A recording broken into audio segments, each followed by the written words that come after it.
You are listening to The Innkeeper by Lifesketcher. 401 Big Brother. The gray-skinned creature shuddered as it thought about its answer. Lex, of course, did not understand why the creature was treating it like such a big deal. It was about to die, but it could continue to live in spirit form, for a time at least, should it accept his deal. Unfortunately, the matter for the creature at least went deeper than that. Accepting the loss of its physical form meant that it would have to accept the end of its bloodline, and if it failed its mission, its entire race. What made it even more painful was that, while not the main instigator behind the doom that had befallen it, the spirit race played a significant role. How ironic now that it would have to become one of them should he wish to survive. While it underwent its mental struggle, Lex used his targeted scan on it to get a better understanding of it. Name Abror Kashinga. Click to expand, Jamil. Age 875,955. Sex, cultivation details. Species, condition very bad. Remarks, every inch of its body is worth billions. Lex almost whistled as he read Abror's age, as it was nearing 1,000,000. This was the oldest confirmed creature he had ever met, and it made him wonder what its cultivation was. He had a very strong feeling that, whatever it had been, it was definitely much stronger than the Earth immortals he was used to meeting. In fact, based on what it said, Lex could surmise that it wasn't the creature's age that was causing it to near its demise, but for some other reason. Perhaps he had been gravely injured and had been using these machines as life support. What he did not know, because obviously his view was from the inside, was that there weren't just a few machines linked to its body to keep it alive, but rather an entire spaceship's worth. Mary, is there some other way to keep it alive if I turn it into an employee? Lex asked. Not really. If your authority was higher, even higher than it was in the crystal realm, you could get a time stasis formation and freeze it in time till you figured out a way to restore its body. But currently, you have no such method available. If you keep updating your recovery pod and room, eventually you'll get there. Lex gave a mental nod, but outwardly his appearance was extremely impassive. He was waiting for the creature, but he did not have to wait for long. When it finally opened its eyes once again, they were steady. Abror had made its decision. Your Excellency, for the sake of my mission and my sacred duty, I will live on even as a spirit if that is what it takes. I will forever be grateful for your aid and guidance, and do whatever it takes to fulfill whatever requirements you have for me. At ease, said Lex as he raised his ethereal hand. I do not require anything, for I have done nothing. A golden key appeared, floating above his hand, the gray creature's eyes fixating on them immediately. I have an inn, a humble little place by the name of Midnight Inn. You can use this key to enter the inn moments before your death, and in exchange for giving up everything you own, can continue to live on as a spirit within the inn. How long you can live depends entirely on how much you have to give up. This is a normal feature of my inn, and is the same for everyone, so you do not need to feel any special obligation if you decide to use it. After giving Abror the key, Lex's clone vanished. Back at the inn, Lex gathered his thoughts about the clone and began to plan. He had collected a lot of information on how the clone worked, but just to be safe, he decided to spend one more day testing it out before he made a decision. He let Mary know that he will be busy for the next few days, and to deny any requests to see him unless it was an emergency. He teleported to various planets, as he had already connected the inn to the entire star system for each of the planets he was connected to, and began spreading out business cards. Began meeting them, but did not always fulfill their requests or even inform them about the inn. After all, he was not on a marketing tour, but understanding the extent of the business card. If everyone was a satisfied customer, it would limit his understanding of the clones. Through this, he began to better grasp the extent and limitations of the cards. While he was busy with that, Lothar applied to meet with the Innkeeper, alongside Gerard. Unfortunately, Mary informed him that the Innkeeper was too busy to meet anyone currently, as he was working on future plans for the inn. Lothar clenched his fists as his face grew grim. The fact that despite so many workers the Innkeeper had to do everything himself spoke of the incompetence of his workforce. He had to fix things. They could not continue this way. Without speaking another word, Lothar left, a tinge of scarlet beginning to fill his eyes. The things he could help the Innkeeper with were limited because he was weak. In that case, he would erase his weakness. Lothar made his way to the wealthiest and most influential worker at the inn. His strength amongst the workers was weaker than only Gerard. His influence, however, had lately bloomed, making him the most popular in the entire inn. Along with that popularity, of course, came incredible wealth. This was because, in an attempt to make the ultimate background music, and hence increase his strength, fought in the arena every day, each time tweaking the music just a bit. Slowly, he changed his reputation from the recluse of the inn to the inn staff's big brother. 402 Damian Arbin Williams. The Gamer's Den, one of the most popular places at the inn, was no longer managed just by Z instead. Z became the assistant manager, still under the command of the ever-elusive manager named Leo, with a host of new workers under him. This only added to the popularity of the den, however, as not everyone came to it to play games. With millions of guests coming to the inn every day, things really had become very hectic. The stringent control Lex had over the minor details occurring every day had loosened, resulting in the inn's staff suffering from various kinds of harassment. Usually security would handle the matters, but not all troublemakers would take drastic actions. Sometimes it would just be persistent teasing and pestering. Due to the fact that all the inn's workers started with no cultivation, they were inherently weak even after they started cultivating, making them easy targets. When situations like this happened, all the workers had begun going to Big Brother, Z, to handle matters. As a naturally introverted person, Z was not one who could resolve matters by talking and having lengthy conversations anyway. Fortunately, with Z's love for going to the arenas, a new method to resolve problems became available. Moreover, due to his effectiveness with his bloodline, he had yet to lose a battle. In fact, while his bloodline level was below that of Gerard's, everyone agreed that Z had better control over the bloodline itself. Keeping this in mind, when Luther was unable to find Z at the gamer's den, he went directly to the arena, and indeed arrived just in time to watch Z finish yet another battle. This time, his weapon of choice was not a trading card, but a spinning-top Bayside blade. His opponent, a beaten and battered alligator standing on its hind legs and wearing boxing gloves, took one last hit on its snout before collapsing for good. The heat in Luther's heart burned even stronger as he watched this. He was not as excited as the crowd at Z's victory. Instead, he lamented that the staff had to rely on a mere child to protect their honor. He completely ignored that he himself was only a few days old while Z was already nearing the ripe old age of 1 year. He waited silently until Z exited the arena before approaching him. Luther made no grand declarations about wanting to change the future of the inn. Instead, he buried his edge and humbled himself before asking Z for a loan. Z, startled at how polite this new worker was, accepted the request and gave Luther the amount he wanted. After that, Luther did not waste any time on superfluous words and directly went to the meditation room with his eyes having turned completely scarlet now. For the first time ever, he activated his bloodline anachronistic ignition and began cultivating like a madman. He would first burn away all his weakness, then he would burn all the inn's enemies. Space. Though the ballroom looked as pristine as the moment they stepped in, Lex's grandfather no longer carried the same poise. His face was pale and his eyes dug deep into his skull. In front of him stood Serene Williams and her husband, completely fine, as if nothing had happened. "You have always been rebellious, but not this much," said Lex's grandfather, doing his best to keep his knees from trembling. He was a dignified immortal. His pride did not let him lose face by falling to the intimidation of one who was still in the nascent realm. "I can understand I have not been the best father. I can understand how our relationship became estranged when you married this, lesser born." There was a hint of disgust and disdain in the man's voice when he said the last line, his eyes momentarily glancing at Serene. "But though she may be of common stock, I acknowledged her when she proved her worth with her sharp mind. I especially became appreciative when she gave you 3 talented children, using her sharp mind to ensure that each was born with special talents and skills. I can even understand how that whole fiasco with Little Moon upset you." He had to be careful with his words, for the matter with his son's youngest daughter, Moon, actually nearly tore their family apart. The wedge created that day still had not been healed, and ironically it was that lowborn woman who convinced his son not to leave the Williams family forever. For that, he was genuinely grateful to her. After all, he was the most talented Williams family child of his generation. It would be a shame to lose him. But no matter how bad things have gotten, you have never behaved this way before.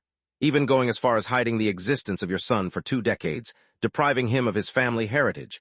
You of all people know the disadvantage of not cultivating with the aid of a strong enough family. What could it be that prompted you to do this? The air in the hall was still as everyone waited for the man to continue with his words. Damian Arbin Williams, Lex's grandfather, finally said the only thing that possibly made sense. "The only thing I can think of is a matter related to bloodlines." He felt a great amount of fear in his heart as he spoke, and an equally great amount of hope.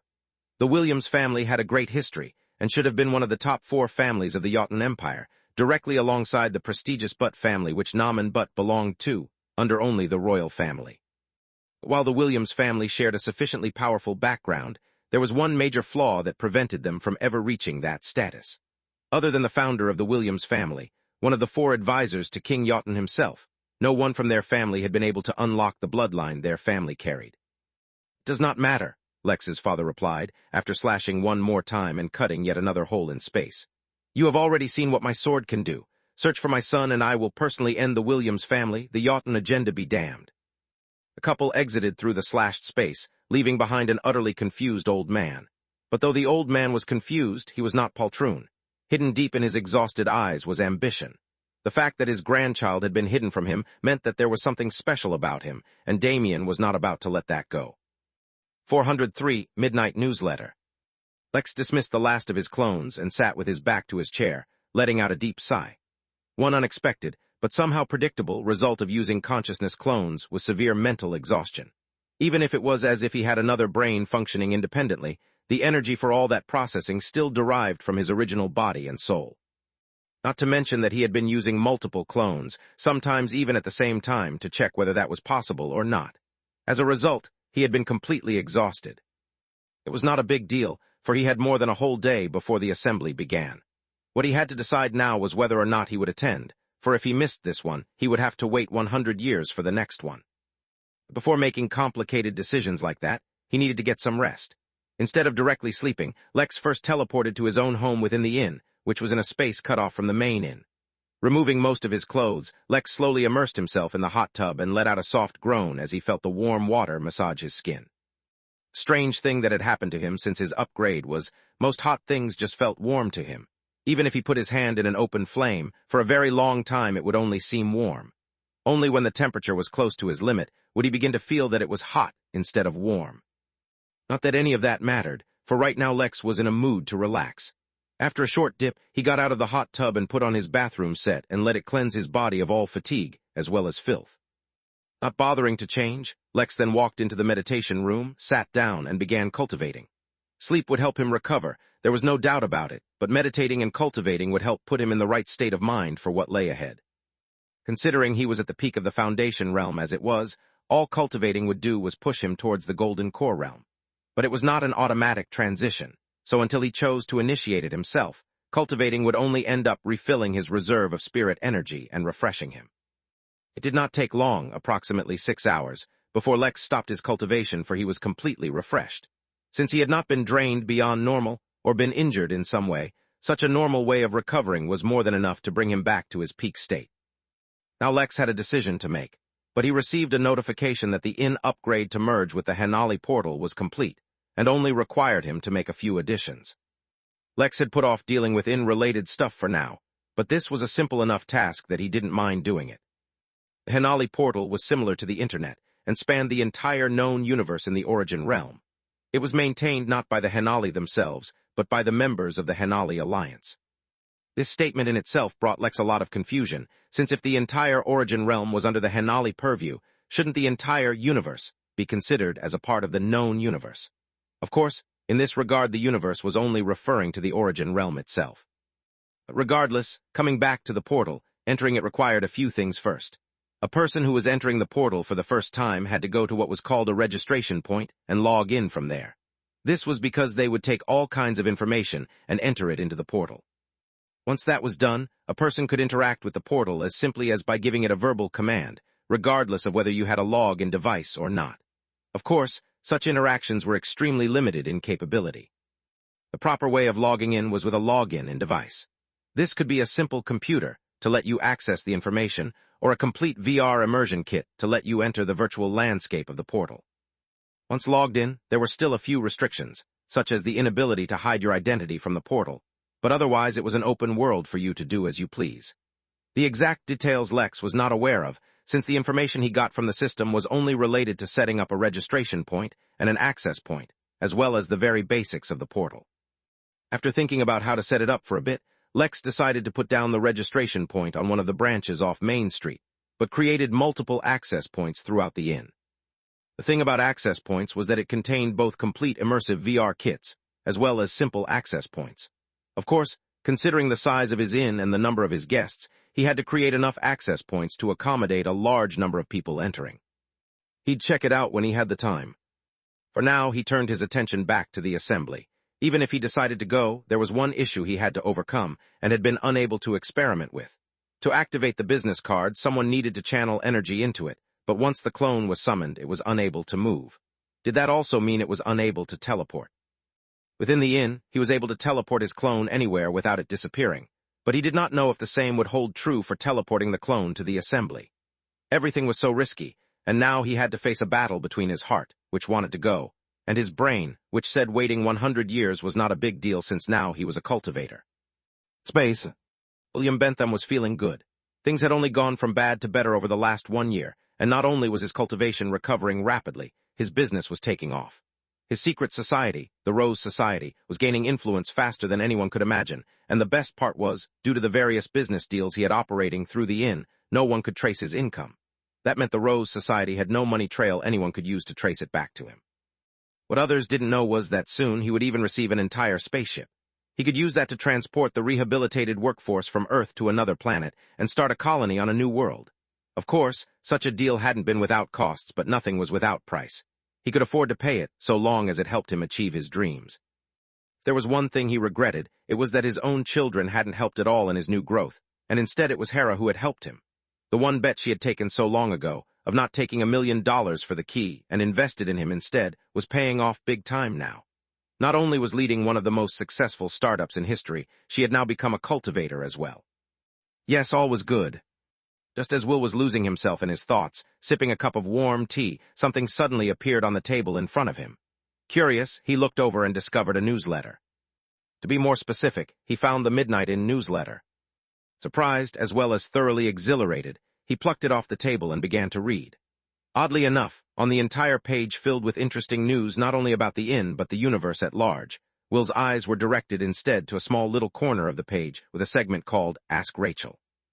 Maybe it was the beautiful font, the alluring color, or the fact that there was a small figure of Rachel drawn over the segment that kept waving at Will and pointing down at the segment, attracting his attention to it. One could never be sure about these things. The first line, though he felt ashamed to admit, did attract his interest. It simply read, "What is all the success, power, and prestige in the universe worth if you have no one to share it with? Looking for help or some tips on how to start exploring the universe for your significant other? Then look no further and ask Rachel the questions hidden in your heart. She will be the beacon that lights up your road towards a wholesome and happy love life." 404 error 404, not found. Poor old Velma, who had not really paid much attention to her cultivation, was completely overwhelmed by the responses that she got for her first newsletter. Over 100,000 guests had responded within just a few hours and asked her questions for her segment. How was she to pick which one to respond to? For the first time, she regretted not having a higher cultivation level. If she did, she would not need to split this task. But either way, it was not much of a loss, as she was only sharing the task with her good sister Auntie, the pregnant lick. She had a happy and successful marriage with Cowan, the sword that had assumed a human shape after gaining sentience and entering the immortal realm. Her romantic advice was sure to be excellent, right? She recalled that Auntie had once shared a story about a romantic date she had when she was still dating Cowan, where he invited 9 generations of a cultivation family that had antagonized Anita and permanently resolved their disputes. It was such a warm and kind-hearted gesture. That was exactly the kind of man, exactly the kind of sword every woman was looking for. Anyway, whether Velma answered herself or it was Anita, the true identity was hidden behind the persona of Rachel, which is why she chose such a name in the first place, instead of just directly using her name. While the hype at the inn was all about the newsletter, barely anyone had learned about the Henali portal, for it had been introduced at such a time that Velma didn't have time to edit the newsletter. In the next one, she would definitely mention it, and anyone could even ask their personal holographic assistants about it, but otherwise it would remain a relative secret. That was why when Tiffany, the girl who was the chosen of the will of the planet Nibiru, wandered into the registration building, it was completely empty. As a relatively ignorant girl whose worldview had mostly been limited to Nibiru, and the little she could learn from interacting with the inn staff, Tiffany could not yet even grasp the concept of internet or online. So, completely ignorant of what she was doing or what it meant, she entered the virtual world of the Henali portal for the first time. Space. Soothing incense filled the room, keeping Lex calm yet focused. He sat in his office chair with his eyes closed, completely still as if he was a statue. In front of him was the epistle, and on it was a countdown steadily heading towards 0. In fact, it was less than a minute away. Despite his better judgment, Lex decided to attend the assembly. Since he was in the business of hosting guests from across the universe, and currently especially from the Origin realm, the more he understood it the better. He also had to understand what these Fugans, that the Henali strongly despised, were, and how large was their population in their realm. He needed to understand what the repercussions for such a thing were and what other potential pitfalls there were waiting for him. Also, and this was not in any way a significant factor in aiding his decision, he really wanted to see a living T-Rex up close if one appeared there as well. To be exact, Lex did not really understand how rare Daelords were, but he supposed that a race that controlled over 100 galaxies probably had at least a few right. Just as he completed that thought, the timer on the epistle hit 0. Lex opened his eyes and focused on it. It was time to conduct his experiment and see if he would be successful in sending a clone to the assembly in the first place. Picking up a business card from the card holder, Lex channeled some of his energy into it, activating it. The by now familiar sensation of a clone being formed appeared before he saw an ethereal figure of himself standing before him. This wasn't the first time Lex had summoned a clone by himself, so he was not surprised, and did not spend several minutes admiring the Adonis-like, perfectly sculpted representation of resplendence that was his clone. Not that he did so during the first time either. Instead, he picked up the epistle and tossed it towards what should have been his intangible figure, and watched as its descent slowed down drastically while it passed through his clone's body. That was good enough, and using the clone, he activated the epistle. He held his breath as he waited for the teleportation, but after a few moments nothing happened, and the epistle fell through the clone's body onto the ground. Just as Lex was trying to understand what had happened, for this should have theoretically worked, the epistle began to blow, and a projection of a few words formed above it. The words read, "Error 404, connected teleportation point not found." It took but a moment for Lex to realize his mistake. He was so used to teleporting right out of the inn that it did not occur to him that the inn's protective formation would prevent others from teleporting in and out of it. Not feeling dumb at all for making such a basic mistake, Lex directly teleported to one of the planets connected to the inn and repeated the attempt. This time, the clone was sucked into a mini wormhole without losing connection to Lex whatsoever. Lex quickly returned to his office and sat on his chair with his eyes closed. His entire focus for now had been diverted to his clone. The teleportation it was undergoing was not nearly as instantaneous as the one the inn afforded, giving him a little insight into how incredible the inn's teleporting actually was. Instead, the clone felt himself surrounded by a bubble with the faintest hint of blue in it. Outside the bubble was an endless void of gray stuff. Whatever was outside the bubble seemed liquid and solid at the same time. It flowed around the bubble like water flowing around a boulder in its path, yet at the same time it would solidify and form unusual shapes around it. It was like various colored sands mixed in together, forming different shapes, yet at the same time not quite. Even Lex's instincts weren't able to make sense of it, and gave him no warnings or recommendations regarding the substance outside the bubble. It was most likely because even his instincts weren't able to exceed the bubble's limitations. The teleportation took several minutes, which is something Lex could only tell because his main body was at the inn.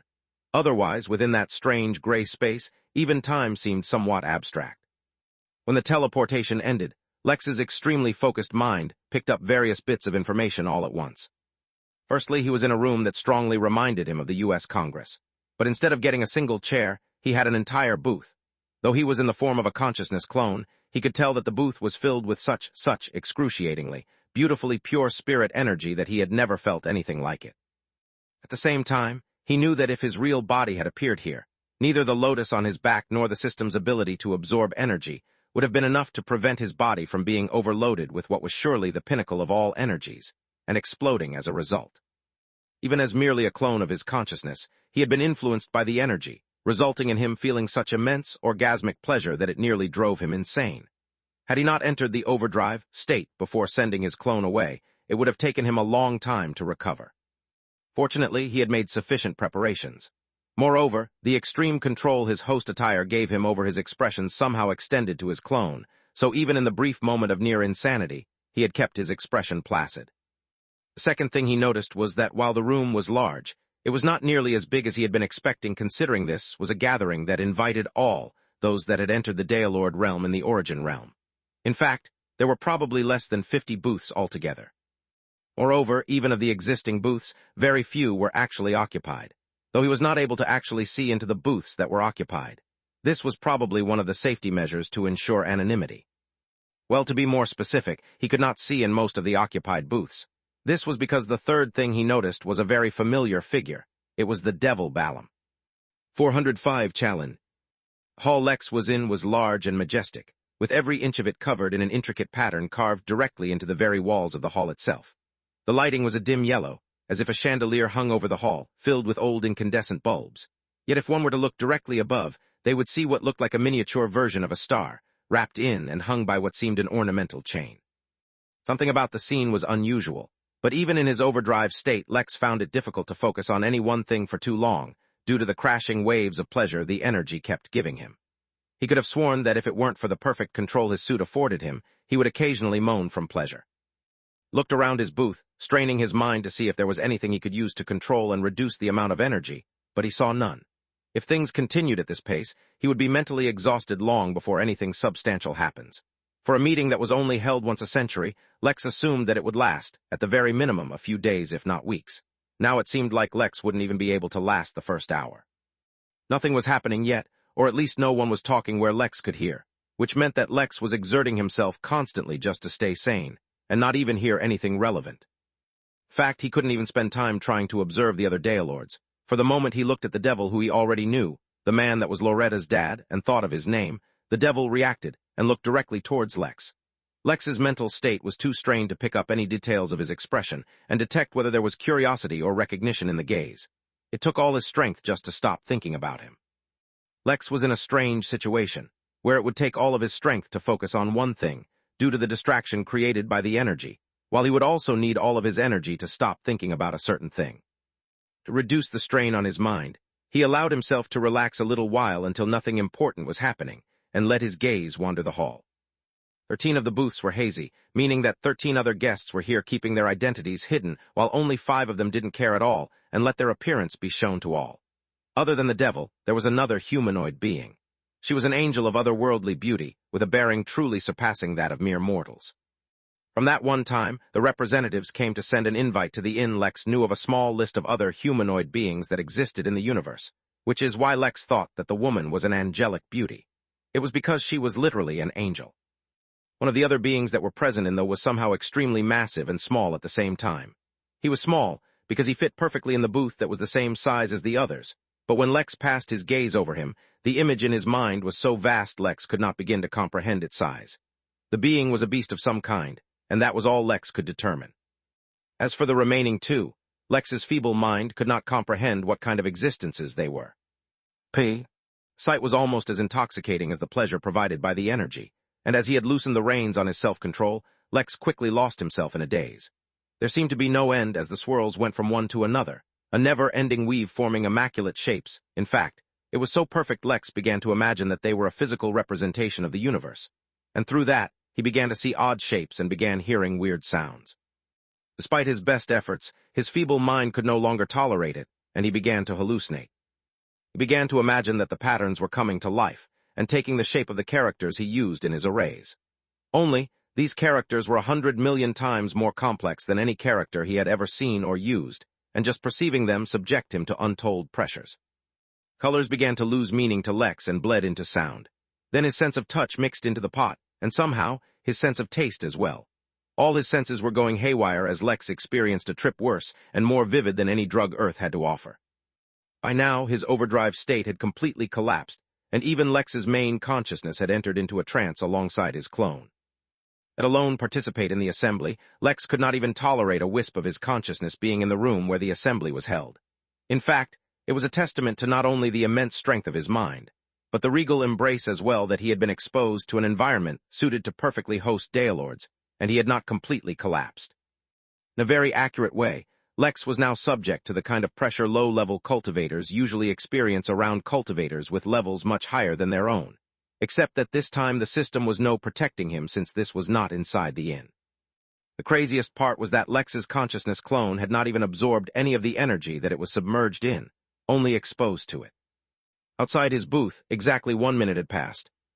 "Amana, I'm surprised to see you here," said the angel, looking at one of the 2 Daylords the shape of which Lex could not even comprehend. "Are you not afraid that Ra will once again start pursuing you? The last time he tried, I froze him in time for eternity.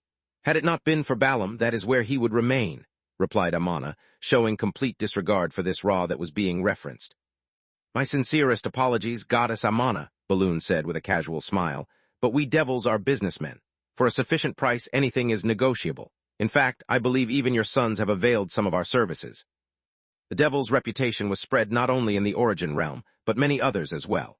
Like the Henali, they had ownership of various realms, and considerable influence in many realms which they did not directly control. Speaking of children, I heard Ra's daughter has left her prison. Does that mean the wedding is back on? Asked the beast. The beast had an amused glint in its eyes, a glint that Velma was all too familiar with. It seemed that even the highest strata of the Origin Realm's cultivators could not escape the relentless clutch of gossip and drama. Before it could receive an answer, however, one of the booths suddenly emptied. The hall became still, as all the Daelords, both that had hidden their identities and the ones that openly displayed their identities, turned to look to confirm for themselves at what they had just witnessed. In fact, for the briefest of moments, they even considered the possibility that they remembered incorrectly, and that this booth had been empty all along. Countless Daelords were invited to these events each time, and most did not attend. But regardless of whether they attended or not, none disrespected the Henali. For someone to come to the assembly, but leave before the Henali even began to convene the meeting, it was unheard of for sure. But then again, it was easy to be courageous when the Henali assured complete anonymity. As soon as the final thought entered everyone's mind, they erased it, for in the now otherwise empty booth, a single business card hovered gently in their air, supported by the thick, tangible energy that filled it. On it in clear and bold letters was written, "The Innkeeper," just below "Midnight Inn." A million thoughts ran through everyone's head, trying to understand why the Innkeeper would leave so rudely. If he hadn't wanted to come, he should have never made an appearance, and if he wanted to leave, there was no reason to leave his calling card. Other than Balam, none had heard of this place, but suddenly each and everyone made a mental note to stay clear of it. Whether this Innkeeper was ignorant, or truly someone who did not need to give Henali some face, either way, it was best to keep their distance for now. Only Balam developed a small smirk on his face. How interesting, was this meant to be a challenge? 406 Crashing Faith. But how could there be an after, during, or even before if time was still? How could he move through the vortex if time was frozen? For there could be no displacement if time did not exist as a medium through which to displace. Yet ultimately that is what it seemed like, for when he finally exited the vortex, and time returned to normal, all the memories of his journey came crashing through in an instant. Afterwards his mind became numb, for it was too exhausted to do anything. In fact, while it seemed like only his spirit was drained, since his spirit, soul, and body had all been merged, all three dropped to an extremely low point of activity, for they were just too drained to work. Such a state was extremely dangerous, and was barely better than death. Yet ironically, it was due to the fact that his spirit had been reinforced by both the strength of his body and soul that he had been able to survive the experience he had just undergone. Even though he was not there in person, and he had been exposed to the Henali assembly through a mere clone of his consciousness created by the system, it was far beyond what someone at his level could possibly tolerate. In fact, it was only because the clone had been created through the system that the system itself was able to detect when Lex was nearing a point of no return and forcefully canceled the clone. The forceful disruption of the technique was precisely why the business card had not been used up, and was left behind on the scene of the incident to be misunderstood by everyone on the scene. Mary, who was deeply connected to the inn, instantly learned of Lex's deteriorating situation. The problem was, she could not move Lex himself, for she had no body, and she could not ask one of the workers to move him, for the innkeeper could not be seen in such a weak state. But at the same time, Lex needed to be moved into a recovery pod as soon as possible, lest there be no innkeeper left to even protect. Of course, earlier Lex had given her a lot of authority, and even made her the assistant innkeeper, but that was only via the increased authority he had in the crystal realm. Now, she was back to only being able to communicate with the inn staff at most. Stuck between a difficult decision, she could only compromise and summon Gerard. He was one of the oldest two workers Lex had at the inn, and while all the workers could be trusted, if she had to take a risk, it was best to be as sure as possible. Gerard teleported right over to Lex's office building using his security access when he heard there was an emergency. And when he entered the building, he nearly collapsed from alarm when he saw the innkeeper unconscious at his table. Nearly on the verge of a heart attack, and on the verge of having his immeasurable faith in the innkeeper shaken, Gerard managed to gather himself back up. After all, if he wasn't able to recover, someone else would need to come, and he could not allow the innkeeper to be seen like this.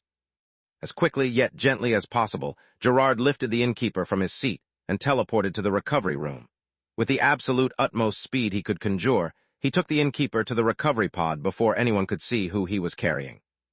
Once the task was done, Mary informed him to keep the secret, and that she would let him know if she needed anything. Gerard, who was thoroughly shook, only weakly nodded and teleported away. For the first time in his nearly 1-year-old life, Gerard chose to take an alcoholic drink that day. Mary, on the other hand, did not rest, for she was keeping a constant watch on Lex's situation. Technically, Lex was not injured. Instead, it was just his body, spirit, and soul which had entered artificial dormancy due to a severe exhaustion. Some external aid, any external aid really, would help him recover. It was only a matter of time now. Space. Cowan, the sentient sword, was sitting cross-legged in his abode. When he joined the inn, he had been asked nothing more than to become a sword's teacher for any guests who wanted to avail his service. The extent of his education, however, was left completely up to him. After all, if he felt that a certain guest could not be taught, it would only be a waste of effort to offer him the most in-depth teachings. As a result of this, he had made his abode within a hole carved into the side of the Midnight Mountain by a sword strike. He filled the entrance of his abode with a mild version of his own sword intent, so that any guest who wanted to meet him would, first, get some free benefits by meditating on the intent, and second, so he could filter out as many untalented people as possible. Still, he couldn't be too harsh, lest he upset the innkeeper for not doing his job. As such, he reduced his standards to the lowest possible amount. Even still, he ended up becoming revered as an excellent teacher with the harshest possible standards. Considering he changed 10,000 MP for a single class, and that he avoided as many classes as possible, he should have been mostly free, yet that was far from the case. He was almost always busy, for the Path of the Sword was one of the most popular universe-wide. Still, this day, something slightly unusual happened. He saw through his spirit sense a lone human wandering towards his abode casually. On his waist, the human wore a sword, though it was of a different kind than Cowan's own body. Still, being different didn't mean that Cowan discriminated or that the human was weak. On the contrary, his performance was better than most others he had seen. Intrigued, Cowan decided to increase the difficulty, just a bit, to see how the human performed. Still, right up until the end, the human did not slow down, and even then, towards the end, all he did was frown. An appreciative light flashed in Cowan's eyes before he decided to quit testing the human. After all, he was only there as a nominal teacher. He had no interest in taking any personal disciples. "Your understanding of the Path of the Sword is pretty good," Cowan commented. "Tell me, what do you need guidance in, and I will guide you how I can." The human, still frowning, did not speak. Instead, slowly, he grabbed the handle of his sword and began to draw it. His pace was extremely even as he drew the weapon, and the sword whistled sweetly as its body rubbed against the sheath on its way out. Beautiful katana was drawn with a sheen of blue running across its edge. Even the human paused for a moment as fondness flashed through his eyes before they became focused again. Instead of elaborating on his issue, the human struck forward with his sword with all the strength he could muster, instantly displaying his peak form. Cowan nodded, as if he immediately understood many things. "Your sword is one of devotion and servitude, but in your form there is defiance and resistance. You either need to find someone new to serve, one whom your heart can agree with completely, or you need to change your path of servitude." Anger and frustration flashed through the man's eyes, but he still said nothing, only paid and left. If only it were so easy to leave, Sauda thought to himself. The system had literally made him a slave to his feudal lord, and his feudal lord was incredibly evil. The only way out he could even think of was for his feudal lord to die, but then his system would just make him slave to yet another. After all, it was the duty of the samurai to serve their master. He could not think of a way out. His future looked incredibly bleak. He could see no way out. "Ho there, friend," yelled someone walking his way. "You look like you've seen better days. What's the matter? Anything you need help with?" Sauda looked up and saw two other humans walking his way, both with an idiotic look on their faces. "No," was all he replied, and continued to walk forward. That is, until he heard one of the men murmuring, "He's lying." 407 Brewing Trouble. Sauda could have ignored the small comment easily. He could have moved on, for his feudal lord would look for him soon. After all, it was an inconsequential comment. How would anyone know whether he was lying or not, especially when he spoke so little? He had long learned how to prevent himself from having any behavioral tells or markers for whether he was lying or not. Logically speaking, the other person was a scammer, and had purposefully let him hear the murmur in order to arouse suspicion and doubt, and cause a disturbance in Sauda's mental state. Such a vulnerability would then allow them to try to build a logical premise for how and why he should trust them before, in a seemingly reasonable and logical sequence of events, going on to scam him. Sauda knew this because of the kind of exposure his feudal lord provided him with. Suzuki was a cunning man, and needed Sauda to be well-versed in every kind of established falsehood there was, not so that he could prevent them, but so that he could enact them. Despite knowing all of this, he could not help but stop. Something in the man's voice, the certainty with which he spoke, yet the hush in his voice as if he was speaking only to himself, it told Sauda that he wasn't making it up. Yet when he turned and looked at the wide grin on the partner of the man who had murmured, he suddenly had doubts. That was a scammer if he ever saw one. The name is Anakin Indiana McLean, friend. Why don't you hold on a minute and hear us out? If you feel like we can't help you, you're always free to leave. After all, there's no harm in just listening. Definitely a scammer, this one, Sauda thought to himself. Yet he stood still all the same. It was true, though. With how miserable his life was going, he really had nothing left to lose by listening to them. Have you heard of the Chamber of Secrets? Anakin asked. It's where we like to hold our meetings. Anakin's senses were tingling. He was about to make a huge profit. He just knew it. Space. An hour passed by, and the room where the Henali assembly was taking place was slightly more filled. The participants, those who did not hide their identities at least, continued to chat amongst themselves casually, though there was a tinge of anticipation in their eyes. They wanted to see how the situation was about to unfold. At the exact 1 hour mark, when admission to the assembly hall closed, a figure appeared in the center of the hall. Everyone turned their attention to the figure, just as the figure looked out at the room. 2 of its 26 eyes, however, were completely fixed on a single card that read Innkeeper. It said nothing before it began convening the meeting, but 2 of its eyes stayed fixated on the card throughout. The audience was not disappointed by the lack of drama. On the contrary, they were even more enticed by the lack of it. After all, they were beings that did not plan out their day, but instead they planned out their millennia. It was the slow performance that got them riled up, the steady build-up to a fantastic conclusion. Space.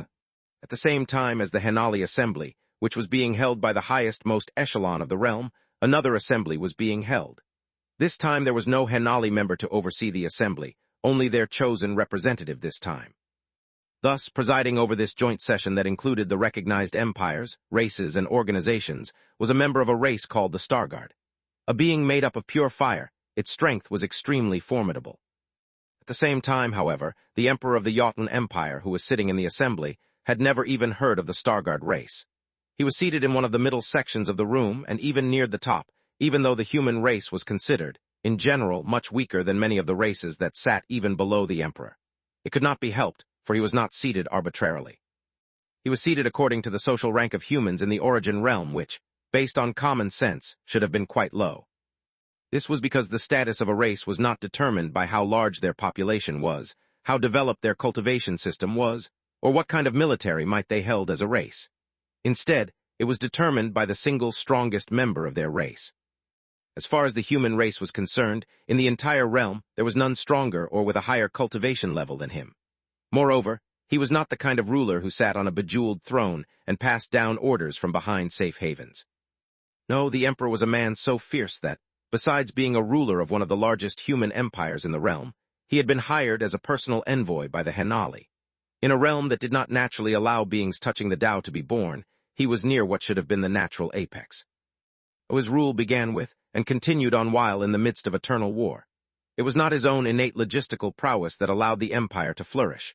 Instead, it was the secret help the Henali provided him in exchange for his excellent service that shielded his empire from downfall. As it happened, while he was in the assembly, listening once again to drawl speeches about the future of the realm, and Henali's vision for its development, the Emperor once again received a missive. Once the assembly ended, he would have to visit a place called the Midnight Inn. Space. From hours to days, time slowly passed. No one sensed anything unusual for the most part, since they were used to the Innkeeper disappearing spontaneously. But a subtle tension filled the air that extremely few could detect. Chad, the deputy director of security, directly under Gerard, began to notice Gerard behaving strangely. He was often absent-minded and would occasionally disappear without explanation. Things that were running smoothly up until now slowly began to have problems. Security, for one, began to cause trouble. Having 2 Earth immortals at the inn at all times usually ensured that there wouldn't be any problems. But the universe was not without other immortals, and the inn had already developed enough of a reputation that they could occasionally visit. Though there hadn't been any direct confrontations yet, a few tense encounters had taken place.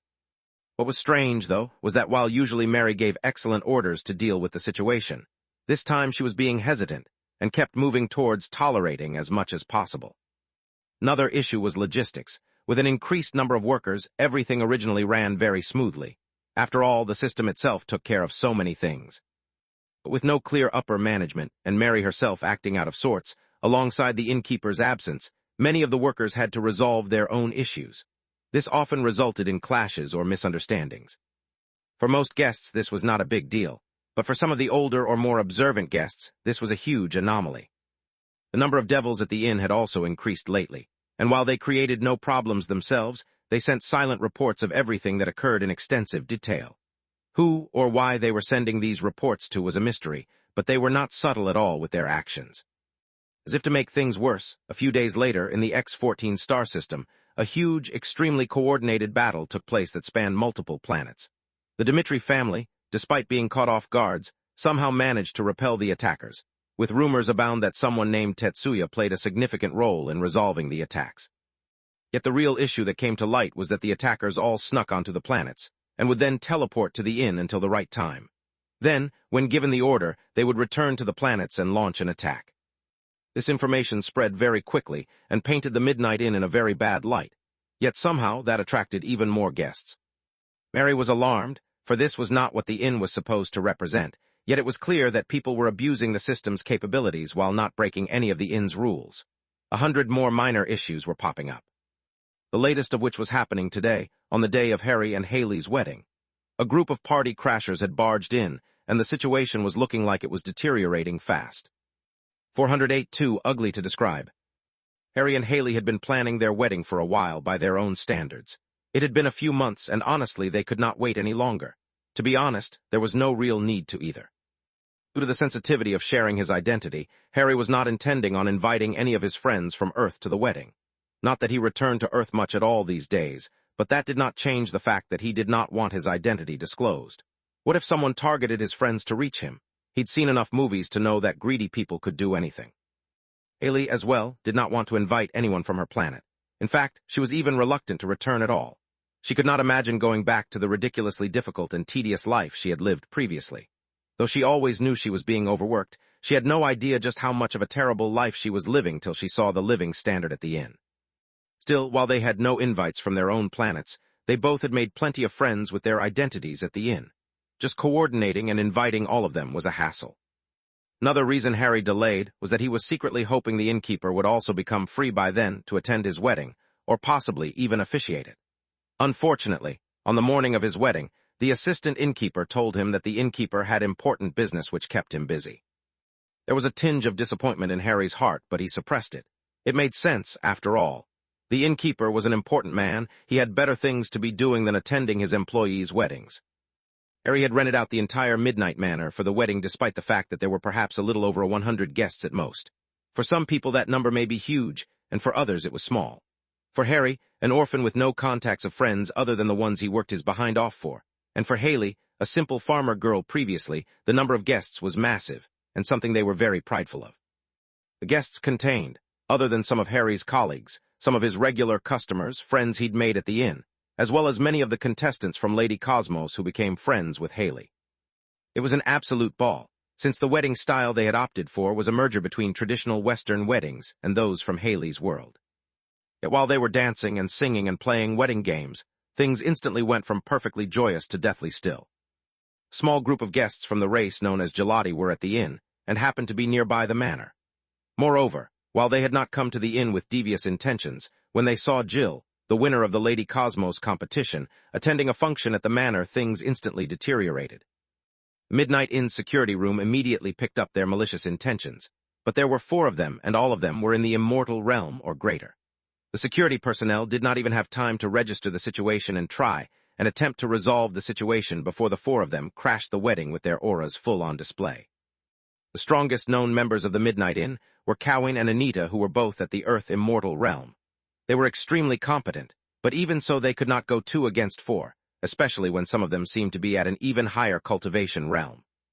The aura of the 4 put great pressure on everyone at the event, but even as they tried to understand what was happening, the 4 miscreants were not following the traditional bad guy sequence. Instead of peacocking and strutting about, as was the stereotype, all 4 of them surrounded Jill while one of them grabbed her by the throat. "I heard you were saved by a dragon last time, but the dragon's not here now. I wonder who's going to save you now?" asked one of the 4 hideous fat blob monsters. The Gelati race were not humanoid, but instead looked like a fusion between a slug and a beetle, in that they were too disgusting to describe. All that mattered was that copious amounts of ooze that came off their body and the many number of creepy limbs. "This is the Midnight Inn? Do you know what you're doing?" asked Harry forcefully as he gathered himself up from the shock of what was happening and the pressure of the 4 beings. Yet instead of answering him, one of them only flicked one of their limbs his way, attacking him from a distance. Like a cannonball, his body launched from the venue at a speed none could follow, his state completely unknown. Everyone paled, and a few guests immediately departed from the inn, directly teleporting away. But not everyone could teleport away, and the inn staff had no idea what to do. Even Velma, who had been extremely stressed lately, momentarily faltered, especially because she could follow the trajectory of Harry's body. From the Midnight Manor it had launched all the way to the Midnight Mountain. There was no way a normal human would survive that attack. Space. A few hours earlier. John, one of Lex's few temporary workers, had been working at the inn for a long time, nearly a year, in fact. Considering his age, this was not actually a long time, but due to the nature of his system, and thereby his profession, he was not suited to stay in one place for a long time. He had received his system very early in life, so it and the quests it gave out had ultimately influenced John's life more than he had ever originally realized. Only many years later, after he got caught and imprisoned, did he take the time to reflect on his life. It was inside of a prison cell that he realized that, while his life may have seemed destined to head on this path, it had not necessarily needed to be that way. Still, these were the thoughts of a man full of regret and with no hope for the future. All that changed the day he entered the inn. From the moment he entered, he no longer thought of mundane matters such as regrets or how his life could have been. Since he saw hope of escape, that was all he was focused on. Still, the chains that bound him were not simple at all. How could they be, when they so thoroughly bound an immortal? Moreover, it was so sturdy that it managed to resist any ability or item his system was able to provide him with. While he was vulnerable and on the journey to break free of his restraints, he decided to stay at the inn. Yes, the inn often had unusual or dangerous guests, but while the innkeeper was around, John felt incredibly safe. Then the innkeeper went away on certain business, and things began to head downhill for him. Without the innkeeper to hold down the fort, the security of the inn took a huge hit. More than once people had tried to invade it, though even from far away the innkeeper managed to provide solutions. While security issues were handled, somewhat more issues arose. The most significant one was, John was pretty sure that the assistant innkeeper knew about and could in some way influence his own system. Though his system did not behave strangely at all after that one quest to eliminate the rascals, it set his mind at unease. But while he was thoroughly disturbed by that thought, the reward from that one quest was extremely useful. John ended up getting what was called a Jericho puzzle piece. Initially, this did not entice him at all whatsoever, but when he got the reward he realized how truly useful it was for him. He learned from the description that this Jericho which was being mentioned was actually a copy of the first ever prison constructed in the entire universe. While it was just one piece of many, it had a very useful effect. It could help him solve puzzles, and the most important puzzle John had on him were his bindings. Either way, he would decide after Harry's wedding. If nothing else, that kid had cut his hair for free for a year, so he owed him that much. 409. Deteriorating situation. The four Gelatis paid no attention to any other guests, and only focused on Jill. Jill, on the other hand, was too afraid to think. Her mind had frozen out of fear, otherwise it would have occurred to her that she could teleport out of the inn as well. But as if the aura of four immortals suppressing her while she was only in the golden core herself, one of them choking her further shut down her thoughts. You should have just obediently returned last time. Now we're going to make you pay for each extra day you've kept us waiting. Tears started to run down Jill's face, and she wanted to cry out that she did not know them, and had not run away from them, but her body was not responding to her wishes. And now the inn staff had also begun to recover from their shock, and their minds raced as they began to think of what to do. Even Mary was looking for Cowan in a panic, while at the same time she was pleading in Lex's ear asking him to wake up. But Lex was still dormant, his body and mind completely unresponsive to any external stimulation. There was only one person on the scene who was not reacting out of fear and shock, John. The situation had deteriorated too quickly for him to do anything, and honestly he wasn't the type to stand out against tyrants to help out a stranger. But when Harry was blown away, something unusual happened. John's extremely experienced mind immediately judged that Harry was dead. For a mere Foundation realm, human could not survive a direct blow from an immortal no matter the circumstances. His entire skeleton would have been crushed to bits, and his brain turned into a Jackson Pollock painting by getting smashed against the mountainside. There was a pretty good chance that his body's situation was even worse than what John had described, for he only accounted for the physical force behind an immortal's attack. If the immortal had used any other kind of force or technique, then perhaps there wasn't even a body to smash into the mountain. Then he considered the value of each of Harry's haircuts.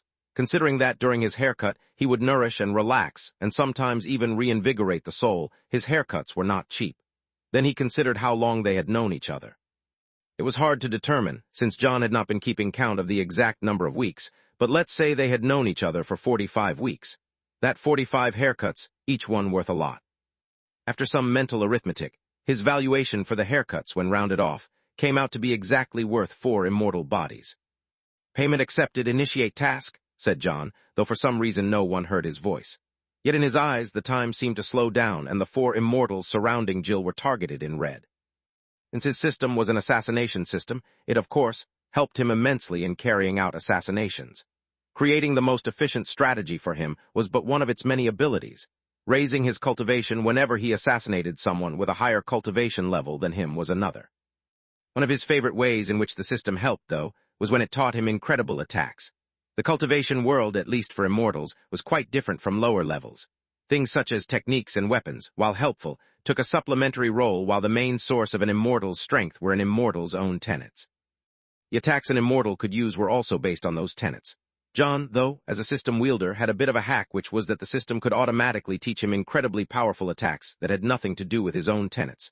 This was incredibly helpful, for having rare or powerful tenets was not actually a good thing for cultivation, and instead was often a disability. But for John, he could have all the benefits without any of the drawbacks for those rare tenets. One such tenet that he had access to only through the system was the tenet of agony. "Harrowing pierce," he whispered, as his body dissolved in the wind. No one seemed to notice his words, or even that he disappeared, the immortals included. Next second, though, something erupted out of the neck of the gelati that held up Jill. It looked like a bone, still covered in blood and sinew, erupting from its body and extending impossibly high into the air. The strangest thing was, however, that the gelati did not seem to notice. It did not scream or flinch. In fact, it had not even loosened its grip on Jill. Everyone around him, too, continued to ignore it. As if that wasn't harrowing enough, its blood kept oozing out of its neck, spilling endlessly on the ground. But that was far from the end of things. Another gelati had a similar-looking bone strike out of its body, but this time not from its neck, but directly from its back. The third one soon had a similar bone sticking out of its eye. While 3 of them each had a single bone sticking out of their bodies, causing them to bleed endlessly onto the ground, the final one, the one that had struck Harry, it was like a pincushion. It could neither move nor think, for 800 bones were sticking out of its miserable body, causing him to be unable to move at all. The scene was scarier than any horror movie, for even in such a condition, none seemed to notice what was happening. After all, John was not done with them yet. Mortal, earth immortal, a higher realm than even that. Since when did such things matter to an assassin? The life of an assassin was always filled with incredibly strong, incredibly skilled, and incredibly hard-to-kill beings. After all, if it were easy to kill them, no one would hire an assassin in the first place. So an assassin, well, at least a true assassin, never looked at such things. An assassin only looked at the opponent's weakness, and these gelati had way too many. John, who had spent countless years imprisoned, suffering from a bleak future and a cage that suffocated not just his body, but also his heart, and who had also just witnessed someone he could barely call a friend die. Well, he was in no mood to let them go so easily. "Madeline's chambers," he whispered again, and this time pink, soft ribbons rose from the ground and wrapped themselves around the 4 slugs before they all disappeared. This time everyone noticed, though they still were not sure what they saw. One moment the 4 beings were dominating everything. The next moment they disappeared, leaving a relatively unharmed Jill behind. "I'll interrogate them for their purpose," said John out loud, suddenly attracting everyone's attention. But before anyone could ask any questions, he disappeared also. There was a momentary stunned silence before Haley cried out, "Harry!" Trembling, she fell to her knees, unsure and unaware of what to do. What was going on, she couldn't understand.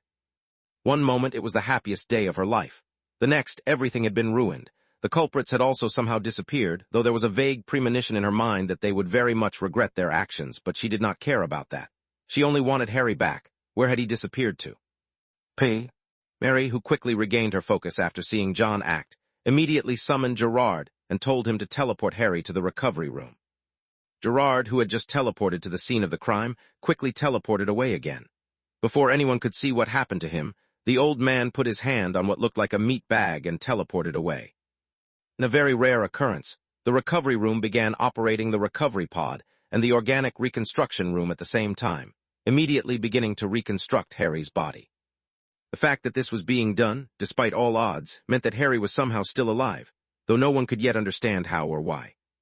The situation seemed to deteriorate and resolve itself in the matter of seconds. In fact, everything that happened had not even taken 20 seconds. Yet the fact that an in-staff member was successfully attacked, and that no one had been able to prevent it, well, the news was like a domino.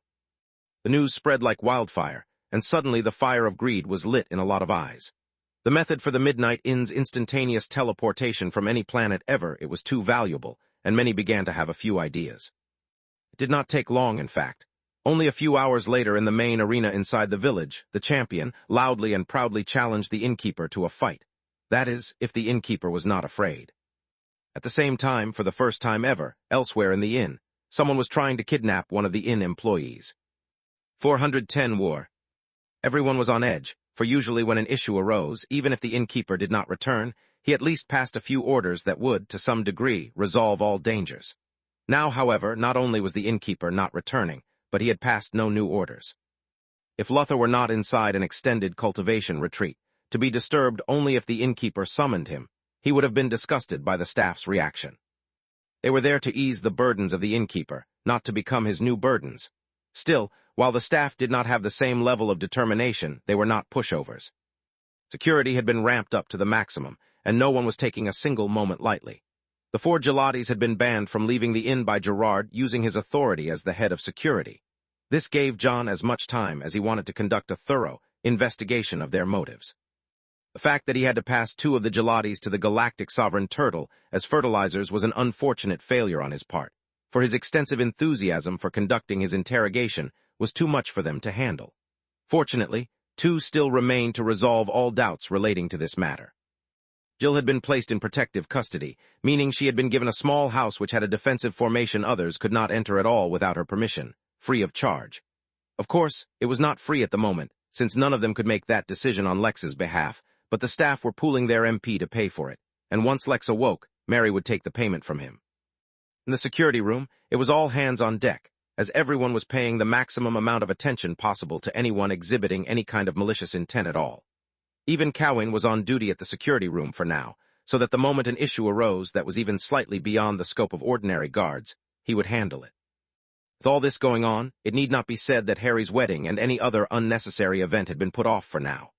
Harry was undergoing treatment, but no one knew his exact situation, and Gerard, the person who admitted him, was completely heartbroken, for he could not even imagine the kind of pain the child must have suffered to live through his ordeal. Moreover, he had to live with the burden that the innkeeper himself may not arrive any time soon to resolve their issues, since he himself was in some kind of coma. But there was no real time to be heartbroken, for there was a steady surge of incidents happening at the inn, ever increasing in absurdity. Fortunately, the reincarnation of the spirit tree from Nibiru, now known as Young MacDonald, had complete access to the vines hidden under the inn's grounds. Under the guidance of Mary, the plant was actually performing very well, right up until it was. The fault did not lay with the plant, but with the unusual sequence of events. More and more people started transgressing, even though only moments earlier they lacked all motive and intent for harm. It wasn't even big transgressions, but small ones like suddenly pushing another guest forcefully, slapping away someone's hand, or maybe destroying a plate of food a server was bringing. Then minor fights began to break out. Then guests tried to leave without paying for their availed services or purchases, but the system had precautions against that, preventing them from leaving. This, in turn, caused them to start accusing the inn of mismanagement, harassment, and blackmail. The situation was deteriorating faster than the security team was able to respond to it. Though there was nothing she could do to prove it, she strongly began to suspect that someone was making an organized effort and testing the inn's bottom line. The longer the inn was unable to stabilize the situation, the more things would escalate. It was funny, almost, that up until recently everyone used to think that the inn was working like a well-oiled machine. This was because none of the workers had any internal function, as it was everyone's goal to make the inn as successful as possible. But the latest series of events only proved that all they were doing was barely keeping the inn functioning. If there were any problems, so long as they were within an acceptable range, they would be able to solve them. But as soon as multiple problems occurred at the same time, or the problems escalated even slightly, things went beyond their control. Fed up of the problems and unable to come up with a proper solution, Mary made a drastic decision, though she did not think Lex would blame her for it. "Start banning people," she informed the security team. "For the slightest transgression, evict the guest and ban them from returning to the inn." Gerard only nodded and passed on his orders. This was within the range of the authority given to him by the innkeeper, so it was not like they were making stuff up as they went. When this happened, a lull began to appear in the number of transgressions. Just as everything was going according to plan, in a very public manner, The champion of the arena very publicly challenged the innkeeper to a duel. Be honest, there was nothing wrong with his actions, technically, and it was not necessarily an insult to be challenged as such. The inn's workers, however, did not see it this way. A fire was lit in their hearts, and for the first time they wished to abuse and insult a guest. But despite their anger, they could not break the rules. As a result, a standoff appeared. "You are unworthy of even speaking his title," scolded one of the workers at the champion, as the rest booed him from the stands. Yet the champion was unperturbed. He stood in the middle of the arena like a star surrounded by worshippers, taking in their chants as praises. The other guests found the situation both disturbing and amusing. It did not take a genius to tell that something unusual was happening at the inn, yet what did that have to do with them? They were only here to enjoy the show. "All I hear are excuses. Seems to me like he's a coward hiding behind his workers," said the champion, aggravating the situation even more. Did not leave the arena and instead kept insulting the innkeeper more and more. Soon news of the ongoing standoff spread, and almost all the workers wished to go beat him up. With the current lull in incidents, even the security team turned their focus on to the stage, expecting the situation to devolve any second now. Unfortunately, until he broke any rules, they could not kick him out. But while the workers' attention was diverted, the system did its job dutifully. An alarm suddenly went off in the security room, and when everyone turned to investigate, they saw quite a few things that happened suddenly. Too quick and too suddenly for the workers to react, and even the vines to prevent, one guest had stabbed another one. The crazy thing was that, even after the stabbing, no malicious intent was actually discovered. The guests who had been stabbed fell onto the ground, holding their neck, trying to stifle the bleeding. But that was not all. In another part of the inn, at the exact same time as the stabbing, someone had assaulted a worker. A young girl with a cultivation level not but in the beginning of chi training had been knocked unconscious and was being carried on the back of a leopard beast. Fortunately, the system had prevented the beast from teleporting out of the inn with the worker on its back.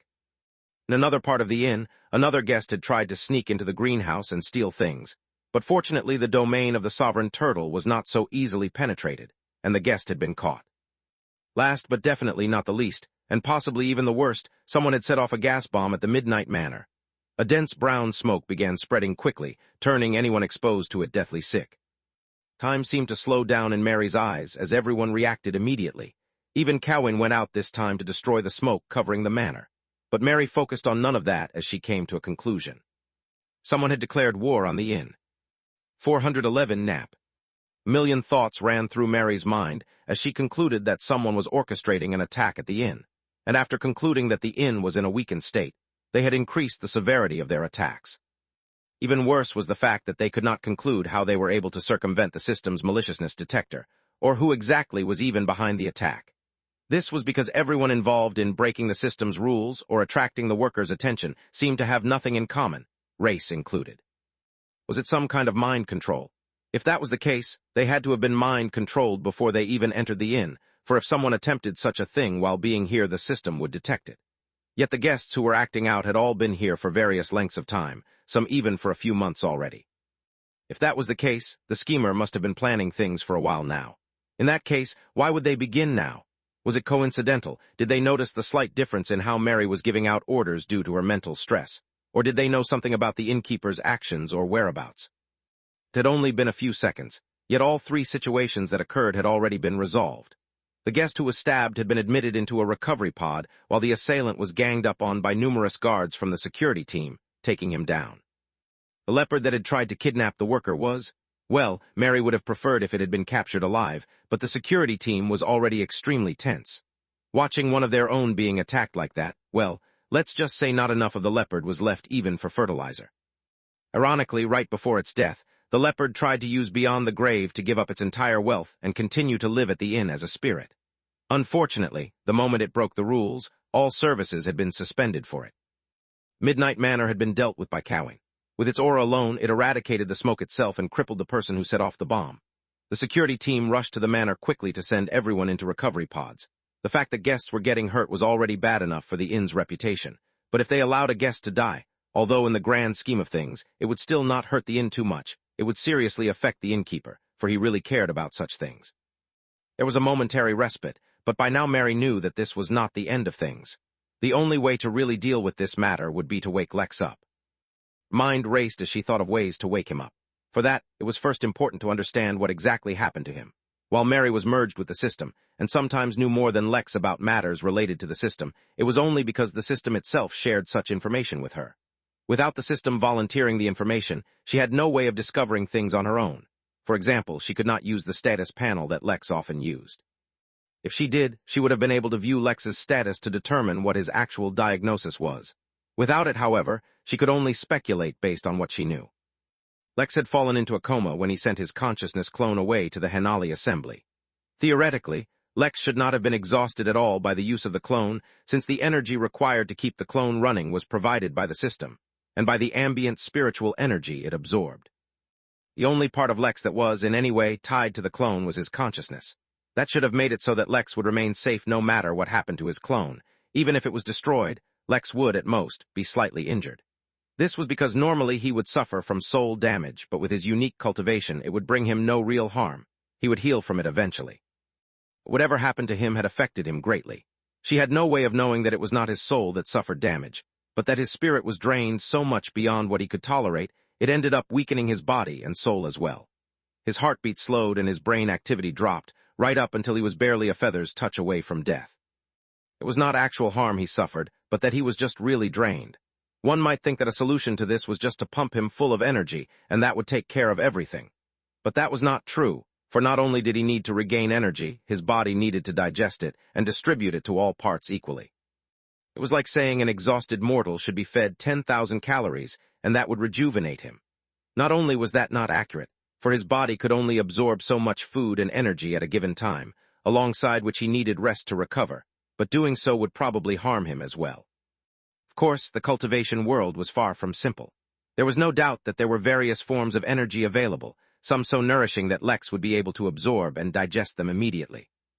For that to happen, Mary would have to first properly diagnose Lex before making the appropriate arrangements.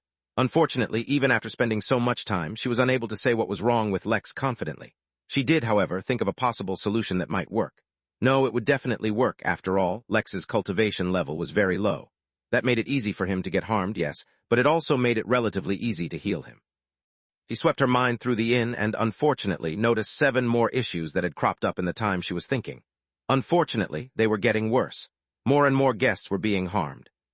As dire as the situation was, she had to pull Gerard away from his duties, as he was the only one who could go to Lex at the moment. Gerard, who had previously lost the appearance of an old man due to his evolved bloodline, had regained signs of age just in the past few days. As if the stress of knowing the innkeeper was incapacitated was not enough, the inn itself had been going through its darkest time. He was sure that if any of this happened at any other time, the innkeeper would have solved it in an instant. But now that they had to take care of the inn while the innkeeper himself was not around, they were failing miserably. It was Mary's oversight to leave him like this, for if she herself had not been so stressed, she would have come up with a believable explanation for the innkeeper's condition. Still, the damage that had been done could be remedied later. For now, she had him return to his recovery pod room. Gerard trembled slightly as he looked once again at the sleeping innkeeper. He was still dressed in his suit, as remarkable as ever, and seemed to be only sleeping. It was as if the lightest call of his name would rouse him from his slumber, but it was not meant to be. Or at least that's what Gerard thought originally. When he heard Mary's instructions, he became confused, as that went contrary to what he had originally thought was happening. But Gerard reached out and tapped the glass surrounding the recovery pod a couple of times before saying, "Excuse me, Mr. World Seed Lotus, I hate to be a bother, but there are a few important matters that require the innkeeper's attention. But unfortunately, the innkeeper is taking a nap, and I would hate to wake him up prematurely. Would it be possible for you to rejuvenate him, even if only for a short while? I'm sure the innkeeper would be appreciative once he deals with his tasks." Gerard held his breath after he finished speaking, waiting for something to happen. The room, however, remained completely silent. 412. The Lotus. The World Seed Lotus had undergone a subtle evolution. The evolution was not too drastic, as its species had not changed. It was still a World Seed Lotus, just that its minimum possible achievement had changed from a 5-star world to a 6-star world. It had gone up a level while still staying within the definition of World Seed Lotus. Unfortunately for it, as a result of its upgrade, it would take it much longer to become a world now. Fortunately for it, it did not care. It had spent practically all its life on Lex's back in a semi-dormant state, so that was really all it knew. Of course, it had strong instincts, and helped Lex numerous times using its abilities, but that did not mean it had magically gained some other knowledge. This worked heavily in Lex's favor, for the Lotus never realized that Lex was actually very weak. The Lotus never thought too deeply into it either. As far as it was concerned, other than the sovereign turtle that had first awoken it, Lex was the closest person to it. Now that Lex had done it such a huge favor by giving it the crystal that allowed it to evolve, it felt even closer to him. The question then would be, why would it let Lex fall into a near-death state if it felt so warmly about him? The answer was simple. It did not even realize anything was wrong. For anything unrelated to world building or any other stuff where the Lotus instincts would kick in, the Lotus knew nothing. Suddenly, though, it was woken from its semi-dormant state. It was not Gerard's smooth, velvety voice that woke it up. No, it was the energy strands the old man released into the pod that went straight to Lex's back, rousing it. When it heard Gerard's request, the Lotus felt ecstatic. The sheer warmth and affection it felt for Lex at the moment could not be described with simple words, and just the opportunity to do anything even remotely positive for Lex filled it with excitement. But while it lacked knowledge about many things, and it was driven by strong emotions to help out Lex, did not mean it would do things carelessly. The first thing the Lotus did was check the condition for Lex's body and see if it really did match what the old man had said. The tattoo on Lex's back warmed up ever so slightly, and a stream of energy entered Lex's body, traveling along his bloodstream. There did not seem to be any injuries, but the heartbeat was extremely slow and the body seemed strained, like a fruit that had been squeezed of all its juice. Any and all activity had been slowed down to the utmost, even the passive flow of spiritual energy within the body. The Lotus could not conceive that the Innkeeper had suffered harm, so it came up with its own explanation for the situation. Once before, the Innkeeper had gone through a process during which Lex was remaking his body. Back then, the Lotus had provided some help by helping the Innkeeper amalgamate all the precious materials on hand. Now it seemed to the Lotus that the Innkeeper had set a foundation in its body, but was not satisfied by how sturdy it was, and so weakened it thoroughly without actually destroying it, so that he could slowly strengthen the foundation to the utmost. In this case, it made sense that others might assume that the Innkeeper was napping. After all, how could they begin to understand the intricacies of the Innkeeper's plans? The matter now was that the Innkeeper was required, but it would take him a while to strengthen his foundation at his own pace. In that case, the Lotus could speed things up. After all, when he grew up, the Lotus would set the foundation for an entire planet. Compared to that, a small human body was nothing. From within the tattoo, an extremely minuscule stream of blue liquid was released and fused with Lex's blood. Through his blood, the blue liquid circulated throughout Lex's body, slowly entering and nourishing each and every portion of it. The liquid was called Hydratia Basaldetrium. It was found only in 6-star worlds, and even then it would be found in minuscule amounts. After all, any of that liquid that was discovered was leftover liquid from when the world was being created. It was not strictly used to build a foundation for worlds, but instead strengthened the world's ability to interact with universal laws.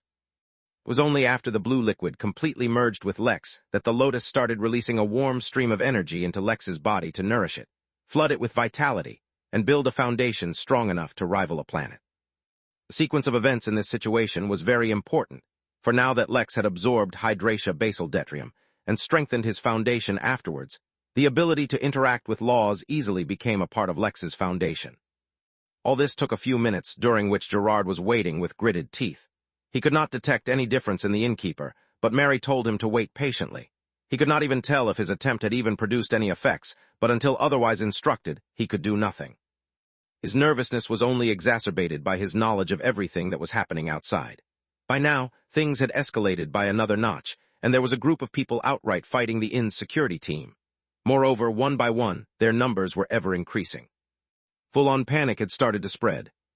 While everyone at the inn was living through an unreal nightmare, Lex was finally recovering. Previously, he had been in such a state that his mind was, for all intents and purposes, practically stopped working. Now at least it recovered to a level that Lex was able to feel soreness and discomfort throughout his body. His mind, from being a complete blank, entered a state of deep sleep. Slowly he started to dream, but even in his dreams he saw odd shapes and colors. He felt the gaze of people that should not exist, and he became aware of events that were both happening and impossible at the same time. Instead of understanding the universe for what it was, his mind would have forced him to try to project the knowledge through the lens of what he could understand, which would have distorted the information. But while it seemed like eons passed in the dream, Lex was actually recovering very quickly. At first, his body was only passively taking in the energy that the Lotus provided. But after a few moments, when it regained even a semblance of strength, it began actively sucking in all the energy. After all, why would it not? This was not spiritual energy that the Lotus was providing. Instead, it was the energy that turned barren meteoric rocks from space into the vibrant, fertile land that would eventually become a part of its world. Few minutes later, color finally returned to Lex's pale face, and Gerard finally felt relief flood his fragile heart. If it was that simple, he did not know why Mary did not wake up the innkeeper sooner. Perhaps there was some great secret, or perhaps a huge price to be paid. What he did not know was that the reason no one asked him to do this earlier was because Mary simply hadn't thought of it. It could be blamed both on her stressed-out mental state, but on a deeper level it showed a lack of readiness by both Lex and herself. If they had spent time discussing what to do in emergency situations, Lex would have definitely told her how useful the Lotus had been to him. But he was so used to taking care of things himself that it never occurred to him to rely on Mary for anything other than miscellaneous in related tasks. Just as Gerard finally took a step back and sighed in relief, he heard a loud bang. His brow creased as he mentally contacted the security team to find out what had happened. Unfortunately, the situation was too hectic, and no one was giving him a response. No matter, a few minutes more and the innkeeper would be awake, and he would deal with whatever it was. Gerard flicked his head towards the right as panic filled his eyes. He could sense, through his bloodline, a massive surge in energy. Before he could do anything, though, the wall of the room burst through as they were struck by a massive explosion. 413 laws. Gerard immediately utilized his bloodline ability as he prepared to absorb the energy from the blast and divert it elsewhere, protecting the innkeeper and himself safe from harm in the process. Yet the expected shockwave never hit him, and besides the rapidly flowing dust cloud that encompassed him, nothing else approached him either. The old man did not have time for confusion as he quickly blew the dust away to get a look at what had happened, but was frozen still by what he saw. The innkeeper, dressed pristinely as ever, stood tall in front of him, showing Gerard only his broad back. A transparent shield had appeared in front of the innkeeper, blocking all the debris as well as the shockwave. Sounds of fighting filled the broken room, as well as tremors from distant explosions, but Gerard was no longer distraught. Instead, endless relief flooded his heart as the greatest pillar of support of the inn had finally recovered. If only things were really that simple. "Gerard, do me a favor," Lex said, his tone exceptionally cold at the moment. "Bring me a cup of midnight signature coffee brew to my office, the strongest cup we have." Before the old man could respond, Lex disappeared. But the unusual thing was, the shield that Lex had used to block all the debris was still active.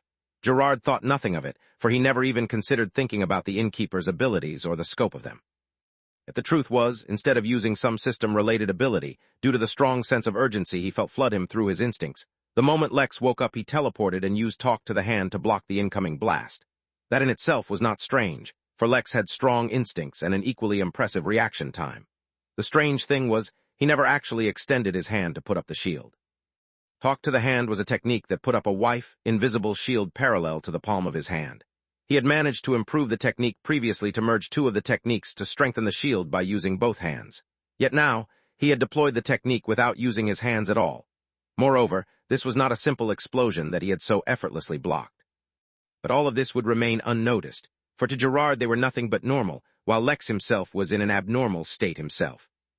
Physically speaking, his body had reached its absolute peak due to the rehabilitation and nourishment provided by the Lotus. That should have been more than enough to wake him up and help him recover from his coma. Yet when he woke up, he was immediately afflicted with endless visual and auditory hallucinations. He had to do all of this the very moment he woke up, while responding to the crisis at the same time, which is why he never realized that the way he used his technique was wrong. Moreover, since Gerard only saw Lex's back, he did not see that Lex's eyes were filled with an endless mix of colors, his pupils completely hidden behind them. In his overdrive state, Lex immediately estimated that the momentum of the hallucinations affecting him had not reduced at all from when he was in the assembly, which meant based on his past experience he would only stay conscious for about 2 minutes. Yet there was something different. While his mind was still being assaulted with the same pressure, the rate of his exhaustion had reduced somewhat. This was the effect of the nourishment the Lotus had given him, but he did not know that. He immediately recalled the effect of the inn's coffee, which reinvigorated the mind for an hour, and asked for it before teleporting to his office. He needed to understand what was happening with himself, but just as important, he needed to understand what the hell was happening at the inn. Due to the strain on Lex's mind, he was unable to think clearly, so he had to prioritize what he focused on. As a result, he did not notice at all as his emotions were going haywire, and that the weather of the inn reflected it. Dark gray clouds filled the previously clear sky, and along with the darkness, they brought down a pressure on everyone that they had not felt before. The weight everyone was feeling on their chest was not one of anger or rage at what was happening at the inn. Honestly speaking, it had barely been a few seconds, and Lex did not yet fully understand what was happening, so he had not even had the chance to feel those yet. No, the pressure they were feeling was a magnification and projection of a mild aura that Lex's body had begun to emit. After all, his body was now mixed with the capability of a 6-star planet to accommodate the laws of the universe into itself in a greater capacity than just as building blocks for its existence. As if such a change was not enough, his body began absorbing the faintest bit of aura from his hallucinations into itself, manifesting itself as the pressure of the universe. After all, laws were things incalculably distant from Lex at his current level, so let alone control the aura, he should not have been able to perceive it. In fact, that is exactly what was happening. Since the foundation which allowed him to accommodate the laws, and the subsequent aura that he was beginning to manifest, were now a part of his body, Lex was as conscious of them as a mortal would be of the individual cells in his body. That was to say, he was completely in the dark about the fact that he was somehow breaking rules that had never even needed to exist because of how impossible his situation was. It was like a being that existed in the second dimension suddenly being able to influence the fourth dimension, directly skipping the part where he was even able to interact with the third. Then Lex sat on his office chair and became aware of everything that was happening. 414 Wrath. Mary did not have time to feel elation at Lex's return, for the situation was truly horrible. An all-out battle had erupted at the inn, and the situation was much worse than the invasion of the rascals, for at that time at least Lex had been conscious and thus took care of everything. Gerard, too, was in a state of confusion because, due to the chaotic state of the inn, he did not know where to get the innkeeper his coffee. While all this was happening, Lex finally sat down on his office chair. The chair made him more in synchronization with the inn than even his host attire, so in a single flash he took in everything that was happening. He was already under great duress, for his hallucinations made it so that everything he saw was blanketed in a layer of strange colors that did not really exist. Since the colors did not exist, and were incomparable to any color he had ever seen, he was under immense mental strain as it was. On top of that, he had entered his overdrive state to fight against the insanity that was rushing in to claim him. Step, by fighting back, he was once again bringing his body to an exhausted state, once again heading towards the coma from which he had woken up. While all of this was happening, Lex desperately wanted to understand what was happening to him, yet also had to take care of whatever was happening at the inn. Suffice to say, when he finally sat down, and the surge of information entered his mind, just in time for him to see countless guests being hurt in a number of battles happening across the inn, and countless workers who were severely injured, he was unable to control his rage. Though it may not always seem like it, Lex thought of himself as a rational man. Even at times when anger took control of him, he was able to keep a head clear enough not to do something so drastic. That is why when his tavern was assaulted and insulted by the kids of those nobles back at the Crystal Realm, he managed to keep himself from just straight out destroying them like his first impulse stated. For better or for worse, though, at this moment, Lex lost all his rationale. He was too strained to stop himself. For the first time in his life, the self-control his elder sister Belle had secretly trained him to keep failed. One moment Lex had over 70 billion MP stocked up. The next moment he had 0. Outside Lex's office, the inn had become a war zone that stretched all corners as beasts and species of all races fought senselessly. Even the sudden appearance of dark clouds or the mysterious weight pressing against their chests had not been enough to dissuade them. Until that is, it suddenly became all too much. From gray clouds, the sky was suddenly filled with black clouds. Streaks of lightning could be seen swimming through the abyssal clouds, yet instead of the usual white or blue, the lightning instead looked searing red, like lava. But the lightning did not have an opportunity to fall, for instead the pressure that had previously been putting them down changed so drastically. Instead of a tinge of fear traveling up their spines, all the miscreants felt fear bloom from within their souls. Every injured guest and worker were suddenly teleported away, brought directly to the recovery room, while every other innocent was brought away to safety. Every miscreant, those that had already begun battle and even those that were still hiding and biding their time, was teleported to the entrance of the inn. And the darkness filled the inn, deeper and more malevolent than the worst nightmare. A golden light bloomed and encompassed all those that had gathered at the entrance at the inn. Everything was happening too fast for anyone to understand or react, but as if the fear that arose from their very souls was not enough, suddenly they felt chained down by the golden light, as if something had imprisoned them. So far, only those who had been deemed as enemies of the inn had been victims to the building oppression, but then suddenly something changed. The oppression that appeared now was orders of magnitude beyond anything anyone at the inn had ever felt. For the first time ever, the Midnight Inn's protection failed to project its guests from the oppression of an aura. In fact, for the first time ever, the minor realm in which the inn was located shuddered, and tore open slightly, revealing the inn to the rest of the origin realm in which it resided. projection of the Innkeeper appeared in the air, and in the eyes of various people around the origin realm itself. It looked like a human, an ordinary man, yet at the same time nothing about him was ordinary. His eyes shone with red light, and his aura was one that radiated absolute death, as if angering him was the same as angering the universe itself. Die.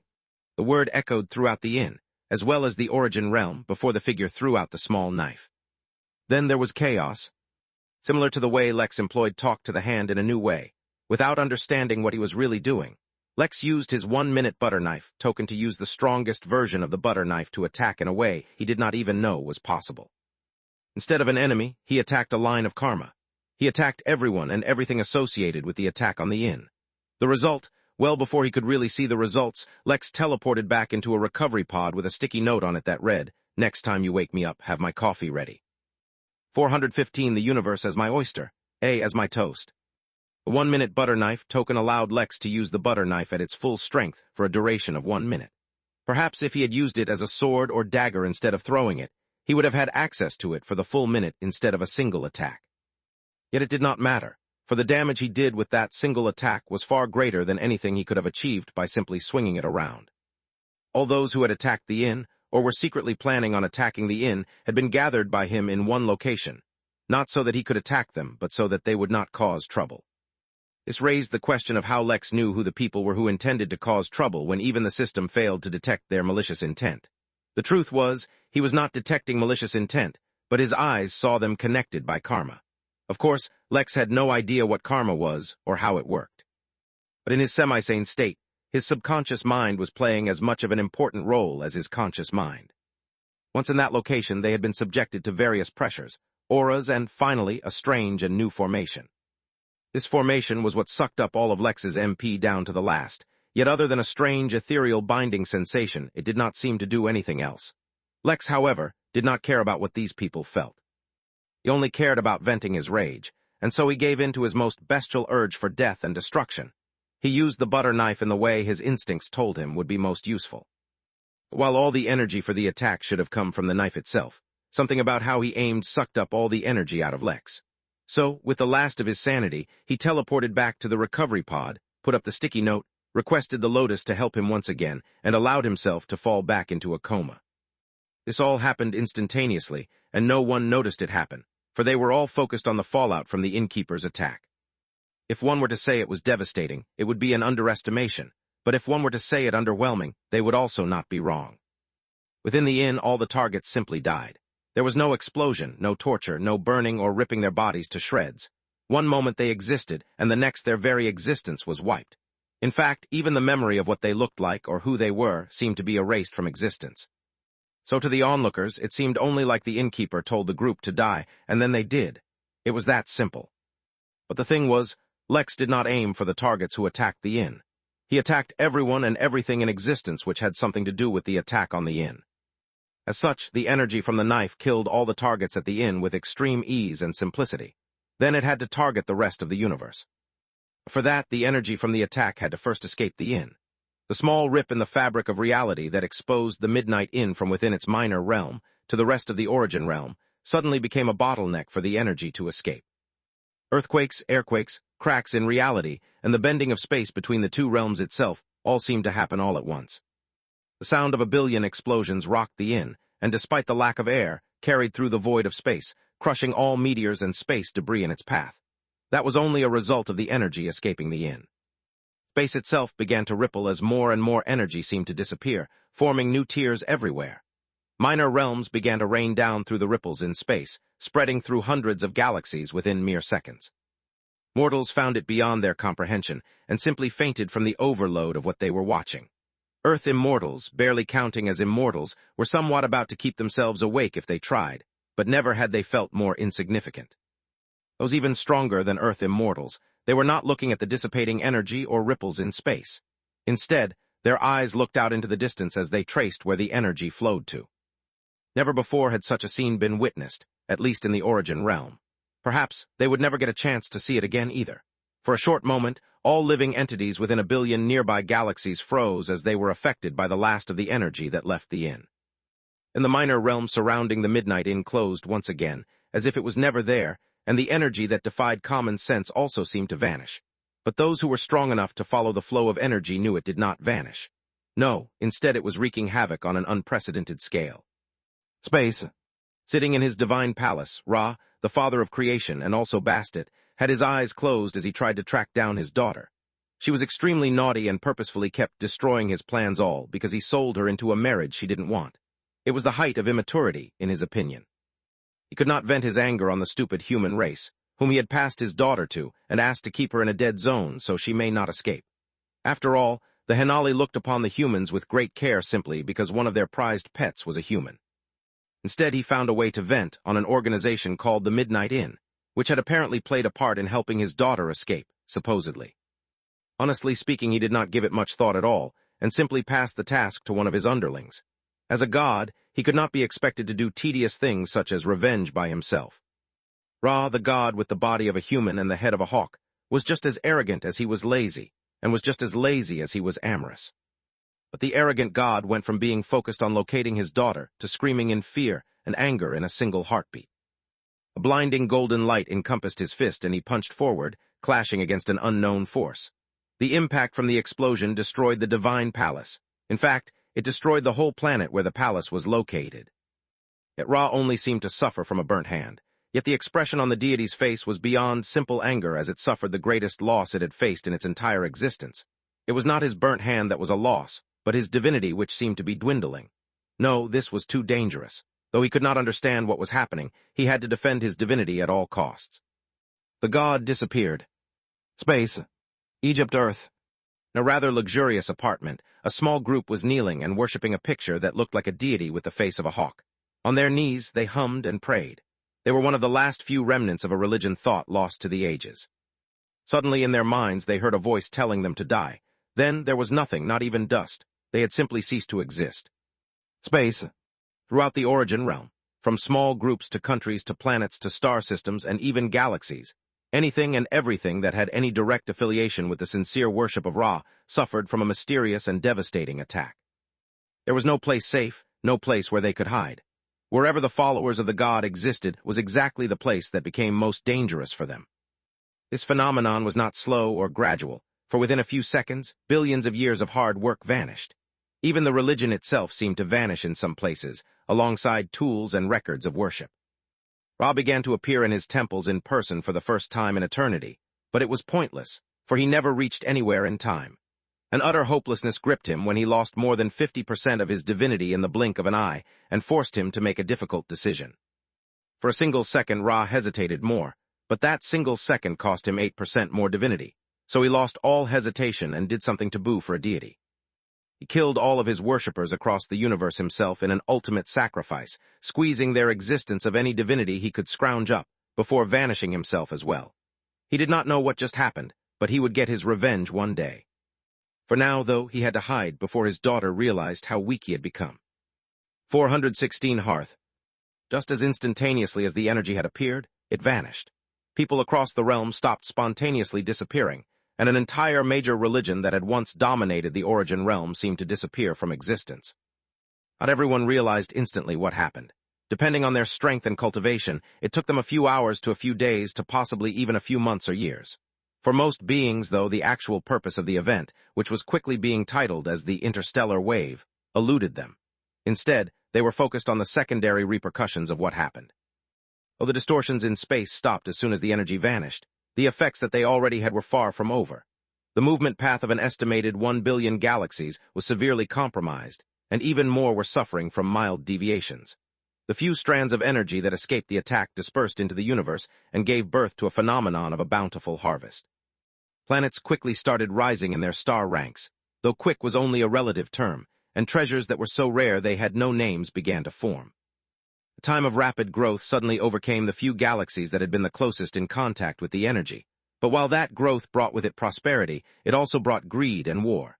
For better or worse, the trajectory of the origin realm had changed. The thing to note, however, was that none of the galaxies affected were actually a part of the galaxies that had directly interacted with the Inn so far. For example, these galaxies were so far from the Jotun Empire that, besides their strongest immortals, none of them even felt the energy surge that enveloped the whole realm. Of course, the Henali were the quickest to understand what happened, and quickly even summarized accurately what had happened. In the Henali assembly, there was an awkward silence as the Daelords had been stopped mid-conversation for an announcement. They had no idea what had just occurred because the location of the assembly was special and cut off from the rest of the realm, but they were about to find out. "There was a clash amongst lords," said the Henali convening the assembly. "We do not know the background of the issue, but it seems that God Ra provoked the new lord known as the Innkeeper. As a result, the Innkeeper retaliated, and Ra's religion had ceased to exist in the realm, and Ra has escaped, hiding his trail." No more was said, but excitement filled the room. Amana especially was thrilled and a little flushed. She was extremely grateful to the mysterious Innkeeper and, strangely, feeling a little attracted to him. Daelords almost never clashed, for it was not easy for any of them to get an advantage over another, yet the Innkeeper had reduced Ra to hiding in a single clash. The Innkeeper must be incredibly powerful, which meant he would also make a good father. Her blush grew as her thoughts started to race. Very few Daelords were able to keep their composure, but Balam was one of them. After all, the devil's background was not as shallow as everyone else's. Still, it seemed like the Innkeeper was worthy of cooperating with. Since his inn catered to the whole universe, perhaps he should also invite him to Garvitz, one of the main realms of the devils. A few other Daelords also developed an interest in the Midnight Inn. After all, now that the Innkeeper had shown his hand, there was no doubt he was worthy of sending a team to the Henali Champions tourney. It seemed that things would be very interesting this time around. Space. At the Midnight Inn, all was still. The sky itself had been ripped asunder by the Innkeeper's attack, allowing them to glimpse the havoc it wrought onto the universe. Of course, since the system had failed to protect the guests from the aura of the attack, most of them had fainted outright, including the workers. Ari especially was disoriented, for the system itself had suffered from the attack. A countless barrage of notifications flooded Lex, but unfortunately he was asleep.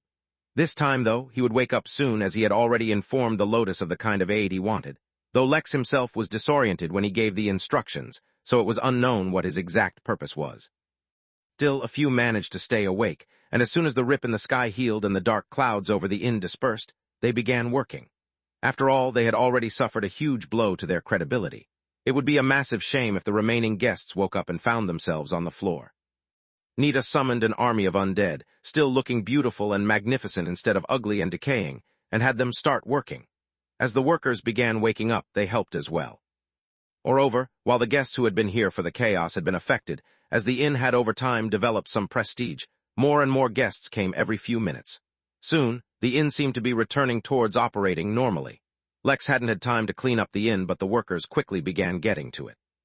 When Mary finally recovered, she breathed a sigh of relief and was just about to begin passing out orders to return things to normal, when a golden beam of light shot through the air right from the grounds where Lex killed all the miscreants. Mary was too sensitive right now due to everything they had faced, and immediately turned all her attention to the light, ready for another battle. But it was not new enemies that appeared from the beam of light. No, instead a hearth was formed right in the open. A golden flame lit up in the heart and began producing a crackling sound, as if logs were being burnt. On the stone, writing started to appear alongside a countdown that was ticking each second. After ensuring it was nothing bad, Mary scanned the heart. Even though she had no physical body, she shuddered mentally as she read the words and looked on in horror. It read, "Here lie the souls of those who deign to become enemies of the Midnight Inn, serving as timber until their time is up." The countdown was only about 100 days, but in a way it was longer than eternity. When one focused on the flames amidst the burning the flames, faces appeared from time to time. If one focused on the hearth with their spirit sense, the wails and screams of countless souls could be heard, even if ever so slightly. The souls trapped here were only those that Lex had trapped in the formation, and not all the ones from the entire universe, but even then the number went into the tens of thousands. Moreover, trapping souls was not an easy task. Taking it a step further and trapping thousands of souls, and then torturing them made the formation increasingly expensive. The majority of Lex's MP went into purchasing the soul trapping formation, and the rest went into maximizing the number of days they could be trapped. Perhaps it would be a waste of MP to do such a thing, for it had taken a long time for Lex to accumulate so much. But maybe it would serve him in another way, and the price would end up being worth it. He had come to the inn to find out if the innkeeper had returned, as well make a few updates on his assigned guild task. He still did not know that it had been accepted already by someone, and was already in the process of being completed. As the golden light disappeared, and Ragnar got ready to move on, he suddenly noticed that something was unusual about the inn. He did not need to sweep his spirit sense, as just his eyesight was enough to see the damage it had suffered, and the numerous unconscious people on the ground. Before he could even begin to speculate, however, his attention turned towards the hearth. He was stunned as numerous thoughts ran through his mind, but first he kept checking the hearth. This was because, within the souls trapped in there, he recognized a few. In fact, he did not even need to search for them, as the hearth had some kind of mystical ability to let him know exactly who he knew that had been trapped inside. He could not believe that soldiers from his regiment would be stupid enough to attack the inn. It went against common sense. In fact, they should not be participating in any conflict that he did not assign. It was a clear dereliction of duty and betrayal. He froze and tasted the word on his lips. Betrayal. Suddenly a few things made sense to him. 417 didn't even drink his coffee. Ragnar did not let his emotions show on his face, but his mind was extremely turbulent. As a man who had dedicated his entire life to the human race, one of the things he hated most were demons, devils, and other races that for some reason targeted the humans. But the single thing, without a shred of doubt, that he hated most were humans who betrayed the human race. He understood that there was always conflict and interest, and humans could never completely be peaceful with one another. It was all but natural. Yet there was a difference between fighting other humans due to a conflict of interest and betraying them to gain benefits from another race. He knew, unfortunately, that as despicable a thing as this was, it was still prevalent in humans. He just never imagined that he would face it on such a high level. To be clear, he was not considering some members of his regiment participating in an attack on the inn as high-level interference. No, instead it was the fact that there was even a possibility that a Jorlam had been born in the Pendle Galaxy that meant there was a high-level betrayal. Moreover, this was not just a betrayal of the human race, but the Henali as well. The battlefield where Ragnar was currently stationed was to fight off invading Fugen, a duty assigned directly by the Henali. If someone was interfering with that, well, the loss of a single galaxy was far from the worst thing they could end up having happen to them. Ragnar collected himself, gave one last look at the hearth as well as the countdown on it, listing how long the enemies of the inn would be tortured, before moving towards the guild room. Along the way, as he saw the condition of the inn, it served as a reminder for him that no matter how strong or capable one might be, there would always be those who would challenge them. Space. Velma woke up in the recovery room, her hair a mess and her face pale from the shock her body had suffered. Her body was sore, not only from the fighting she had been exposed to, but from the aftermath of an explosion that she had been lucky enough to survive. She was disoriented at first, but recovered quickly. Then she hopped on her feet and began helping where she could. There were countless injured who needed tending to, and even the ones who recovered needed aid, let alone the number of guests who were unhurt, but still needed tending to. After all, this was an inn, not a hospital, and there was no shortage of regular guests. He saw a pale-looking guest who, according to Nurse Jubilation, was perfectly physically healthy, but kept crying and wailing in fear. But while it was their job, none of the workers or nurses were willing to help him. This was because the crying man was the person who had challenged the innkeeper to a fight. The fact that he hadn't been killed meant that he was never really involved with the attack. He was just an incredibly arrogant man with unfortunate timing. But whatever the case, his greatest misfortune was that he encountered Lex, who was in a state of seeking revenge for every petty grievance at the time. Though he had not killed the man who challenged him, but just let him be exposed to the aura released by the butter knife while forcing him to stay awake. Suffice to say, the man was extremely traumatized. Eventually, with time, he would recover, but it seemed like his recovery would not be at the inn, for no one was willing to aid him, except Nurse Jubilation, who was burdened with responsibility. Velma was about to go tend to other patients, when one of Anita's undead helpers appeared, and informed Velma that Anita was requesting her prescience. Anita was in the Midnight Library, recording the past day's events down by hand, her handwriting the most beautiful calligraphy Velma had ever seen. "I'm glad to see you are unhurt," said the Lick, "but I think you have more pressing matters currently than helping guests." "What do you mean?" asked Velma. Though she had recovered somewhat, she was not in her peak state, so her thoughts were somewhat slow. "Why, you have to write a newsletter on the innkeeper's actions, of course," she replied, placing a printed picture before her. It showed the silhouette of a man shining alone in the darkness, a single butter knife in his hand. "And don't just write a newsletter this time. There's a new building that the innkeeper created that lets you enter the Henali portal, publish his actions for the whole universe to know." Stars shone in Velma's eyes as she suddenly realized that's exactly what she needed to do. While she was at it, and the innkeeper was in the limelight, should she create a dating profile for him?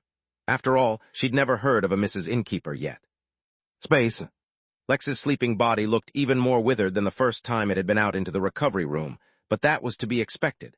Not only did his body suffer through the same strain as last time, this time the Lotus was contributing to his condition. Lex had made a simple request, to step-by-step make his body's foundation capable of interacting with universal laws physically. Well, he did not phrase it like that, because he did not even know, nor could he comprehend, what the universal laws were. Instead, he asked the Lotus to give him a foundation which could tolerate the immense stress his hallucinations were putting him under, and then allowed the Lotus to examine his body. Lotus, however, immediately recognized the influence of laws, and it began to work. The first step was to enhance Lex's blood, for which it would have to first absorb all of his blood. It was an extremely tedious process, but fortunately Lex would be able to survive a few minutes without any blood in his body. After that, the Lotus would give Lex new blood, which was carried a lot more than just nutrients and oxygen. Then it could begin on its other changes.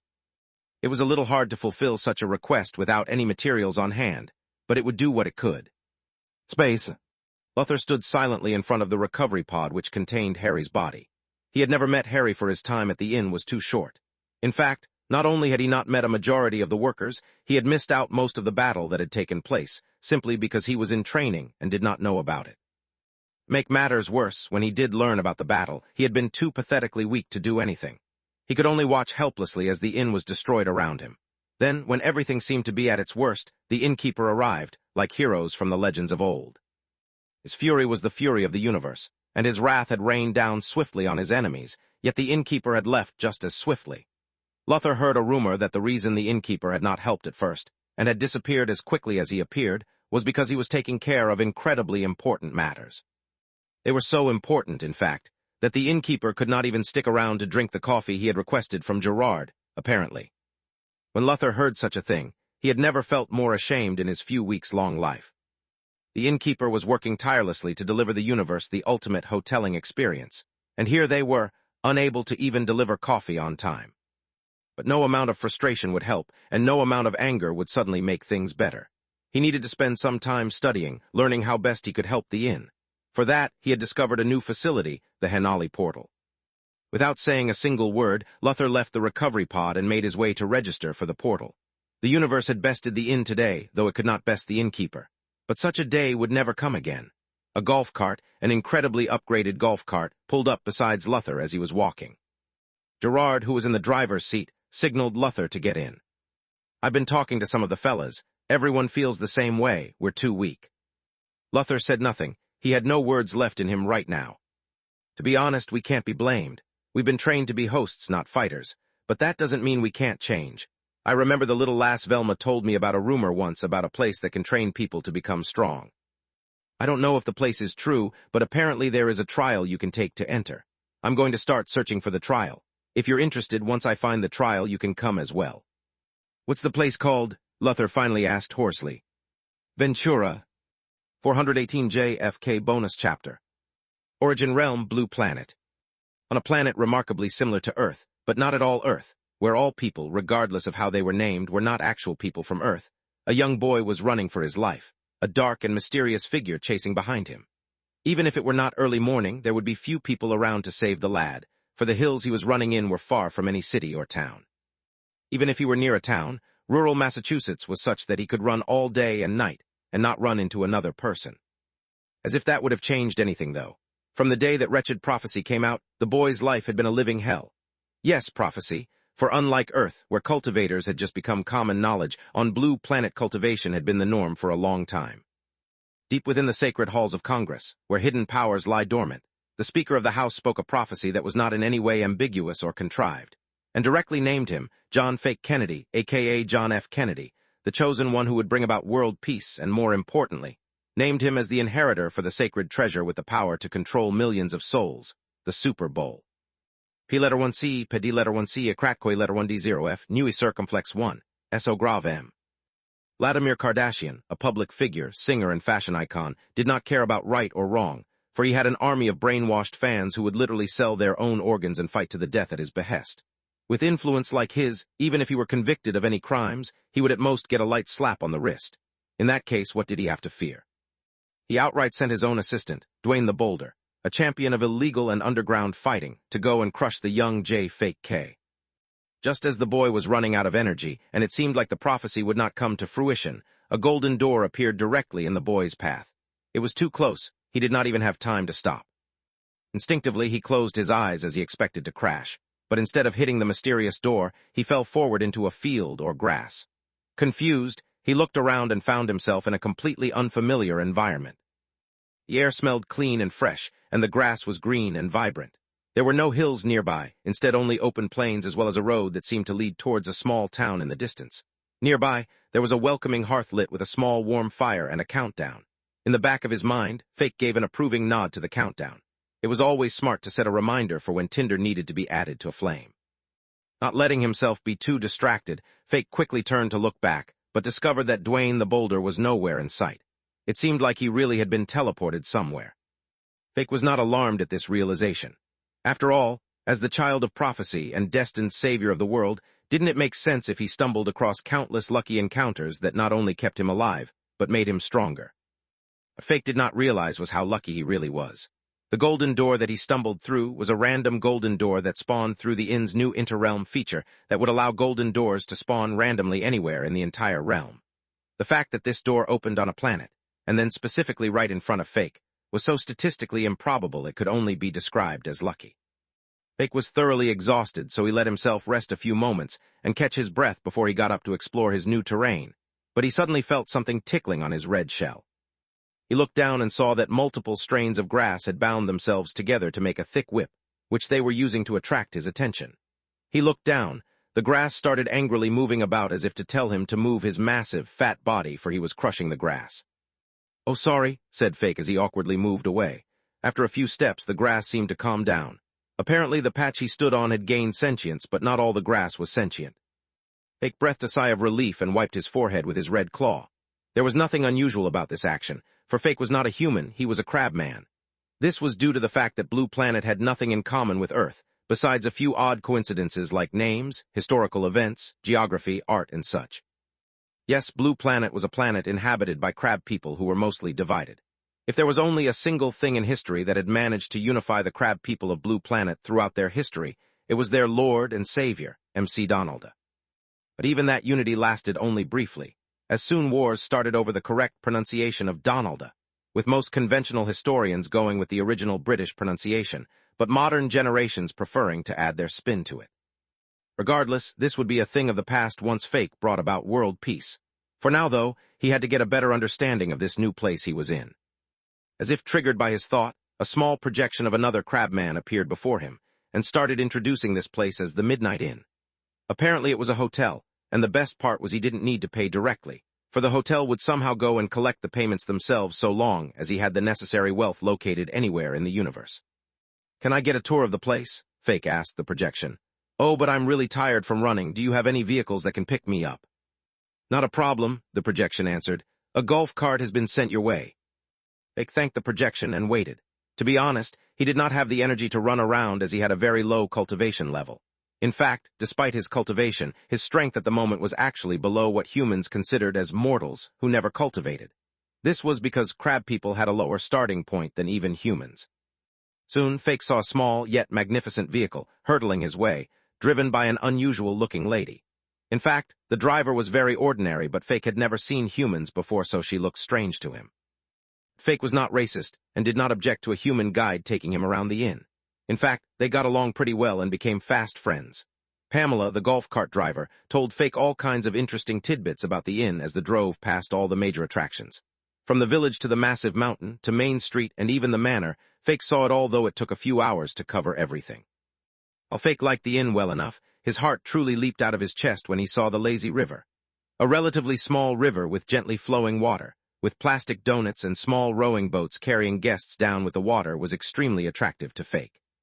So much so, in fact, that he immediately paid to rent a normal room for a couple of nights, for apparently he could not stay at the inn longer than a certain period if he did not have a room booked or somewhere to stay, and had Pamela drop him off near the river.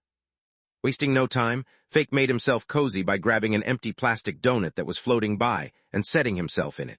He let all his claws dip into the water and let the donut flow on its own along the current. The sensation of cold water against his hard shell calmed him down, while the gentle ebbing of the water rocked Fake's donut, soothing his tense nerves. His life had been way too difficult for a long time, so it was good to finally relax. Slowly his eyelids drooped, and Fake fell asleep in the river. For a short while all was well, but unexpectedly, for the first time, one of the inn's latest features kicked in. Lend reality was a feature of the inn that let portions of the inn sometimes merge with the worlds the inn was connected to. The system assured that all guests would stay safe and not accidentally enter a dangerous area, but sometimes blending the inn and other worlds led to unique experiences that people could enjoy. Moreover, sometimes people from the worlds that were merged could enter the inn like this. As it happened, since Fake was asleep, he did not notice that his donut had gone from flowing down a river to floating randomly in a small, secluded oasis. For a while all was well, until the only other person near the oasis suddenly noticed a weird creature right in the center of her water source. Alicia was startled. This was the first time she saw another living creature since her desert farming system teleported her to the middle of nowhere. But suddenly, the creature disappeared from her view. For a while, the young girl could not decide if what she saw was real or just another mirage. 419 Waking up. The sovereign galactic turtle carefully carried a man-sized parcel wrapped in leaves to the recovery room and casually strolled in. Without needing any guidance, it entered the innkeeper's room and without any hesitation, opened the innkeeper's pod. Very simply, as if there was nothing unusual about what it was doing, it opened the parcel and let some special red-colored dirt fall into the pod and bury Lex. It paused for a minute, as if unsatisfied with the size of the pod, as it could not fit all the required dirt. Shaking its head, the turtle created a pod of its own made of giant leaves surrounding Lex and dropped the remaining dirt in it. Then it left. In truth, the turtle was not pulling off some kind of prank. Through methods unknown, the lotus had informed the turtle that it required some dirt with extremely specific properties. The turtle was the one who gave Lex the lotus, so it was already familiar with the plant. Moreover, it never paid too much attention to what the innkeeper was doing, so it didn't care all that much what the dirt was for. It was only slightly annoyed, for the dirt had not been easy to make. The turtle had to shred some of the most valuable plants and trees to make fertilizer, along with some of its highest-grade normal fertilizer, enemies of the inn, and spent a good deal of its own energy to aid the soil in absorbing it. There were a few more steps involved, but ultimately the turtle only succeeded in making the lowest-grade soil that the lotus asked for, but with its current resources this was all it could manage. Still, even though this was the bare minimum of the lotus requirements, the fact that it met the mark meant it was enough for the lotus to use. Inside Lex's leafy pod, the dirt was slowly being absorbed into Lex's body, as the lotus was using it to nourish, revitalize, and strengthen Lex's body. As amazing as the lotus was, it could only do so much in its infant state. Fortunately for Lex, strengthening Lex's foundation was still within its capabilities. A few hours later, all the soil had been completely absorbed into Lex's body, leaving no trace that it had ever buried the innkeeper entirely. A few moments later, Lex opened his eyes. At first he was disoriented, with no recollection of where he was and what happened. Slowly, as his brain got used to his new body, he started to feel better and his memories returned to him. But unfortunately, the return of his memories also brought back memories of the visions he saw, restarting his hallucinations. Somehow, though, the effect they were having was greatly subdued. In fact, so long as he focused, he could somewhat even ignore the effect of the hallucinations without going into his overdrive state. With a groan, Lex got off the table and slowly started recollecting what had happened. He was attending the Henali assembly, then what happened? He couldn't remember. Wait, something happened to the inn. It was difficult, but eventually Lex recalled the state the inn was in, and paled considerably. The reason Lex had nearly lost his mind from anger was that, unfortunately, more than one of his workers had died in the attack. It was a harrowing thing to think about, especially since he had put so much effort into securing the inn. But now, in hindsight, it became evident that he had not done nearly enough. He would always just rely on hiring security using his event panel, and using that as a solution instead of fixing the inherent problem, which was that his own security was thoroughly lacking. Lex wasn't one to beat himself up, but now that his attention was brought onto the matter, quite forcefully at that, it seemed that Lex had barely run the inn at all lately. He would just make a few major decisions and leave the rest for Mary to handle. The inn had expanded much too quickly for him to keep up with, and as a result, he was always running off somewhere to deal with other matters, while actually taking care of the inn was left to someone else. How many things did the inn develop lately that he had not thoroughly utilized? The Divine Temple, the Inheritance Lounge, the Fishing Well, and so much more. He was reminded that he was the innkeeper, and the very name simply meant that he had to manage the inn, not go running around the universe connecting planets. So what if people caught on to the fact that the inn was actually only connected to a handful of planets? He could always continue to expand slowly later. Lex's mood was already low due to the severe headache, and the tragedy of all that had happened didn't exactly help improve his mood. Lex took a defeated sigh and first checked on his MP. He had spent all of it on that formation to trap his enemies' souls, so in reality he should not have even been able to pay the rent for his own recovery pod. It was fortunate, however, that with several 100,000 guests, his MP was always rolling in. Moreover, the income from the guild room was starting to become significant. Currently had a mere 35,000 MP. It left a bitter taste in his mouth after having been a billionaire such a short while ago, but he knew he would quickly gain more anyway. Even this 35,000 was reduced. For the moment he woke up, Mary asked him for some MP to make a few payments for people's recovery, and Lex approved it. Even now, it wasn't as if there weren't a million things for him to do, but Mary didn't bother him for anything that wasn't too urgent. Lex, too, was not in a rush to start, despite knowing that he won't be able to remain awake too long before succumbing to a coma similar to the ones he had been suffering. The reason was very simple, and since Lex had sat on his seat back at his office, he knew already, but Pia pedi an hachek letter 1D0F New Yota, so acute M. In front of her in the pod slept Harry. Though his body had been completely rebuilt, he showed no signs of waking up. Lex already knew the painful reason, but he wouldn't help but look one more time in the hope that something had changed. Name Harry Styles. Age 18. Sex male. Cultivation details. Glamour sorcerer dormant. Midnight in prestige level, 1. Condition, a majority of the patient's soul has been crushed. Only a few remnants of the patient's soul which were buried in his glamour sorcery tools survived. Without a treasure to regrow the soul, the patient will never recover, and the remaining bits of his soul will slowly diminish. Remarks, laughter is the best medicine for the soul, but it probably won't work on him. 420 unfettered. Lex said nothing and only looked at the sleeping teenager silently.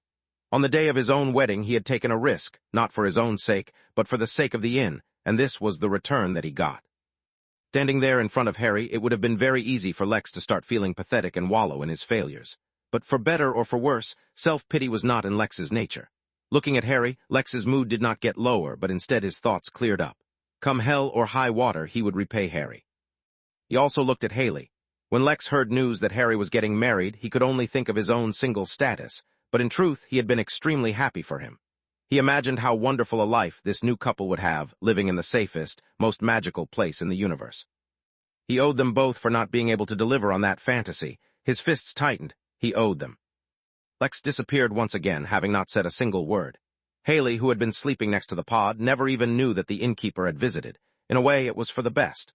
Lex did not visit Harry to be seen. He visited to reignite his motivation with greater focus than ever before.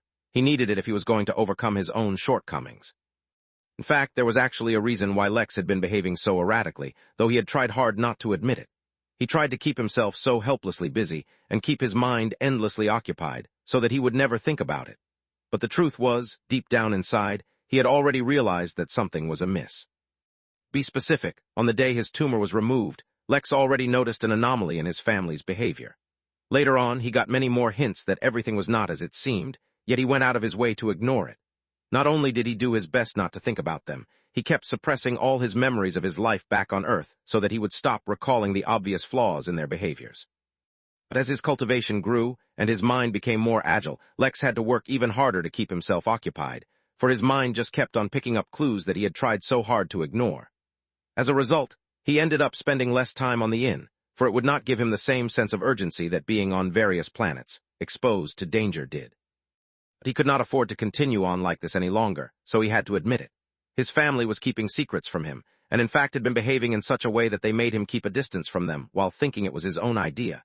He felt so clever when he moved to New York to get away from them, and always worked so hard to ensure they would never vacation there. But he knew now that he was just playing the part they wanted. He felt bitter, he felt disappointed, he felt angry, and much more. But at the end, when all the feelings mixed, the conclusion it reached was that Lex no longer cared. He did not want to go back to Earth and confront them for a truth that would probably be disappointing. Since they were keeping a distance from him and keeping secrets, then he felt no need to return to them either. It was a shame about his younger sisters. Truly it was, for there was a good chance that they had no choice in whatever matter was going on.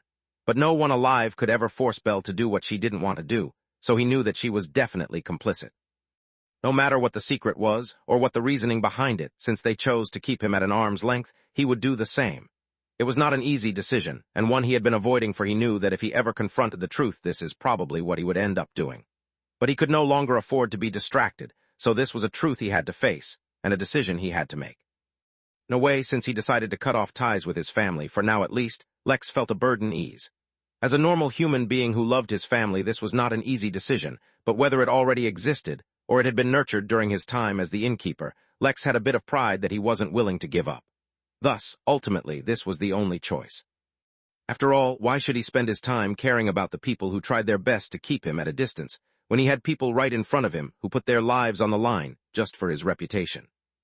With that burden gone and his mind unfettered, Lex could finally focus completely on the inn. The truth was Lex's strongest trait was his mind. Considering the stupidity he had displayed recently, one would not think so, but that was only because Lex usually felt it was a hassle and that it wasn't worth it. Now, with all distractions gone and an unprecedented focus, and while governing his actions, it was finally time to put his intellect to use. Lex reappeared in his office only to find that Luther was already standing there, a cup of fresh coffee waiting for him on a tray. "Welcome back," Luther said, as he offered the innkeeper the coffee he had missed last time. Rho alpha pedi alpha kratque letter 1d0f, nui circumflex ls o grave m. His solemn mask was almost broken, as he barely managed to keep himself from grimacing. The coffee was too bitter. 421, getting started. Despite its horrendous taste, Lex downed the coffee, for he needed the mental clarity it would bring. After all, this was not normal coffee but the midnight special coffee brew, and had the effect of providing the drinker with 1 hour of mental clarity. Of course, that was just a blanket statement, and effects would vary depending on circumstances. In the case of Lex, it barely provided him with an extra 10 minutes at most. Keeping that in mind, Lex directly delved into matters. He had a list of system notifications waiting for him, but they could wait. First on Lex's priority list was healing Harry, so he teleported to X-142 once again and entered the Infinity Emporium.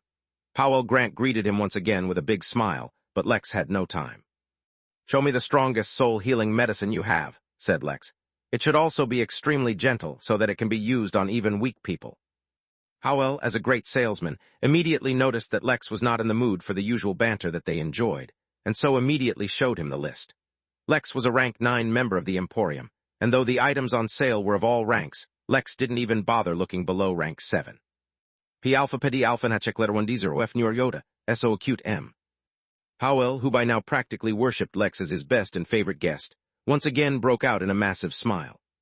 "Excellent choice. It will take a few days to procure all the items, but no more than a week at most.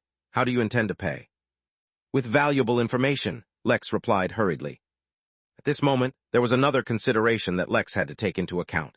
He did not believe that there was ever a possibility of anyone tying him to the inn, and especially to the identity of the innkeeper. After all, who could track his movement across the universe? But Lex had had enough of believing in probability and luck, and decided to prepare contingencies. He had already sold a few pieces of information to Powell that should have been way beyond his level, not to mention the business card, which was a matter related to Daelords. Keeping this in mind, he knew that were anyone paying attention to him, for example the Emporium itself, he had to provide a reasonable explanation to source everything he knew and had, and let people arrive at the conclusion he wanted. Thus, he decided that in case it became inevitable that someone should track him to the inn, he would make use of his other identity at the inn, Leo, the owner of Gamer's Den. For that, moving forward, he could only use information which was possible for someone of his level to have. Moreover, Leo himself also needed to become more active at the inn, so that people actually knew about him. Keeping up that persona would cause him to lose the availability of a lot of information and items.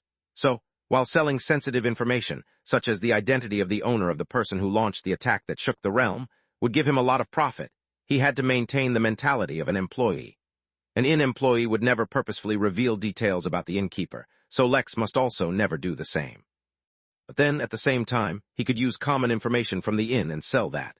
After all, so long as the Emporium didn't gain direct access to the inn, they would have to rely on him for information. When Powell led Lex into the appraisal room, Lex wasted no time and first informed him that there was a hotel in the universe offering special environments to cater to divine guests. That's about all he said, for he was still trying to gauge the level of this information, and would depend on Powell's reaction to understand how much it was worth. His strategy paid off really well, for the man really had no concept of a poker face, and stumbled so hard he nearly fell from his chair. "What's the name of the hotel?" he asked with a feverish energy. This information to ordinary people meant nothing, but to the right people was worth a lot. Yet Lex did not answer and maintained his emotionless expression. "How much is this information worth?" he asked, without expressing if he would divulge more or not. Powell quickly regained his composure and began negotiating with Lex, but no matter what he did, Lex never directly gave the name of the hotel. Instead, he traded other bits and pieces of information until he had sufficient information to pay for what he wanted to buy, such as the news that a group of pillagers led by a Quash leader called Enzar had been destroyed. The Devils had lost a star system to the advance of the Jotun Empire. The Iron Heart pirates had changed their profession and had become marketing managers, etc. All the information Lex sold was worth nothing to him, but he knew how much it could be worth to those with vested interests. Finding those people would be the Emporium's job. Lex only cared that 1 week later he would have what he needed to heal Harry. As soon as he was done, Lex left. It was only after his departure that Powell realized they had spent only 4 minutes during the entire exchange. His casual smile and cavalier attitude quickly changed as he elevated Lex's status even more in his mind. Something was different about Lex, and whatever it was, it made him seem more intimidating. Powell did not want to be the person who would stand in his way. With his conscience cleared, Lex focused on the next matters. He only had a few dozen more minutes maximum before he fainted again, so he would make the most of them. He skimmed through his system notifications. There were way too many to read in depth at the moment, and got the gist of the matter. He had actually lost 2 points of authority because of the chaos that had been caused at the inn, and the number of his guests who were affected. He also received a bunch of emergency quests to save the inn, save his workers, save his guests, save his reputation. Most of them he succeeded, but some of them he failed. Due to the valiant effort of his workers, none of the guests were actually killed, so the system's punishments were not too severe. Yet no matter how bad his punishment had been, he had completed quite a few quests when he killed all the enemies.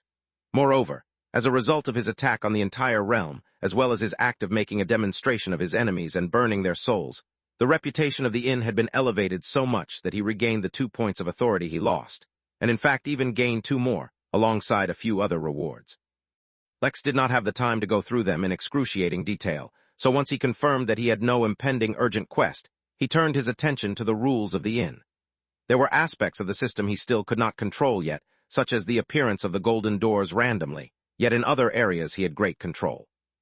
Though the inn itself was generally open for all, Lex began designing special zones that would be limited to only those with a high enough cultivation. He could not force people of different cultivations to stay away from one another, but by creating exclusive zones for each cultivation range, he would automatically entice his guests to divide themselves.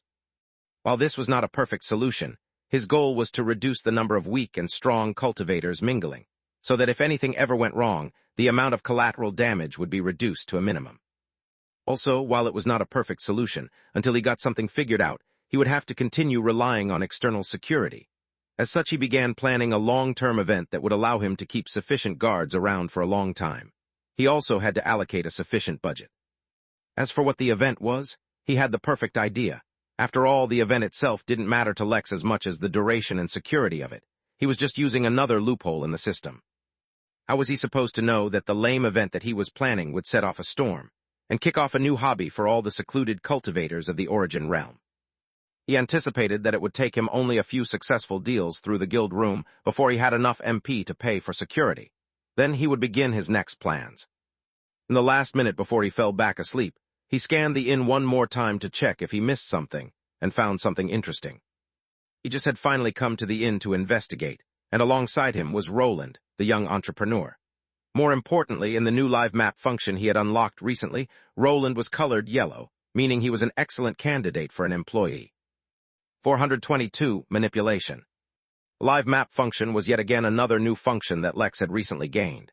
Its uses were many, and Lex had planned to use it to its maximum capabilities, but he had been too swamped with one event after another to pay any attention to it.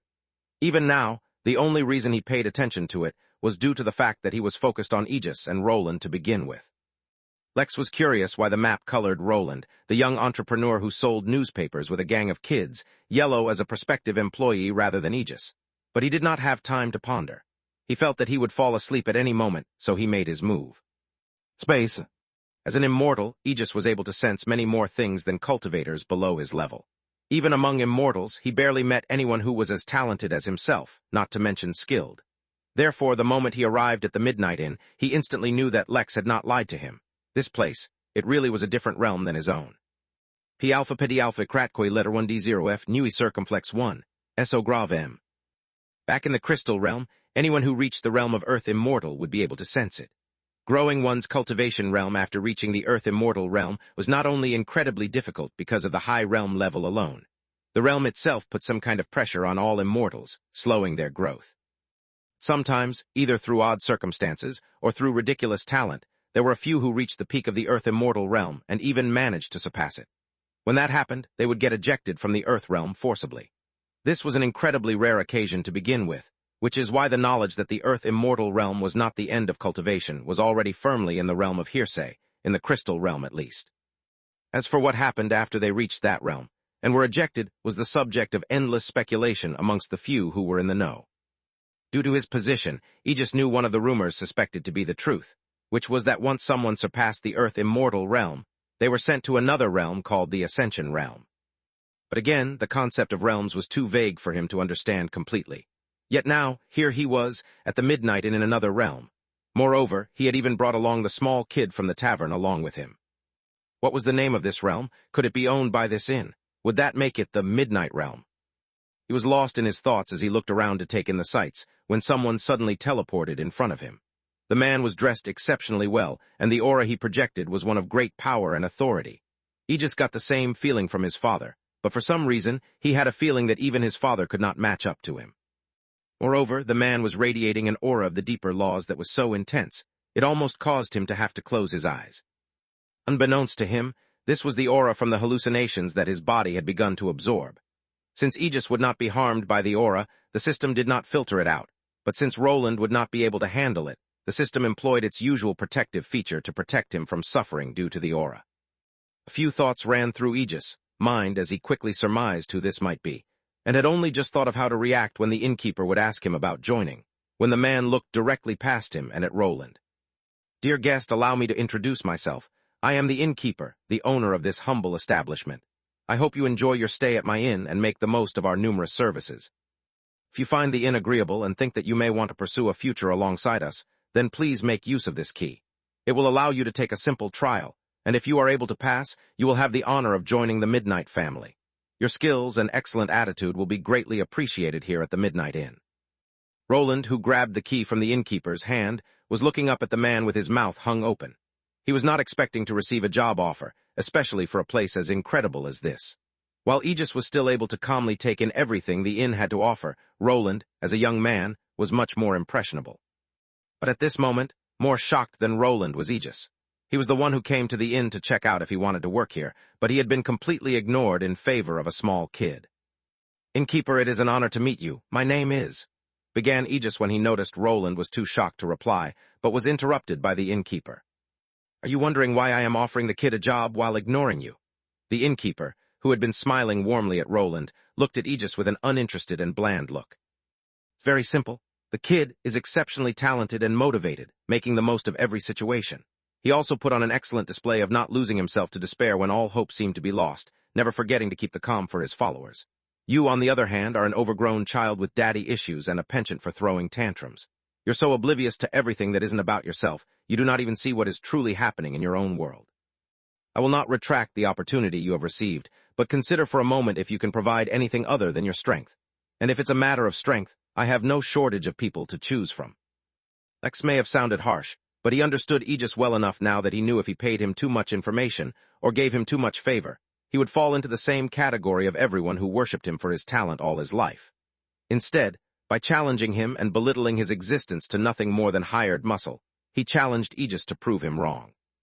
It may seem a little cold-hearted to manipulate someone so directly like that and think so little of them, but with his hallucinations returning, Lex could not be his kind and warm-hearted self.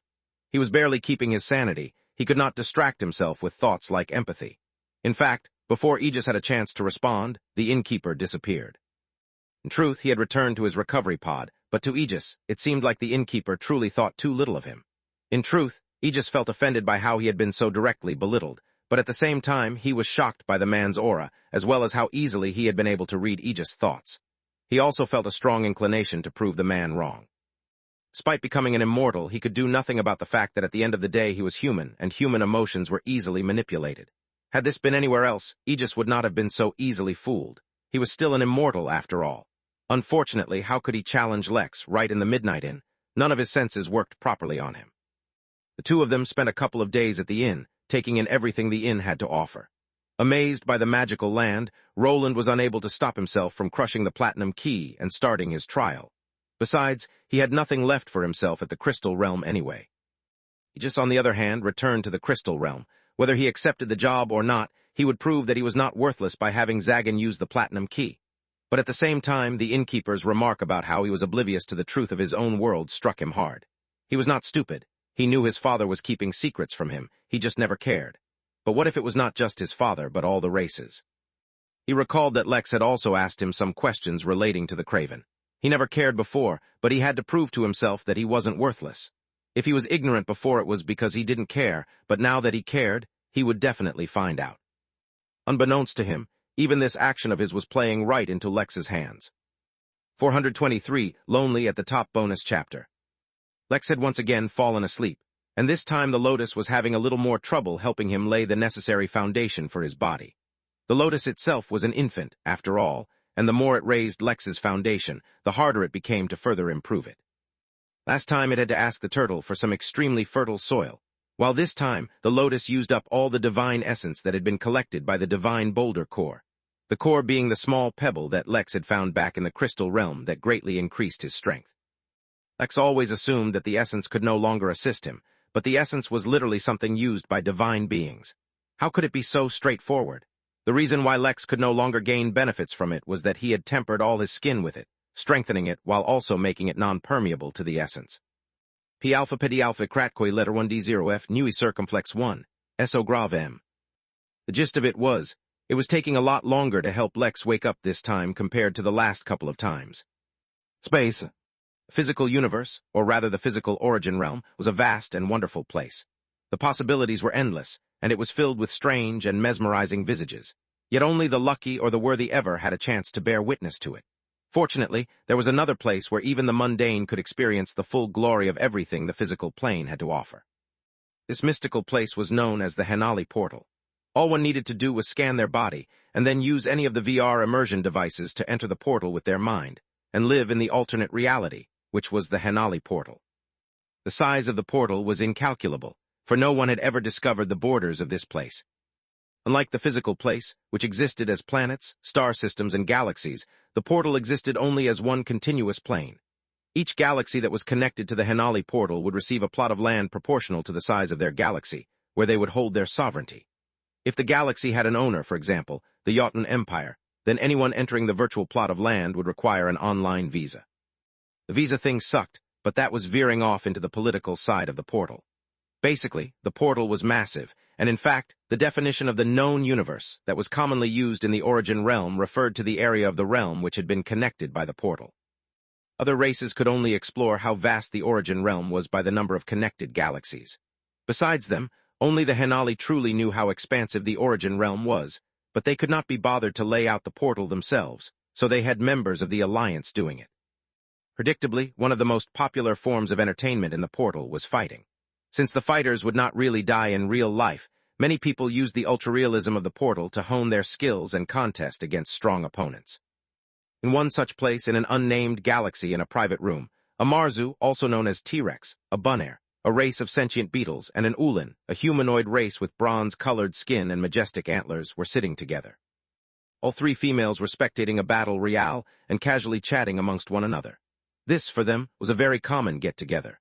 Though it may seem like they were rich and carefree, in truth, they were all battle maniacs who happened to become friends from battling one another in the portal. Every so often they would take a break and rest like this, for maintaining peak mental state required some off time. The Ulin, a young girl of only 91 years of age, was casually sifting through the pages of an online battle magazine when a particular article caught her interest. Be more specific, it was the image above the article that caused her interest. It was the silhouette of a man dressed smartly, holding naught but a butter knife. The lands before him were filled with bodies of what she could only assume were his defeated opponents, though the outline of his face did not seem to be looking down at them. Instead, it was looking upwards, as if challenging the heavens. Though it was only a picture, and the young girl could not even determine the warrior's expression, let alone his identity, something about the way he stood filled her heart with admiration, as well as worship. The title of the article was "To Die at His Hands is the Ultimate Mercy," and was written by a Rachel. The Ulin girl could not move her gaze away from the heroic figure in the picture, as if his silhouette contained everything she had ever dreamed of. Unbeknownst to herself, the bronze-skinned girl began to blush. At this point, her two friends noticed something was going on, but she herself did not notice. She finally pried her eyes from the picture and began to read the words written below. "How lonely is it at the top?" the author asked in her first sentence, and then continued. "It is a question we will never be able to answer, for that is the place where he stands alone, protecting everything he holds dear. But while he stands at the front to protect so many others, why must he stand alone with no one to protect his heart?" The Ulan girl did not even realize when the tears started flowing down her cheeks as she imagined a hero, going from one battlefield to another, his body a canvas for battle scars. But when he returns at night to rest by his campfire, he rests alone. "I will protect your heart," the girl wanted to scream, but she knew her voice would not reach the hero's ears, for he was surely far away, fighting to keep the universe safe. At the end of the article, a part she had not yet reached, was a statement by the author, mentioning an upcoming comic series depicting the exploits of the noble hero known only as the Innkeeper. 424 First Meeting. 6 days after Lex returned to his recovery pod, he finally woke up again. This time his condition was much better, and he even felt like he could manage to ignore the hallucinations without any assistance. Moreover, his body was overflowing with strength, yet at the same time he felt completely normal. It was an unusual feeling, but he did not have the time to delve into these matters. He had to make the most of his time before he fell asleep again. It was also because of his rush that he missed the formation of the Innkeeper fan club that was holding its first ever meeting, having been formed after the small news article and comic strip that Velma launched on the Midnight newsletter as well as the Henali portal. He teleported to his office, once again finding Luther standing there, coffee in hand. Yet this time, he was also holding 3 folders. Lex raised an eyebrow out of curiosity, but chugged his coffee before asking what they were about. "You have something that requires my attention?" Lex asked, turning towards Luther. It was only natural that with time, Luther would bring various matters to Lex's attention. After all, as Lex's assistant, his job did not end with sending in people to Lex's office for meetings. Though Lex was feeling much better and could almost ignore the hallucinations, the fact of the matter was that the effects they were having on him were much deeper than just putting him in a coma. They messed with his emotions, so that even now, Lex was more or less in his neutral and cold state. Luther, having only glimpsed at the usual warm and friendly Innkeeper, felt the Innkeeper's current attitude was a reflection of everyone's poor performance. "There are a couple of proposals I had which I wanted to bring to show you. After spending some time at the inn and talking to a lot of the workers, I believe that we, the workers, are not sufficiently motivated or driven to give our best performance. After a detailed investigation into how all the workers actually perform, I came up with a list of possible solutions to increase motivation and drive up work efficiency. I also mentioned a special training program which can focus on a few workers who have proven their worth to aid in increasing their cultivation, so that they can be of greater use to the inn." His interest piqued, Lex reached out and grabbed the first folder and read through the list. Despite how minimal Luther actually made it sound, he had been incredibly thorough in his report. Each proposed change was supported with an in-depth explanation for where he saw the shortcoming and how he suspected the change could increase efficiency. Even with Lex's increased cultivation, as well as heightened efficiency due to the overdrive state, it took him nearly an entire minute to read through it. What impressed him most was that Luther hadn't taken it upon himself to make judgments, but had actually talked to a lot of the workers to determine whether these mentioned improvements would actually bring about positive change in their relevant departments. A brief example of the kinds of proposed changes would be performance-based raises and promotions, result-based perks, such as access to some of the inn's services or extra holidays, an annual review of the best workers in each department, specific events or holidays focused towards the workers, etc. Furthermore, it suggested sending the workers who performed the best to a neutral cultivation institution called Ventura to aid them in raising their cultivation. Lex had to say, if Luther ever got a corporate job back on Earth, he'd be possibly one of the most beloved employees ever. In his cold and calculating state, Lex almost immediately approved the changes. But no matter how cold or emotionless he became, it did not erase his memories. One of the strongest feelings Lex had back when he learned that his workers were actual living people instead of autonomous robots was that he did not want to treat them like slaves or mindless workers. Moreover, no matter how much he could possibly improve efficiency by doing these things, he could never overlook the loyalty his workers had shown him. So while Luther presented a lot of good ideas, Lex could not implement them as if. Before he made a comment, though, he summoned 2 other workers to his room, Gerard and Velma. He had noticed that those 2 had contributed the most in this proposal, and so wanted to include them in this talk. Naturally, due to the limited time that Lex had, he did not wait for them to come to him themselves, but informed them to finish whatever they were doing, and then teleported them over directly. The moment that the others entered his office, a change took place, and a conference table appeared with 4 chairs. It seemed like they were about to hold the first ever meeting to discuss improvements at the inn. "This is a good proposal," Lex began, "and I like the initiative of locating areas that need improvements and suggesting them on your own. But while these are good ideas, they need some alterations before we can implement them. P alpha pedi alpha nachek letter 1d0 f nur yota, so acute m." There was an imperceptible pause when Lex reached this point as thoughts of his family keeping secrets from him flashed in his mind, but Lex moved past it. Luther had presented some good ideas here, and Lex wanted to start on them immediately, after they went through some changes, of course. 425 last 2 folders. Although went through the dramatic claim of having the first ever meeting to improve the inn between Lex and key members of the inn, the actual meeting lasted no more than 3 minutes. The whole premise of Luther's proposal was to have the workers improve themselves by creating a competitive environment, so that only those who had the will and dedication could rise through the ranks and get the respective rewards. While in theory this was a good thing, Lex knew for a fact that such an environment hardly ever only promoted healthy competition. The only change Lex made to this, since he also didn't believe in just giving handouts, was that he did not set a limit to perks and services. Should any of the workers want higher pay, different positions, more holidays, or anything along those lines, there was a way for them to pursue it. Luther instead had limited quotas per annum for certain raises and services, which would have bolstered competition. Regardless, after making a few changes, Lex directly implemented them and informed Mary of them as well, since technically she oversaw more of the inn's activities than his actual workers.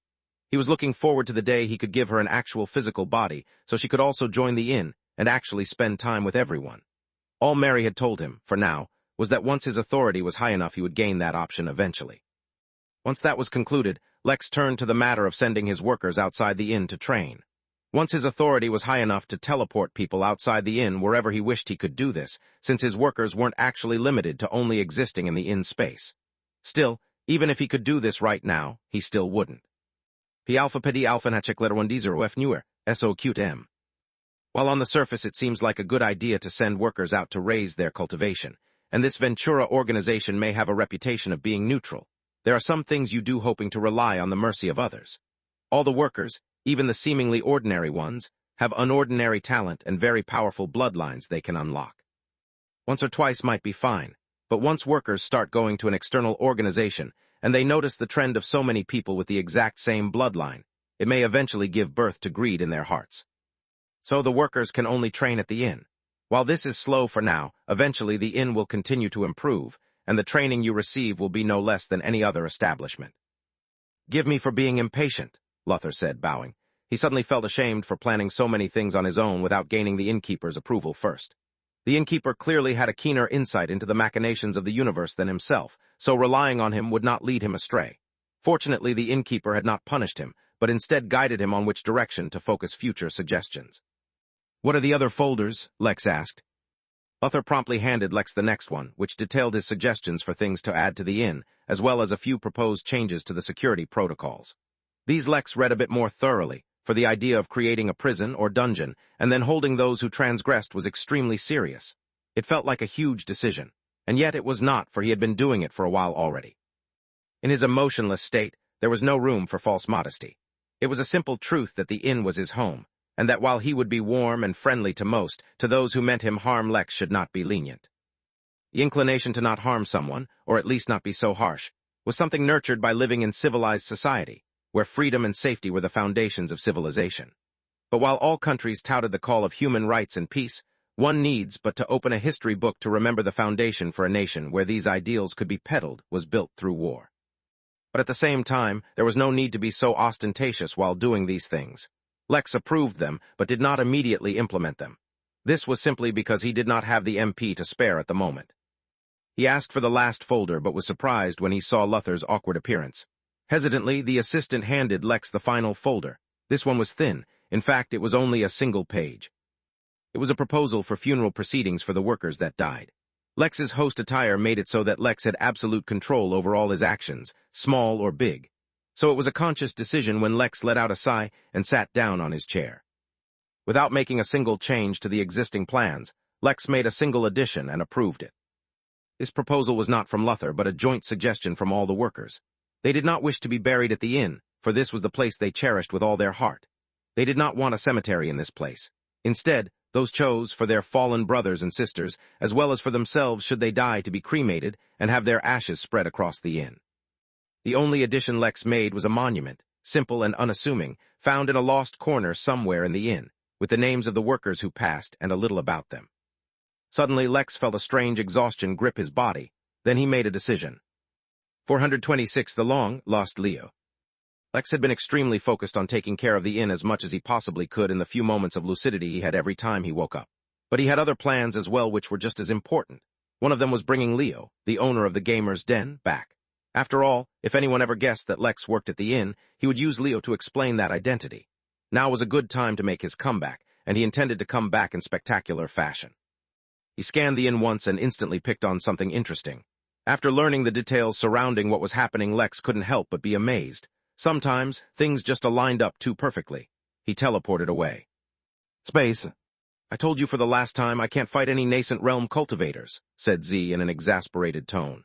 It had been days since he last watched any decent anime. It was work this, responsibility that. After all that had happened, he hadn't even had any time to rest. As if that wasn't enough, some of the regulars at the battle arena started to come and bug him. Z had quite the reputation and fought many battles.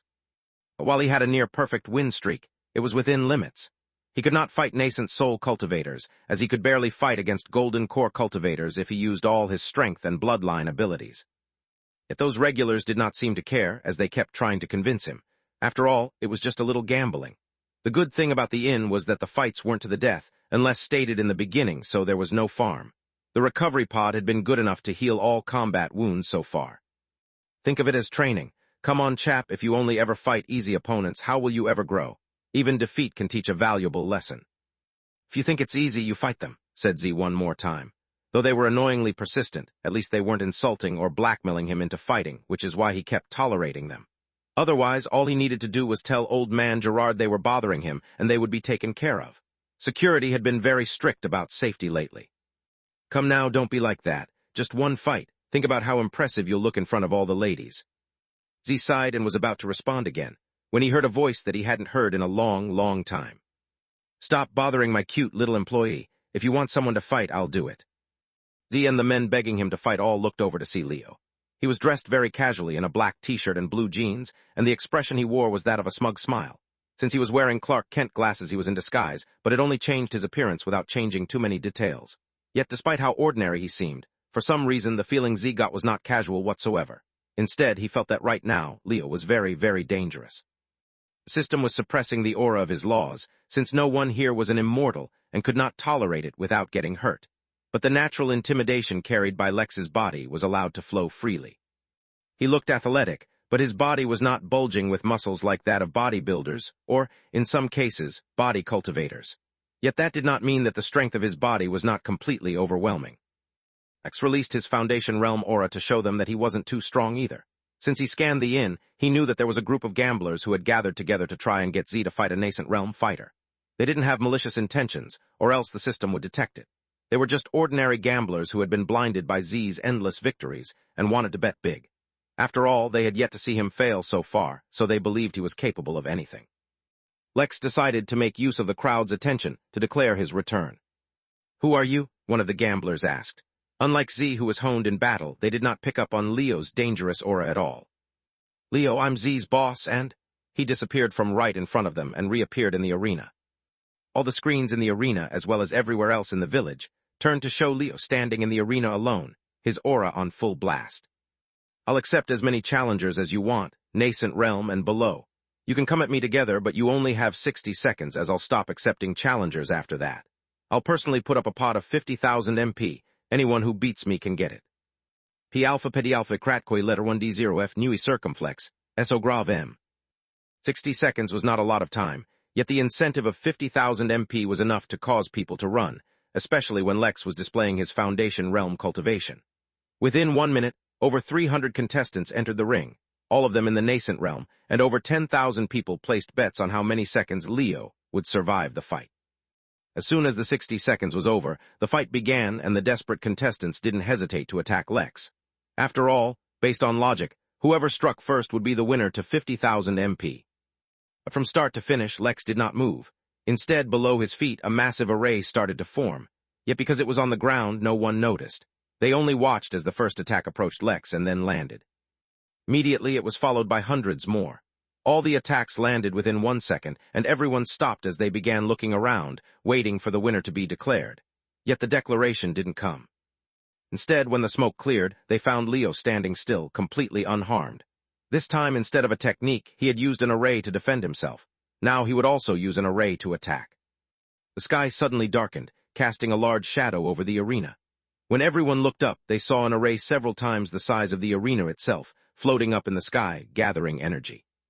In the horrified silence that filled the arena, the sound of loud cracking woke everyone up. Lex was cracking his knuckles. He gave himself 5 minutes for this fight before he had to get to his other tasks, so he should really stop dilly-dallying. 427 arrays. The feeling was electric. It sent tingles down his spine and made the hair on his body stand up.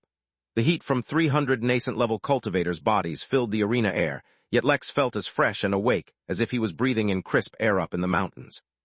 It was strange because in his mind he felt devoid of emotions, as if they had been stripped of him, yet his body was humming with excitement. His heart was not racing, but he could feel that it was beating faster than normal. Though he was standing straight, he felt his muscles loosen and tighten, as if warming up for the battle. Adrenaline had already begun pumping through his veins, and the anticipation was heating up his body. Yet, as if completely detached from his body, he watched everything with a cool head. Today was about venting his frustrations, yes, but it was also about so much more. It was about the return of Leo. It was about making a statement. It was about protecting his workers. And it was about finalizing his foundation through his actions before he could no longer suppress his breakthrough. The thing about arrays was, they did not have a designated strength level. The amount of strength they produced was entirely up to the array made. Oh, then how would the strength of an array be measured? Of course, using appropriate characters to form an array affected its strength.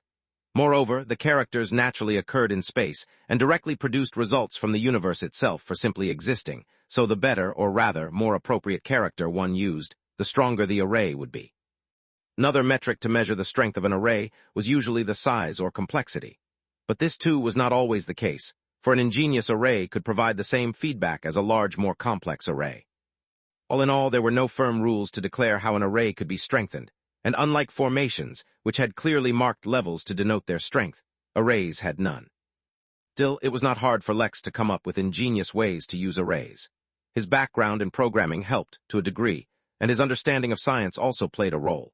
For example, if he was creating an array to burn something, he didn't forget to create a necessary fuel as a part of the array to keep the fire burning long after the array ran out of energy. But in certain ways, his deep dependence on human understanding of the universe derived from Earth restricted him and his imagination. After all, while he had a scientific background, he lacked a cultivation background. In his current state, however, it was no longer an issue, for his subconscious was playing a large role in his actions, and his subconscious was also being affected by the hallucinations. He was only in the foundation realm, so his perception of time should not have been as good as the nascent cultivators that surrounded him. Yet practically speaking, that did not seem to be the case. The moment the match began, Lex entered his overdrive state and took note of all his enemies. There were only about 44 humans, while the rest were either beasts or from other races Lex hadn't really paid much attention to. Their attacks would no doubt be extremely strong and carry a bit of their element, not to mention they probably had some aspects to them Lex did not understand yet. After all, his own realm was far below them. It would be much easier to just negate the attacks, or send them somewhere else rather than defending against them, he thought. An array started to form beneath his feet, as he casually thought about how to react. The first nascent was forming its attacks, and Lex's instincts started screaming, but he did not move. Maybe I should form a realm around myself. The array around his feet grew, formed of characters Lex never even learnt. No, that's not a good idea. The array shrunk back in size, the previous characters disappearing. P alpha pedi alpha nachekler 1d0 f newer, so cute m. Lex's thoughts all occurred quicker than a single instant, and the array on the ground formed at the same speed. The barrier formed just in time to absorb the first attack seamlessly. Honestly, there should have been no explosion or loss of energy of any kind had all the attacks landed on it. Yet due to the tight space and narrow target, the 300 attacks kept hitting each other and exploding prematurely. Still, none of it mattered to Lex. His mind was already focused on the next array. His actions would form his foundation, or something like that. He couldn't remember. Some would argue that his actions were immense enough even if they only considered everything he achieved in the crystal realm, let alone the fact that he decimated an entire religion from the entire realm after coming back. The truth was, when he heard that his actions would reflect in his foundation, he decided to build it by using an array to defeat impossibly strong enemies. He was so focused on that single thing that he completely forgot. He had long surpassed it. 428 bang. Shadow covered the arena as an array covered the entire visible sky. The spectators' minds shut down as they tried to process what they were seeing, while the competitors were trying to absorb the fact that Lex was completely unharmed by the previous bombardment. Lex, on the other hand, was thinking of ways to endlessly increase his firepower while making his array as precise as possible. He also had to give a large part of his focus onto the array itself as well. While the characters that formed arrays were found in the universe, making them reappear was not magic. Lex had to expend his own spiritual energy to form them, which is usually why when he formed arrays they were close to his body. After all, the shorter distance his energy had to travel before forming the characters, the less energy he would have to expend. This over-the-top performance right now was necessary not because Lex wanted to be a show-off, but because he wanted to take out 300 of his opponents at the same time, without killing them and without causing the damage to spread. Those extra few requirements made the array much more complicated, but that did not seem to be an issue for him at the moment. There was just one drawback. Since he was channeling all his spirit energy into the sky, he could use none of his techniques, so until the array was complete, he would have to survive without them. But just because Lex's mind was unusually in tune with arrays, and this was his special moment, in his mind at least, it did not mean his opponents would allow him to continue his performance unimpeded.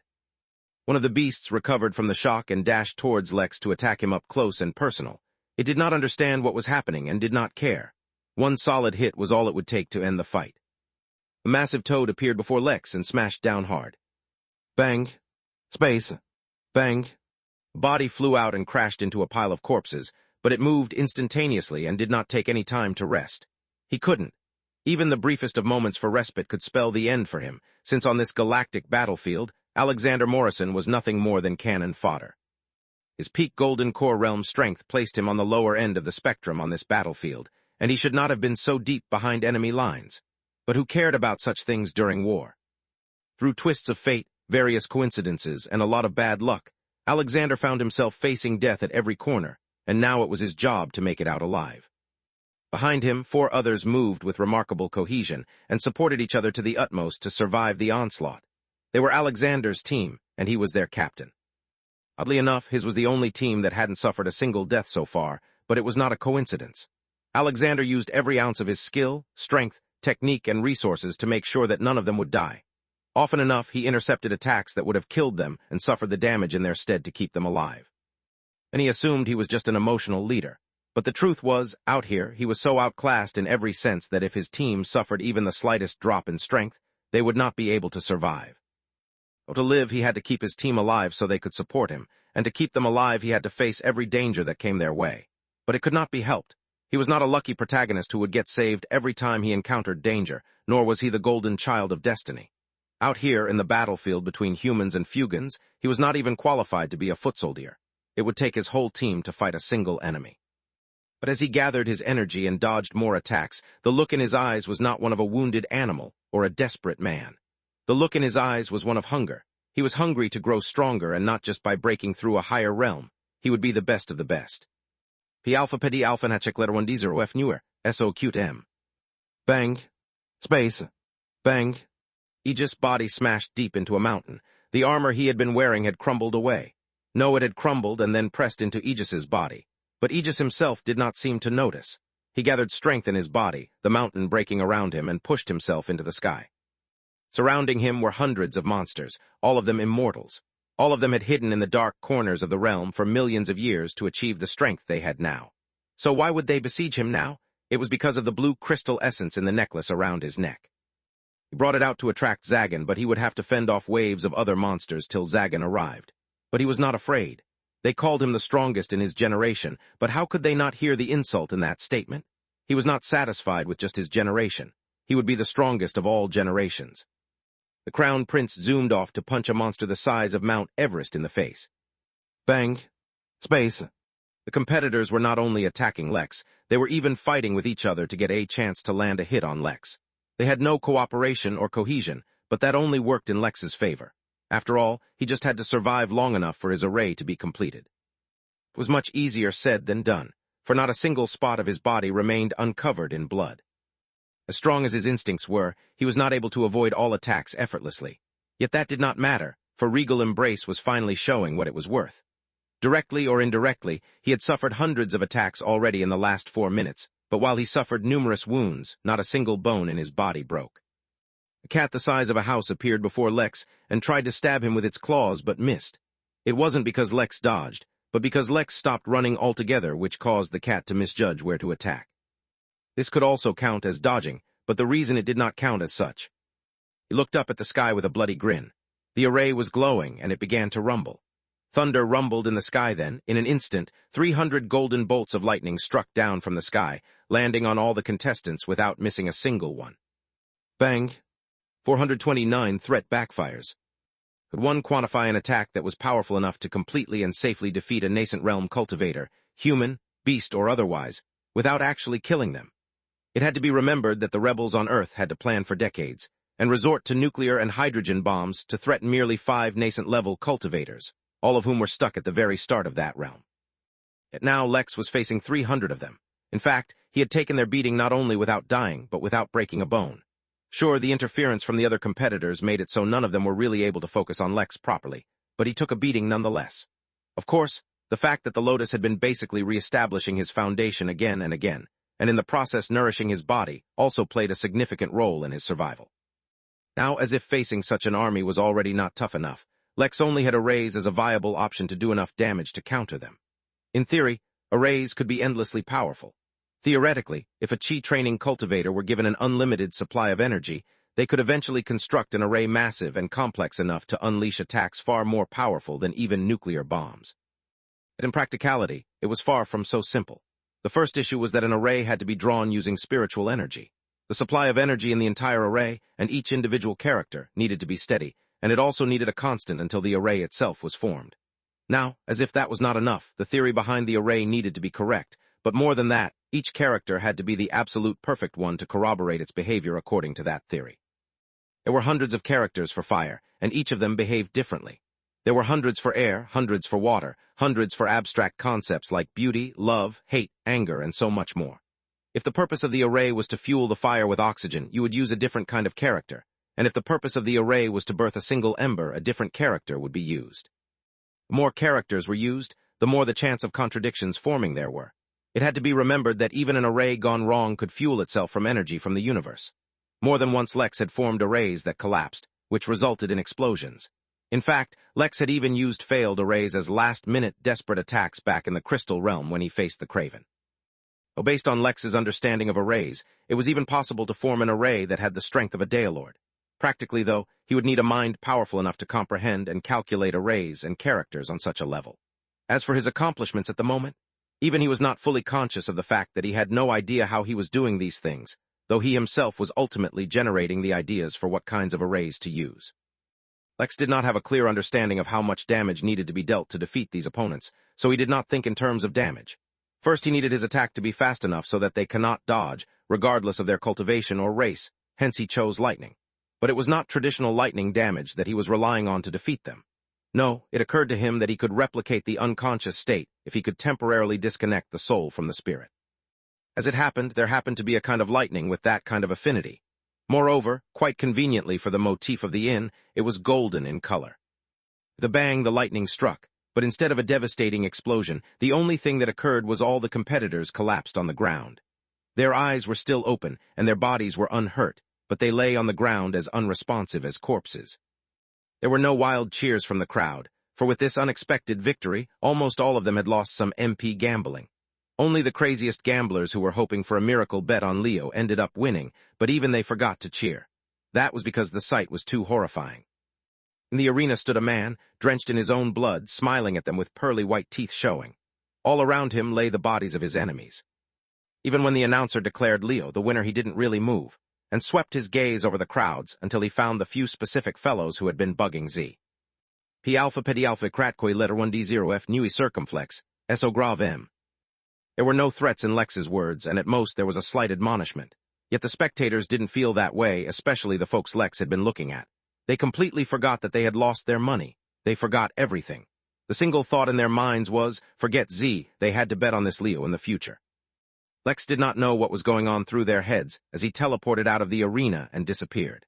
He realized that people, the workers mostly, might be curious about why he could teleport in places, whereas only people from the security team should have the authority to do so. It was not an issue he would address directly, for it would be less believable that way. Instead, he would reveal things in a roundabout manner. It was time for Leo to meet Luther. 430 tasks. Lex estimated how much time he had left and could roughly round it off to about another 20 minutes. This was more than the last few times combined. But at the same time, the Lotus also conveyed to it how waking Lex up was getting progressively harder. Fortunately, according to the Lotus, Lex would need only 2 more treatments. The bad news was, for the last one the Lotus requested a special metal that it would need. The worst news was that, apparently, it was extremely rare.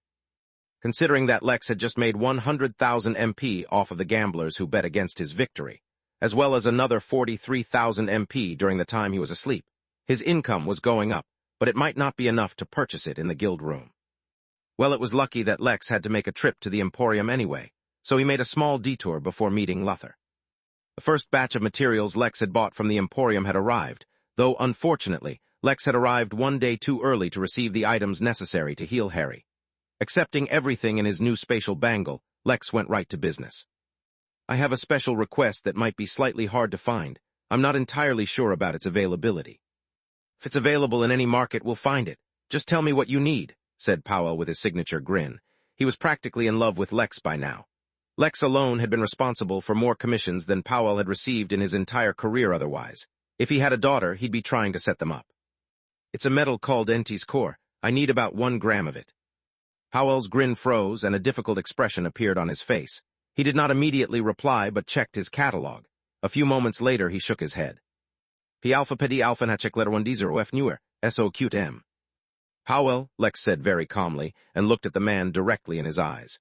Price is not an issue right now. I need 1 gram at the very least, and I'll take more if you can find it. But you should know the Emporium is not the only place I'll be reaching out for this. Lex's meaning was clear.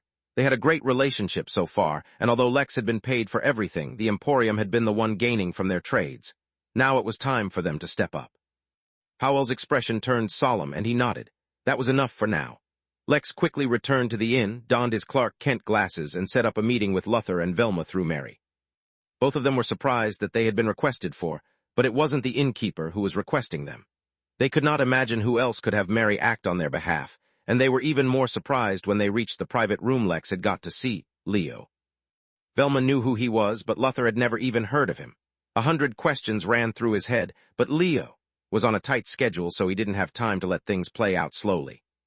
Velma, it's great to see you. It's been a while, and you must be Luther. I've heard things about you. Please have a seat. Leo, it's been a while indeed. Where have you been off to? Poor Z had to handle the den all by himself. I just had a few tasks to take care of. Life can be pretty busy sometimes, he replied vaguely with a smile, and turned to look towards Luther.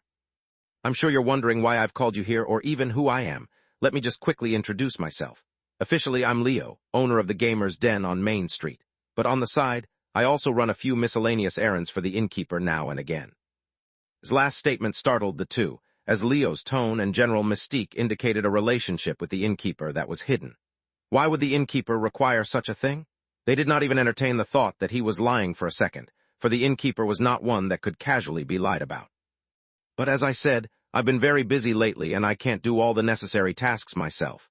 As I hear it, you two are greatly trusted by the Innkeeper, so I thought you could help me with a couple of small things. What is it? Asked Luther, speaking for the first time. Requests of the Innkeeper he took very seriously. His only reservation was why the Innkeeper didn't ask him himself. There's 2 things, and the second one will require you to work closely with each other. The first thing, and this is the greatest priority, is that Luther, I need you to contact the Jotun Empire. Preferably you should contact General Ragnar, or someone as close to him as possible, for he has a great relationship with the inn. We need 1 gram of a metal called Enti's core, more if possible. If they require payment or some kind of terms, you can directly consult Mary. Remember, this is extremely important. Luther only nodded, as he suddenly came up with an explanation in his mind. Luther and Mary had proven themselves competent, so now the Innkeeper was testing them. By not passing the instructions himself, he made it so that the 2 of them would have to rely on themselves instead of the inn's resources. They had to prove their worth before they were sufficiently rewarded. Yes, things were falling into place. As for the second task, 431, welcome to the family. Lex did a bunch of mental math. Honestly, he was sick of going to other planets and dealing with matters unrelated to the inn. Exploring the universe was fun, albeit Lex had to admit the only reason he even went was to increase the number of connected planets. But the matter of fact was, he had decided to only focus on the inn for the upcoming period. Still, it wasn't like he could ignore Earth completely. Since that was the case, he would use others to handle matters there instead of doing things himself. Second matter has to do with Earth. Some time ago, Velma passed information of a few people manipulating all major events from behind the scenes to cause war and chaos in general. I passed the information to the so-called steward of Earth, Fernanda. In fact, it has been quite a while since that happened. Your job is to follow up and see if she really did take care of things and handled those troublemakers, or if nothing has changed. If there is no chain. I want you to spread the information to all those who have been impacted by the manipulation. Moreover, I want to see if you can get specific information on the people responsible for this. We will see what we can do once we know more. Since the original information had come from Velma, Lex did not think they would need him and was about to excuse himself when Luther stopped him. Wait, since you handle some things for the Innkeeper, there's a matter that I need to consult you on, Luther said quickly when he saw Lex's intentions. Lex raised an eyebrow out of curiosity. He understood why Luther was consulting him. As the Innkeeper, he had not been entertaining many briefings and meetings lately due to his limited time, though he did his best to address all emergencies. Soon he'd recover, and he'd be able to take care of non-emergencies as well. Lex was so short on time, he still hadn't gone through the notifications and rewards he'd received during his butter knife incident. But that also meant that the workers had to make decisions on their own for matters they couldn't consult the Innkeeper. And while Luther seemed to be much better at this than his other workers, Lex noticed that they seemed to be particularly bad at this. P alpha pedi alpha kratkoi letter 1d0 f nui circumflex, so grave m. Go ahead. Don't know if you've heard yet, but there's been a recurring issue at the inn lately. One of the guests named Jill has constantly been under attack. Even if we banned the attacker, his accomplices kept coming. The security room has a system to detect if anyone who comes to the inn is related to a past offender, but for whatever reason these new guests weren't getting detected. Furthermore, they'd be completely normal guests until they encountered Jill. Then, as if a switch went off, they'd start attacking her. Some time ago, we captured some of the offenders, and I personally oversaw the interrogation. Yet I wasn't able to extract any useful information. This is a conundrum no one can think of a solution to, and even the guest is becoming paranoid. She barely leaves her room regardless of how much security we offer her. Lex was quickly reminded of this issue. This was a troublesome matter, but what was worse was that Luther was making a mistake in identifying the direction he should be working in. Lex did not know what was the reasoning behind why this was happening, and maybe it all really did begin because of the Lady Cosmos competition, but he honestly felt otherwise. Regardless, the matter of fact was that a guest's personal life or affairs were affecting the inn. He did not doubt that they would have countless more guests in the future who would have enemies who would chase them to the inn. The part they should be focusing on was not solving the guests' personal issues, but ensuring that the inn would always be safe. The security room being unable to detect people who might cause problems, or had the intentions to cause trouble, was the greatest problem in this scenario, as far as Lex was concerned. This is something I can't casually comment on. Compile all the information you have regarding the incident, and I'll grab it from you next time. All I'll say for now is, your focus should be on keeping the inn safe rather than anything else. The security room being unable to detect potential offenders is the greatest issue here. You should study the offenders thoroughly and try to investigate what was different about them that allowed them to escape the security room's detection. Before Luther could say anything else, Leo disappeared. It wasn't that he didn't want to help out, but that he was really running out of time, and he had one more issue to take care of before he fell asleep. The innkeeper reappeared near the front of the inn and sat down on a patch of empty grass. There was an ostentation of peacocks nearby, as well as a few rabbits. A soft wind was blowing across the plains, rustling the grass and tree leaves nearby. It looked like a scene out of a children's book. The inn really was incredibly peaceful when one took the time to enjoy it. Unfortunately, Lex was not here to enjoy. He took in a deep, refreshing breath before he turned and looked down at the grass. "You can't hide from me, you know," he said teasingly as he scanned the grass. Name, age 0. Cultivation details, Earth Immortal. Species, common earthen monocotyledon. Condition, malnourished. Remarks, when the righteous fury of the butter knife eliminated the unnamed miscreants causing trouble, this patch of grass was exposed to the profound aura of the attack and gained sentience as well as cultivation. But its body remains as fragile as common grass, and only its spirit has reached the immortal realm. Last time Lex sat on his chair, he became aware of the fact that there was a patch of grass that had gained sentience. Moreover, because it was born in and from the inn, it automatically became a worker for the inn. Unfortunately, being born and gaining cultivation did not mean it gained intelligence. The grass behaved mostly out of instinct, which meant it photosynthesized and absorbed nutrients from the soil. Unfortunately, it was so effective that it was making the surrounding soil infertile and drastically increasing the oxygen concentration in the entire inn. Moreover, it was becoming weaker. Like a newborn baby, it needed to be taken care of. Yet unlike a newborn baby, this patch of grass was in the immortal realm, and Lex needed to have a talk with it before someone could take care of it, lest there be an accident. Even the turtle had not taken the risk yet. The patch of grass coiled together and formed a humanoid shape. The head turned to look up at the innkeeper, and it felt a deep feeling of trust when it looked at his face. "Hey there, little fella, what have you been doing out here alone?" The patch of grass knocked its head, as if confused by the question. "Little fella, I'm going to send someone to take you away from here, okay? They'll take you to a better place. This area isn't suited for you." The patch of grass vehemently shook its head and sat down on the ground as if it was throwing a tantrum. Its roots were here, how could it just get up and leave? "Don't be like that, trust me, you'll enjoy it. You'll have a weird big brother called young MacDonald and a weird uncle that's a turtle. They'll give you fresh water, and the best soil, and maybe sometimes they'll even spoil you with some fertilizer." The humanoid patch of grass scratched its head, as if it was thinking it through. Truth be told, it had been feeling lethargic lately. Unfortunately, it did not know anything, so it could not identify what that lethargy meant. But Lex knew. The grass had gained an impressive cultivation, but its body was still so fragile it could rip by being stepped on. Moreover, it could not absorb the necessary nutrients to strengthen its body here, which was actually causing the grass to starve. "All right, buddy, if nothing else, at least go somewhere safe. After all, you know this place is full of rabbit monsters that eat grass." The patch of grass nearly unfurled in terror as it heard the innkeeper's statement, and quickly started to nod its head. It didn't want to face the dreaded rabbit monster. Though it didn't know what that was, it also did not want to find out. "Excellent, I'm sure you'll like your new home. By the way, welcome to the Midnight family." 432, easy. Once the patch of grass agreed to move, Lex informed Mary to summon the turtle. Other than the grass's surprising cultivation level, another reason why the turtle never attempted to communicate with the patch itself was due to the fact that the grass had the perfect disguise. Its aura was completely untraceable, and, albeit slowly, it could move wherever it wanted within the lawn. There was just one final thing left to do, which was give it a name. After all, Lex couldn't go around calling it the patch of grass. A single unnamed turtle was already annoying enough for Lex. After a moment's consideration, he named the sentient grass Zen. There was no particular reason behind it, and Lex definitely did not consider giving the grass the last name Garden either. With that done, Lex finally returned to the recovery pod and lay down just moments before losing consciousness. If all went according to plan, this would be the second last time this happened to him. For Lex, the matter was as simple as falling asleep and letting the lotus do the work. The lotus, instead, was actually under a lot of strain now. Improving Lex's body itself was not a difficult task, but Lex's mind and memories were plagued by aftereffects of coming into contact with the physical manifestation of a few laws. The memories, in turn, were putting an immense burden on Lex's body. Therefore, what the lotus actually had to do was make Lex's foundation able to interact with and support laws.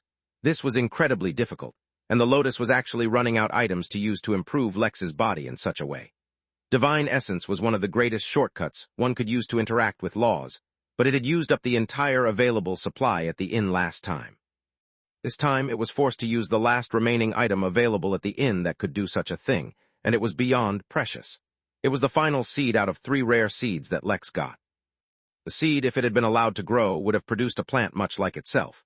Well, though the second seed had been planted near the fire temple, and it was absorbing the heat and the divine energy in the area, it had not properly taken form, and so did not gain sentience. Of course, there was the possibility that it would not gain sentience at all, and would just be an incredible and rare plant. Regardless, it would not change the fact that whatever the plant was, it had the potential to interact with laws. The lotus waited patiently for the turtle to bring it the 3rd seed. Once the seed arrived, it would be a long process absorbing it into Lex's body. It would take at least 10 days. Space. A few days later, Luther was standing with Gerard near the Midnight Manor, waiting patiently. Through one of the soldiers that the general had stationed at the inn permanently, Luther reached out to the general through Gerard and requested a meeting. To avoid any misunderstandings, he also clarified that it was not the innkeeper who was requesting the meeting, but the workers themselves in their private capacity. The reason he had Gerard reach out to the general instead of doing it himself was that he felt a familiar face would get better results.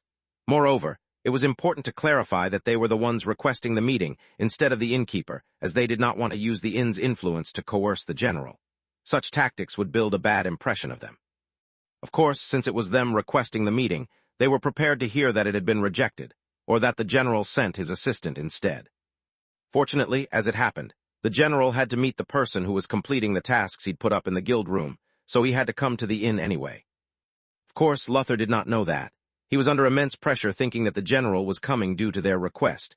He also had to make a ridiculously difficult request, with nothing to actually bargain with. At most, he could deliver a promise to pay him back in the future with a favor. Despite his desperation, Luther let nothing show on his face. His expression was patient and stoic, and even when a golf cart appeared on the horizon heading in their direction, he did not betray his thoughts. The general looked like a young man, younger than Luther even, yet no one who saw him would mistake him for someone inexperienced. Even with the soft smile that he bore, there was a commanding aura about him that made it impossible for anyone to underestimate him. "General, it is good to see you," said Gerard as he climbed down the steps to greet him. "Thank you for agreeing to our request for a meeting. I know you are a busy man." "It is good to see you as well, young man. I see you are beginning to regain some of your youthful appearance. That's good. There's no point in getting old so early in life. I look forward to seeing your progress, so there's no need to be shy about calling me over. Between old friends, such things need not be mentioned. Besides, you know how I'm always just looking for an excuse to come to the inn." Despite his usual steadiness, Gerard could not help but blush a little when Ragnar commented about him looking young. It was common knowledge that the general himself was over 3,000 years in age. But it could not be denied that the general was considered young for someone in his position and rank. "Allow me to introduce you to Luther. He has only recently joined the inn, but as the innkeeper's assistant, he has been doing his best to get thoroughly acquainted with the inn and all its guests." "It's a pleasure," said Ragnar, but a hidden light flashed in his eyes. The last time he came to the inn he had seen the hearth, but he did not know exactly what the innkeeper had done. Even after he came and heard rumors of what had happened, he only treated it as the innkeeper getting rid of miscreants. It was only later, when rumors of what had happened in so many galaxies, and the visage that they saw began to spread on the Henali portal, that Ragnar began to suspect the innkeeper was behind it. The stories of the guests from the inn corroborated the stories in the portal, but he still did not dare to jump to conclusions about the innkeeper's actions or powers. As someone near the upper echelon of the Jotun Empire, he was extremely familiar with what the highest-level cultivators could do. As such, he knew that even if people thought they saw something, the truth could have been something else entirely. It was best not to jump to too many conclusions, but the only thing that was certain was that people only saw what the innkeeper wanted them to see. As for the truth behind the matter, it was not up to them to ponder over it. Luther, as the assistant to the innkeeper, could not be a simple character either. The three exchanged some pleasantries as they made their way to a private room. They spent a small amount of time chatting, mainly about the new changes at the inn, before Ragnar moved the conversation to the matter at hand. "As splendid and refreshing as it always is to come to the inn, I have a few obligations waiting for me that I must get to. Please excuse my haste. I was informed that you had a matter to discuss. How can I help you, gentlemen?" "Oh, please excuse us for taking up your time," Luther said. "It is extremely rude of us to try and solicit our guests, but there is a time-sensitive matter that needs to be taken care of urgently. I am in need of some Enti's core, a minimum of 1 gram to be exact. Were we not in such a rush, I would have pursued other avenues. But since it is an urgent matter, I was hoping to use the Empire's resources to get it." Luther did not yet broach the topic of payment, for he wanted to gauge the general's ability or willingness to take up this matter. He did not, however, expect the general's reaction at all. 1 gram of Enti's core? It is not an easy request, but fortunately for you, we keep an emergency stash on the command carrier. I'll have it sent over right away. And please, in the future, do not hesitate if there's something else you need help in. You do not even need to set up a meeting, just send your requests directly. Ragnar laughed as he got up, as if he had done the simplest thing in the world. Luther, flabbergasted, was not able to respond smoothly, and when he brought up the matter of payment, the general would not hear of it at all. Rho alpha pidi alpha and letter 1D0F nu SOM. Luther inexperience was showing once again, for the value of Enti's core was not as simple as the general claimed it to be, yet he had given it freely. There was definitely more to the matter than it seemed. 433 Chatja baby. Any small but interesting things that happened while Lex slept. Showing miraculous speed, Dillian Jormender, the creature that wanted to do Ragnar's task, submitted several tasks at once. Not only did that release a number of payments, which gained Lex some much-needed MP from, but also allowed Ragnar and Dillian to finally meet. The content of their discussions remained between only them, but Ragnar seemed incredibly happy when he left. In fact, only an hour later, Ragnar returned to the inn himself to deliver the entire core, and actually gave 3 grams of it. No one at the inn knew the true worth or rarity of that metal, and even Lex could only guess vaguely. The fact that it surpassed both the seed that Lex absorbed to strengthen his foundation, as well as the divine essence he absorbed, should have been more than enough to hint at its value. After all, the Lotus needed something stronger than the items already used to finish its task. Still, Luther took down the matter of the general providing the ore for free in his heart. Whether the general was just that generous or he had ulterior motives did not matter at all to Luther, just that he had helped when help was required. But with that task done, they turned their attention to Earth. The matters there took time to investigate, since Velma had to gather information. But for that to happen, the relevant guests would have to visit the inn first. Still, a preliminary investigation made it seem like no drastic measures had been taken so far. Unbeknownst to them, Fernanda had been trying to contact Serene Williams since she received the news about how to proceed. In fact, it was one of the reasons she did not go back to the binder, and therefore had missed Lex's business card. Yet oddly enough, no one was able to contact Lex's mother, nor did anyone know where she was. This was troubling news, as it was common knowledge that she had a soft spot for Earth. In fact, her insistence was the real reason cultivation had been hidden on Earth for so long, as she did not want the chaos to spread to the mortal world. Perhaps her attachment to the planet made her vision flawed, or perhaps she had other motives in mind. No one knew the truth, but what mattered was that this was an incredibly delicate situation that Fernanda could not handle on her own. However, because Fernanda was so focused on contacting Serene, she missed out on very crucial information that she definitely would have known how to handle were she to learn of it. It was not the fact that Luther and Velma were planning on taking action. No, it was a much more serious and dangerous matter. Earth's technology had grown rapidly in the past year, aided not only by the new perpetually open minor realm, but also due to the trade between more advanced civilizations. Better computers, faster processors, operating systems, and more that humans had not even begun to conceive flooded the research industries. Rho Alpha Pidi Alpha and Letter 1D0 F New SOM. It was so much so that even their spaceships lacked the autopilot functions. Instead, they had just made piloting the ships manually much simpler. Regardless, they decided to use the advanced technology to design their own AI, which ultimately led to the creation of the latest sensation that swept the world, ChatGPT. It was revolutionizing the world at a faster pace than ever precedented in the history of Earth, yet it was also the cause of some problems. Only a few of the prisoners trapped on Earth were in the know, and they were freaking out trying to contact Fernanda, but she wasn't responding. Moreover, the spirit clones left on the planet by Lex's family had been dispersed some time ago, around the same time that Serene disappeared. As such, this small yet critically important information somehow remained hidden from the few people who could do something about it. Another interesting thing that happened was in the Crystal Realm. Aegis and Zagan finally made contact, and besides being besieged by countless enemies, the exchange went simpler than expected. Zagan had an unusual temperament for a monster, which was that it was patient, smart, but also lazy. It easily accepted the deal to use the platinum key in exchange for the blue crystal essence, and so was currently actively undergoing a test to work at the inn. Roland had also passed his test, and directly became an employee under Velma at the news agency. His role was to expand the reach of the newspaper, as well as the news agency's customer base as a company that sold news. The crabman, JFK, had spent all his time at the inn since he didn't want to go back to being hunted. As an ardent fan of the lazy river, he spent much of his time there until he was once again teleported to the oasis, and finally met the girl Alicia, who had been farming alone in the desert. He repeated the process until they were finally able to talk, and he threw her a key to invite her to the inn. She had no cultivation of her own, so was trapped in the desert. She had no money to pay the inn for its services, but as it turned out, the crops that she grew in the desert could be used to pay the inn. It brought tears to her eyes, for she had truly spent way too long stuck in a desert. Naturally, she also became fast friends with JFK, as not only was he very charismatic, he was also the one who brought her here. Quite a few other things happened as well, but they were of lesser significance. Like this, when 10 days passed, Lex finally woke up. This time, he immediately felt the difference. As not only was the influence of the hallucinations almost gone, Lex felt like he could stay awake for a few hours. But instead of appearing as the Innkeeper first, he decided this time to only use his Leo persona. After all, the appearance of Leo and the Innkeeper can't coincide too much. It would raise suspicions. Still, a few hours was far from enough to take care of everything, so he began immediately. First, he met with Luther, who passed him the Enti's core and updated him on how the Earth task was going. He also handed him the folder related to all the Jill incidents, as well as their suspicions for why the security room had been failing. Their strongest theory was the use of hypnotization and memory suppression.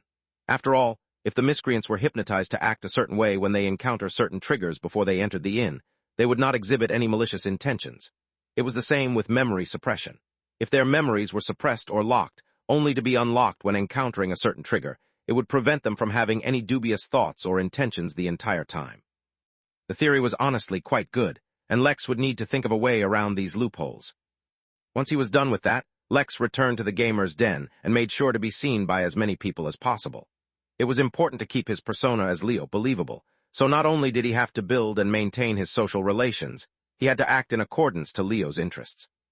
The gamer's den was almost always packed, so it seemed like it was time to expand. For that, not only did he plan to expand the building itself, but he also planned on opening new locations. Of course, in keeping with Leo's character, he dumped all the work on Z. "There's my favorite employee," he yelled as he walked into the busy building. Looking directly at Z, he was an assistant manager now, so he did not need to man the desks, but he could almost always be found near a computer, watching some anime. At the moment, he was watching a relatively new one called Spy X Finland with great excitement. Yet the moment he heard Leo's voice, he froze. For some reason, he had a very bad feeling. "By the way, I think it's time we expand. I want to finalize on 3 new locations before I meet with the innkeeper next time so we can start immediately.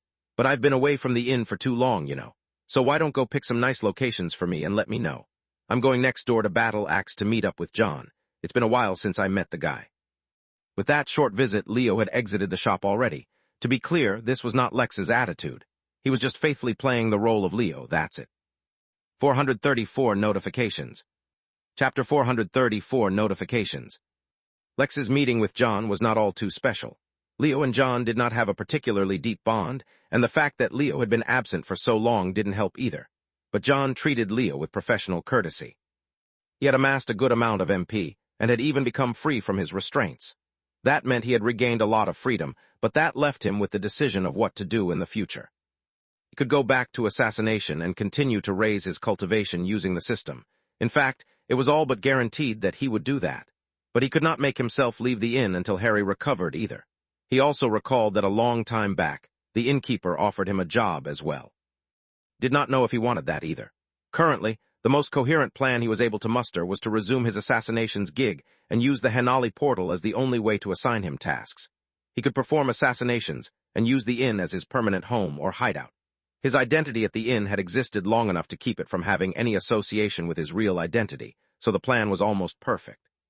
Still, while the plan made sense, John couldn't make up his mind. The fact that the innkeeper knew about his system was practically assured by now, and he didn't know if he should ask the innkeeper more about it. After all, the system had extreme significance in his life, but he now also knew that it could be influenced externally, as his last quest was way too coincidental. The innkeeper had still been kind about it, but what if he ran into someone who would manipulate his system in ways John did not appreciate? He would be a prisoner. The difficult decision had been eating at his mind for a while now, so the only thing he could do was throw himself into work to keep himself busy. His conversation with Leo also gave him new ways to keep his mind occupied. He expected that Leo would ask him for a new technique, since he literally created techniques for people, but instead Leo asked about a good way to train the workers of the inn. These things could not be forced, and would take time and resources, but with John's unique insight and exposure, he could possibly think of things Lex hadn't. This was actually a matter that had plagued Lex for a while. He had a panel to take care of his employees and give them perks. He could even directly award them techniques and give them access to the meditation rooms, yet that was about the extent of what he could do. The only possibility he could think of was to somehow run into someone with an army training or teacher system or something along those lines, and absorb that system as well. The murder system had given him upgrades to his own system, but they weren't too relevant to his needs.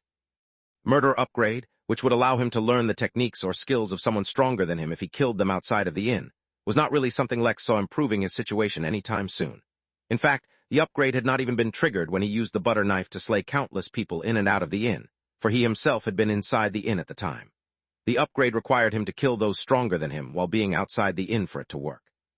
Similarly, the murder ground was not helpful either, as it just provided a place for 2 people or groups to kill each other. Letter 192 Re Macron EWEBNO Cyrillic letter 475 YOL C Sigmum. But Lex had no way of finding system wielders, as he had not met a single one besides the murderer back in Crystal Realm. While John was on the list of suspects due to his status showing error, it could not be concluded yet. Lex shook his head and quickly concluded the meeting. John had actually given a few good suggestions that Lex kept in mind, but he didn't want to press too hard. After the meeting, he spent some more time as Leo, walking around and making sure people saw him.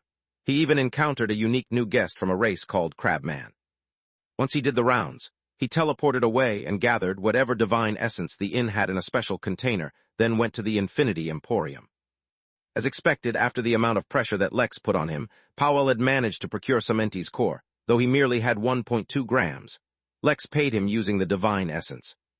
Technically speaking, the core was more valuable, but the essence was rarer and harder to procure, which is why it was quite valuable. Lex did not spend a lot of time there, and simply took all the medicine that was meant for Harry and returned to the inn. After sending all the medicine to Nurse Jubilation and having Mary inform her that it was for Harry, Lex oddly found himself with some free time. He had too little time left to start a bigger project, but too much time to just sit around. He sighed and decided it was time to do the one thing he had been putting off, which was check all his notifications. He made himself cozy in his recovery pod and finally began to peruse the list. The first notification was actually a quest completion notification. Quest complete. Have the Midnight Inn be officially recognized by the Henali Assembly. Quest reward, guest registry. Remarks, the host should attract guests for the inn, not enemies. The next few notifications were actually pleasant. New notification, the inn's reputation has increased. Reward, 0.5-star increase token. New notification, the inn has attracted the attention of several gods. New quest, host a god at the. Quest reward, holy shoot. The next dozen or so notifications were about the increasing chaos at the inn. Since the security room was unable to stop the infractions, each time the inn would give him a notification warning that punishment would be meted out if it continued. Then came the notifications of the actual punishments. It began with a deduction of 1,000 MP, followed by 10,000 MP, and then increasingly so. But after the punishments crossed 10 billion MP, the punishment changed and was no longer about MP. It threatened Lex's authority. At this point, the notifications became varied and were no longer about warnings. He got quests to protect his guests and to calm down the situation within a given time. It need not be said that he failed many of them. Although many of the notifications were the same, Lex read all of them, not only to remind himself that he could not afford such a failure once again, but also in case there was some valuable information in them. Unfortunately, they were not but a testament to the chaos the inn witnessed. About the first time one of his buildings was attacked, he lost his first authority point, and the quests started ramping up. The first time one of his employees died, he lost another authority point. He started receiving fewer notifications about the chaos. Then suddenly, the kinds of notifications changed. It was evident that this was when he used the butter knife. These Lex read slowly, for they were actually different instead of repeats of the same things. New notification. Massive surge in aura detected. Minor realm is destabilizing. New notification. A tier in minor realm detected. The inn is losing prestige. Quest complete. Stop the invasion of the inn. The host's rewards are being calculated. Reward reduced for multiple guests injured. Reward reduced for multiple buildings destroyed. Reward reduced for multiple workers injured. Reward reduced for multiple workers killed. Reward reduced for completing quest in over 1 hour. Reward increased for increasing inn's prestige, putting on powerful display. Reward increased for killing all invaders. Reward increased for tracing invaders outside of the inn's grounds. Reward increased for punishing invaders, punishing their souls. Reward increased for increasing the inn's reputation in the origin realm. Reward rank A. Reward 1 in service upgrade token, 1 in lockdown token. Remarks, get angry more often. New notification. Foreign energy is connecting into origin realm, attack from butter knife. New notification. Multiple minor realms detected near the Midnight Inn's realm tier. New notification. Multiple minor realms merging with the Midnight Inn, progress 91%. New notification. The Innkeeper's demonstration has spread the inn's reputation across the inn. New notification. The Innkeeper has eliminated a religion in the origin realm and started a new one as the butter knife god. The system will automatically absorb all divinity targeted towards the Innkeeper. Reward 1 wish, 0.005% divinity obtained. New notification. The tier in the minor realm has been repaired. Before Lex could read more, he fell back into his coma. 435 Mountain Man. The moment Lex fell into a coma, the Lotus began working on his body. Since he had managed to gain much more than the minimum amount of Enti's core required, his recovery would take slightly longer than usual, but not by much. In total, it would take 20 days. Fortunately for Lex, this period was spent in relative calm. No major incidents took place, or rather, no negative incidents took place. While Lex was asleep, the 1-year mark from when he got the inn passed. As it happened, the day that Lex got the inn was just a day before Lex's birthday, so he also turned 24. Last year, it was because of his depression on his own birthday that he ended up sitting in the park late into the night, wondering what he could do to improve his life. Harry started to recover surprisingly quickly, but it made sense when one considered that his soul wasn't very strong to begin with, so restoring it was easy. Luther was incredibly busy during this time, for he was either training or looking into matters related to Earth. The other workers were also working very hard, and even the ones who weren't too focused on cultivating began to do so. After all, it was not so easy to get over the trauma of having your home invaded. While the days were passing very peacefully at the inn, the origin was much more eventful.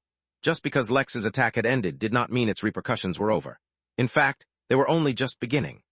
Hundreds of new galactic empires were formed in the region closest to where the Tier and the Midnight Minor realm had opened up, and multiple new races gained extremely strong cultivators. The concentration of spirit energy had boomed in these regions, which was not only resulting in faster cultivation, but the birth of treasures that would normally take hundreds of thousands of years to form. At a glance, the birth of so many empires should have had no effect on the origin realm, for regardless of how powerful an empire became, traveling from galaxy to galaxy was a task that took countless years. But more important than the birth of so many empires was the trend that had begun. Lex's attack had happened too short a time ago to spontaneously catalyze the birth of so many empires, unless the necessary requirements already existed, and only required something to push them over the edge. It was evident that as more time went by, this trend would continue. As if that was not enough, while the boom in spirit energy was relatively focused in a certain region of space, like a wave, that boom seemed to be spreading across the realm. A time of prosperity was coming, but that prosperity would also nurture endless competition. The assembly held by the Henali for all the existing empires in the realm took note of this trend, and warned all their existing members. Such prosperity, unfortunately, would also prompt fiercer attacks by the Fugan. Seeing how this was an event that would likely affect the entire realm, the Henali decided to be proactive in how they handled the situation. A realm-wide competition was announced to compete for most Fugans killed according to one's cultivation level. The winners would be appropriately rewarded. The Emperor of the Jotun Empire felt nothing but anticipation when he heard the news. It seemed he would have to make a few preparations himself before the Henali tournament started. After all, a good performance by his empire might just get him what he needed. But none of that had anything to do with the Midnight Inn. Instead, it was an unusual event on Nibiru that was taking place that had the possibility to affect the inn. A battle was taking place between two groups of avian beasts, high in the sky near the tallest mountain range on the planet. Most of the beasts were in the Golden Core realm, but a few were in the Nascent realm as well. The explosive sounds of their clashes had already caused countless avalanches, till the top of the mountain was almost bare. Gray rocks could be seen jutting from the remaining snow, while a few were painted red with the blood of the fallen beasts. The battle had been going on for hours, and seemed like it would go on for hours more. They were so focused on the fight they did not notice the changes in the environment happening around them. The gathering clouds meant nothing to them, for they could just fly above them. The clap of thunder may as well have been the rustling wind for all they cared, and the bolts of lightning that crashed into the ground could not be farther from relevant to them. They did not notice as countless earthquakes shook the land and caused cracks to form on the mountain. They were beasts of the sky, so why would the ground matter to them? P-Alphandalphan and UA-1, SOM. Countless beasts temporarily lost control of their bodies due to disorientation and began falling from the sky. It was not dangerous. They were high enough that they would regain control of their bodies long before they reached the ground. But their haphazard descent allowed them to actually see what had caused that earlier noise. Large visible cracks were spreading across the mountain range, each one causing reverberations across the lands. Fear suddenly filled the hearts of the beasts, for they knew full well what was happening. Another mountain man was awakening. In the recent months, due to the evolution their world was going under, many mountains had transformed, turning into sentient mountain men. Well, the sentient part was debatable, but that was far besides the point. What mattered was that these mountain men were incredibly, ridiculously strong and had spread havoc throughout the world. In fact, the sloth, Golden Hair, had been forced out of its retreat to combat these beasts lest they kill everything on the planet. Unfortunately, the sloth itself had only recently entered the immortal realm and could not control its strength at all. After all, it never had the time to learn. Previously, the planet Nibiru was only a one-star planet, which meant that the unrestrained might of an immortal could easily crack space and shatter the continents.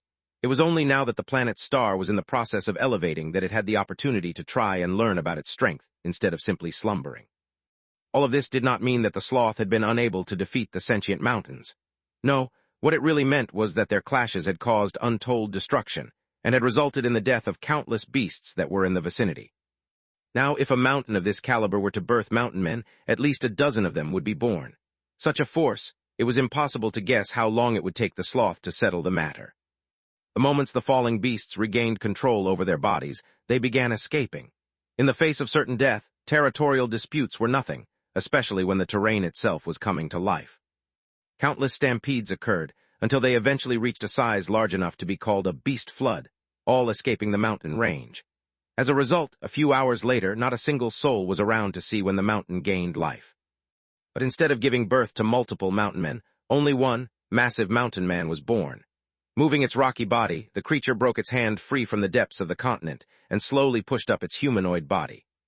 Strangely enough, this particular mountain man looked more human-like than any of its predecessors, with distinct facial features instead of randomly spawning eyes and a mouth somewhere on the rock. The creature groaned as it picked itself up to its knees, causing its head to reach some of the highest layers of the atmosphere. "Why does my head feel so heavy?" the mountain murmured, its voice thundering across the land. "Wait, how am I alive?" it asked, as visible confusion filled the creature's eyes. "Last I remembered, I was fighting off Lu Bu. We were losing the war, the princess had to escape, then a sword pierced through my back. Was I betrayed?" The mountain did not get a chance to think much longer before it heard a strange, ting noise in its head, and letters appeared in its vision. New notification. Reincarnated as a mountain system is online. "What?" the mountain asked, shock and confusion filling its mind. "Reincarnation, mountain, what's going on?" The mountain creature tried to get up, but it did not notice at all that a relatively tiny golden door had appeared in the air behind it. When it tried to move, a part of its body hit the golden door, and the massive creature disappeared. 436 Hoverboard. Chapter 436 Hoverboard. All was peaceful at the Midnight Inn, which was the norm. Anakin Indiana McLean found it hard to relax completely after the chaos that the inn had encountered last time.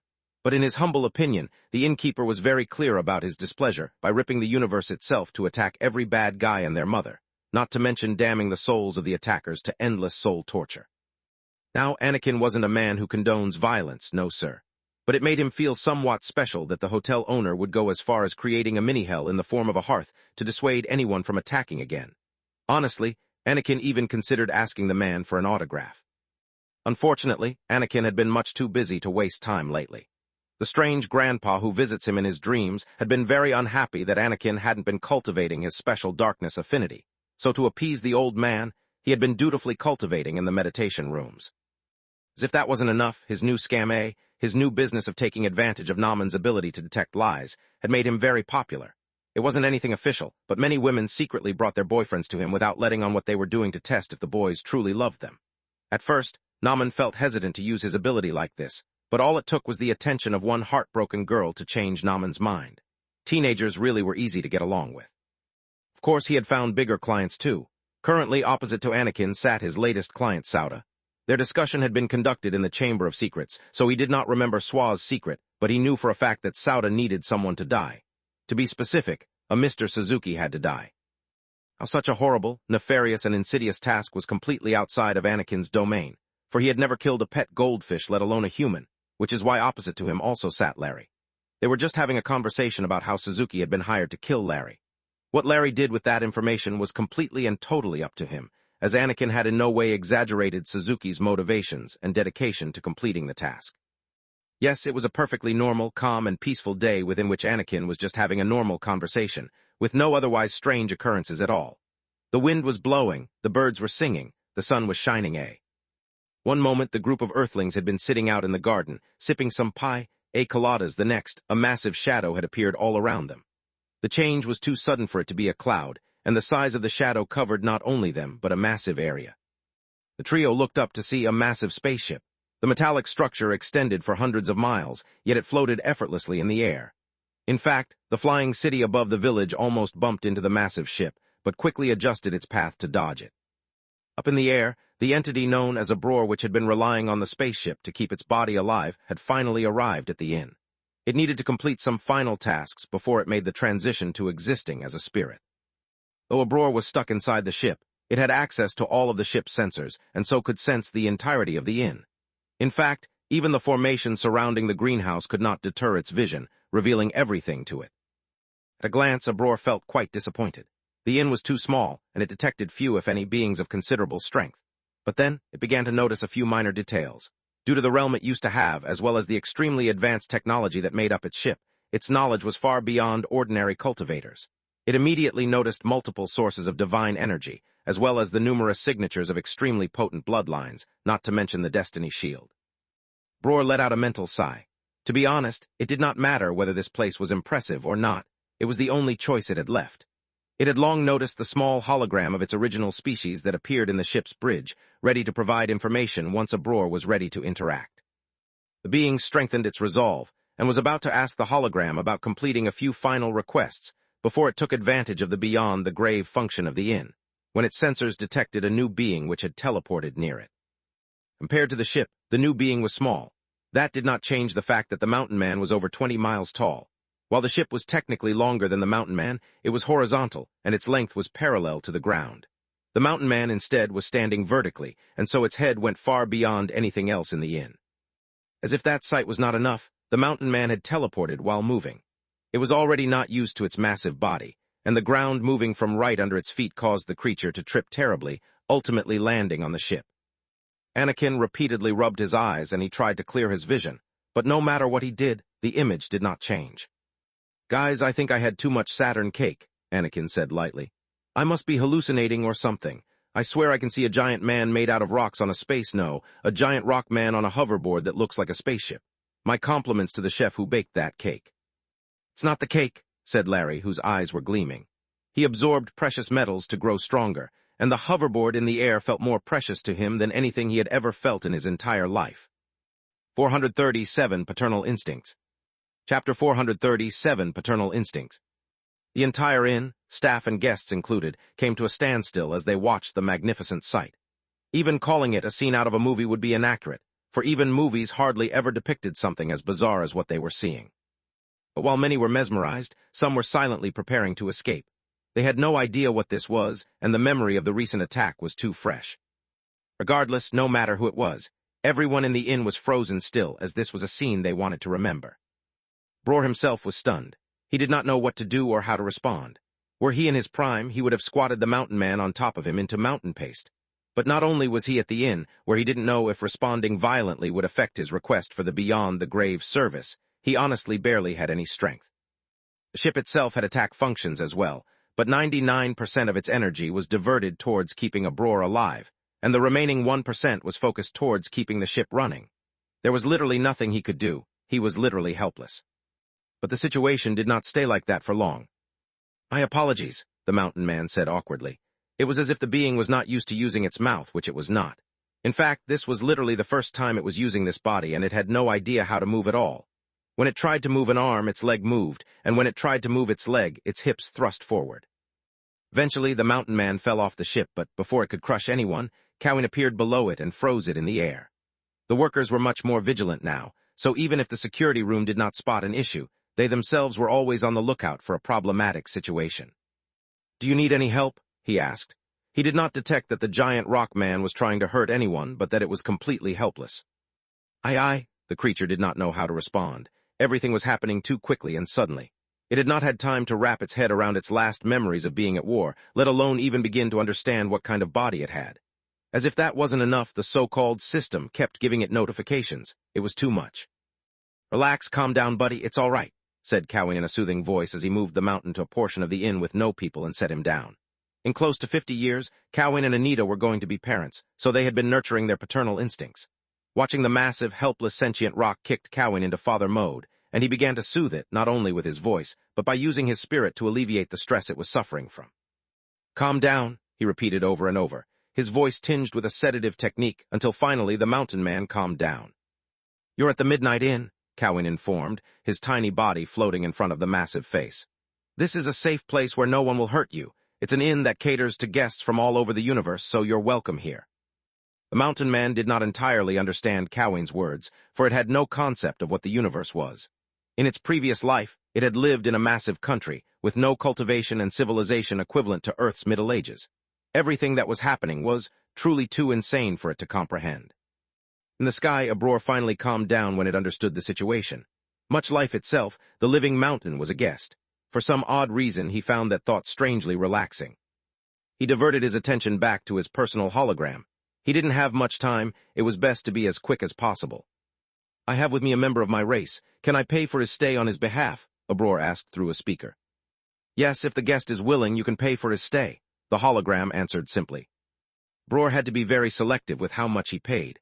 After all, the requirement for Beyond the Grave was to submit to the inn all his wealth. "The little one is asleep in a chamber inside the ship. If possible, could I get some help moving him out?"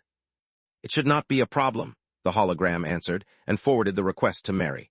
Considering the potential danger of the ship, Mary could only ask Anita to go and help move the child, as Cowan was busy. Abror was quite relieved when she saw how careful she was being with the sleeping child, and let out a defeated sigh as it prepared to give up all its wealth. Little did it know, this was literally the first Babu Anita was handling since she got pregnant. Much like her husband, her paternal instincts had kicked in, and the lick looked at the 40 feet large gray creature with nothing but endearment. "Does this make me a mother?" she asked herself as she carried the creature down, uncaring about the difference in race. After all, she herself had once been human and had on her own changed into a lick. So then why should she care if her first child was of another race as well? Up above in the sky, Abror closed its weary eyes and whispered, "Take it all." As if understanding his meaning, a storm of spirit energy gathered above him and began rushing into what remained of his broken body. Immediately he knew his body was disappearing because after an unimaginably long time, he could no longer feel pain. From across the origin realm, his hidden stashes of wealth began disappearing, slowly turning into MP. But oddly enough, even after Abror's body completely disappeared, the spaceship remained, hovering in the sky. Back in his sleeping pod, the comatose Lex received one more notification. 438 doing things properly. Lex did not immediately snap awake like the previous few times he exited the coma, but instead was slow to wake. He opened his eyes to the familiar ceiling of the recovery pod before letting his heavy eyelids fall again, dozing back off for short intervals. A few hours later, when his initial grogginess passed, he let out a massive yawn and stretched. The walls of the recovery pod should have blocked his hands, but he tore open 2 holes in it before he realized what he had done. Startled by the noise, Lex looked over only for his face to smash a dent into the pod as well. For a few seconds Lex froze, before he started withdrawing his hands slowly from the holes in the pod. He had been through this before when he first started cultivating. His body had gotten much stronger yet again, but his brain had not yet adapted to the change. Unfortunately for Lex, the scale of growth he underwent this time was so massive that he could not correctly comprehend how to act safely. As he pulled his hands back into the pod carefully, his shoulder blades squeezed a little, as was normal, but this time, they ended up crumpling the part of the pod below him. He froze once again when he heard the sound of the pod creaking and cracking, before letting out a sigh and directly teleporting to his house within the inn. He appeared in his study out of habit, before he teleported again to the meditation room. Closing his eyes, he tried to get a feel for his body, but that yielded no results. Lex did not feel overwhelming strength coursing through his veins, or as if he had unlocked a new tier of strength. No, he felt completely normal. He ran Regal Embrace to see if he could notice an anomaly in his cultivation, but had to stop almost immediately. He was on the verge of having a breakthrough to the next realm and had reached his limit. Even the slightest stimulation would begin the breakthrough process, and he would be unable to stop it. That was not to say that Lex wanted to avoid a breakthrough, but that he just woke up and probably had numerous things to take care of. The crazy part was that he had this uncontrollable strength even while wearing the host attire, which was supposed to give him perfect control over his body. He could not understand what the issue was. Unable to come up with a quick solution, he sat down on the floor cross-legged and asked Mary for an update. "How long was I in a coma for?" he asked. "P-alphandalphin and UA1, SOM. Lex did not comment, but his raised eyebrow was enough to prompt a reaction from his holographic assistant. "What, just because you never change the way your host attire looks doesn't mean that I have to wear the same clothes all the time." "I didn't say anything." "You didn't need to say anything. By the way, there's a particular guest who wants to meet with you, and I suggest you take the time to meet with him." Oh, did something happen while I was asleep? A few things. I think it's better if you take a look rather than me telling you. Curious, Lex scanned the inn and was immediately startled. There was a giant humanoid rock thing meditating in a corner of the inn, with a giant spaceship hovering over him, providing him shade. It need not be mentioned that near the giant meditating rock thing, the gardener was once again crying about his ruined landscape. Lex actually started to feel bad for the guy. I trust there were no issues, Lex said. None, but he insisted on meeting you. When he heard that you were busy, he paid the fees with various precious metal ores that were hanging off his body and decided to meditate till you return. He was informed that the inn has a function that shrinks large beings automatically if they enter a building, so he can stay inside a house or a room if he wants. But he insisted on staying outside. MHMM, and I assume that's his ship, commented Lex. He wasn't really asking, for he had already assumed he was correct. After all, when he met Abror, his clone had formed inside the ship, so he had not seen it from the outside and did not recognize it. No, that was left behind by another guest, though I'm not sure why it hasn't disappeared as well. After all, the guest used the beyond the grave function of the inn and turned into a spirit. Or, well, as some of the guests have taken to calling him a ghost. Is there anything urgent? Since that guest has been waiting for so many days, he won't mind a little more time, right? Well, nothing is urgent per se. Why, you got some plans? Yeah, you could say that, Lex murmured and turned his attention towards his system. He didn't want any more screw-ups, so he had to do things properly. The first thing on his agenda was to go through the remaining notifications and see where he stood. He had gone through most of the notifications from earlier, so only a few remained. New notification. New decoration, Hearth of Souls, has dramatically raised the prestige of the new quest. Add 5 more decorative items that build the inn's reputation.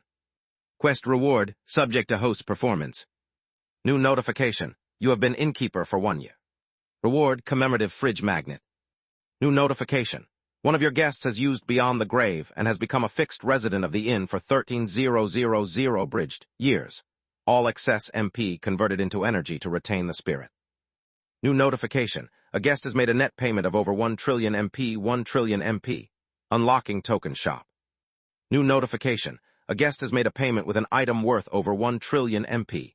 The item has been retained instead of converting to MP. New notification. A guest has used Beyond the Grave, but part of his payment has been retained. Please pay the retained amount before 13,000 years so that the guest can have their full spirit duration. New notification. A guest has become a bigger attraction than the inn's attractions. Do not lose face. There was genuinely a lot to unpack from all the notifications Lex got. Naturally, the first thing Lex checked was his MP. It had jumped up a lot. In fact, Lex was back in the billions with 20 billion MP. However, that did not come from the trillions of MP the system was referring to, but came from Lex's 1% of the payments Ragnar made through the guild room for his tasks being complete. It had to be remembered that when all of Ragnar's tasks were completed, Lex would gain a total of 1 trillion MP, so this was nothing. When Lex looked into where all the so-called trillions of MP that his guest had paid disappeared to, it turned out that when a guest used Beyond the Grave, once again only 1% of the total payment went to Lex. The remaining MP was changed into energy, which was used to keep the new guest alive in spirit form. Reason why Lex didn't get the 1% in this case was that, apparently, one of the items used by the guest as payment had tremendous value and triggered a hidden feature of the inn. When items used for payment exceeded a certain limit, instead of converting them into MP, the system would directly take the item.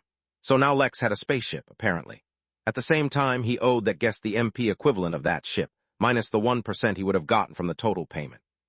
Fortunately, Lex had a long time to pay the MP he owed, otherwise he didn't know what he would do. Normally, Lex would have looked into the situation with the guest and the spaceship, for Lex had a habit of forgetting to check his rewards and notifications to favor things that were happening in the moment. But Lex had formed the resolution to do things properly this time, so he couldn't leave things done halfway. Although he did not get the trillions of MP that had entered the system, he did unlock a new feature called the token shop because of it, so he looked into that. Apparently, through the token shop, Lex could purchase some of the tokens the system gave him out as rewards. The reason only the trillion MP mark unlocked it was simple. The cheapest available tokens were all 1 trillion MP. Despite himself, Lex let out a sigh. The system made it really hard to feel rich sometimes. 439 guest registry. Lex did not lament for long, and instead looked into the token shop further. Even if he couldn't afford tokens anytime soon, that did not mean he could not look at them. As it turned out, probably due to his lacking authority, the only tokens Lex could currently see were the ones he already had. The lockdown token, service upgrade token, and the 0.5 star increase token. Their functions were pretty self-explanatory. The lockdown token put the inn into a temporary lockdown, preventing anyone from entering the inn using golden keys or doors. The lockdown would last as long as Lex wanted, but during the lockdown he could not make exceptions to allow certain people in or not. Service upgrade token upgraded and enhanced any service that the inn offered and was given by the system, regardless of his authority. For example, Lex had already upgraded all his services to the maximum amount his authority would allow. But using this token, he could upgrade one of them further. But it was not just an upgrade, it further enhanced the service as well. How exactly it would be enhanced Lex did not know, but it did not sound bad. 0.5 star increase token was the easiest to understand. It raised the star rating of the inn by 0.5, a process Lex had experienced before. As if the increase in star rating wasn't excellent enough, the process for that increase also often allowed anyone present at the inn to raise their cultivation or experience breakthroughs. The last couple of times this happened, Lex could not schedule it, but now with the token, Lex could decide when to use it. He could also turn it into an event to gain more money. Yes, his inner capitalist was smiling greedily, but Lex suppressed the thoughts to focus. The tokens were great, and gave Lex an idea of the kinds of tokens he could expect in the future. Yet the prices were nothing to scoff at. Furthermore, they indicated a change Lex could expect to see in the future. To be more specific, while Lex had understood the minimum price of each token as 1 trillion MP, the listed price was actually MT. MT stood for Midnight Token, a new form of currency that the inn would also use. Lex could exchange 1 trillion MP for 1 MT, and then use it for services that had prices in MT. Lex could also deduce that in the future, if he unlocked some services that were extremely expensive, their cost would be denoted in MT. This was a very significant matter, as it hinted at the fact that there could be other potential currencies as well when Lex reached higher levels. In a way, it made sense because the stronger a cultivator was, the greater their wealth and spending power would be. He was sure that once he raised the level of his inn, his services would be upgraded enough to even be effective for immortals or stronger cultivators. In that case, it would become extremely tedious to quote the high prices in MP. There was just one thing he was curious about. Based on what he experienced, once a guest made any payment using any single item worth 1 MT or more, the item would be retained instead of giving Lex the equivalent MP or MT. If that was actually the case, Lex would end up suffering a loss for while he was getting very valuable things. His system needed MP, not items. It would get in the way of the system operating properly once too much MT was replaced by items instead. But he didn't know enough for now to guess. Perhaps once he reached a level where such transactions were common, he would unlock something to aid him with this problem. Once he was done with the token shop, Lex looked at the other rewards he got, the first of which was the commemorative fridge magnet. Even Mary, who had been hovering around his head while he checked the system, leaned in to take a look. To call the magnet impressive would be to lie. Lex could swear that if he didn't know better, if he turned it around, he would see a Made in China written on it. Not that he checked the back just in case. No, he was just inspecting the magnet. The problem wasn't that the magnet was low quality. No, it was smooth to touch with considerable weight and impressive durability, considering that it remained completely unharmed in his hands, even though Lex could not control his strength. The problem was that it was a miniature figure of Lex striking a rather corny pose. As a resident of New York, Lex's mind kept jumping to the image of the Lady Liberty magnets that were sold to tourists all over the city. It was just too. Lex sighed and put it away. The magnet literally had no other utility. It was as if the system were making fun of him. The next reward was the guest registry, a reward for having the inn get recognized by the Henali. It better be good. Guest registry, book that can be signed by all guests who enter the inn. The registry automatically evaluates all the achievements the guests have accomplished in their lives so far and then displays the guests, names ranked according to their most momentous achievements. Actual achievements are not listed. Top 1,000 guests can use the guest registry as a spatial anchor. The top 100 guests can use it as a spiritual anchor. The top 10 guests can use it as a destiny anchor. Any guest who can retain the top spot can use the registry as a soul anchor for the same duration that they held the top position. It took a while for Lex to understand the registry's utility, and even then he didn't understand it completely. More or less, it was a way to rank the most impressive, or rather impactful, guests who had visited the inn. Lex could not be sure how the book would rank achievements, but he knew that the term was too vague.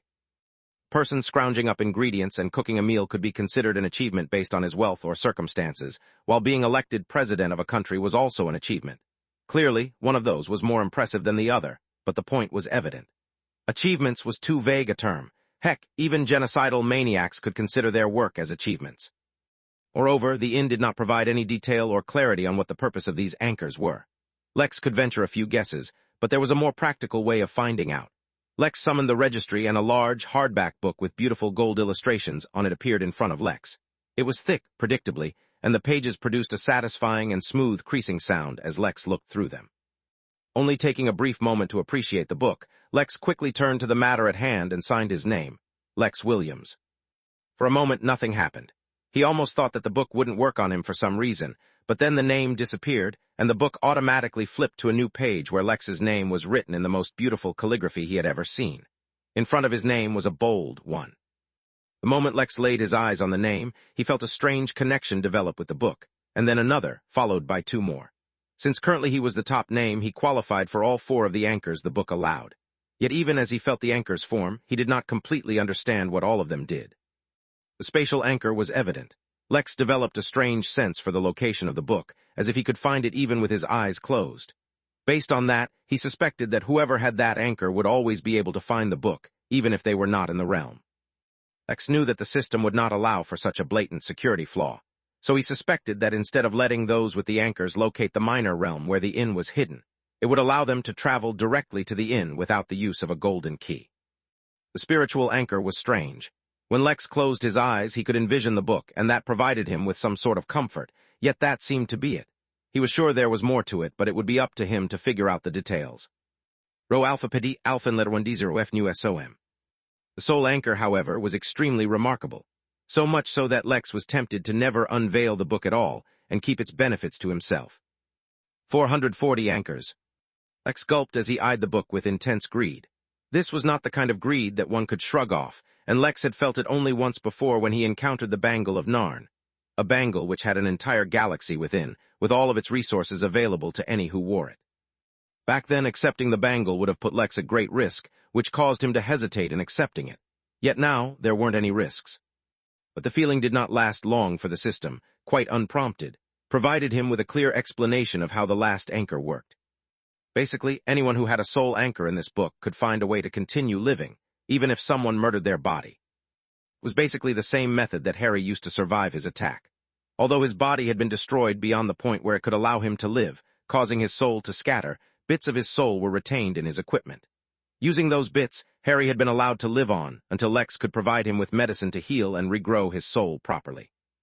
The only difference was, with the anchor, even if the body was completely destroyed, it would allow the person to fully retain their consciousness for as long as the anchor lasted. He wasn't sure what could be done in that situation to keep oneself from dying, but it was better than nothing. It could give them time to come up with a plan, or allow them to share their last wishes or information about how they died. Honestly, no matter how many guests it would attract, Lex saw no reason why he would put this book in public instead of using it for himself. Well, that is until he saw the latest notification. New notification. In the event of the innkeeper's death, the inn and all its services will cease to work, including the guest registry. The guest registry will, therefore, be unable to revive the innkeeper. P. Alphandalphin in UA 1, SOM. Lex was so disappointed, in fact, that he directly teleported the book to the Midnight Manor and told Mary to have it put out in front. He did not even open up a special place for it, nor did he advertise its effects. He knew he should do that as it would only benefit him, but he was slightly bitter. Once the depression of having a get-out-of-death-free card taken away from him dwindled, Lex would properly do something about the registry. Until then, he had other things to do. The next reward was the wish. The system was automatically absorbing all divinity that belonged to the so-called butter knife god and using it to power the wish. Once it reached 100%, Lex could literally make a wish and it would come true. He did not know what limitations the wish had, but that was impressive no matter what. He could already think of a few different things he would want to wish for. Well, more than a few. It was a good thing he had plenty of time to narrow down what to use it for. Now that he was finally done reading the notifications and rewards, it was time to see if he could use any of them. The guest registry was automatically excluded, and the magnet had been teleported to the fridge in his apartment, despite his wish to bury it somewhere. The lockdown token was of no use to Lex at the moment, so that only left the other 2 tokens behind. Lex already knew what he was going to do with the 0.5-star increase token. He was going to do a full event based around it, so that only left the service upgrade token. He could potentially leave it alone until he encountered a situation where he really needed it. But to do that, he would first have to evaluate whether or not he could massively benefit from it right now. The token could upgrade any service which had been provided directly by the system, and there were quite a few of them, if Lex were to list them. The list was long, but it included basic and advanced accommodations, various rooms, etc. Beyond the grave, boulder shrine, chamber of secrets, the fishing well, the greenhouse, the guest registry, the guild room, the hot tub room, the inheritance lounge, the meditation room, the midnight news building, the murder ground, the mystery trial, the ORR organic reconstruction room, the pro bono wing, the recovery pod, the recovery room, the rumor room, the training room, and the wine cellar, among others. If the security room counted as a service, Lex would have picked it in a heartbeat, but like many other things, it counted only as a feature of the inn, not a service, so it was not upgradable. That left him with a few various options. Meditation room was a no-brainer, for it would help in cultivation. One of the recovery services would also be a good upgrade option, as that was always a popular feature of the inn. Boulder Shrine was a good option, for Lex could directly benefit if the divine essence improved. To be honest, quite a few of the services had great possibilities with an upgrade. But at the same time, there was one specific one which could not receive an upgrade normally, the mystery trial. Although Lex himself never got around to trying it out, the mystery trial was one of the most popular attractions at the inn. But regardless of how popular it was, Lex could not create multiple, nor could he upgrade it as it came as a reward from the system. Technically, there were a few other services that could not be upgraded through normal means, such as Beyond the Grave, which would benefit from this token immensely. Yet for some reason, Lex felt greatly attracted to the idea of upgrading the mystery trial. It was a gamble, but his instincts had not led him astray so far. Without giving himself the opportunity to come to his senses, Lex used the token on the trial. 441 Upcoming Festivities. Chapter 441 Upcoming Festivities. There was no flashy display, and nothing special happened. Lex simply got a notification saying that the mystery trial would shut down as soon as the guest currently using it would exit, and the upgrade would take a short while. Lex shrugged and turned his attention to the next token, the 0.5-star increase token. This fella here would be his main attraction to a festival Lex was planning. He checked his MP and saw that he had a little over 20 billion of it, so he could begin his planning. He opened up the event panel and began creating the event. Basically, Lex was planning a big party and interesting events for a long duration of time. Although his intentions were to genuinely create this event and hoped that it would be successful, that was not his main goal. Lex had decided that until his own workers became strong enough to guard the inn, he would perpetually have events happening at the inn so he could hire external security. After all, he couldn't hire security without creating an event first. Moreover, it wasn't as if this event was destined to not be interesting. Lex's original intention was to host an event based around the fishing well and have a long competition where guests tried to fish from various worlds and even the Crystal Realm. Now he had even more options. The star rank upgrade would only be one of the events of the festival, though Lex intended to focus most of his marketing on the aid that event would give to cultivation. Moreover, there was one more thing happening at the inn he learnt from his notification. Many small realms were fusing with the inn's realm. The progress had reached 96%, so it would be completed soon. Letter 192, RE Macron, EWEB, NO, Cyrillic letter 475, YOL, C Sigma. Lex looked into it and learnt that the fusion would not expand the size of the original realm, but instead create a series of entrances dotted throughout the realm from which those other minor realms could be accessed. As for what was in them, that remained to be seen. Yet Lex planned to integrate those realms into his festival somehow. He also had a giant spaceship now. He could definitely find use for that. Furthermore, even if Lex ran out of all other activities and ideas, he'd make the festival about card games, whether it was stuff like poker or Pookmonster. Since his real purpose was the security the event provided, he could be as wild with his ideas as he wanted. He straight out spent 1 billion MP on the event and made it 3 months long, starting 1 week later. Half the allocated budget was for security, while he would use the remaining half to plan the other festivities. He planned on using the star upgrade token in 2 weeks, so he'd get plenty of time to advertise for that as well. Logically, he should have waited even longer to use it to further capitalize on any guests he could attract using the boost in cultivation. But he himself did not want to wait too long before his breakthrough, and he wanted to use the opportunity provided by the star level increase to do so. The moment he started working on the event, ideas started flowing to him. He investigated the spaceship and its capabilities so that he could know what he could do with it. Unfortunately, while he had the ship, its power source had been converted into MP. If Lex wanted to use it, he would have to power it with MP. Furthermore, that was only a solution inside the inn. If he took it out, he would need a power source. In fact, while it looked like the ship was currently flying, it was in fact being kept in the air using the inn's powers. Lex would need to spend 1 million MP a month just to have the ship fly and have its basic functions operating. But other than mindlessly swallowing Lex's MP, the ship did many interesting things as well. It had remarkable medical facilities, though using them would be far from simple. Unlike the inn services, which could cater to any species, these needed to be operated manually and supplied with the appropriate supplies. Moreover, how successful a treatment would depend on the doctor's knowledge and skill of these equipment. In summary, they seemed to be able to cater to cultivators far stronger than the one the inn's services could heal. But they required proper care, instead of letting the system do the work blindly. Other than that, the ship had phenomenal life support functions, completely self-sufficient farms and gardens, immensely powerful weapons, the ability to travel in space the weight. Lex's eyes gleamed. Weapons, he couldn't believe it. Since the ship was an item that had been processed through the system, it was providing Lex with an accurate list of all the ship's functions, and there were definitely weapons in it. The strength and capacity of those weapons was to be determined, and like the medical equipment, would require trained personnel to use them.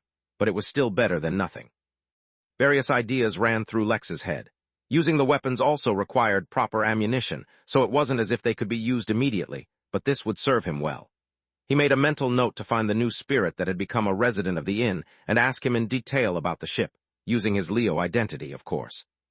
But he could not be distracted by random thoughts. He was focusing on the festival for now. Speaking of which, he thought of the perfect use of the ship during the festival. There was a sharp gleam that ran through Lex's eyes as he compiled his plans for this upcoming event. He would not do anything half-heartedly anymore. Even if his intentions for this event were just security, he would make sure that this would be something to remember. 442, A Moment of Peace. Lex spent many hours planning out the upcoming event. As it turned out, holding a 3-month-long festival was harder than it seemed. Many of the ideas he had could easily fit into just the first month, so not only did he need to find ways to stretch them out, he had to think up more ideas as well. Still, he had thought up the basic structure of how things would proceed and made room to include any ideas that he had at the moment. Yet planning out everything was only the first part. He sent the preliminary schedule of events to Mary, and had her distribute it amongst the workers so that they should also know what to expect. Moreover, a monumental task was placed before the planning department. With them, Lex shared a more detailed version of the upcoming festivities and told them not only to design the decoration for the party village for the event, as well as the other areas which would be included in the festival, but had them do research on other popular festivals on the Henali portal. It could not be denied that he was heavily influenced by Earth's cultures and traditions in everything he did, and he did not blame himself for that. But it was now time to make an effort to step away, not only to be more inclusive of the norms of the Origin realm, but to understand how he could cater to them better. By the time he was done, it was already late into the night, not that it had any effect on the thriving nature of the inn. Whether the inn was lit up by the bright, artificial sun or illuminated under the soft yellow glow of the sea of sky lanterns, the guests were constantly on the go. Some were dining with friends, others were gambling at the Colosseum, while others still were using the inn's services in ways Lex never could have imagined. Children were waging an endless war against the bunnies at the daycare area.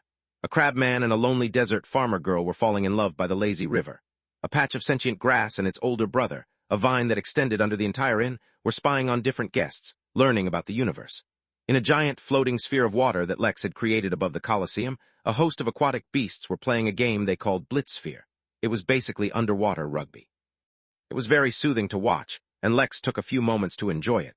The inn had grown massive while he was in the crystal realm. He had been deprived of enjoying its subtle nuances, and only now that there was no impending chaos did he take a moment to take it all in. But unfortunately, a moment was all he really had.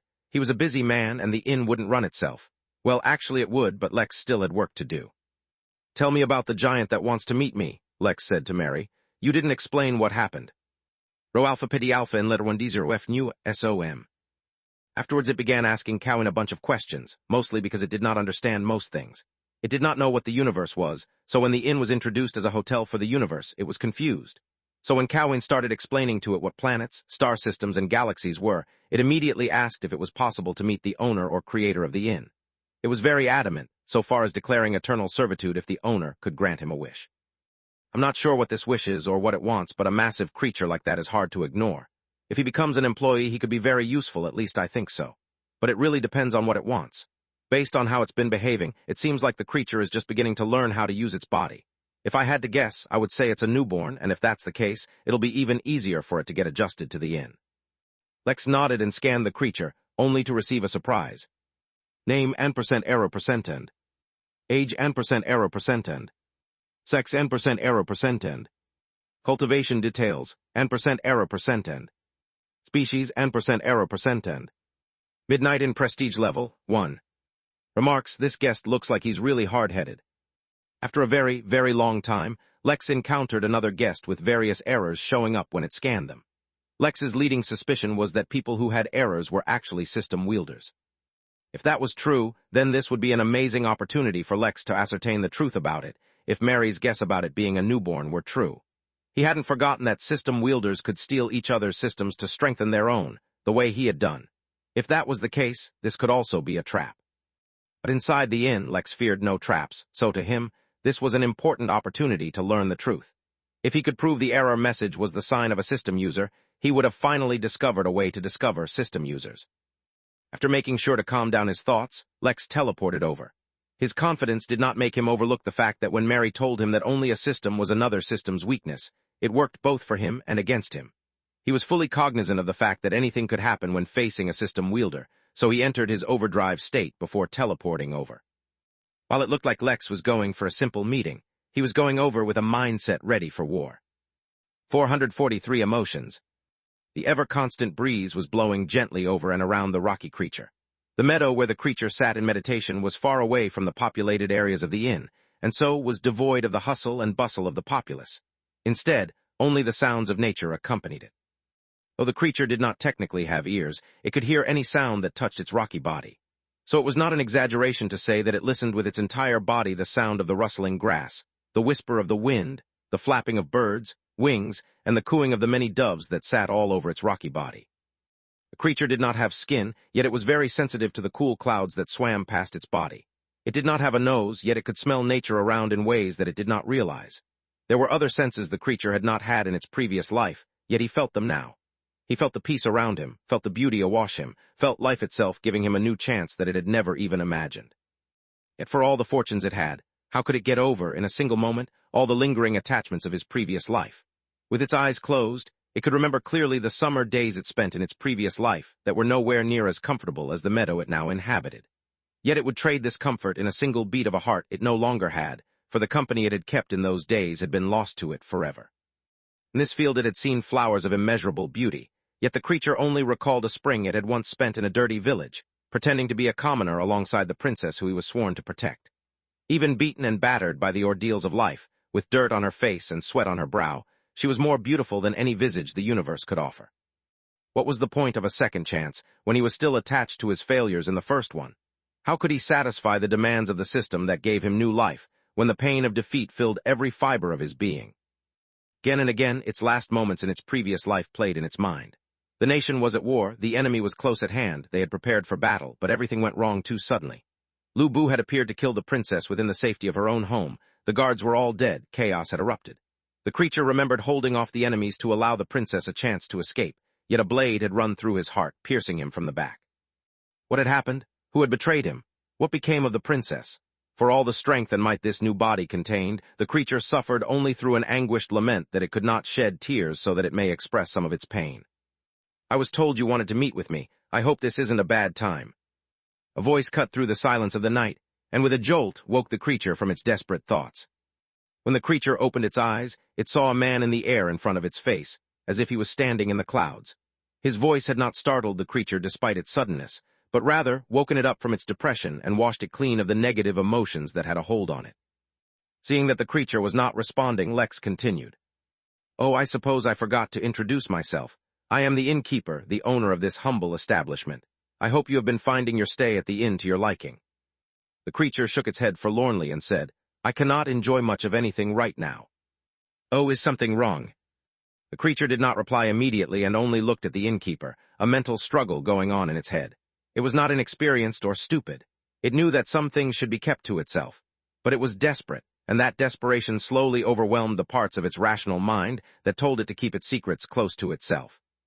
The universe, it really is too big, the creature finally said, letting out what Lex could only assume was a sigh and not what it seemed, a gale. I do not understand it, nor do I understand this form, it said, looking down at its rocky arms.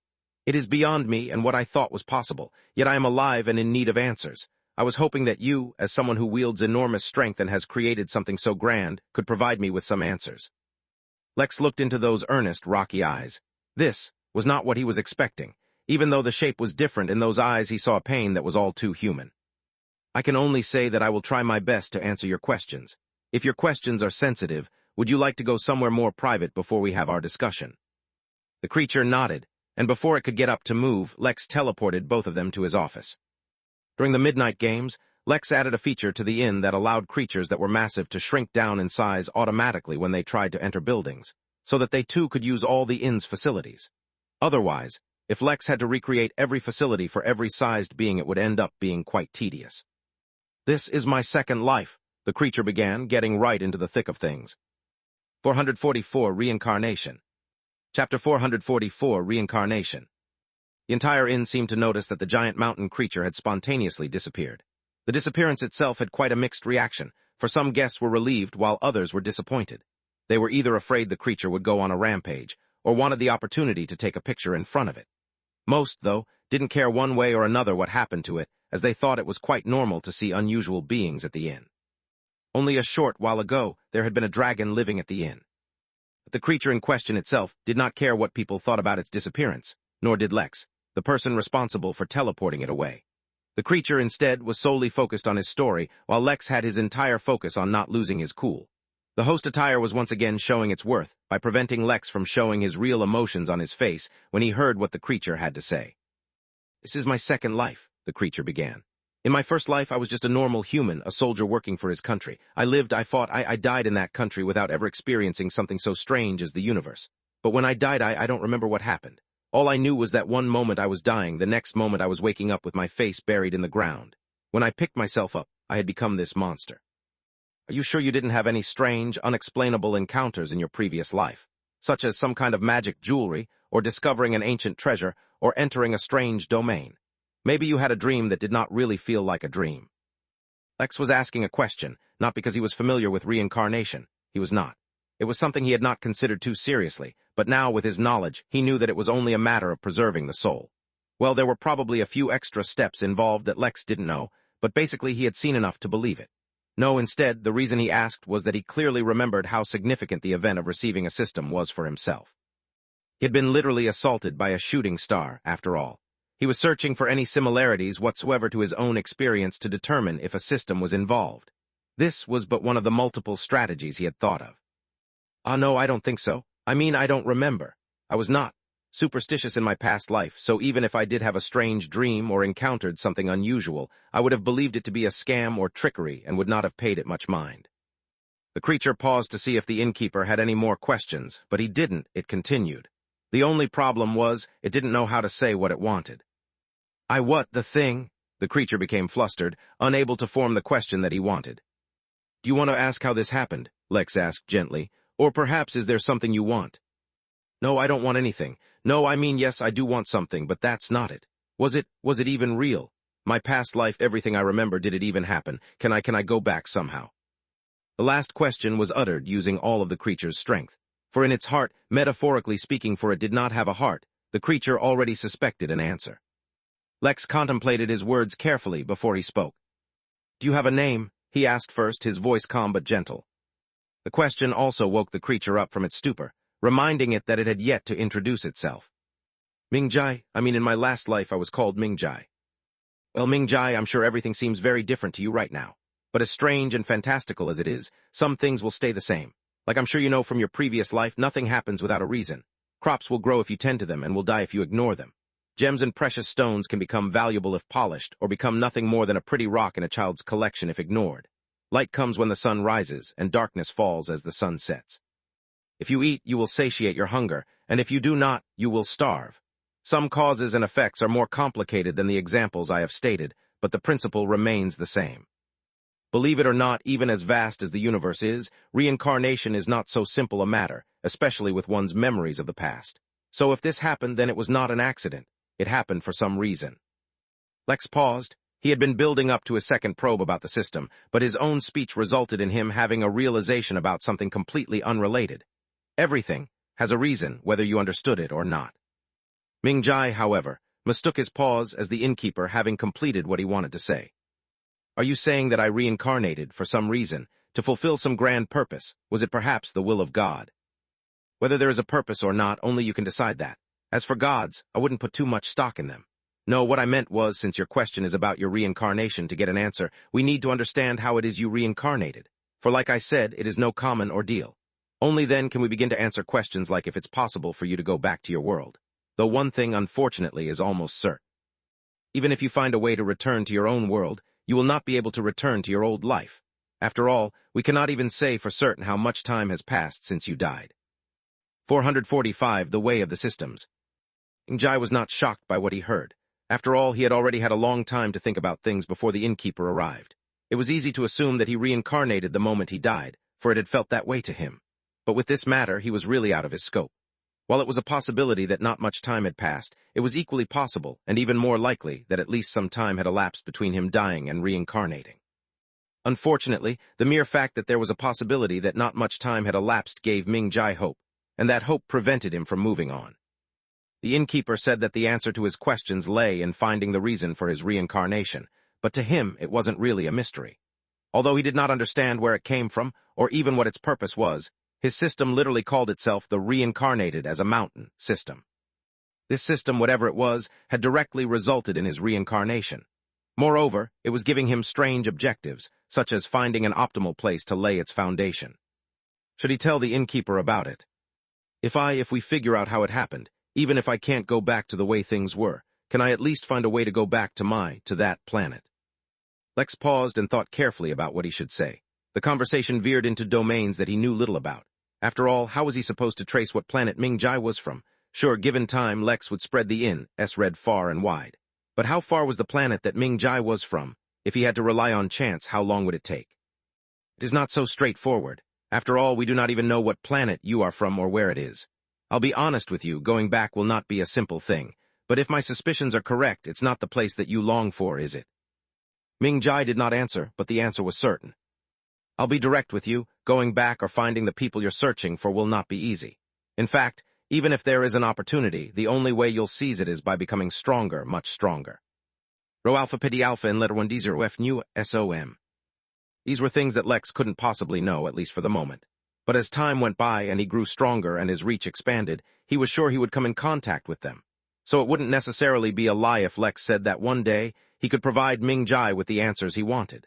But, and it may seem selfish to say this, what incentive did Lex have to help him? He could do it out of the goodness of his heart, for it wasn't costing Lex anything. But from the day Lex founded the inn, he knew that this wasn't something he could start doing. After all, why help Ming Jai and not others? And if he started helping everyone he came across in need, Lex himself would become overwhelmed and become in need. Grow stronger? Ming Jai asked in confusion. Of course he didn't understand. He'd never encountered cultivation. The only way he knew of growing stronger in his previous life was exercise, which would not nearly be enough. Yes, grow stronger, Lex affirmed. In the universe, there are ways of transcending the station of your birth and becoming an overlord capable of swimming even in stars.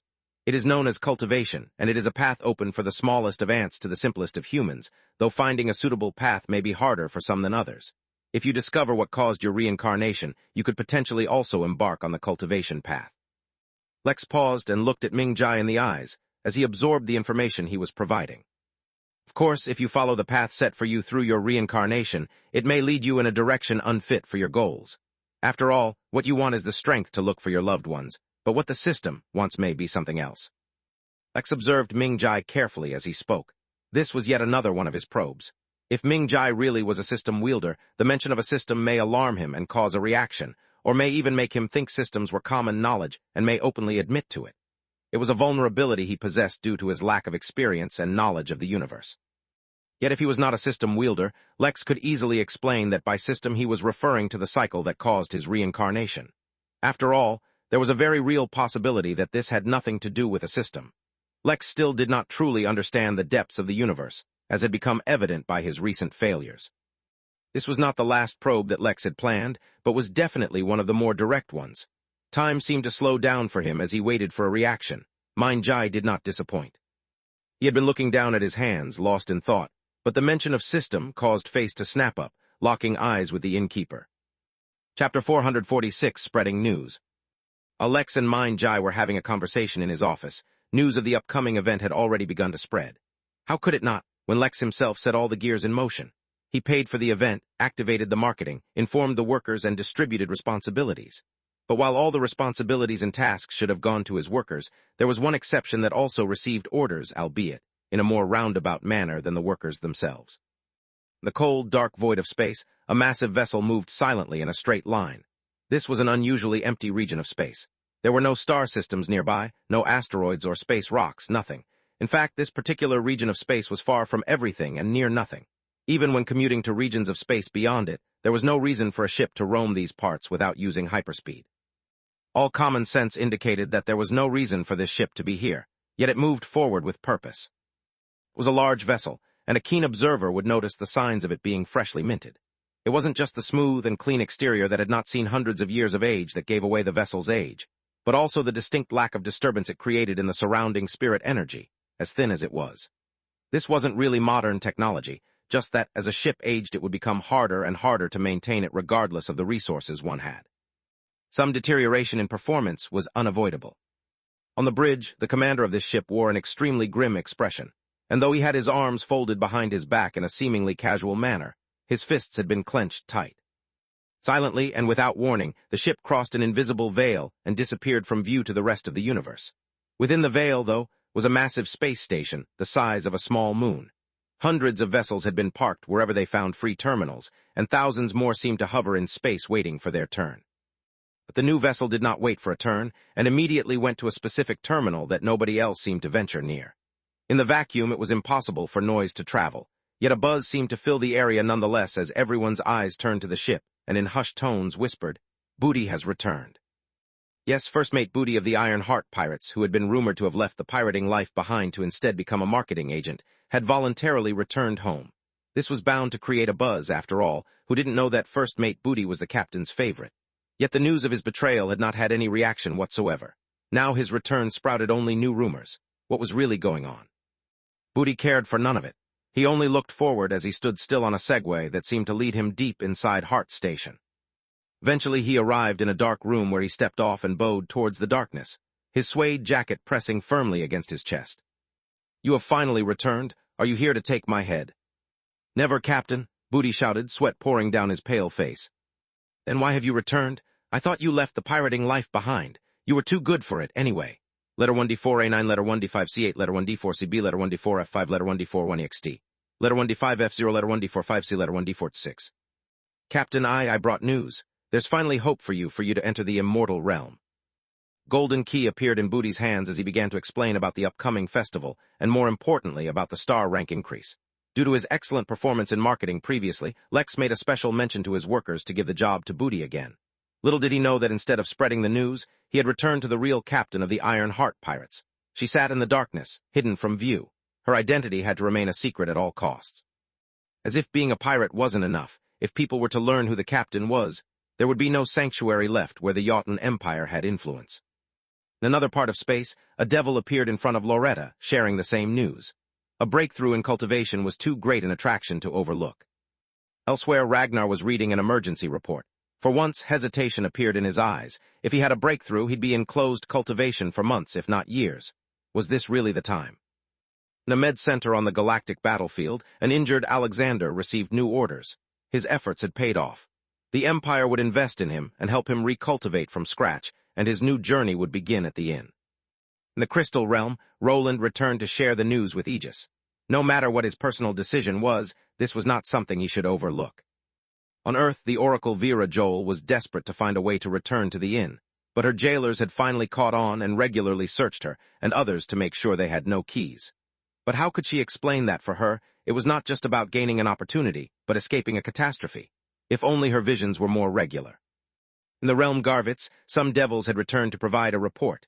Warhill Heilfednal, the devil solely responsible for creating the zombie demons, smiled. It was an opportunity for his children to grow. An agent of the Hanali who had been stationed at the inn quickly retreated to deliver the news. Though unlike the rest, this agent had no urgency. He worked for the overlords of the entire realm. Compared to them, how truly helpful could the inn's festival really be? Unbeknownst to Lex, who was going through revelations of his own, his festival that he only used for security was about to be far more successful than he could have imagined. Chapter 447 Payment. There was silence in the room as the two looked at one another. The innkeeper was as calm and stoic as ever, while Ming Jai was having rapid mood swings. First, there was alarm, for he thought he had revealed a secret he was meant to keep close to himself. Then there was panic, as he realized that even if the secret hadn't been revealed, his reaction might have tipped off the innkeeper. Then there was ambivalence, as the innkeeper was not showing any reaction at all whatsoever, which led Ming Jai to wonder if he was overthinking things. Part of himself was also admonishing himself. He was not an inexperienced man, but his extreme emotions had made him vulnerable, otherwise he would not have made such a basic mistake. But what he needed to decide now was how to react. The innkeeper did not seem at all perturbed by the knowledge that he had a system, so maybe it wasn't a big deal at all. He spent a few more moments to collect himself, and then recalled what it was the innkeeper had even said. Finally, filled with hesitation, Ming Jai asked, "What do you mean by a system wanting something else?" The focus was back on Lex, and so was the pressure. While initially he was probing, and had the discretion to lead the conversation in a different direction should Ming Jai not respond to his system about comments, he was the one being questioned now. He had been reassured, for Ming Jai's reaction was a strong indicator that he was a system wielder. He had not admitted it outright. If Lex chose to imply that by system he meant the cycle of reincarnation, he would lose out on the possibility of exposing Ming Jai. But if he continued and explained about systems as he knew them, but Ming Jai did not have a system, it would make the innkeeper look like he didn't know what he was talking about. It was a delicate situation, but Lex was not too perturbed.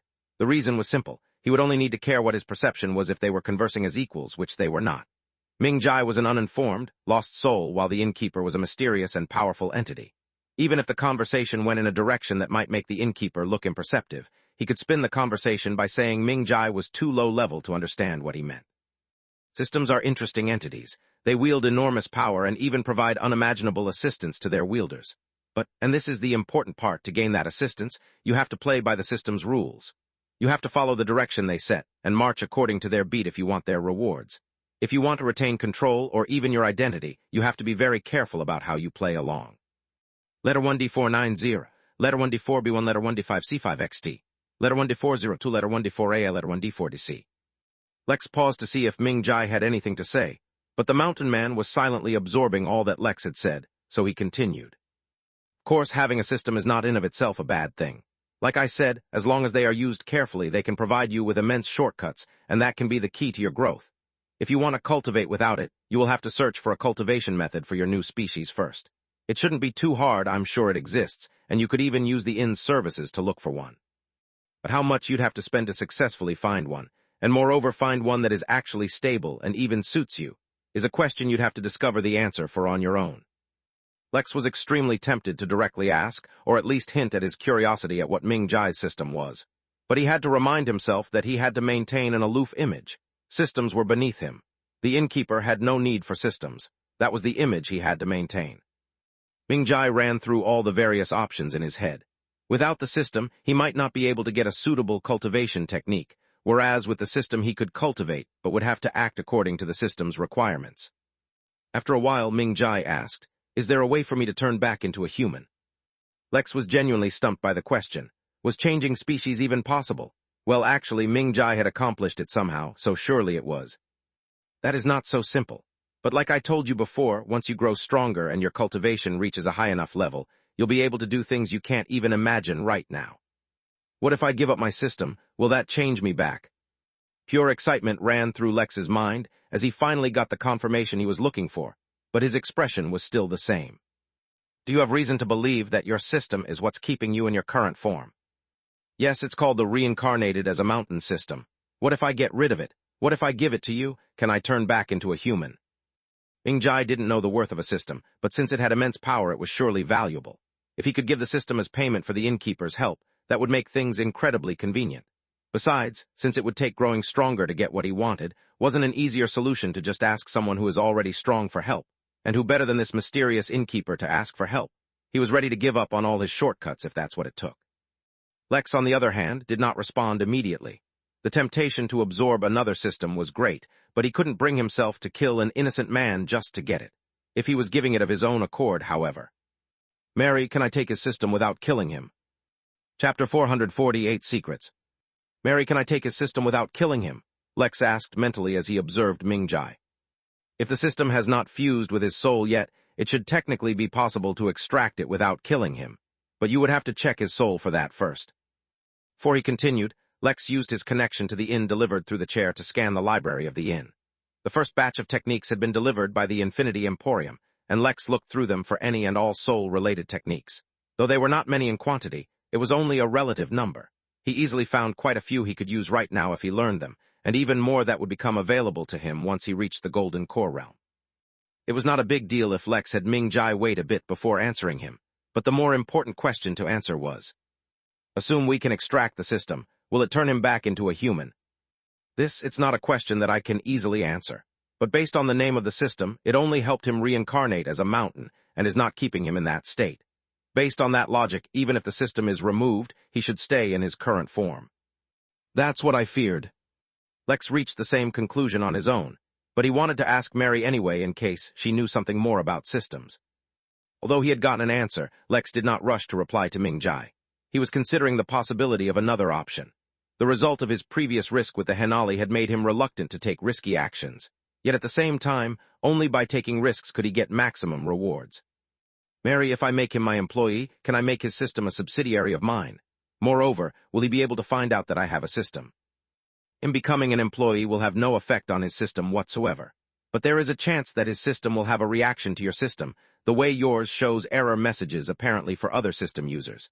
It all depends on the rating of his system. The closer the systems rank to yours, the more likely it is to have a reaction. In fact, even if it's not close, because the Midnight Inn is not running at 100% functionality, and seems to be broken or damaged, chances are that his system will pick up on yours. If your system were running at full capacity, because of its high rating, most systems of lower ranks wouldn't be able to detect it at all. That was both disappointing and alarming.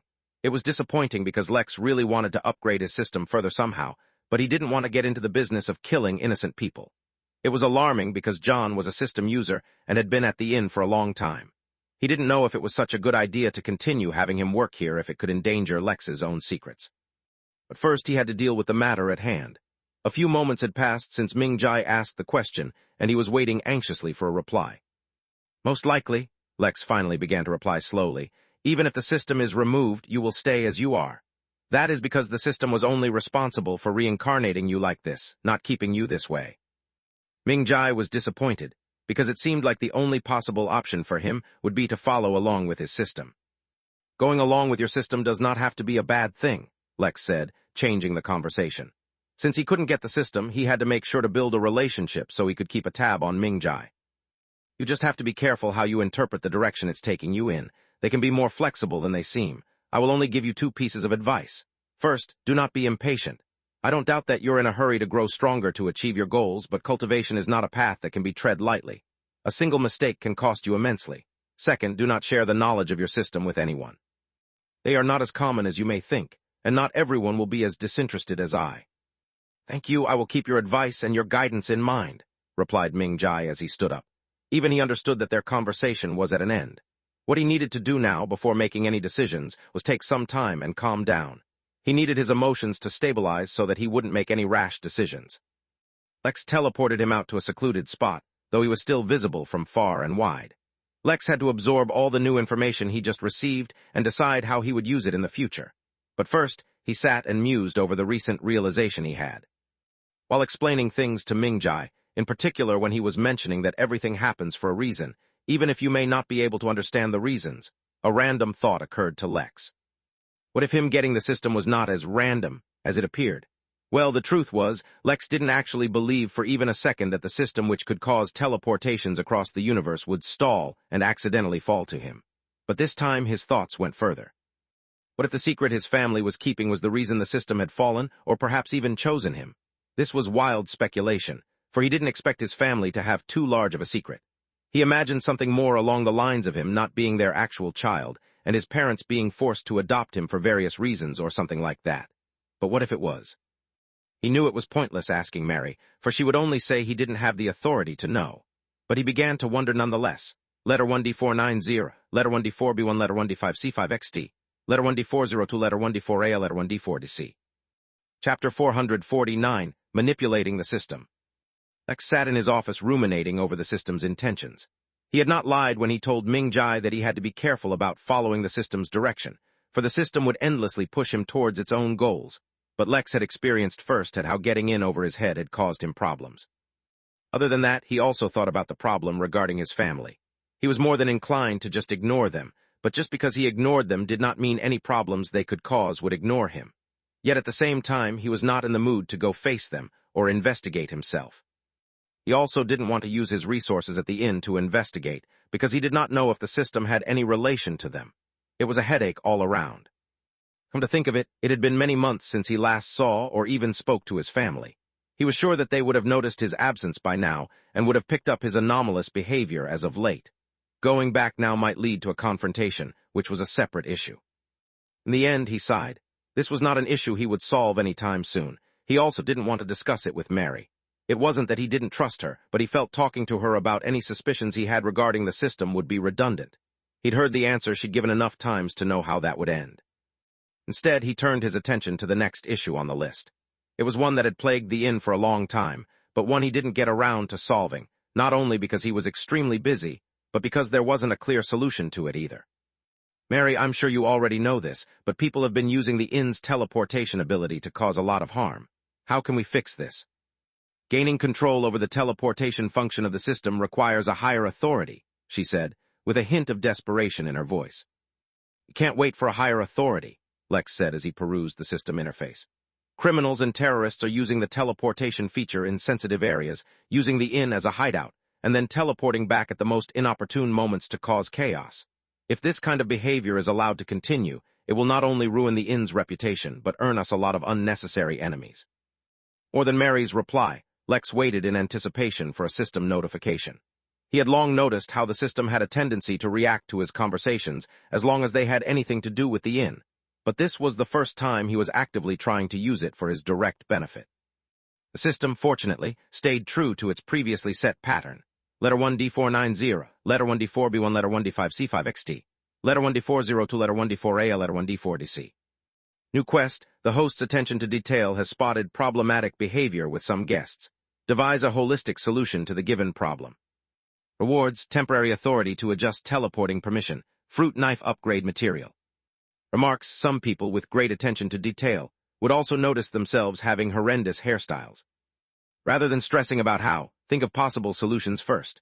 What if the system checks if the location of teleportation is public property or belongs to the guest teleporting? If they're teleporting to the inn from a private place, like someone else's home, or say a secure facility, when they get sent back they're teleported to the nearest public space. There are too many ways that could go wrong. There are countless planets with toxic environments, and I'm sure many guests want to maintain their anonymity. What if changing their teleportation location sends them into a place with toxic fumes, or lands them in front of an enemy who is just crossing a random street? The probability is low, but it's also inevitable. Well, keep thinking of possible solutions. The only other thing I can think of at the moment is to prevent people from teleporting to the inn if their location is problematic somehow. But that in itself is hard to judge. After excusing Mary, Lex teleported away. The system's remark reminded him about Harry, so he decided to check up on him. In his private room, a pale-looking Harry was holding Haley's hand and softly talking to her. He had woken up a few days ago, and his soul had recovered completely, mostly due to the fact that the medicine used was meant for someone much stronger than him to begin with. The problem was his body. Although he had healed, his vitality was critically injured. It could not keep itself running for even a moment if he was taken out of the recovery pod. Fortunately, all was not bad, and Harry had an idea of how to remedy the situation. There was a soft knock on the door, attracting the couple's attention. They were not surprised, for countless visitors had paid short visits to check on Harry's health, from other workers to regular clients of Harry's. Haley opened the door and saw a rather handsome-looking man standing politely at the door.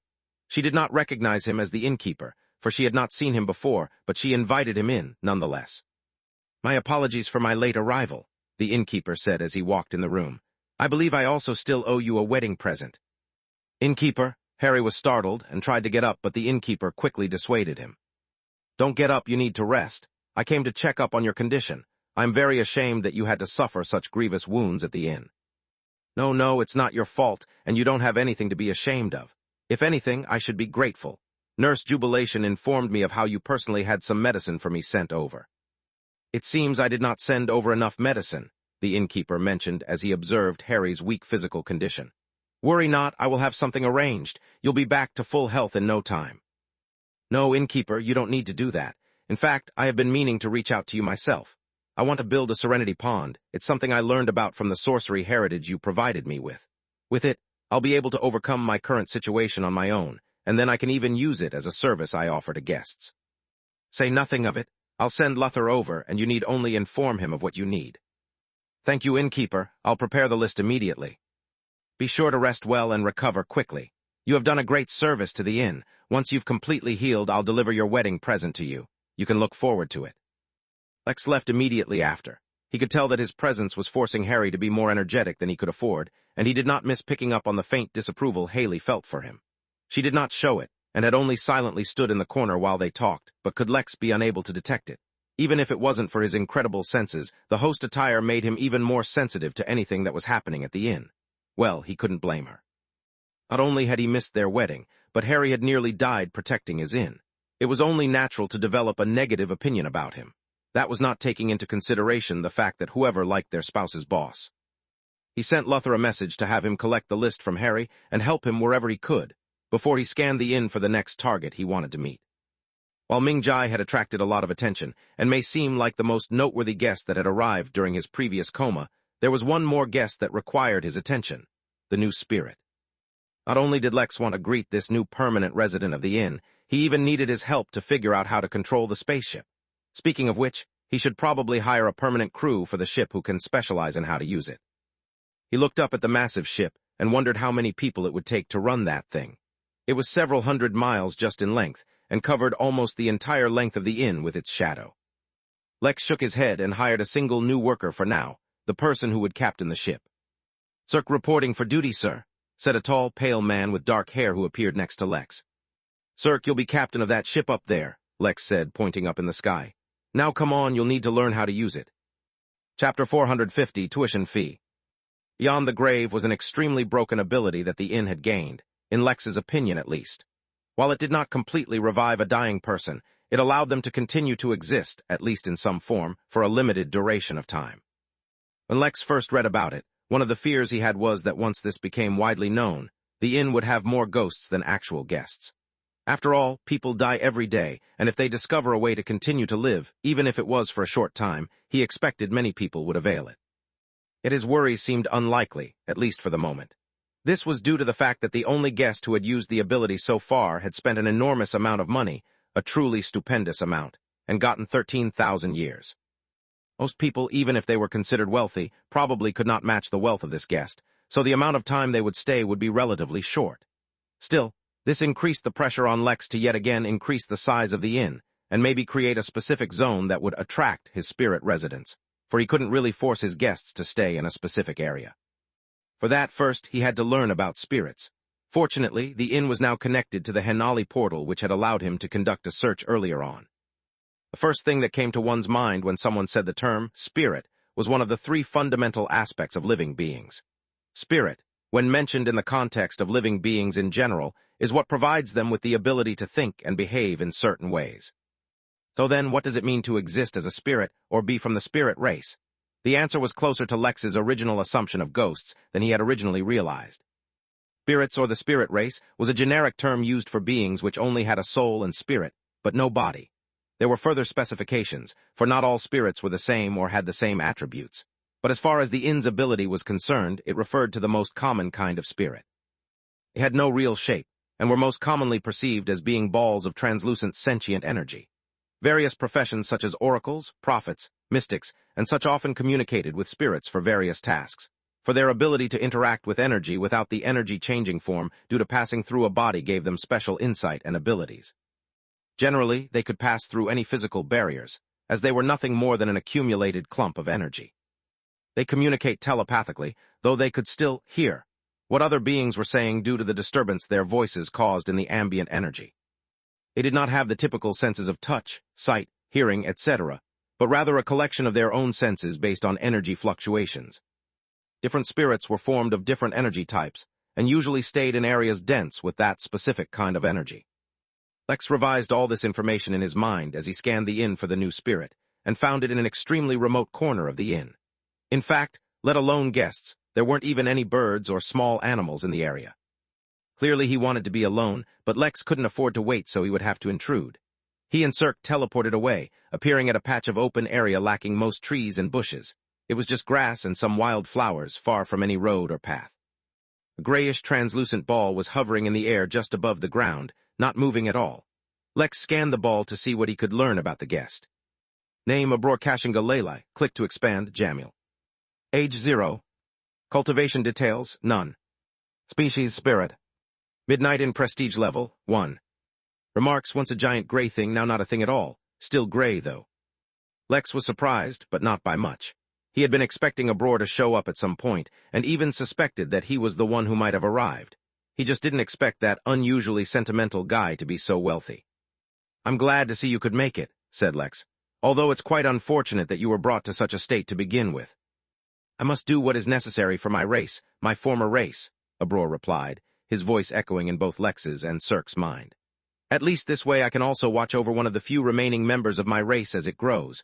I can also teach it and give it guidance. Hopefully I will complete my mission and rid us of our enemies before the young one has to face them. Might not seem like much to you, began Lex, remembering that Abror had originally been over 800,000 years old. But you have at least 13,000 years at the inn to use. Hopefully you'll have enough time to complete your tasks by then. Indeed, I hope. I'm also grateful to you, Innkeeper.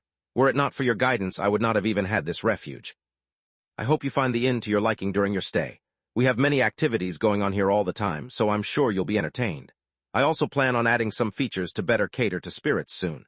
When the time arrives, please give me an honest review. I have no doubt that they will be magnificent.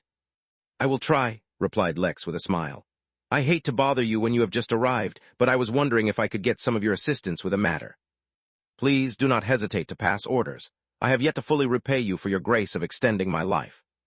There's no need to talk of repayment. You have already paid sufficiently for your time here. Consider this as doing me a small favor. This here behind me is Cirque. I plan for him to be the captain of the ship you have given me.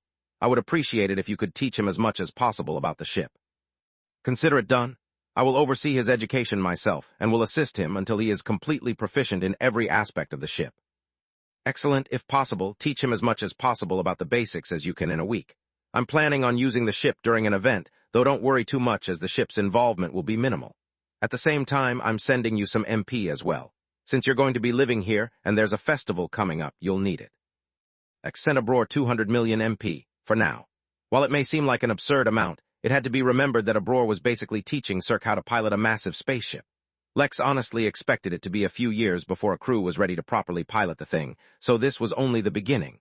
Considering how useful the ship would be to Lex in the long run, this was barely acceptable as tuition money.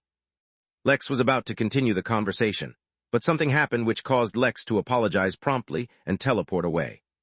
Cork and the gray floating ball were left alone, quite suddenly, possibly looking at each other. It felt awkward, because Cirque didn't even know if the ball of energy was looking back at him, moreover. So, can the ship beam us up or something? I'm not sure how else to get up there. I can't really fly. Space. Lex had teleported back to his apartment and quickly sat down with his legs crossed in the meditation room. His cultivation was causing him issues. Letter 1D490, letter 1D4B1, letter 1D5C5XT, letter 1D402, letter 1D4A, letter 1D4DC. This was the first time Lex experienced such a thing, mostly because of how stable Regal Embrace was. Every other cultivator had plenty of experience with these things, mostly because their cultivation techniques were never able to stabilize spirit energy to the same level as Regal Embrace. Still, even when he was experiencing problems, his problem was extremely unique.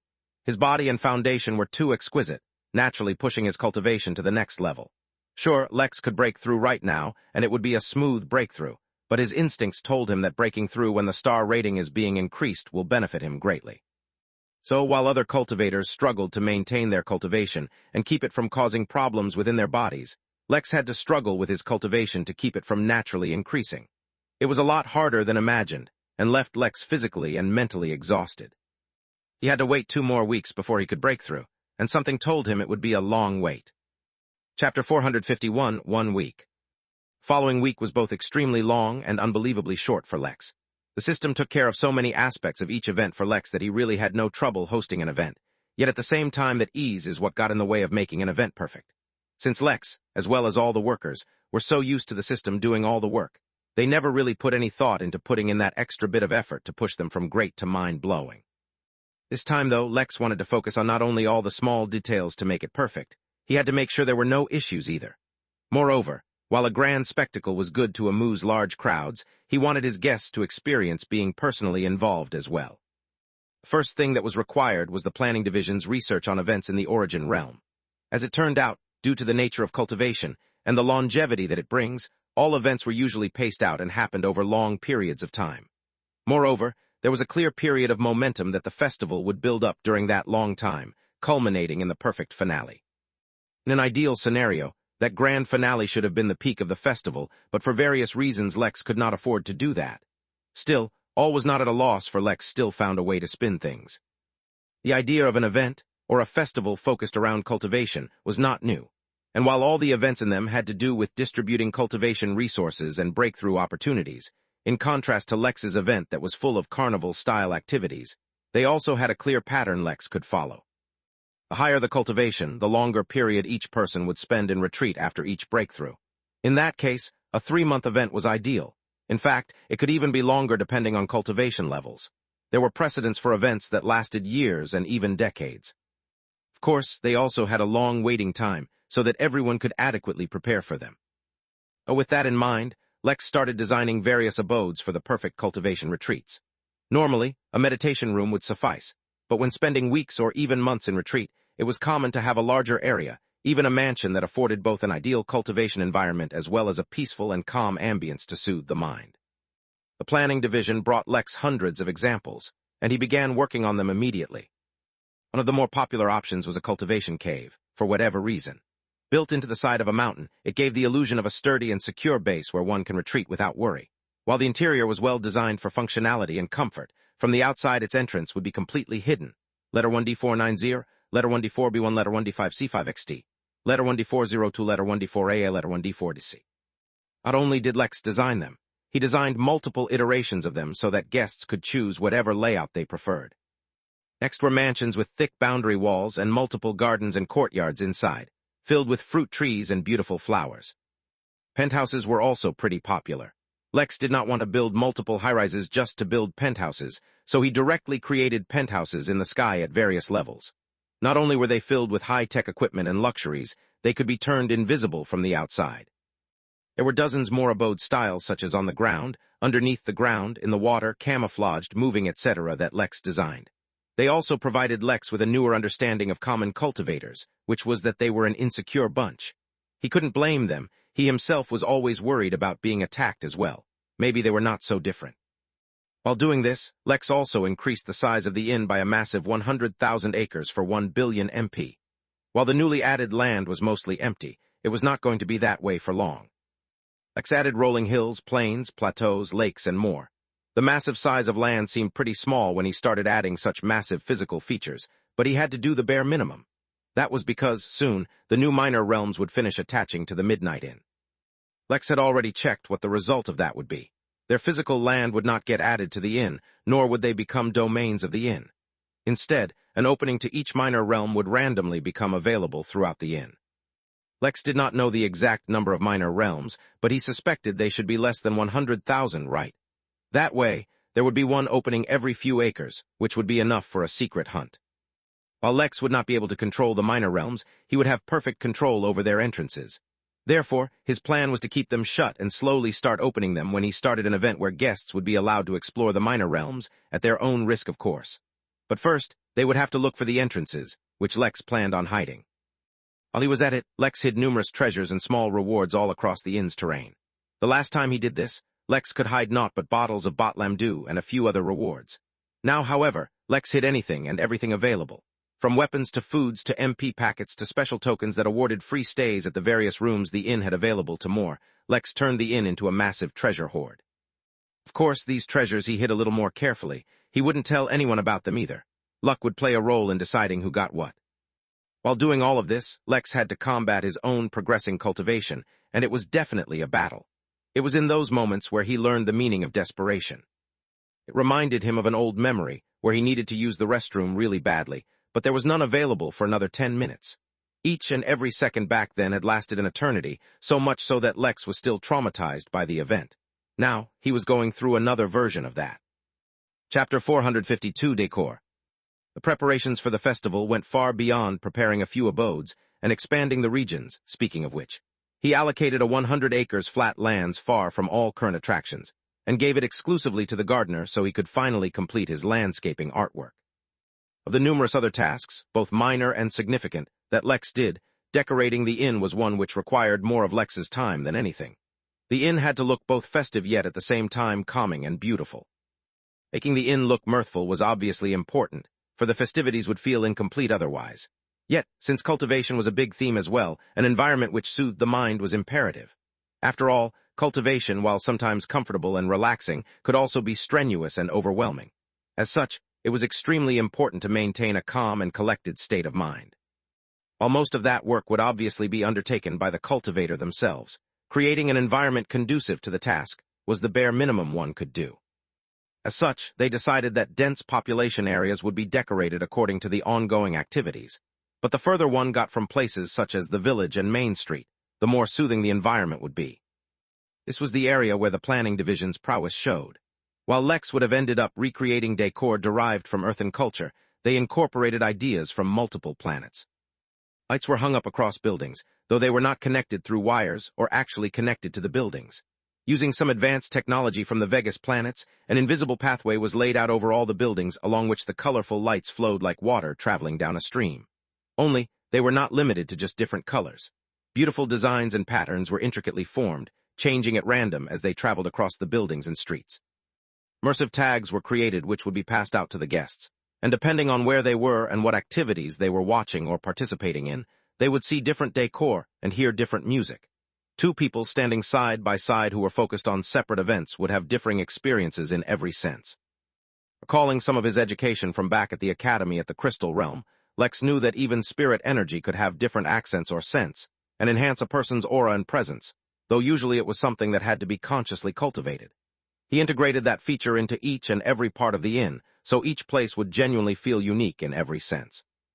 Moving further away from the crowded areas of the inn, the kind of decor changed. Instead of lights and music, and such designed to entice and invigorate the senses, the focus here was more on nature and natural energies.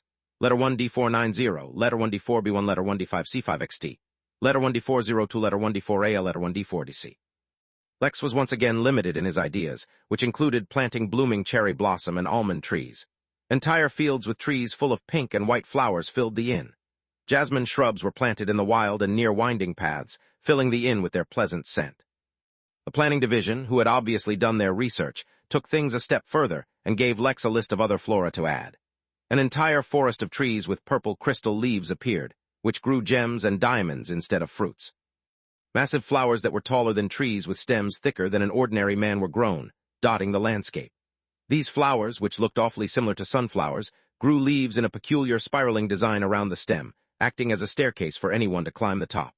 The natural scent was extremely refreshing and had a natural purifying effect on the environment. A number of peculiar shrubs were also planted, with yellow and orange-colored leaves instead of green. Yet the color of their leaves was not their peculiarity.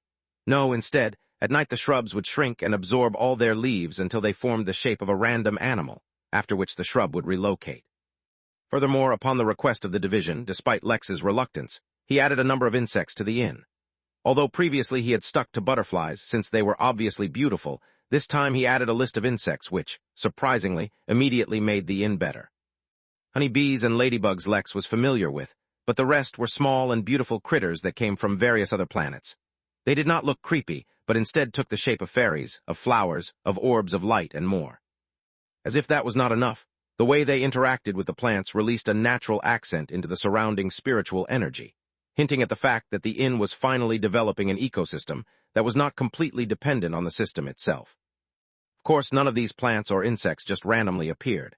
Back when Lex had to bring in animals and trees from Earth, he had to get seeds or bring a few specimens in first before the inn could replicate them.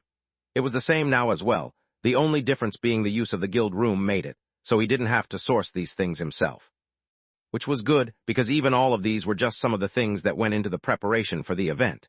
Yet ultimately, through the assistance of the system, the workers, and some extra effort on his part, everything went smoothly. The week finally passed, and only a few hours remained before the event began. A massive crowd had already gathered at the inn, not that Lex had to cater to them himself. was currently focused on keeping his cultivation steady. In his meditation room, a shirtless Lex could be seen balancing his body only on the tip of his middle finger. His body was raised vertically in the air, and beads of sweat rolled down his body as he did continuous push-ups with only his finger. In the background, the camera that was recording him was completely irrelevant, and the tiny spray bottle filled with artificial sweat, the tiny spray bottle filled with water, had absolutely nothing to do with his current actions. Yes, he had merely sprayed water on himself to cool down, and not because his incredible, amazing physical prowess made it difficult for him to sweat under normal conditions. It was merely using physical exercise to keep his body strained and prevent it from breaking through, yes. Lex definitely had not considered starting a calisthenic YouTube page in his free time at all. He really did not have the time for that. Chapter 453, One Final Detail. Lex, will you come for the opening ceremony? Mary asked, as she appeared in his meditation room. Although his shirtless state made her feel slightly embarrassed, she had encountered him admiring his abs enough times to learn to ignore it now. It was not something he could explain to her. As someone who always wanted abs but had never achieved them, the excitement he felt whenever he saw them was not something that would wane easily. Moreover, after the latest series of body sculpting, as Lex called it, carried out by the Lotus, his body looked even more impressive. The greatest tragedy was that usually he would either be in Leo form or as the Innkeeper, so the universe was deprived of his dashing good looks. Not for this, Lex answered as he lowered his body to the ground and finally sat down. As the Innkeeper, if I make an appearance for every little thing, then it would be considered a waste of my time. I'll make an appearance when I'm about to use the star increase token. Letter 1D490, letter 1D4B1, letter 1D5C5XD, letter 1D402, letter 1D4A, letter 1D4DC. In fact, there was one more reason why Lex was avoiding making a public appearance. Though a lot of time had passed by, he was still not able to adapt to his new physical strength completely. The push-ups he was doing earlier were actually a part of his training regime to improve his control over his strength and balance. If it were a minor issue, Lex could still ignore it, but he had accidentally snapped a tree during the last week, and he didn't want to take such a chance with a guest. Send Luther to give the opening speech. He should be able to handle it. I made a small mistake with the timing, so the hired security personnel will only show up once the event actually starts. Make sure to brief them immediately and have them spread out across the inn. Have someone from the inn's security team with them at all times so that if they need to teleport in case of an incident, they can. Although the event would actually begin today, the first week was more of a soft opening, with the real purpose being to give others enough time to come to the inn in time for the star increase token to be used. As such, while no major activity was planned during this time, there were countless small ones. There would be countless tournaments that would span the week, starting from traditional card games such as poker to more niche games that involve trading cards. There would also be actual sport competitions, including various sports from Earth as well as other planets. Video game and virtual game tournaments were, of course, also being held. There would also be an art competition, with various fields such as painting, sculpting, gem forging, which was a thing in the universe apparently, and more. Other than competitions, there would be countless stalls set up across the inn filled with games and activities. There would also be a number of lucky draws, awarding guests MP prizes and free stays at the inn, musical and theatrical performances, local markets which would actually allow guests to set up stalls, and finally, firework competitions. Of course, they would not be real fireworks, but illusions cast by cultivators. Still, they would be judged for their beauty and performance. While such events would continue all 3 months, Lex had planned other larger and more significant events later on to keep things interesting. This should keep things interesting and keep his early guests satisfied until the main event starts. While Lex was not making an appearance at this time, it did not mean he would be ignoring the event. He took a quick shower before he dressed up in his host attire and teleported to his office. From his chair, his connection to the inn would be increased, and would allow him to respond to any developing situation immediately. By the way, did you think of any good solutions to the teleportation issue? That was something he wanted to resolve before the event began, whether he had a perfect solution or not. He could not afford any mistakes when potentially millions of guests were about to arrive at the inn. He and Mary had exchanged multiple ideas over the course of the past week. The best solution for now, I think, is the one we discussed about authorization. When a guest is returning, the inn should determine if the guest has the authorization to go to the location he is teleporting to. If not, he is teleported to the nearest area that he does have the authorization for. It's too vague. What if they get teleported to the vacuum of space? We'd be killing off our guests. Lex sighed. In fact, there were proper solutions to this, but the issue was that the inn's teleportation ability seemed incredibly powerful, but was actually severely stunted. To teleport to and from anywhere, the system required an anchor. The planets that were connected to the system were anchors, and any place a guest teleported from automatically became anchors, but anywhere else in the universe was not an anchor. This was information he received when he previously tried to edit the teleportation ability. Apparently, once the system recovered some more, this issue would get easier to resolve. Until then, Lex wrote a long and as thorough document as he was able, detailing a safe way to use the authorization technique Mary previously described. He tried to cover as many possible loopholes as possible that would end up killing or harming the guest or anyone else, and provided as many fail-safes as possible. Once he was done, he submitted it to the system and completed his quest. The inn's teleportation ability had been slightly altered. Hopefully it wouldn't cause any issues. On the bright side, his latest reward allowed him to upgrade his butter knife once again. His last upgrade had converted it into a fruit knife and allowed him to one-shot golden core cultivators at the inn. He was looking forward to seeing what the next upgrade would bring. Chapter 454, Pacifier. 10 feet wide, bronze-colored watermelon appeared on Lex's desk, as if it was the most ordinary thing in the world. Lex, too, did not show an abnormal reaction to the massive watermelon and simply summoned the fruit knife and dug deep into the watermelon. The massive watermelon began to glow, as massive, bronze watermelons normally do when they are being absorbed by a magical knife to upgrade itself. The process would take some time, so Lex brought his attention back to the inn. Scan of the inn right before the event began showed a little under 1 million guests. Even if not a single extra guest showed up, and he maintained this number of participants for the entire 3 months, Lex would make 4.5 times more MP than he spent on the event just from the room rent. Just that thought put a smile on his face. The opening ceremony took place at the Colosseum in the village and featured Luther giving a long and meaningful speech. This was already different from how Lex would have done things. Back when he hosted the Midnight Games, not a single one of speeches went longer than a few minutes. Still, that wasn't a bad thing. There are different expectations from different people, so for Luther to give a long speech that enticed the emotions of those listening was not only a good thing, it was exactly what was expected of him. The end of the opening ceremony was marked with exploding lights and a musical performance by one of the flocks of musical avian beasts who performed during the Midnight Games. But more importantly, it was also marked by an exhibition fight between 2 golden core cultivators, which got a much more enthusiastic response. These included some of the preparations Lex had to make in advance during the past week. Many things the system could take care of, but coordinating the schedules of actual people, it could not. Of course, the system made it very simple to hire them, so he wasn't complaining either. While keeping up with all the activities, and the guests who were mostly focused in the village at the moment, Lex also checked up on the hired security. Thousands of golden core, hundreds of nascent realm, and dozens of Earth immortal humans showed up, and quickly changed into the suit and tie uniform of the inn. Like previously, there was one cultivator above the Earth immortal realm, but it was not a dragon this time. Instead, it was a griffin. The creature had the body, tail, and the rear legs of a lion, yet the face and wings of an eagle, with talons instead of front paws. Also, it was massive, with a height of nearly 40 feet, and a wingspan of nearly 200 feet. The griffin proudly perched itself on top of the spaceship, and surveyed the area with its head held high.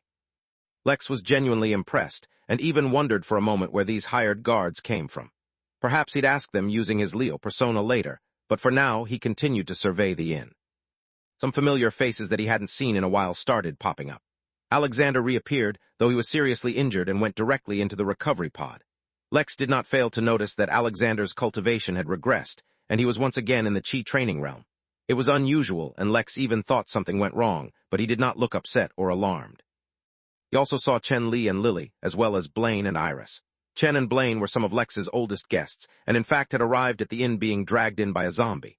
How things had changed in just a single year. Chen and Lily were wealthy from running their business, and Blaine had gotten married to his girlfriend Iris. They were having a reunion at the inn, catching up and sharing details of their new lives. He saw Golden Hair, the sloth of Nibiru, followed closely by Green's Haven, the deer, and Blood Fang, the wolf. He remembered the massive pressure he had felt the first time he saw them. Back then he couldn't even view their cultivation levels due to his low authority. Now, of course, he could see that they were at the nascent level, with the sloth being an Earth immortal. While scanning the inn, he also discovered Larry, and while he was going to continue scanning the inn, he heard them having an interesting conversation.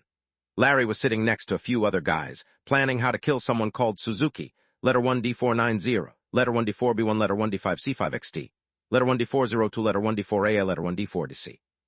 Well, apparently, the other person wanted to kill Larry first, so Larry wanted to kill him before he could get the chance.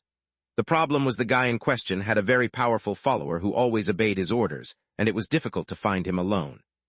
Lex noticed how, from time to time, Larry would lick his lips and stare at the spaceship, but did not focus on it too much. Instead, he looked for the person Larry wanted to kill and actually discovered him at the inn. He also discovered the... Lex froze. He had scanned both the man and his follower to learn more about them, but the follower's status was showing up with the all-too-familiar and %error and sign. Why was he, as a system wielder, another man's follower? Before Lex could think of an answer, he once again scanned the entire inn. Only this time he was specifically looking for the error message in scans. Other than John and Ming Jai, of whom he already knew, there was another girl with the familiar error message. Countless ideas flashed through Lex's mind as he thought about what to do, or if he should do anything at all to begin with. Mary, send Larry a message through his hologram. Tell him about the murder ground and how he can challenge someone to a 1-versus-1 battle to the death there. A few different ideas had occurred to Lex over why a system wielder would be following a normal person. But regardless of what the answer was, if Larry tried to fight him, Lex did not see great odds for his survival. In that case, a fight directly with the man in the murder grounds was the best option if a confrontation was inevitable. Also, Mary, send a message to Velma. I want to know everything about these two people she can discover. The two people were, of course, Sauda, the wielder of the samurai system, and the girl who was accompanying JFK. While he made a mental note to keep an eye on them, he could not focus on them completely. After all, he had an entire event to monitor. Oddly enough, the next two to attract Lex's attention were some of his own workers. Anita, the beautiful Lick, and Cowing, the sentient sword, had asked for the day off and were on a date. Considering that Lex anticipated additional security, he didn't see any reason why he couldn't give them a break. So the fact that they were together and on a date wasn't what attracted his attention. Instead, it was the fact that behind Anita, a group of her undead were pulling along a massive stroller. Inside the stroller was a creature Anita was claiming to have adopted, and the member of his own race that Abror had brought to the inn. Even without the need for a scan, Lex recognized the creature, for Lex had been doing research on the more common, as well as the famous races of the Origin Realm via the Henali portal. Still, to be sure, he scanned Anita's new adopted child anyway. Name none. Age 3. Sex male. Cultivation details, Golden Core equivalent. Species Cthulhu. Midnight in prestige level, 1. Remarks, even living nightmares start out as babies. Was as he thought. The creature was from a race called Cthulhu, the terrors from the great depth of the unknown universe. Before their mysterious disappearance a few 100,000 years ago, they were responsible for the destruction of hundreds of galaxies. According to rumors, they were so terrifying that if one were to even look at them directly, they would lose their sanity and die from pure fear. Their voice alone, apparently, could cause the souls of those who heard it to wither and die. Instead of food, these beings fed on pain, fear, anguish, desperation, and all sorts of negative emotions. No one knew how or why their presence from the realm disappeared one day, but the fact that it did is still celebrated across the realm. Yet despite their apparent disappearance, one was being raised right here, at the Midnight Inn, adopted by its foster mother, a Lick. Lex could not help but sigh as he wondered if the system would automatically keep guests safe from the horror of the baby's cries, or if he should gift the unusual couple a pacifier capable of pacifying the eldritch horror that was their new child. Chapter 455, Spaceship Upgrades. In truth, Lex was not that worried. The system had always been reliable when it came to blocking passive attacks, so neither the sight nor the sound of the baby would cause any insanity, though Lex could not account for anyone's loss of appetite. Baby, who was fast asleep, was a little over 25 feet, 7.6 meters in height. Its humanoid form did nothing to make it more amenable to the eyes, for the scaly tentacles that came out of its face took more than a bit of effort to ignore. The wings that spread out from behind its back might have given it a semblance of cuteness had they not been tipped with points hard and sharp enough to tear through metal. As if all of that was not enough, then came the smell. Anita, as a new aspiring mother, did not lack for research in raising kids, and while she did her research, she learned of the common practice on Earth to powder babies to help prevent rashes. As such, the dichotomy of the horror-inducing sight, alongside the welcoming and pleasant smell of baby powder, was enough to confuse and horrify anyone. Lex shook his head and turned his attention elsewhere. Since this was a festival, there were obviously many who brought their kids along. For those who wanted to keep their children on their own, there was an entire inn filled with attractions to partake in. Yet Lex did not forget those who only wanted to drop off their kids or wanted to roam separately from them. One would think that to cater to such a situation, Lex would have just brought the festivities to the daycare area, yet that was not so. It was too obvious and too boring. No, Lex had turned the entire spaceship into the new daycare. The first thing to do was adjust its appearance just a bit. Truth be told, its size was so massive that it was hard for anyone to get a good look at its entire body from so close. Still, that did not mean Lex would ignore that aspect of it. He did not disgrace the ship by making it colorful or plastering cartoons over it. No, he first cleaned up the ship for signs of wear and use were evident to anyone who paid attention. Once he restored the proper sheen of the silver vessel, in close collaboration with the planning department who cross-checked against thousands of other spaceships, he added various weapons, though of course they did not work and existed only for appearances. Aesthetic curves and overall made it much more appealing to look at. There was also an upper and lower deck found on top, and at the bottom of the ship made of a transparent material like glass, but much more resilient, which Lex improved and made comfortable for anyone who would want to sit and enjoy the view. Of course, there were restaurants and cafes found in every corner as well. The real changes that Lex made for the kids, however, were inside the ship. The automated, accelerated transport system for the crew of the ship was all too easy to modify using the system and turn into infinite slides and roller coasters of sorts. The self-maintenance and cleaning feature was extremely useful and worked everywhere, so Lex did not hesitate to turn the various portions of the ship into mazes and playgrounds. The anti-gravity and space combat practice chambers were retrofitted by Lex and turned into an extreme tag zone. The self-sufficient farms of the ship were kept mostly intact, but Lex made areas where kids could play in the dirt or try their hand at farming if they wished. There were swimming pools that seemed to never end, all with convenient underwater breathing equipment readily available, so Lex did not forget to add underwater rides and playgrounds either. Of course, not all kids were hyperactive and wanted to play all the time, and for them there were cozy areas with toys, food, sofas, beds, and more. The rabbits were in charge of running this new daycare yet again, much to their dismay. Lex, however, thought the idea would work out quite well, and it did. The reaction to the newly upgraded spaceship playground was so overwhelming that a multitude of adults wanted to join in as well. Well, so long as they didn't bother the kids, Lex saw no reason to stop them. It had to be mentioned that the ship's own internal security system was extraordinarily impressive. That, alongside the extra hired security, ensured that the kids would stay the safest in the entire inn. Of course, using more of the ship's features increased Lex's expenses. After all, he did not have an appropriate energy source for the ship, and so powered it with MP. Still, since the use was barely 1% if even of the ship's capabilities, so the expense was bearable. The popularity of the spaceship playground that Lex had built was only matched by the popularity of all the festival's activities, if only just. All in all, the festival seemed to be going incredibly well. As if that was not enough, hardly anyone was causing any problems, so it almost seemed as if security wasn't needed. Lex just thought his luck was turning up, but it had more to do with the hearth burning the souls of his enemies right at the entrance of the inn than Lex realized. It was both a warning to any troublemakers, as well as reassurance to guests with security concerns that the inn was not a place that just anyone could cause problems at. A few hours passed by, and all seemed to be going well, when Lex got the news that Larry had decided to challenge Suzuki in the murder grounds. Murder grounds were a new feature his inn gained after Lex killed the man with the murder system. Its original ability allowed Lex to target anyone so long as they were on a planet connected to the inn, and teleport both the target and himself to the murder ground. Lex had to be physically touching someone to target them for the murder ground. Once there, both of them would be trapped there until one killed the other. There was no recourse.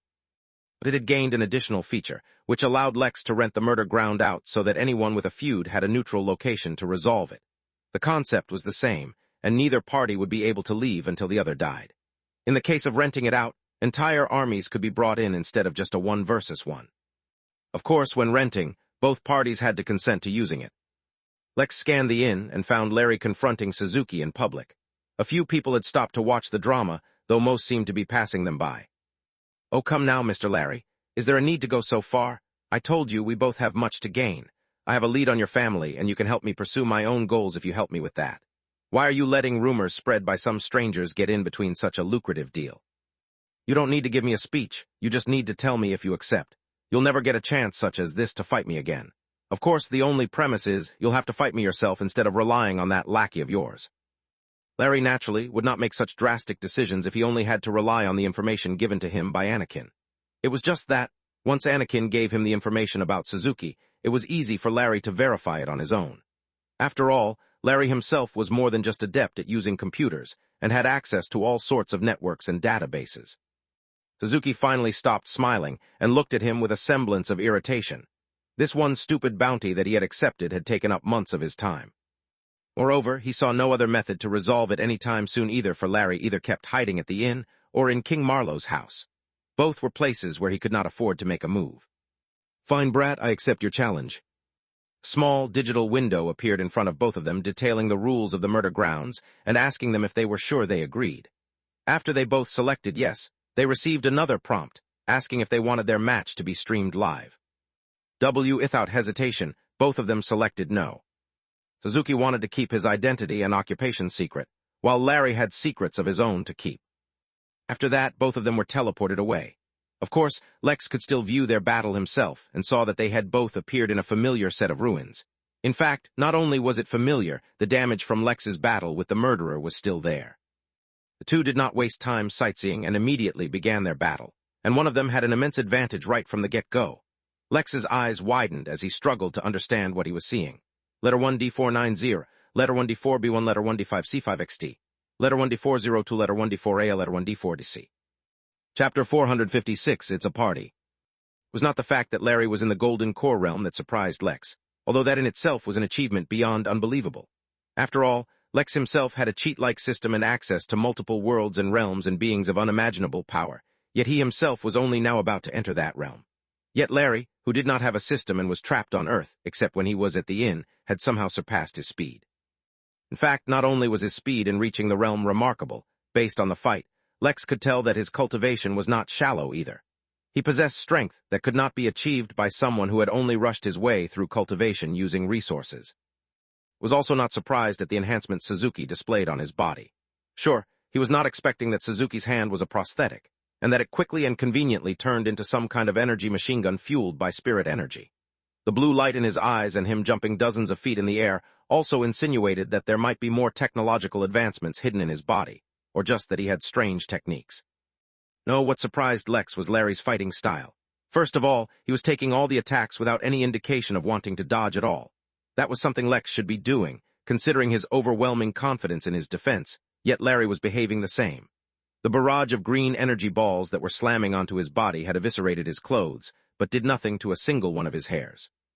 As if that was not enough, as Larry rushed towards Suzuki, he pulled an entire sword out of his hand.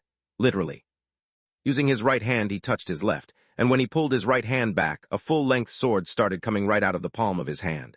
The sword shone with a silver light and cut through the air with a sharp sheen sound. Suzuki dodged effortlessly, and more unexpected and bizarre weapons started coming out of his body. Lex put a popcorn in his mouth. When did that box of popcorn appear even he didn't recall, and watched with great interest. He also compared this fight to his own that had been fought in the very same place. While every single move Larry and Suzuki took was much more destructive, he felt like there was a lot more going on in his own fight.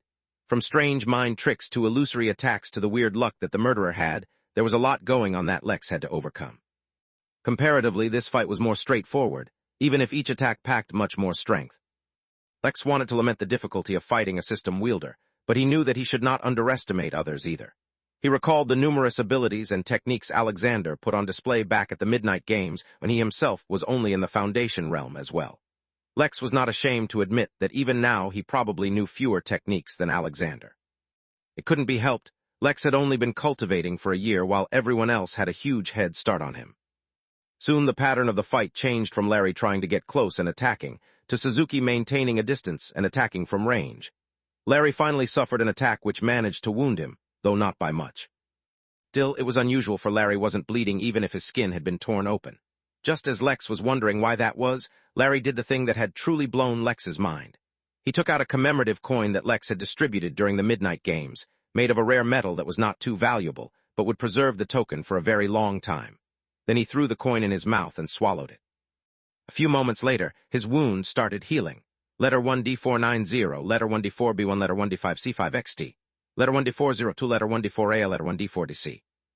Lex was flabbergasted, and finally realized what Aegis would have felt like back in the crystal realm when he swallowed that energy crystal.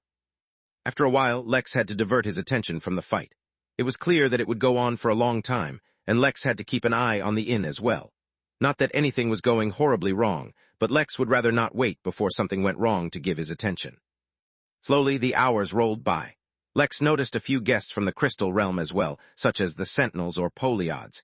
He guessed they had come in from the random golden doors that opened up across the realm. He could see the signature wary behavior of new guests from them. Speaking of the crystal realm, Aegis had already informed him that Zagan had used the platinum key. If he managed to pass the test, the system designed for him, he would soon become a member of the inn.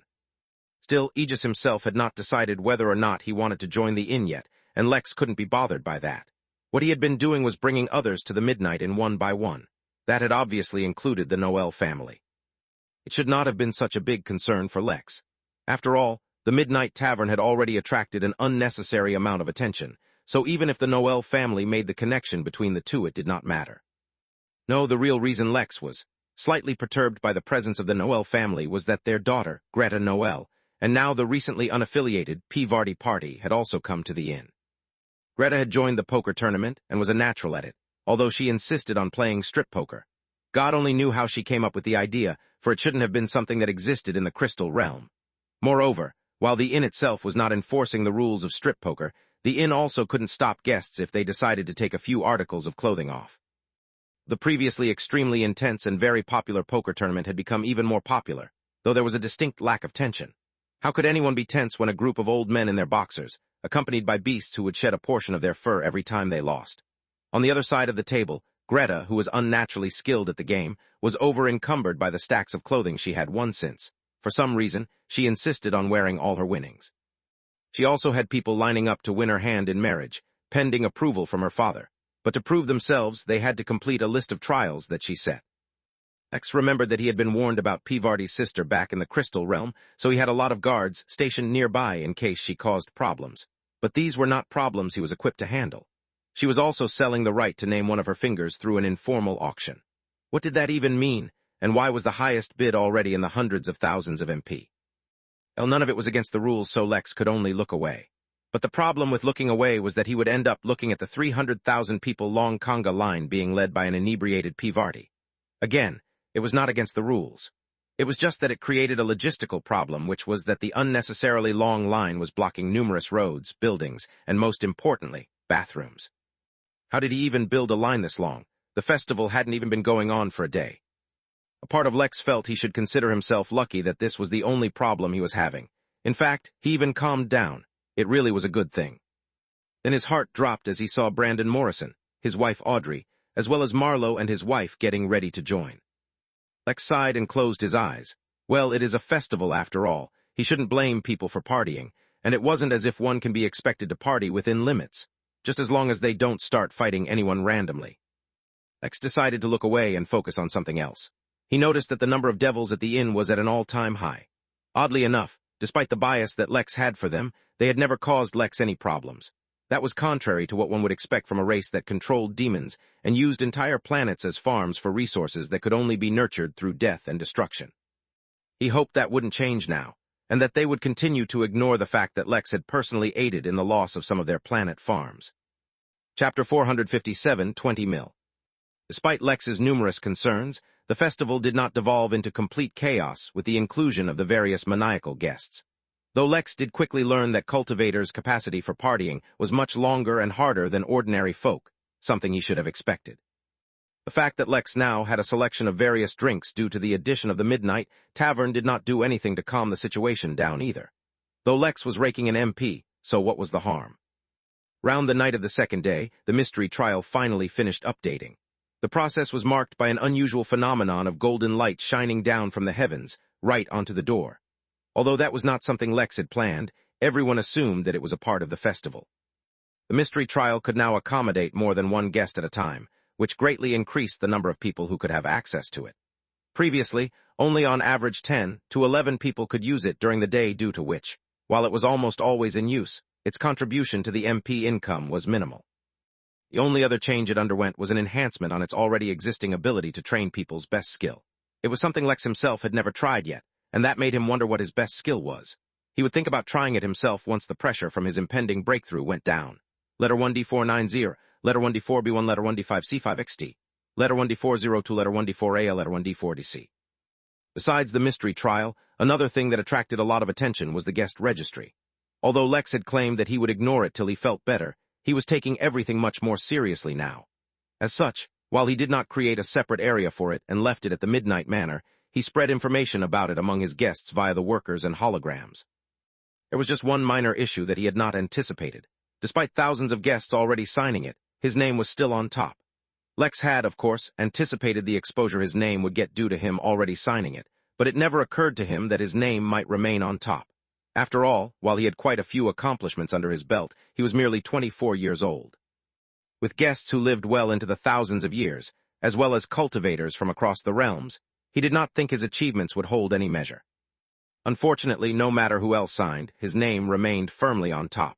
It had begun attracting attention, and over the next few days, the identity and achievements of this so-called Lex Williams was called into question. Of course, no one dared to question the inn, but amongst themselves they wondered.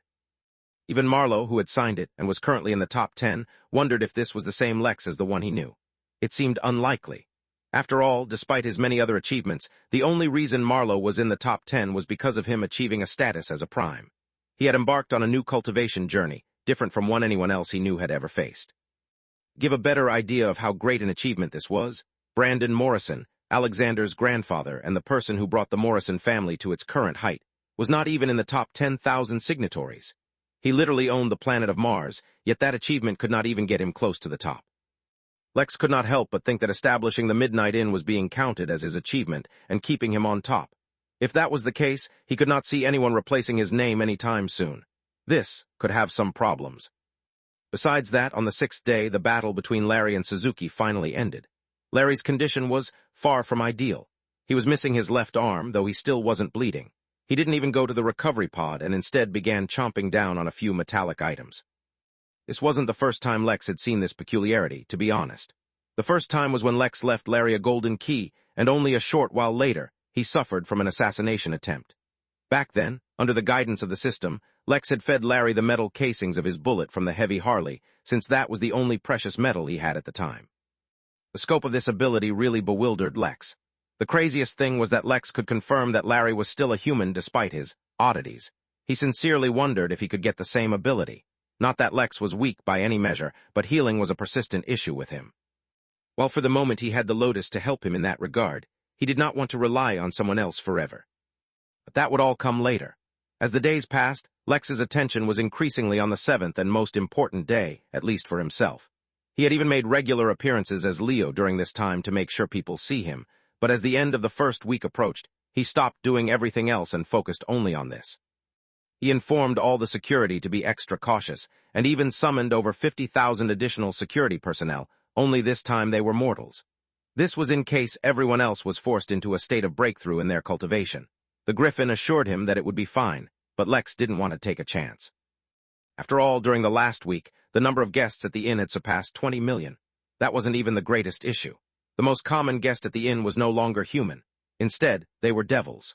13 million devils were inhabiting the inn at the moment, and it was extremely nerve-wracking to know for over 1 million of them, Lex did not have the authority to see their cultivation. Everything is going to be just fine, Lex told himself on the dawn of the 7th day. Occasionally missing content, please report errors in time. Chapter 458, No Big Deal. Ragnar stood with his hands behind his back, looking out at the beautiful horizon. The Midnight Inn personified to him everything that the human race strived for, and everything he fought to deliver to his brothers and sisters in race. It was peaceful, safe, exciting, and accessible. It was a glimpse of heaven that everyone deserved to experience. But the universe was not a heavenly place. To be at the inn right now, to experience this so-called raise in star level which would aid everyone in cultivation, Ragnar had made difficult decisions. The galactic battlefield with the Fugan needed someone to oversee it always, and if he could not be there, someone else would have to take his place. But it was a price everyone was happy to pay, even the other generals. After all, Ragnar was the rising star of the Empire. It was difficult to accept such a favor, but for his duty, Ragnar took it. After all, a cultivation retreat for him would not be just a few days.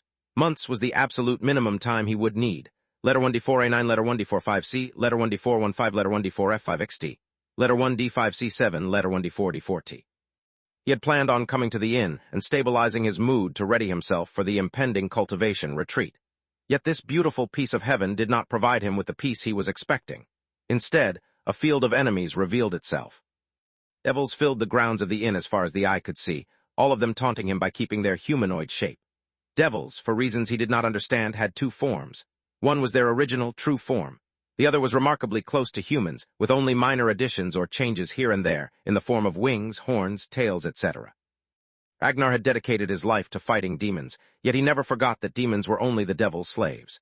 His greatest wish upon seeing them was to unsheath his weapon and lay waste to them, even outnumbered as he was.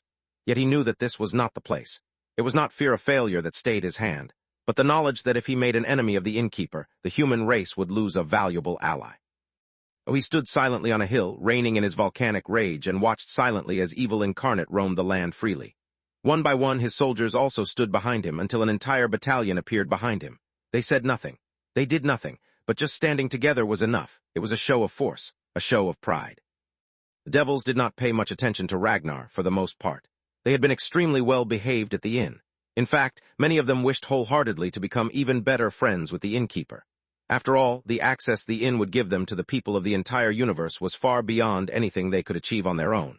And for them, that access meant profits. There was one, however, who took great interest in teasing the general.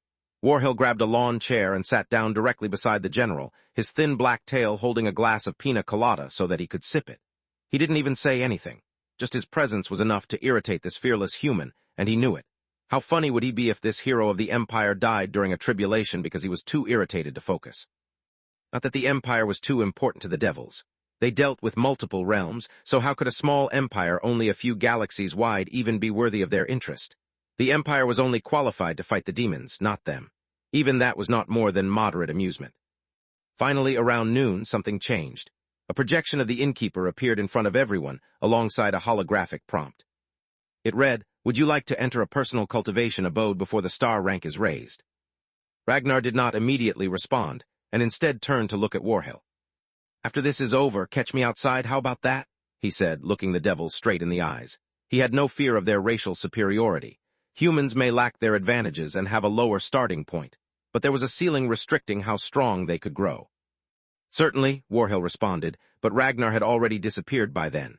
In the distance, amongst many other soldiers, Alexander watched the small exchange silently. Space. Lex was not nervous, but the knowledge of how catastrophically bad this could go was at the forefront of his mind. It wasn't like he hadn't had a lot of guests before, but never had he entertained so many who were so powerful. Moreover, since he couldn't gauge their strengths, he didn't know if they were weaker, equal to, or stronger than the Griffin. Fortunately, once they started cultivating, they would not be able to cause any problems. After mentally preparing himself, Lex sat down in his meditation room and used the remote prescience ability to send a projection of himself as the Innkeeper out to everyone. Originally, he planned on giving a speech and using the token in public, but suppressing his cultivation was becoming much too difficult. Even the slightest distraction would cause him to lose control and break through, so he decided to do it remotely instead. "Guests of the Midnight Inn, welcome," said his projection to all. All of the inn's activities and festivities had temporarily stopped, so everyone was looking just at him. "I'm sure most of you have heard, but for those who haven't, allow me to briefly describe to you what is about to happen.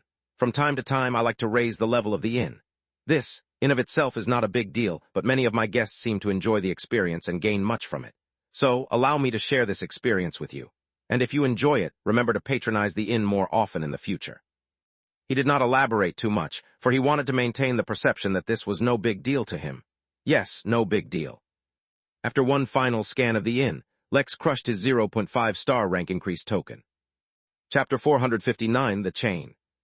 The moment Lex crushed the token, a change took place at the Midnight Inn. A ripple seemed to travel through space itself, bending it as it passed through. The ripple in space caused proverbial knuckle cracks as it caused space to move and return to its original space, though none noticed such a detail, for the sound was at a frequency none at the inn could hear. Of course, the cracking sounds were not released randomly. Instead, it was the sound of microfissures in the space of the inn snapping shut after being healed by the ripple.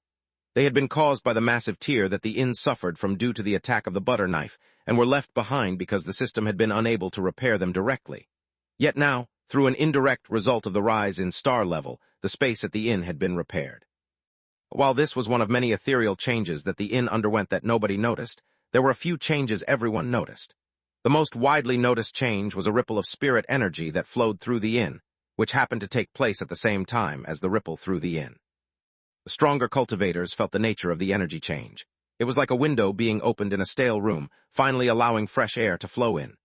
It was the feeling of a cool spring breeze, except that instead of being felt physically on their skin like wind, The energy interacted with their own internal energy and refreshed their minds and bodies. The weaker cultivators, and even the mortals, however, felt something else entirely. The weaker cultivators felt a rush of energy fill their bodies, making them feel sick and bloated.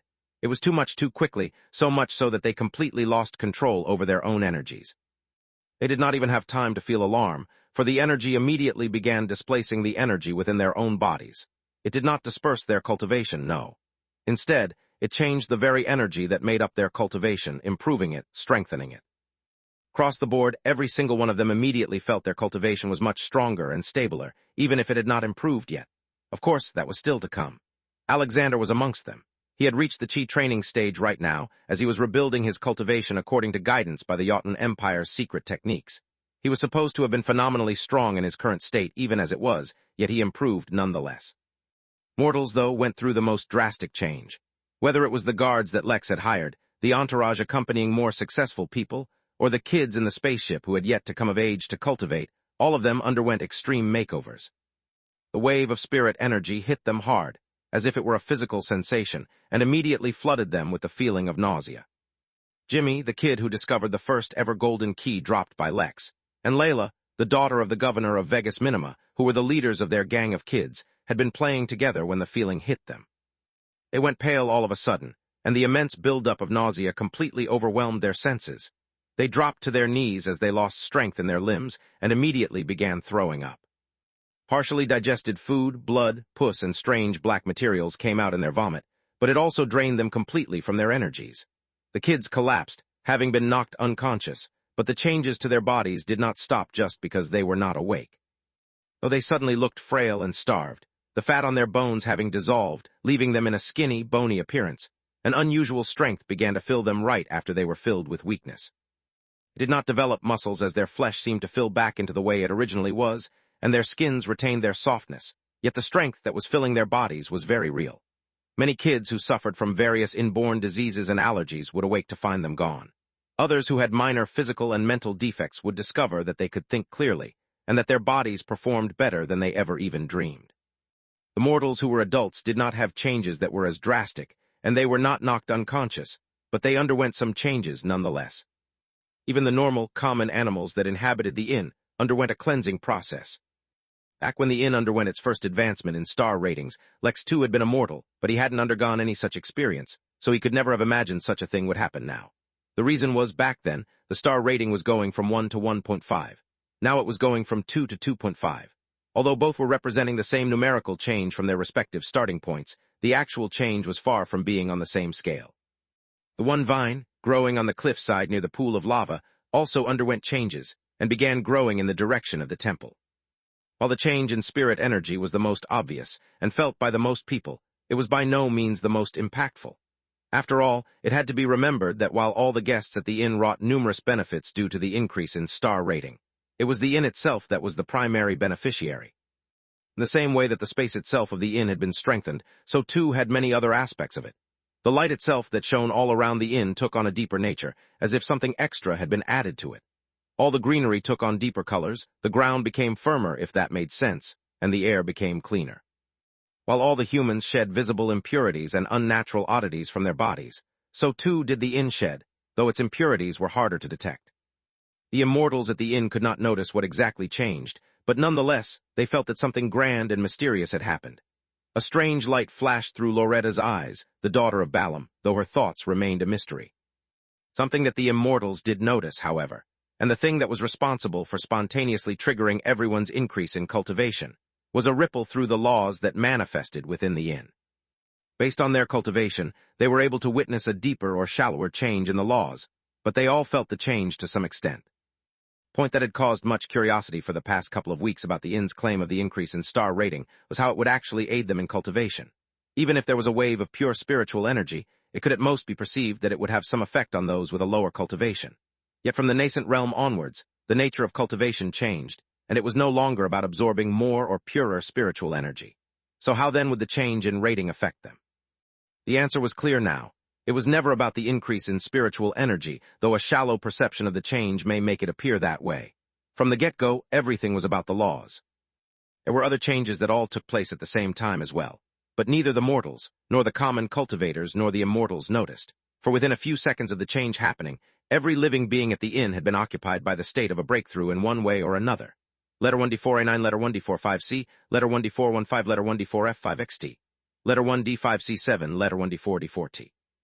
Griffin, who, due to its strong cultivation, was confident that it would retain its state regardless of what happened, and continue its task, had one of the most severe reactions. Immediately it crushed an unknown token before retreating to one of the cultivation abodes the inn offered. In its stead, another being appeared at the inn to perform its job. The being was covered in a black cloud, so its appearance and race were unknown. It silently took its place at the peak of the midnight mountain and surveyed the inn with its spiritual sense, and took in the odd hush that had fallen over the place.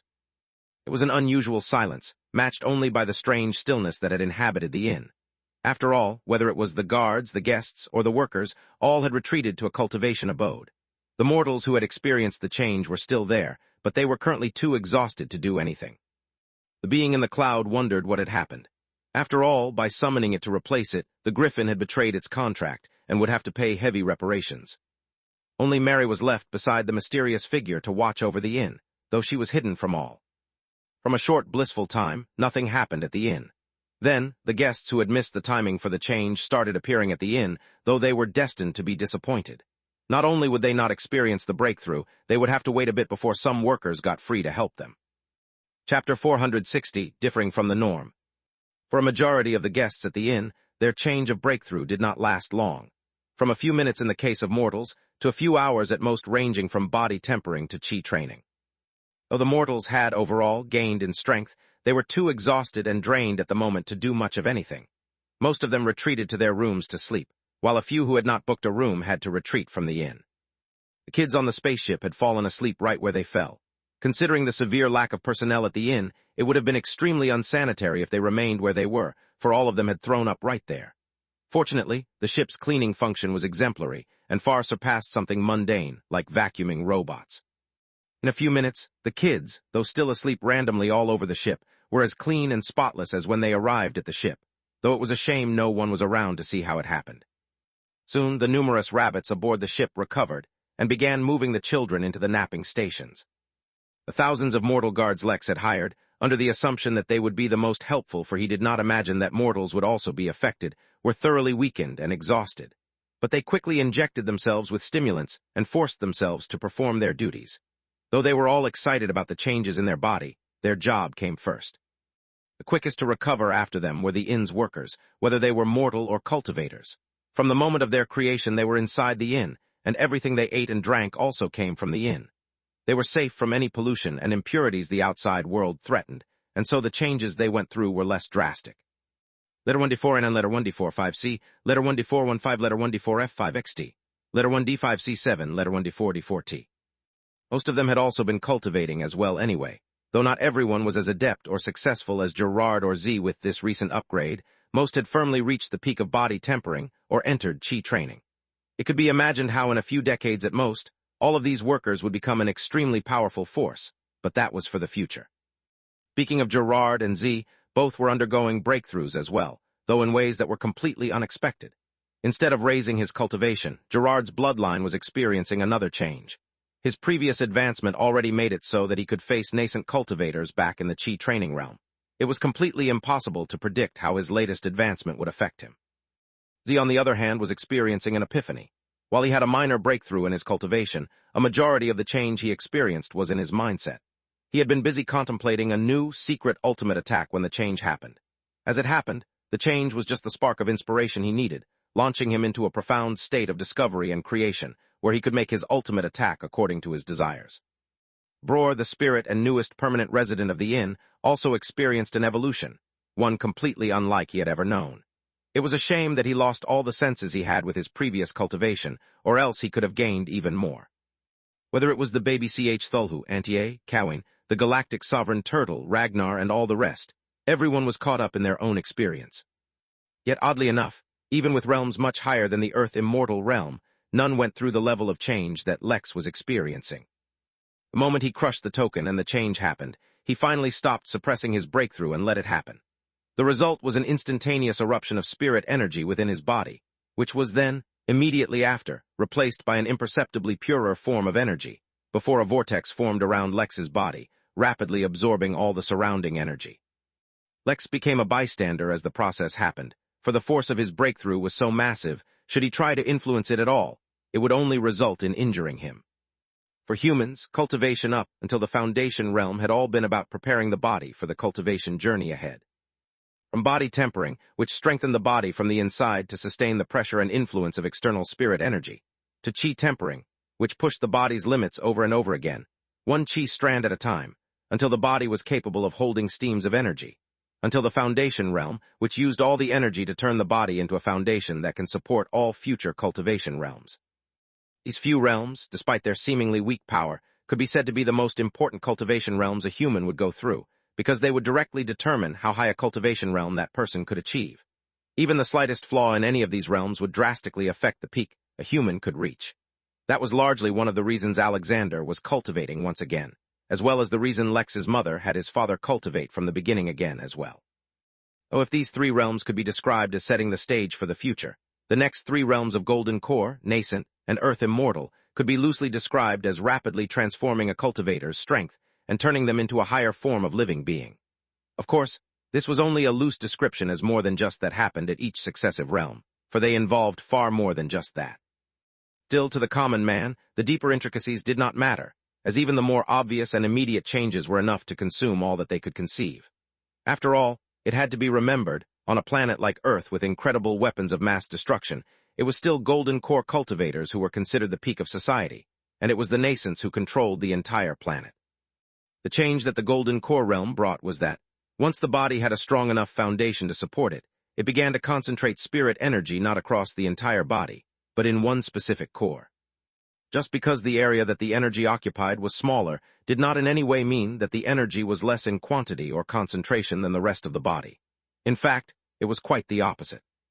The Golden Core, in spite of many misconceptions, was not actually formed of energy, and was instead a container that the body naturally formed during a process that would only occur once during the breakthrough process.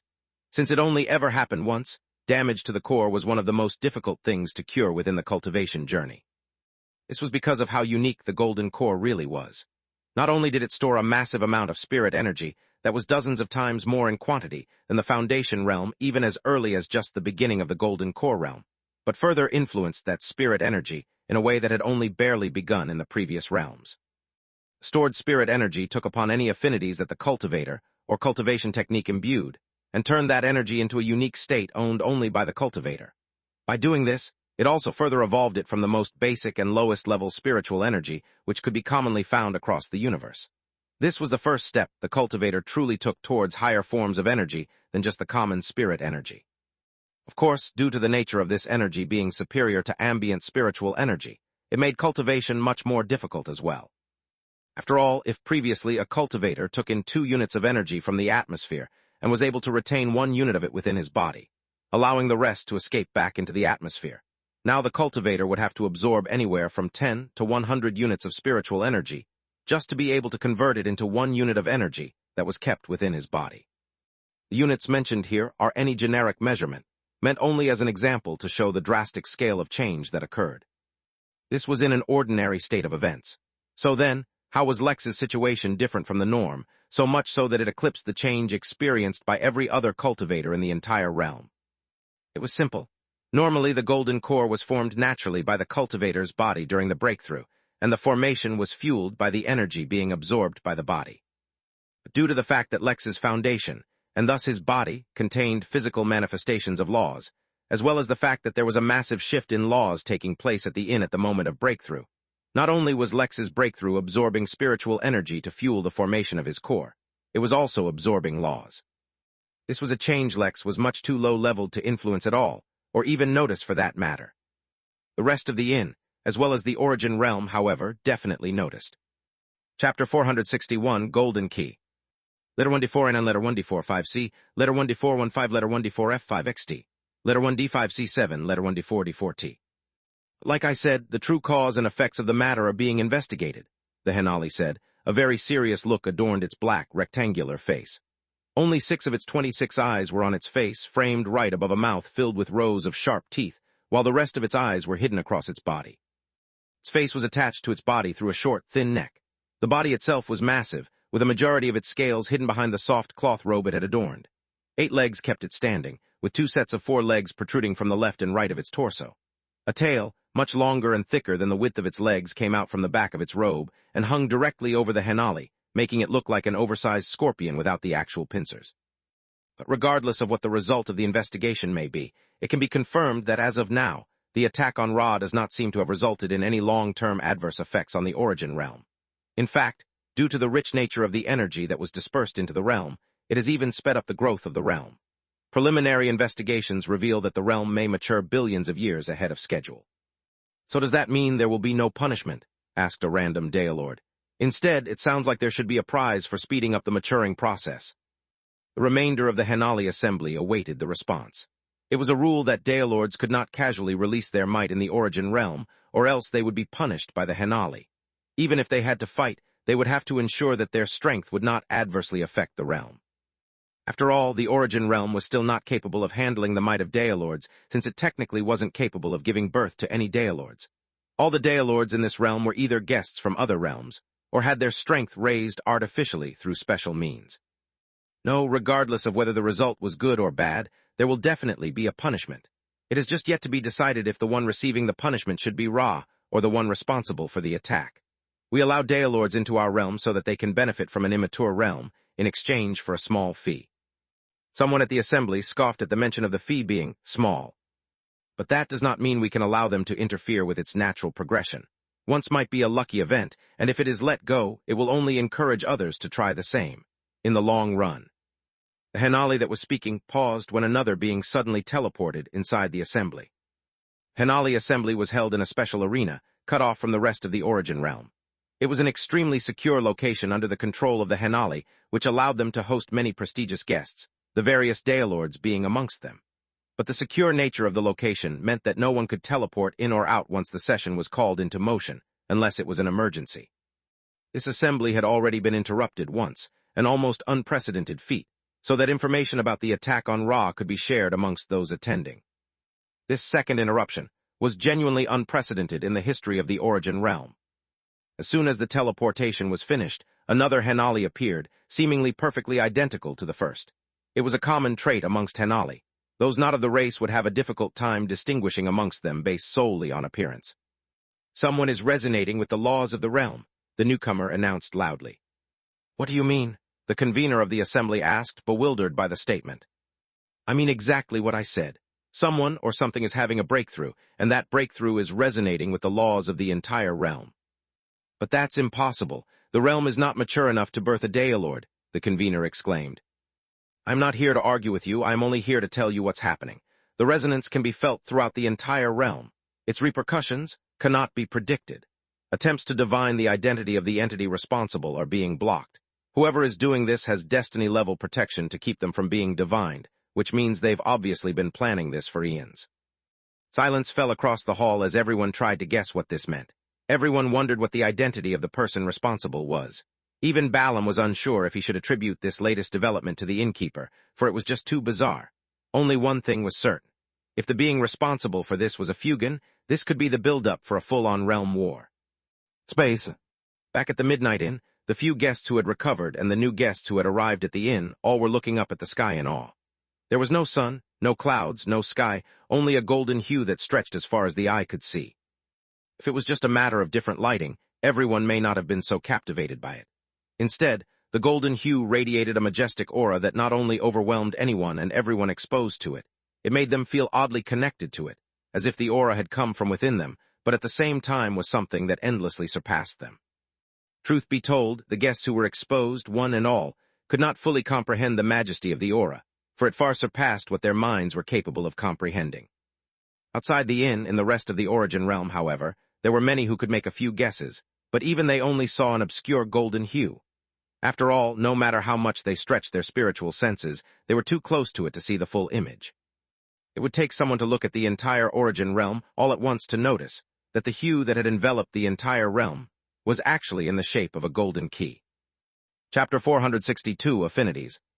Unlike energy, which had to travel from one point to another, laws existed everywhere all at once. They were all also irrevocably linked and reacted to one another. It was impossible to isolate a law or the effects and presence of a law from other laws. For example, the law of gravity could not be isolated from the law of time, or the law of heat, or even a seemingly mundane law such as the law of procrastination, which, make no mistake, was a law written in and ingrained into the very fabric of the origin realm. While this was so, the complexities and intricacies of laws far surpassed something that could be explained or comprehended using simple vocabulary.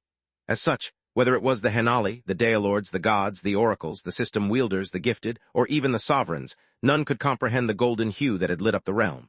Of course, given enough time, maybe it was possible, but even that was a maybe. For the golden hue was not made up of a single law, nor did it interact with only one law. It was catalyzing something within the existing laws of the realm that could not be detected so easily, prompting even the Henali to request aid from their home realm, a realm that had truly matured and had existed for far longer than the origin realm. But the change in laws was only the most direct change the realm suffered due to the golden hue. There were so many other side effects of it, the least of which was that all the places in the realm which had never seen light were now illuminated. Under the golden light of the laws, as well as the aura it radiated, many ancient beings that had long entered slumber awoke, or began to wake up. Many secrets that were hidden in the darkness came to light, and many undiscovered regions presented themselves for all to see. Letter 1D4A9, Letter 1D45C, Letter 1D415, Letter 1D4F5XT, Letter 1D5C7, Letter 1D4D4T. The longer the hue existed, the more drastic its effects were becoming. But Lex had no knowledge of any of this. He was too preoccupied with his evolving body. His golden core was destined to be more complex than a simple one just due to the fact that it was formed not only due to his spirit cultivation, but his body and soul as well. Ironically, while one would have expected the changes to make the core bigger, it was actually much smaller than most normal cores. Yet its small size did not make it weaker. On the contrary, it stored the same amount of energy it would have anyway, but due to its smaller size, made the energy much more concentrated and thus elevated it to a higher level. As the process of the formation of his core continued, Lex was simultaneously also experiencing another, innate part of every breakthrough, which was that he was being elevated to a higher life form. The natural hierarchy of his existence in the universe was being raised, for he could now come into contact with a higher level of the universe. Part of this elevation was his existence being allowed to convert natural spirit energy into one with his own affinity. For Lex, a wielder of regal embrace, the affinity he would have normally attained would have been called regal affinity, according to the cultivation technique itself. Yet it was at this time that a change occurred that was outside the bounds of control of his cultivation technique. Due to the dedicated hard work of the lotus on Lex's back and all the precious materials that were fused into him, his body had gained the ability to physically tolerate, and to some degree influence laws. Since his golden core was forming from his body, it too gained this attribute. But it was this additional attribute that caused a divergence in the subsequent result. The energy within Lex's body did not gain regal affinity, but a fusion of the affinity of the cultivation technique regal embrace, as well as Lex's newly gained affinity for laws. This was something that was not supposed to happen. In the very beginning, when Lex underwent the 4 stages of alteration so that he could cultivate regal embrace, his body was purged of any, and all affinities it may have inherently had, all in preparation for the breakthrough he was going through at the moment. But the cultivation technique did not account for the fact that Lex would have access to something as inconceivably rare as the world seed lotus right in his body, which could easily make additions to his body without causing any harm whatsoever. The new, unnamed affinity did not in any way impair Lex's breakthrough. In fact, once the golden core was formed, and his body stopped absorbing the laws undergoing a change within the yin, resulting in the golden hue finally fading, Lex's breakthrough continued in a smooth fashion. Once the golden core was formed, the vortex of spirit energy around Lex lessened, but did not entirely disappear. For a few more hours, it continued to pour spirit energy into Lex's body, allowing it to upgrade as well so that it could reach a level where it could tolerate his new spirit energy. Besides the body, it also enhanced Lex's spirit and his soul. A feeling Lex could not accurately describe filled him. It was as if, before this, he had existed merely as a wisp, as something that could easily be blown out of existence. Yet now he had changed from a wisp into something concrete, something firm and durable. He also felt another strange sensation. Normally, after one of his breakthroughs, Lex could physically feel himself become much tougher, as if his defense and survivability had increased several folds. Now, however, he was feeling like it did not matter how immeasurably durable his defense was, for there was nothing strong enough to challenge it to begin with. He did not feel he had grown stronger. Instead, it felt like the universe around him had become mundane. Occasionally missing content, please report errors in time. Chapter 463, New Abilities. The absurd feelings that enveloped Lex did not last long, and as his body slowly stabilized, they dissipated. After all, how could Lex be arrogant enough to feel that the universe was mundane? But that was not to say that Lex did not feel himself filled with awesome power. He truly felt as if he had surpassed what it meant to be human.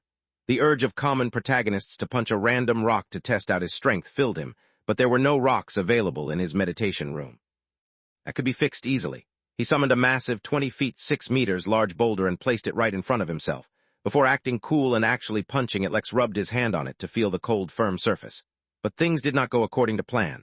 As easily as if he was running his hand through running water, his fingers dipped into the rock, causing massive cracks to form across the boulder's surface. He froze before he tried again. This time, holding out his index finger, he pressed directly into the boulder. There was a brief moment of resistance before his finger started digging into the rock in a smooth manner. It was as if Lex was poking a hole in a cake instead of a rock. Cracks spread deeper and wider along the surface of the rock as he pushed his finger in. When his finger had dug in all the way and his fist touched the surface, Lex continued to push, and it continued to go in as easily. A single loud crack resonated in the room as the boulder was split into two, with the sides falling to the left and right side respectively. Lex remained standing still as he tried to grasp his mind around what he had just done, but there was no time for him to calmly gather his thoughts. He had taken a major step along the cultivation pathway and had evolved into a higher being. How could something as paltry as brute strength be all he gained? As he was looking at the boulder, his mind still taken aback by his strength, the first of his new abilities revealed itself. His spirit sense emerged from his body and completely wrapped itself around the boulder, so that he was not only looking at it with his eyes, he was observing every fiber of it with his senses. Every single groove in the rock, every layer in the minerals that composed the rock itself, every shade and pattern, every crack and fissure, all revealed themselves to Lex within his mind. For a moment he was startled, thinking it was too much information, before he once again froze. No, it was. The degree of detail with which his spirit sense was feeding him information was immeasurably beyond anything Lex could have withstood before.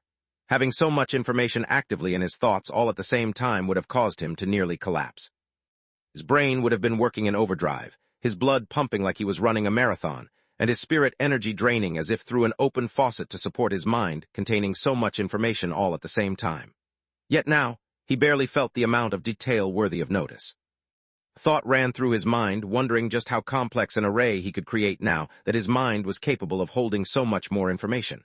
But it was only a fleeting thought, as his current focus was on his spirit sense. He had no idea how to control it. It was as if a new limb suddenly appeared on his body, and while it reacted to his subconscious thoughts, consciously he did not know how to maneuver it. Moreover, from his research, Lex knew that spirit senses could do a lot more than just allow Lex to observe things. It could be used to physically manipulate items as a funnel to channel his energy, to communicate with others secretly, and more. He just had to figure out how to do all that. For now, though, he settled on gaining a better understanding of the observation ability his spirit sense allowed. He continued to observe the boulder wrapped in his spirit sense and began taking in the various details. That's when he noticed the anomaly. The information he was receiving from his sight and the information he was receiving from his spirit sense should have provided him with two different streams of information to parse through. But when he actually paid attention, there seemed to be one more. First, this confused Lex, especially since he was having a difficult time adjusting to having so much information directly streamed into his brain that he could essentially see the item wrapped in his senses. Except, this vision did not come from a single direction, such as a person observing something from a particular angle, but was all-encompassing. The fact that he was not overwhelmed by it was also messing with his thought process. He was just not used to the new capacity his brain allowed. But then, as if responding to his concern, his brain automatically filtered the information from the different sources into separate categories, so that he knew what information he was sensing and what he was seeing.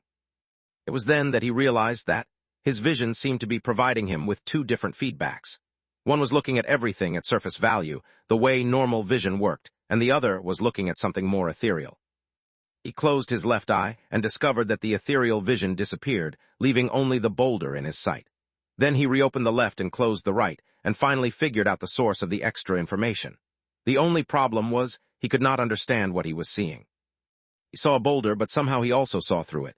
He saw everything that made it up and saw the possibilities of how it could interact with its surroundings. He was reading how the rock would behave, react, exist, disappear, and be destroyed in various conditions. It was as if he was reading the rock's personality, if that was possible. For reasons he couldn't understand, His left eye was feeding him even more information than his spirit senses. Occasionally missing content. Please report errors in time. Letter 1D4A9, letter 1D45C, letter 1D415, letter 1D4F5XT, letter 1D5C7, letter 1D4D4T. Chapter 464, Good News, Bad News. Few hours after the golden hue had disappeared, most of the guests had already completed their breakthroughs, and the festival had resumed. Though the guests seemed more focused on just partying and celebrating than participating in any random activities. This was good, because the next major activity would also be a week later. Even most of the tournaments had ended, as it was expected that this week would be spent in a meditative retreat for anyone who had breakthroughs from one realm to another. In fact, the only reason a majority of the guests had even finished their cultivation was because they were at the foundation realm or even below. In that case, while a retreat was needed, it did not take as long. Moreover, once they regained basic control of their bodies and spirit, they could space out their cultivation retreats over a period of time. Keeping all this in mind, the jubilant mood at the inn could be understood extremely well. Of course, there was a small portion of guests who were equally depressed at having missed out on such a great opportunity, and some were even angry at the inn for not giving a longer warning period. After all, a couple of weeks truly was too short a notice period. This is the kind of thing people plan months or even years in advance, depending on the cultivation level. Among these crowds, there were a pair of young human siblings who were completely overwhelmed. Plot Device, as the brother was called, had to do his utmost to keep his tears from falling out, while the sister, called Plot Device too, did not hesitate at all to let her tears flow. Their lives had been too miserable, so much so that they could not believe the wonderful thing that was happening to them. The feeling of relief and joy, it was so rare in their life that they did not know how to express it. The boy of age 13 and the girl of age 11 had both been born with terrible birth defects that not only kept them in constant pain, but would have prevented them from cultivating when they came of age. If they could not cultivate, they had no chance of ever improving their lives. After all, their parents were long dead in the war. They too would have been destined for death in the recent raids. Had they not been saved by, she could only be described as an angel, a holy woman, or a saint. Who else would help them? Letter 1D4A9, letter 1D45C, letter 1D415, letter 1D4F5XT, letter 1D5C7, letter 1D4D4T. And as if they were being rewarded for a lifetime of bad luck, not only were they saved by her, they had been brought to this inn via something known as the pro bono room. Before they could understand what was happening, a strange change occurred, after which they got extremely sick and fell unconscious. Yet when they woke up, not only was the pain gone, so were all the defects. Was this heaven? It must be. First, they were blessed by an angel and then brought directly to heaven. Unfortunately, this was not heaven and they could not stay forever. They disappeared, returning to the tent where they had been living previously. Fear filled their heart as they felt they were about to wake from a good dream, but no such thing happened. The pain continued to elude them. A flap to the tent opened, and the angelic saint woman appeared once again, though if anyone else saw her, they might not agree. She did not have hair of flowing gold, for it had been tied and hidden behind her helmet, nor did she have skin as fair as the pure snow, for it was covered in dirt and sweat and grime. She wore leather armor and not a summer dress, and the air about her was hot and full of battle lust, not delicate and petite. "What happened? Where did you go?" she asked, suppressing the concern in her voice. "We went to this magical place called the Midnight Inn," the sister began. She did not notice the look of recognition that passed through the woman's eyes. The Midnight Inn. She had been there too, once or twice. As she listened more to the children's story, she realized that she had missed out on a great opportunity. She should pay more attention to it in the future. Space. Over the next few hours, Lex tried to learn how to control his spirit sense. It should not have been so difficult. After all, how hard could it be to manipulate an invisible sense inherently linked to his spirit that could channel information directly to him and pass through physical objects like they were nothing? Well, the answer was it was pretty hard. But that was not all. His body was still undergoing the stabilization process from his breakthrough, and the more time he spent, the more new abilities he discovered. Like spirit sense, he also unlocked something called soul sense, as well as an advanced version of the instincts his body afforded him called intuition. They both were incredibly powerful and diverse, and drastically increased the number of things Lex could do. But unfortunately, there was still more awaiting him. When his body finally completely stabilized, he underwent a familiar rush of information from his cultivation technique. Every time he had a major breakthrough, he would receive information from Regal Embrace about his new realm, what it was normally and how he was different, and what he should do to progress further. This time, though, he got a lot more information than ever before. As if it were a sentient thing, the technique imparted to him the various details of the effects that each realm had on him, and how they were inevitably linked to the needs of his breakthrough in subsequent realms. One of the major factors, unsurprisingly, was stability. His cultivation was focused on extreme stability, so as to continuously perfect his defense without eliciting any adverse reactions. Similarly, his regal affinity was supposed to do the same for his future breakthroughs. However, Lex achieved something that should have never happened, and his energy took on an unknown affinity. As such, should he attempt to break through to the nascent realm in the future, there was a 99.99% chance that he would explode and die. Occasionally missing content, please report errors in time. Chapter 465 Confusion clouded Lex's mind as he repeatedly went over the information provided by his cultivation technique. The regal affinity was supposed to make spirit energy extremely resilient, meaning its affinity would not be easily overridden and induce stability in whatever it affects. This was supposed to be the bedrock of Lex's breakthrough when he entered the nascent realm. This was due to the fact that normally, when humans cultivate, nascent is the realm in which their soul finally becomes strong enough and gains the ability to exist without the body. The realm was more complicated than just that, and included many things beyond the simple strengthening of the soul, but in context to Lex, it was a huge issue. After all, another ability of nascent was to separate the soul from the body according to need, but Lex technically did not have an independent soul anymore. Thus, since this was the cultivation path that Lex was following, adjustments needed to be made to assure that the breakthrough wouldn't try to separate Lex's soul forcefully, thereby destroying him, since his soul and body were the same now. The stable nature of regal affinity would have played a key role in stabilizing his body, while the natural process of the breakthrough tried to do the exact opposite. The very fact that Lex's affinity had changed, regardless of whatever effects his new affinity had, jeopardized his breakthrough, making it likely that he would fail and die. Moreover, this was not a one-time issue that needed to be dealt with only once. Even if Lex found some external assistance in helping to stabilize his body during the breakthrough, the reliance on the nature of regal affinity was repeated in many more aspects of the cultivation technique from there on. What that basically meant was that even if, using external factors, he did break through without dying, meaning availing that 0.01% chance of survival, he would become crippled and unable to actually use his cultivation due to conflicts his affinity created. Once the confusion elapsed, panic set in. How could this be? No, this wasn't supposed to happen. What will he do now? What? Lex suddenly closed his eyes and drew in a deep breath. While holding his breath in, Lex clenched his fists tightly and strained all the muscles in his body while standing still. For a few minutes he stayed like that, before he slowly started letting the air escape his lungs. One by one, he relaxed his muscles, and once he was done, unclenched his fists. When Lex reopened his eyes, there was no panic or confusion in them any longer. There was only calm. It was not even confidence, for how could he be confident in tackling a matter that far surpassed his understanding? But he was definitely calm. He had traveled the universe, walked out of hordes of zombies, bathed in lava, killed countless strong enemies, hosted rulers of entire empires and races at his inn. He was Lex. It was not so easy to overwhelm him anymore. Facing this great, seemingly impossible task, Lex set out to think of a solution. But before that, he had to adjust his state perfectly. After a very, very long time, Lex put on the bathroom set, which included the bathrobe, bathroom slippers, and the bathroom towel. Individually, all these had various effects, but when worn together, they had a set effect which basically cleansed him internally and externally of all hazardous factors and let him focus on the task at hand. The reason he put this on now was because internal factors also included things such as doubt, anxiety, inner demons, etc. He could have no distractions during this time.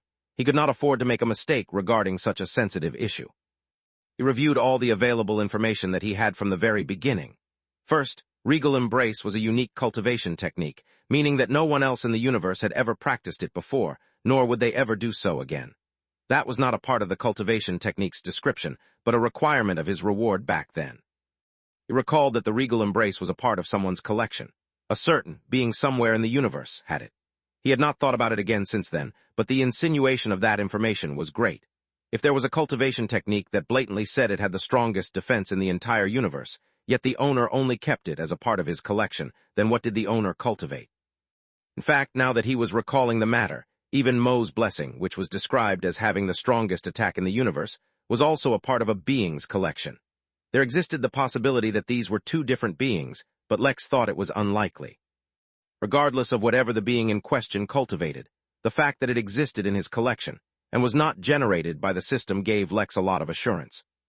That did not mean that he was aiming to search for that being. It just meant that someone somewhere had designed these two cultivation techniques.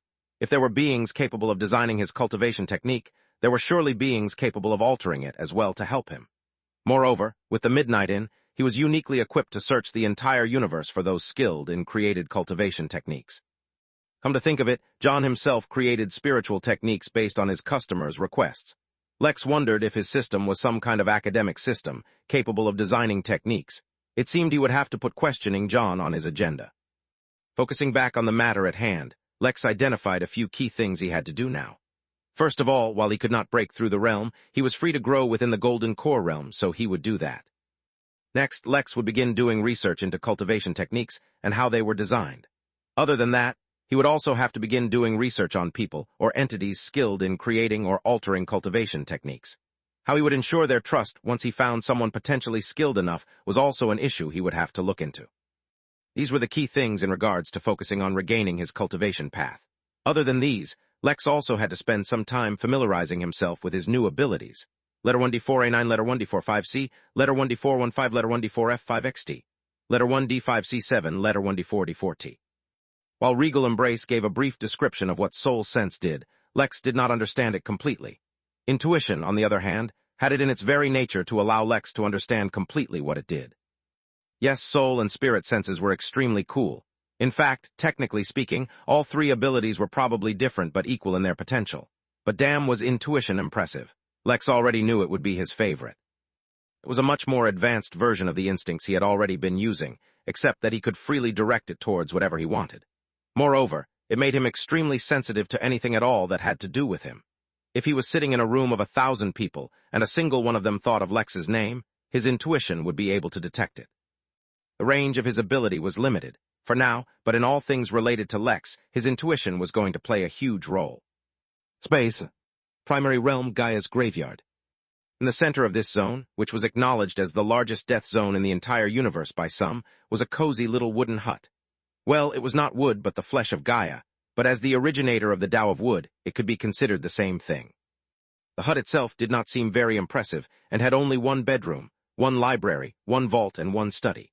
Inside the library sat a being whose name had not been uttered in the entire history of this fledgling universe. On his small little sofa, made from the skin of the first ever dragon. No, on the sofa made from the comfiest leather, the being sat wrapped in a robe that had definitely not been made from the feathers of the divine white heron, drinking from a mug that it could most definitely not have been crafted in the flames of a realm that exploded. Beside him sat his pet, a common lynx, and completely not the physical manifestation of a realm that had gained sentience. Yes, all was normal in the library, until the being suddenly frowned in confusion.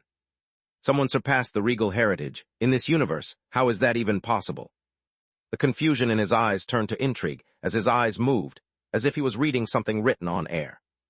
Ho, this is actually interesting, the being said, sitting up. He put his book down and began reading with fervor, but his eyes were only looking at air. Chapter 466, Understanding His Powers. As far as Lex's new abilities were concerned, so long as they were on the list of expected abilities gained in the process of cultivating Regal Embrace, the cultivation technique gave Lex information on them. For intuition, however, even if the cultivation technique failed to provide him with an explanation, he would have known. After all, it was in the nature of the technique itself to provide Lex with information about anything related to himself. For example, currently his intuition was telling him that he should thoroughly master controlling his spirit and soul sense before exiting his room, at least in the guise of the Innkeeper. When Lex's thoughts went to why it was so important he should not appear as the Innkeeper before mastering those abilities, his intuition pointed towards the host attire. While it was not spelling the answer out for him, the hints were big enough. From there, Lex could summarize on his own that the host attire only granted him complete control of his facial expressions and his body. But that extreme control he had been relying on to maintain his facade would not extend to these two new senses. Letter 1D4A9, Letter 1D45C, Letter 1D415, Letter 1D4F5XT, Letter 1D5C7, Letter 1D4D4T. Although both the soul and spirit sense were invisible and could not normally be detected, others with spirit and soul senses of their own would be able to detect his if the two touched. At the same time, while Lex was not sure about this, he could venture a guess and say the way emotions such as surprise, anger, happiness, etc. all show up on a person's face, they might show up in the behavior of his senses as well. For example, if he was startled, his senses might tremble and extend out of his body if he didn't keep them sufficiently suppressed. He could guess this much because even the spirit energy within his body reacted in various ways to his emotions, though those reactions were extremely limited since they were contained within his body. That was merely one of the simple effects of his intuition. It was simultaneously warning him of various potential avenues of danger, or rather trouble, he had been ignoring or not giving enough attention to. The biggest one at the moment was his double identity as Leo. The identity itself was not the problem, but the fact that he wanted to associate that identity with his real identity of Lex should someone start investigating him. With his name now at the forefront of the guest registry, he needed to strengthen the relation between Leo and Lex by dropping a few subtle hints. Then came the issue of why his name was at the top of the list while so many people stronger than him were. That was even simpler to resolve. Lex had been using his own name in the Crystal Realm and the Midnight Tavern, though he had avoided using his last name. He just needed to build a connection between himself there and Leo as well. That way he did not even need to explain his achievement. It would be up to others to use their own imagination about why he appeared in a different realm and what he did there. It wasn't as if these were things he had ignored, but apparently he had just not done enough about them to cover his bases. His intuition would help him avoid simple mistakes like that. The best part was, even this was only a portion of what his intuition could achieve. The ability was truly versatile. So long as it related to his physical body in any way, his intuition would guide him. Up next was his soul sense. The basics of it were easy to understand. In the way that spirit energy could interact with the physical plane of existence and send Lex feedback so that Lex could essentially see everything his spirit sense touched, the soul sense could do the same, but for the soul plane. Brief description of planes was provided so Lex could understand what they were. Basically, all of reality, in every realm across the entire universe, consisted of numerous planes that all existed simultaneously and overlapped one another in the same space, and interacted with one another. Normally, living beings could not differentiate them, and so perceived them as a whole. The physical plane was one in which matter existed. The soul plane was another plane in which only souls existed.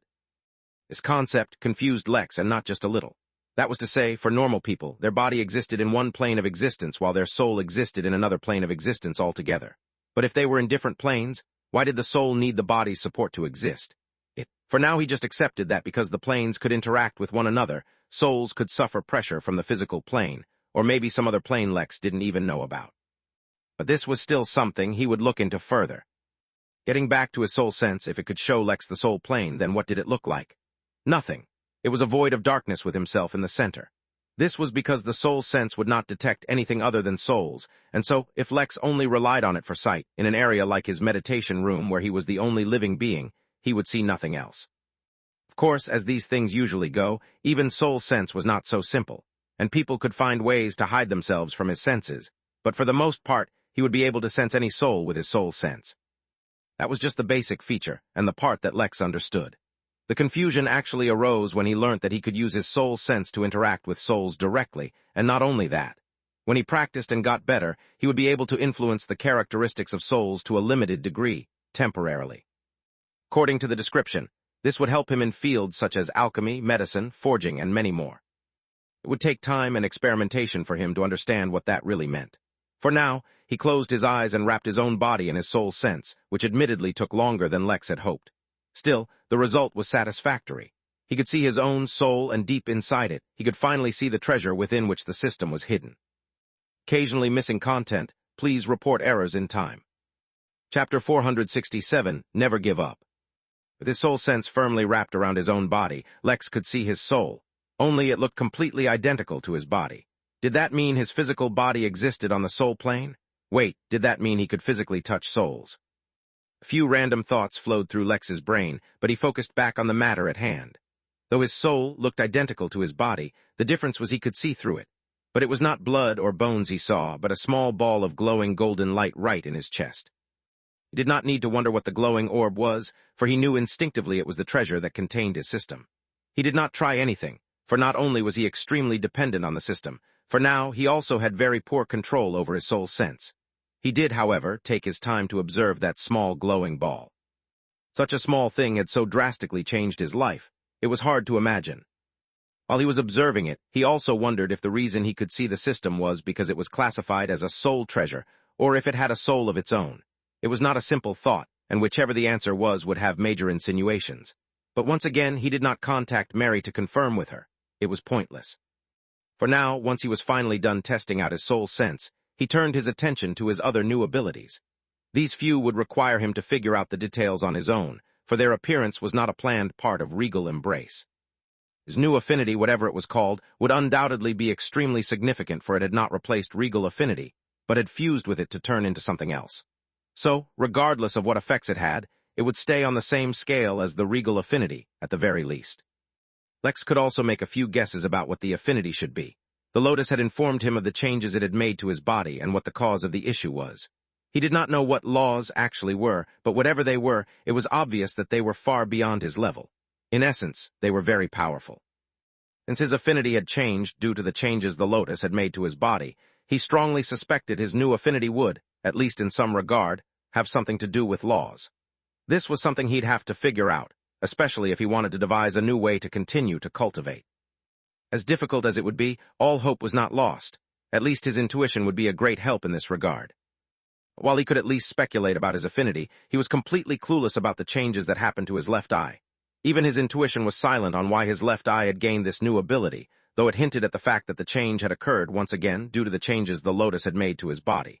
So basically, this once again had something to do with laws. Most likely, probably, maybe. After considering those two abilities and thinking of ways he would test them out in the future, he turned his attention to his body. Before his breakthrough, he had already had a massive increase in strength, which had only been compounded now. The good news was, even without him having to consciously practice, his brain was quickly adjusting to new strength.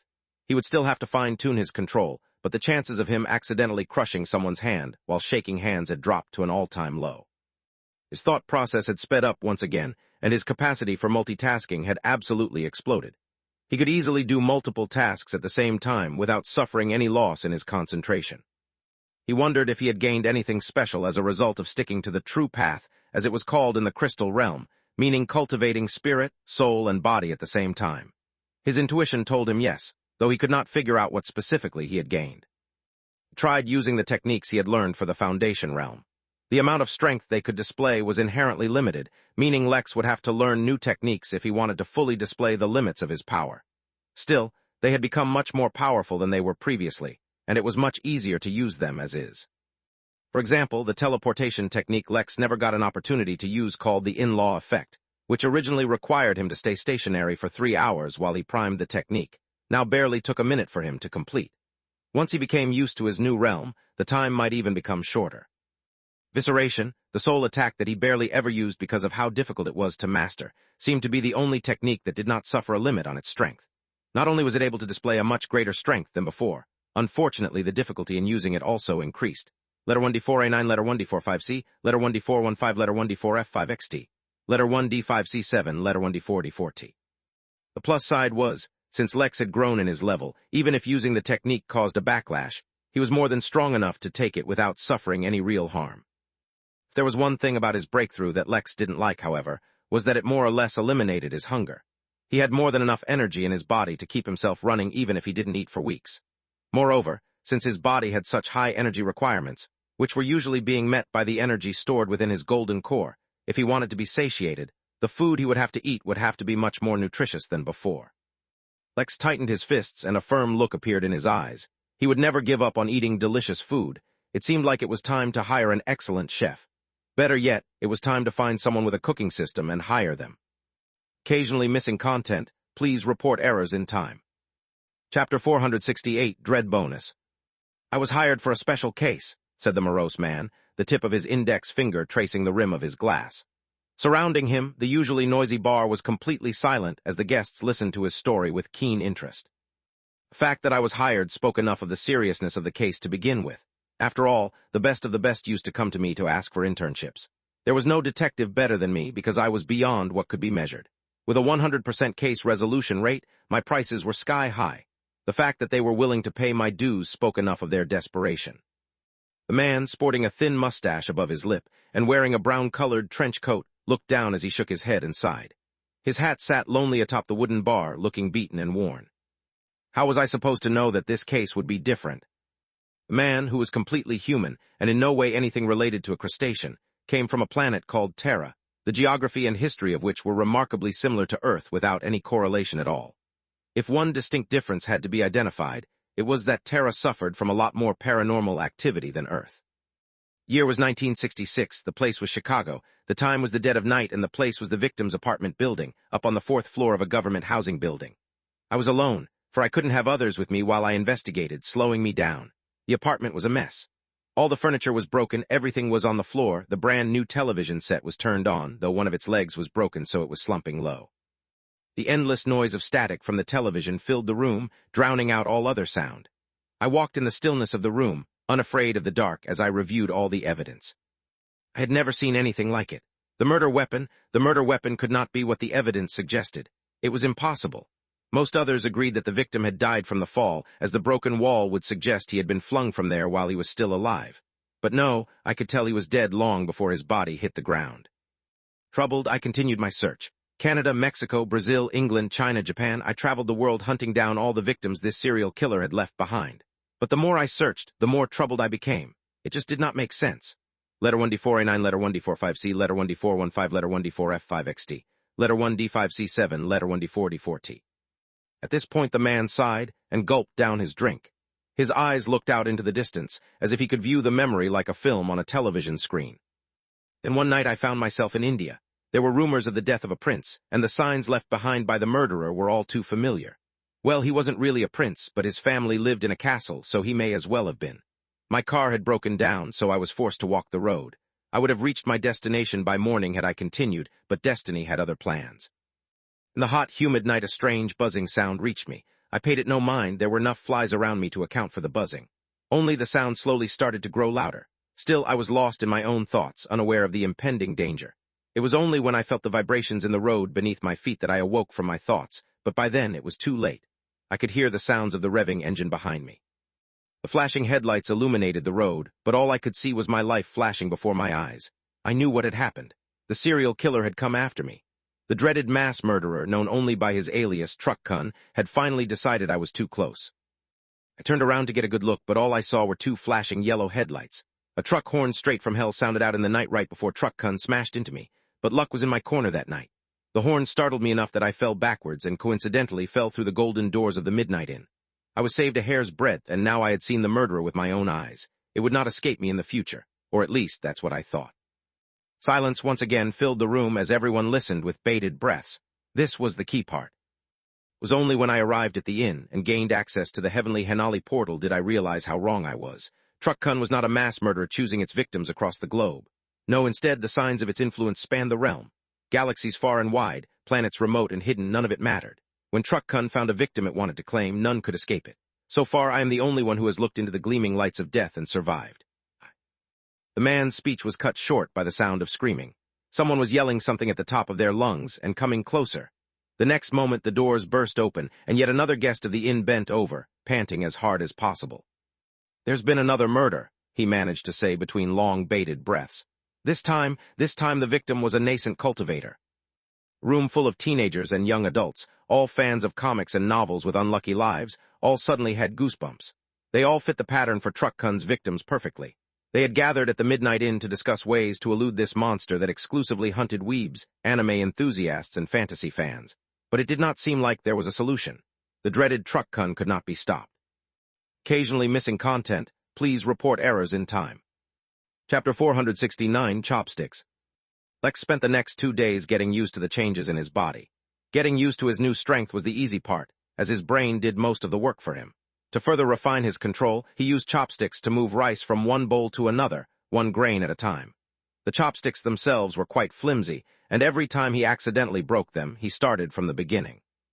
This method seemed pretty stupid when considering all the resources available to him, but sometimes it was just about putting in the work.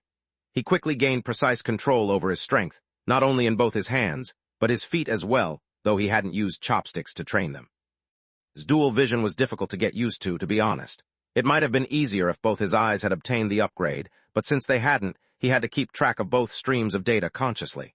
In all honesty, it was something he was completely capable of doing due to his recent improvements, but it was just tedious. It was like constantly being aware of your breathing. One could, of course, consciously take control and maintain the required rhythm, but it was so much easier when it was something being done on autopilot. In the end, it was not something he overcame. Instead, while browsing all the techniques he got from the Infinity Emporium, Lex found a technique that trains the spirit, allowing him to multitask better. It was like splitting his mind into two, to perform 2 different tasks without bothering or being affected by the other.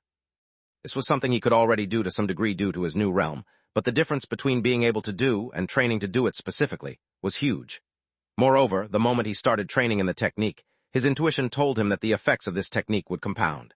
Since it was focused on training the spirit and not the brain, every time the spirit grew stronger, the effect would increase without him making any additional effort. Currently, he could completely focus on 3 different things without suffering any interferences in his concentration or having a drop in his performance. One of those 3 things was constantly dedicated to his new eyesight, so now he could easily switch between focusing on one stream of information over the other without really stopping his eyesight. He had no progress so far as discovering what characteristics his affinity had, although he had determined that it wasn't corrosive or hazardous in any way. What he had not been able to do, however, was train his spirit and soul sense properly. He had attained some initial progress, to the effect of being able to keep his senses from extending out of his body randomly, but not much else. Unfortunately, the regal embrace did not provide him with some kind of training regimen to train those, so Lex had to rely on other resources. Finally, after spending 2 days locked up in his room, he came out, but this time he did not appear as the Innkeeper, nor did he appear as Leo. This time he came out as Lex. One reason was that he needed to drop a few hints of his identity, though even that he would not do purposefully. He was going to browse the Henali portal for guides on learning how to train his spirit senses. The portal had both free and paid services, and apparently some kind of hidden authority system, as Lex learned. After all, it was a network available to the entire realm, so how could there not be tiers? Lex currently only had access to the common tier of the portal, with no idea of how to reach a higher authority. For now, though, it was completely irrelevant to him, since the kind of information he needed could be accessed publicly. Besides that, there was one more thing he wanted to do that he could only do as Lex. The system wielder who had been following Suzuki, the man Larry had fought, was now spending a lot of time with Larry over the past few days. Lex wanted to make contact personally and learn a little more about him. Could have spied on him using the system, but his way he wanted to test out if his eyesight could detect the system as well, and that was only something he could do in person. Letter 1D490, letter 1D5CF, letter 1D4C1, letter 1D4A9XT, letter 1D5F0, letter 1D45C, letter 1D4DC. Moreover, the new group of people Larry had been hanging out with were extremely suspicious. Lex wanted to get to know them better as well. After all, more than once, he had seen Anakin lead people into the Chamber of Secrets to conduct secret business meetings. Even he could not spy on them in there, for it was strictly forbidden by the system. With his agenda set, Lex strolled through the inn as he took in the festive mood. Even if nothing special was happening, everyone was just happy about their breakthroughs. Lex wasn't able to help the smile that appeared on his face, as he enjoyed the positive feedback the inn kept getting. Finally, things were going well for once without any problems randomly popping up. He did not spend too long strolling around, for training still had priority. After registering himself on the portal, he quickly logged on and began searching for guides related to spirit sense and soul sense training. For spirit sense, he immediately found many guides, both paid and unpaid. For soul sense, however, let alone guides, he couldn't even find a mention of it. He highly doubted that it was such a rare thing that it had never been encountered before.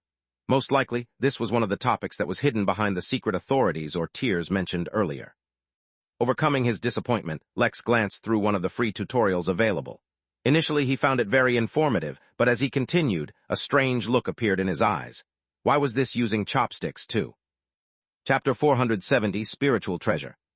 While spirit sense was mostly illusory, it could also be used to interact with physical objects. It was not a replacement for physical strength, usually, but still the ability to pick up or somehow manipulate items far away was very useful.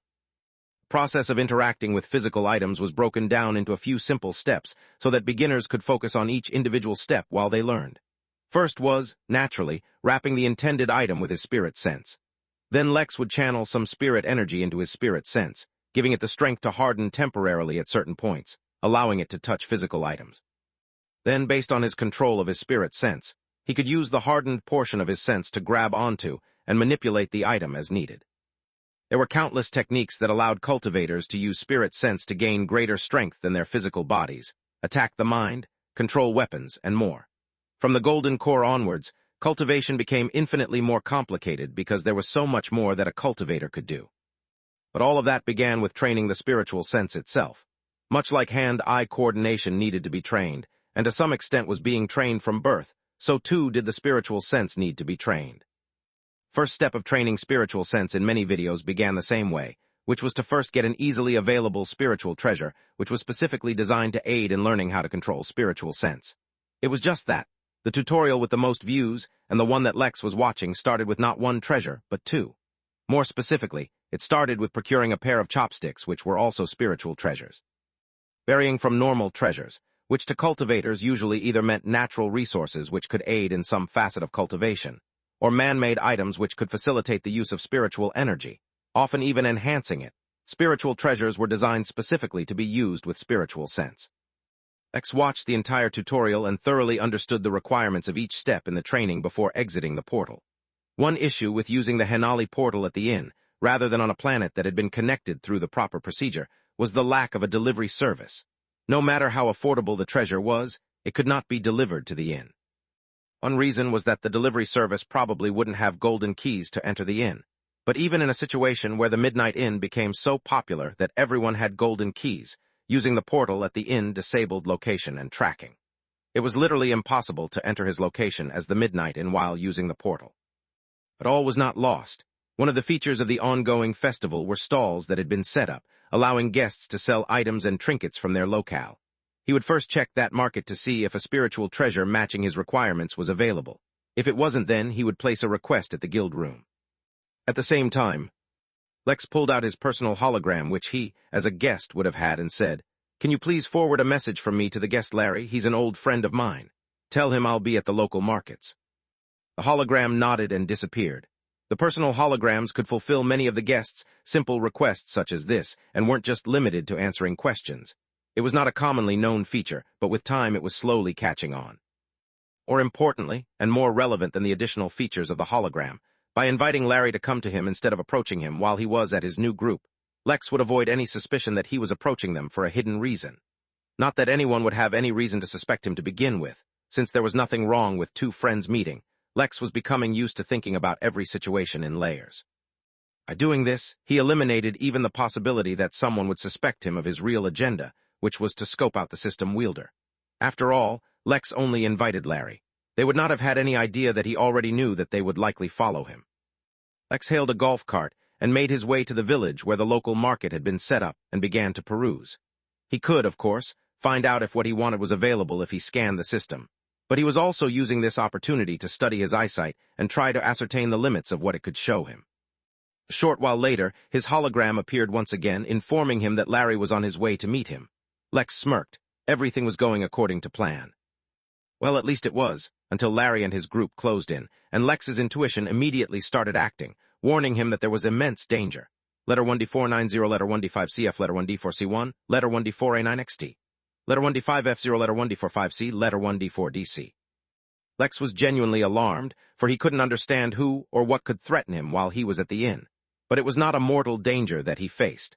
Lex was still not experienced enough with his intuition to understand what it was trying to tell him. Unfortunately, he was not able to identify the kind of danger, but he at least narrowed it down to who it was coming from. It was one unassuming member of Larry's group. Lex scanned him to discover his name was Naman Butt, but the system gave him no other important information. His left eye, however, picked up on something. There were strange, invisible waves coming out of and entering his body, mixing in with the environment around him. "Lex, you sly fellow, where do you disappear to?" Larry yelled loudly over the noise of the crowd as he closed in, his usual stupid smile painting his face. He was still as excitable and jolly as ever. Lex was about to give a casual reply, stating that he wasn't busy with anything important, before passing a remark about Larry's own busy schedule. He was about to, but before the words left his mouth, his intuition acted up. This time he understood the feeling well. No matter what, he must not lie. "I've been traveling a lot," Lex said with a smile as he greeted his old friend. Yet behind his bright smile and eager eyes, his mind was already compiling a list of everything he could and couldn't say if he was unable to lie. After all, he was a man with many secrets. Chapter 471, Talented Group. "What about you? Been busy lately. How many girlfriends have you run through by now?" Lex asked casually, trying to divert the topic of conversation from himself. "I still have the same girlfriend. I'll introduce you to her," he said awkwardly. Lex could not help but notice how he loosened up his color as he said that, his eyes darting into the distance as his thoughts wandered. Oh, was there some gossip here? Velma would surely be interested in this. Letter 1D490, letter 1D5CF, letter 1D4C1, letter 1D4A9XT, letter 1D5F0, letter 1D45C, letter 1D4DC. Silently, he betrayed his friend, as he told Mary to inform Velma about this. "We can talk more about that later," Larry quickly said the moment he snapped free from his thoughts. Instead, I should ask, are you busy? I have a couple of things I want to talk to you about. Not that busy. I was looking for a spiritual treasure to train my spirit sense, but I haven't been able to find one so far. Ah, yes, I remember going through that hassle. Larry suddenly paused and then looked at Lex with a look of genuine shock. Wait, you've reached the Golden Core realm. Lex shrugged as if it was the most ordinary thing in the world. Yeah, I did. I don't know why you're surprised if you were able to reach it even quicker than I. I know, but you. Harry shook his head and looked at Lex as if he was seeing the man for the first time.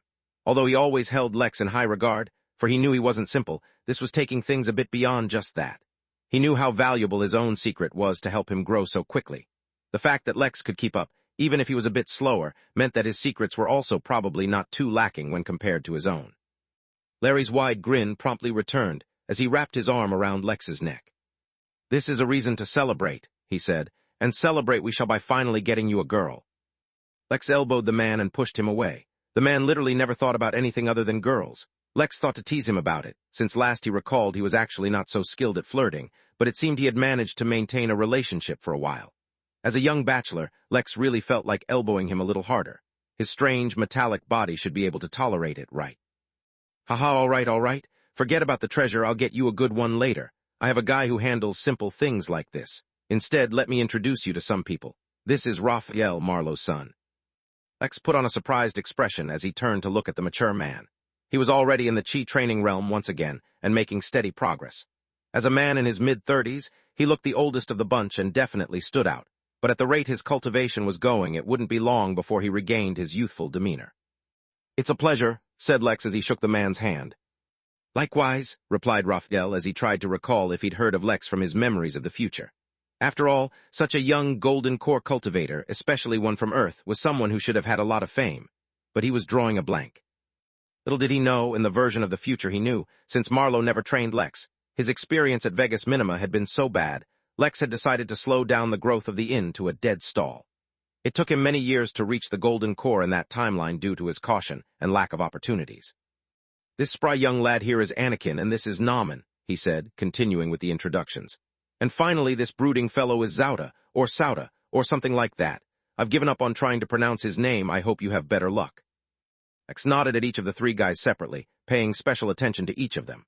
Naaman was the source of the danger he was detecting, and he could see something odd happening around him from his left eye, but see nothing else. With Anakin, he couldn't see anything worthy of notice, but his soul sense brushed past him, mostly because he still couldn't control it, and that's when Lex noticed two souls within the man's body. That only left Sauda, the system wielder. All of them, alongside Raphael, who had a mysterious treasure inside his heart, formed a strange group of people with unbelievable secrets. Lex could not help but think that if this were a novel, each one of them would be worthy of being either an antagonist or protagonist in the series. Let's find somewhere more private to talk, said Larry. Lex, who was keen on trying to understand what objective such a collection of talented young men could have, took the opportunity to test out the warning from his intuition about being truthful. I have a cabin on the midnight train. We can talk there, he said, wearing an expression of showing off as he looked at Larry. Before the other could respond, however, a whisper interrupted him, saying, He's lying. Although it was only a whisper, and they were on a crowded street, as cultivators so close to the source, they all heard him. Lex wore an awkward expression as an unknown light flashed through his eyes. What I mean is, by the time we reach the station, I can arrange to get a cabin. Don't worry, it's just a minor cost to me, and I've always wanted to try it anyway. Lex looked at Naaman as he spoke, but the other did not show any concern, as if the explanation was not for him. Lex, on the other hand, was thinking about the implications of what just happened. Fortunately, his intrigue did not need to be disguised. Once they reached the cabin, Lex could directly ask Larry. Chapter 472 Spiel. Lex looked outside the cabin window as the train finally began to move from the station, admiring the beautiful view. The first of purple crystals was a particularly enchanting sight, and stood out for miles around. I can't believe you pulled this off, said Larry, not bothering to hide his amazement in his voice. The fact that an entire carriage had to be rented at a time, which was extremely expensive, was not even the start of it. The train was extremely popular, and there was always a line, ready to book any carriages the moment they got free. The fact that Lex had been able to book it without even being present spoke of his connections and reach. Your friend seemed to think I was lying, Lex said with a smirk, as if he had just proven the other wrong. Don't mind Naaman. He wasn't targeting you, he just takes everything very literally. Speaking of the devil, come on, let's sit with the others. There are a few things we have to discuss, and I think you'll find them interesting. Lex nodded and followed Larry into another, particularly lavishly furnished cabin and took a seat. There was no table at which they could all sit, but due to the size of the cabin, even sitting in individual sofas, they were all near enough to hold a normal conversation. Gents, I'd like to introduce you to Lex Williams, a good friend of mine. He's a reliable fellow and quite resourceful, as you've probably noticed. Lex, the reason we're all here, and the reason I've even called you here, is because of an issue that I've been facing. The jolly look on Larry's face finally disappeared, and even his tone turned cold. I'm sure you remember that I'm being hunted down on Earth. To be honest, a part of me just wanted to give up and move permanently to the inn. I had no hope of finding my family. I've just come to accept that they're probably dead. Not to mention, I've heard if I increase my privilege level enough, I can teleport to another planet. I was thinking of getting out forever, but it seems that whoever is after me is not content to leave things alone. Letter 1D490, letter 1D5CF, letter 1D4C1, letter 1D4A9XT, letter 1D5F0, letter 1D45C, letter 1D4DC. They sent assassins after me to the inn as well. Thanks to Nauman, I was able to identify the assassins and take care of things. Well, I took care of one. Sauda here used to work with the one I took care of. Lex looked at the man with an eyebrow raised. What happened? You switched sides. And if you don't mind me asking, how did you identify the assassins? Lex asked Sauda and Nauman the questions directly. This was the freedom using his own identity allowed him that being the innkeeper restricted him from. As an all-knowing and wise innkeeper, it was inappropriate to ask so many questions so easily. My previous master was a corrupt man. I was forced to listen to him for certain reasons, but once he died, I was freed from my restraints. Lex's left eye could not pick up any signs of a system on Sauda at all, and though Lex tried to use his soul sense on him, it was difficult to control it for now. I didn't do much, Nauman answered simply. I was just passing by when they approached Larry for the first time and happened to notice they were lying to him. Still, I didn't do much. I might have pointed out their lie, I don't remember really. The issue is not with the assassins, Larry continued. The issue is that we still don't know who is after me. Raphael even used his father's contacts to see if it was someone from the Council of New Order, but we were not able to find anything. Even the councilmen who did act against me seemed to be doing it on someone else's behalf. Something suddenly clicked in Lex's mind, and he summoned a file that Velma had once given him about the prisoners who were secretly controlling Earth. He wasn't worried that anyone would wonder where he got the file from, for he had a bangle with a hidden space inside of it now. It could explain everything. I might have an idea of who might be behind it, Lex cut Larry off, as he handed him the file and explained how every major conflict on Earth, including the one orchestrated by the Council of New Order, was actually being masterminded by others. While Lex was explaining, everyone kept looking at Nauman from time to time, as if waiting for him to spot a lie, but it never came. Larry hid his emotions well, but the focus with which he was reading the file spoke much about his mental state. Most curiously, Lex noticed that Larry was the only one to have the expected reaction. Everyone else. Lex, I feel like I'm meeting a long-lost brother, said Anakin as he eyed the man greedily. Larry said you're resourceful, but I didn't expect you to be on a level entirely of your own. Let me introduce myself properly a little while Larry reads the file. The name is Anakin, as you already know, but what you don't know is that I'm a businessman. In fact, I'm not just a businessman. I'm a man with an extraordinary vision and ideas that could make us wealthy beyond our wildest dreams. The only reason I haven't succeeded already is because I need someone resourceful who can help me out a little. I have a few minor, completely irrelevant inconveniences stopping me, but I have a feeling that with your help my operation can really take off. What do you say? Are you interested in working with me? If you don't trust my word, you can ask Larry to vouch for me. I'm an honest man just trying to make an honest living. Before Anakin could continue his spiel, an earth-shattering clap of thunder roared across the inn, and a flash of lightning struck. Chapter 473, Tribulation. Everyone in the room was greatly startled by the noise, Lex included, let alone the red-eyed Larry who had been reading the file Lex gave him. Abruptly, everyone got up and ran to the window to see if they could identify what had caused the commotion. Even if they identified the sound as thunder, they couldn't be sure since too many unusual things happened at the inn.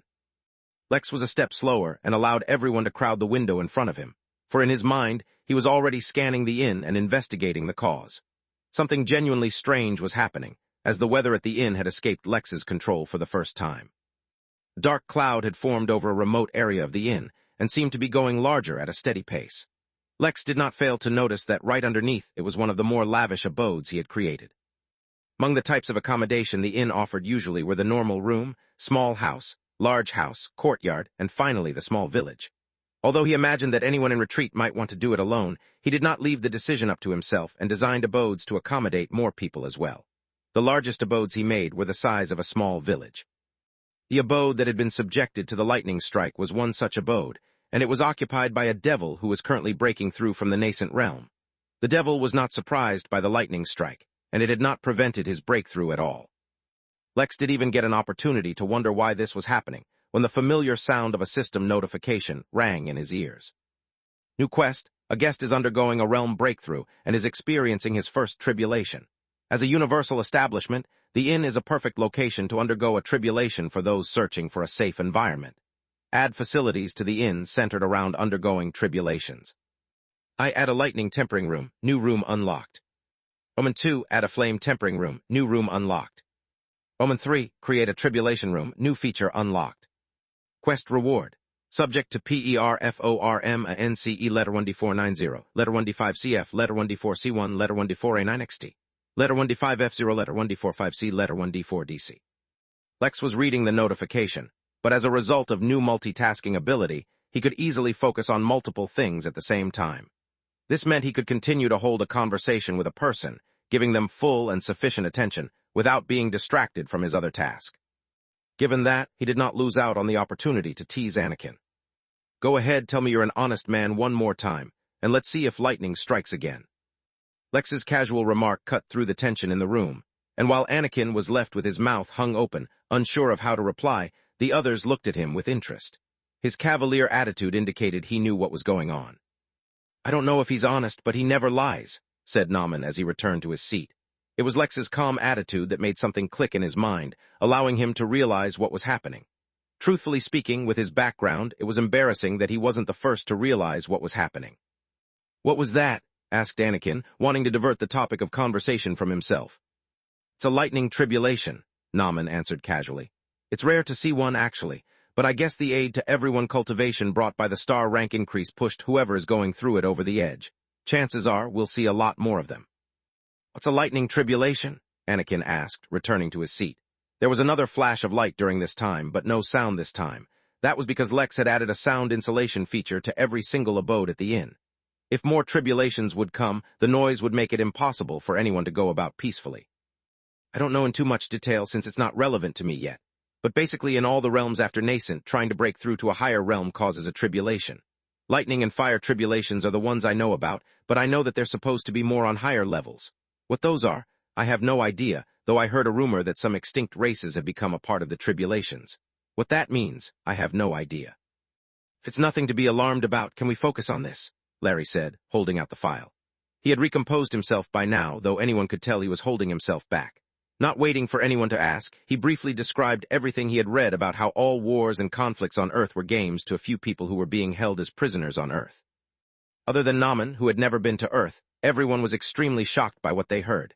Even the cool and composed Raphael was having drastic mood swings, though he managed to keep his cool. Anakin wasn't too aggrieved personally, but even he realized that this was not a small matter. How did you even find out all of this? Raphael asked, looking at Lex. Lex, though, was not pressured by the attention and only smirked. I have reliable sources, though if you don't believe me, that's your right. Honestly, I wouldn't have shared this with you all to begin with if I didn't think this matter had something to do with whoever is hunting Larry. It has to be one of the prisoners, if not the same ones, causing all the problems. The question is, what can we do about this? Everyone turned to look at Nauman, who only nodded and said nothing else. It seemed Lex was telling the truth. There are a lot of things you may or may not know, so I'll speed you through it. Earth and the rest of the solar system are considered property of some people or organization. I'm not sure who. They've been using the fact that Earth lacks spiritual energy to use it as a prison. I tried to pass this information to them through the Council of New Order, but it seems to me like they haven't done anything to address the situation. As much as I want to just go to Earth and kill the people responsible, I don't know if we'll be able to handle the repercussions if the people who own Earth take offense. One possible solution I thought of was if we invited the Jotun Empire over to Earth. They seem to have an interest in expanding, and if they could do for Earth what they did for the Vegas planets, we'd be much better off.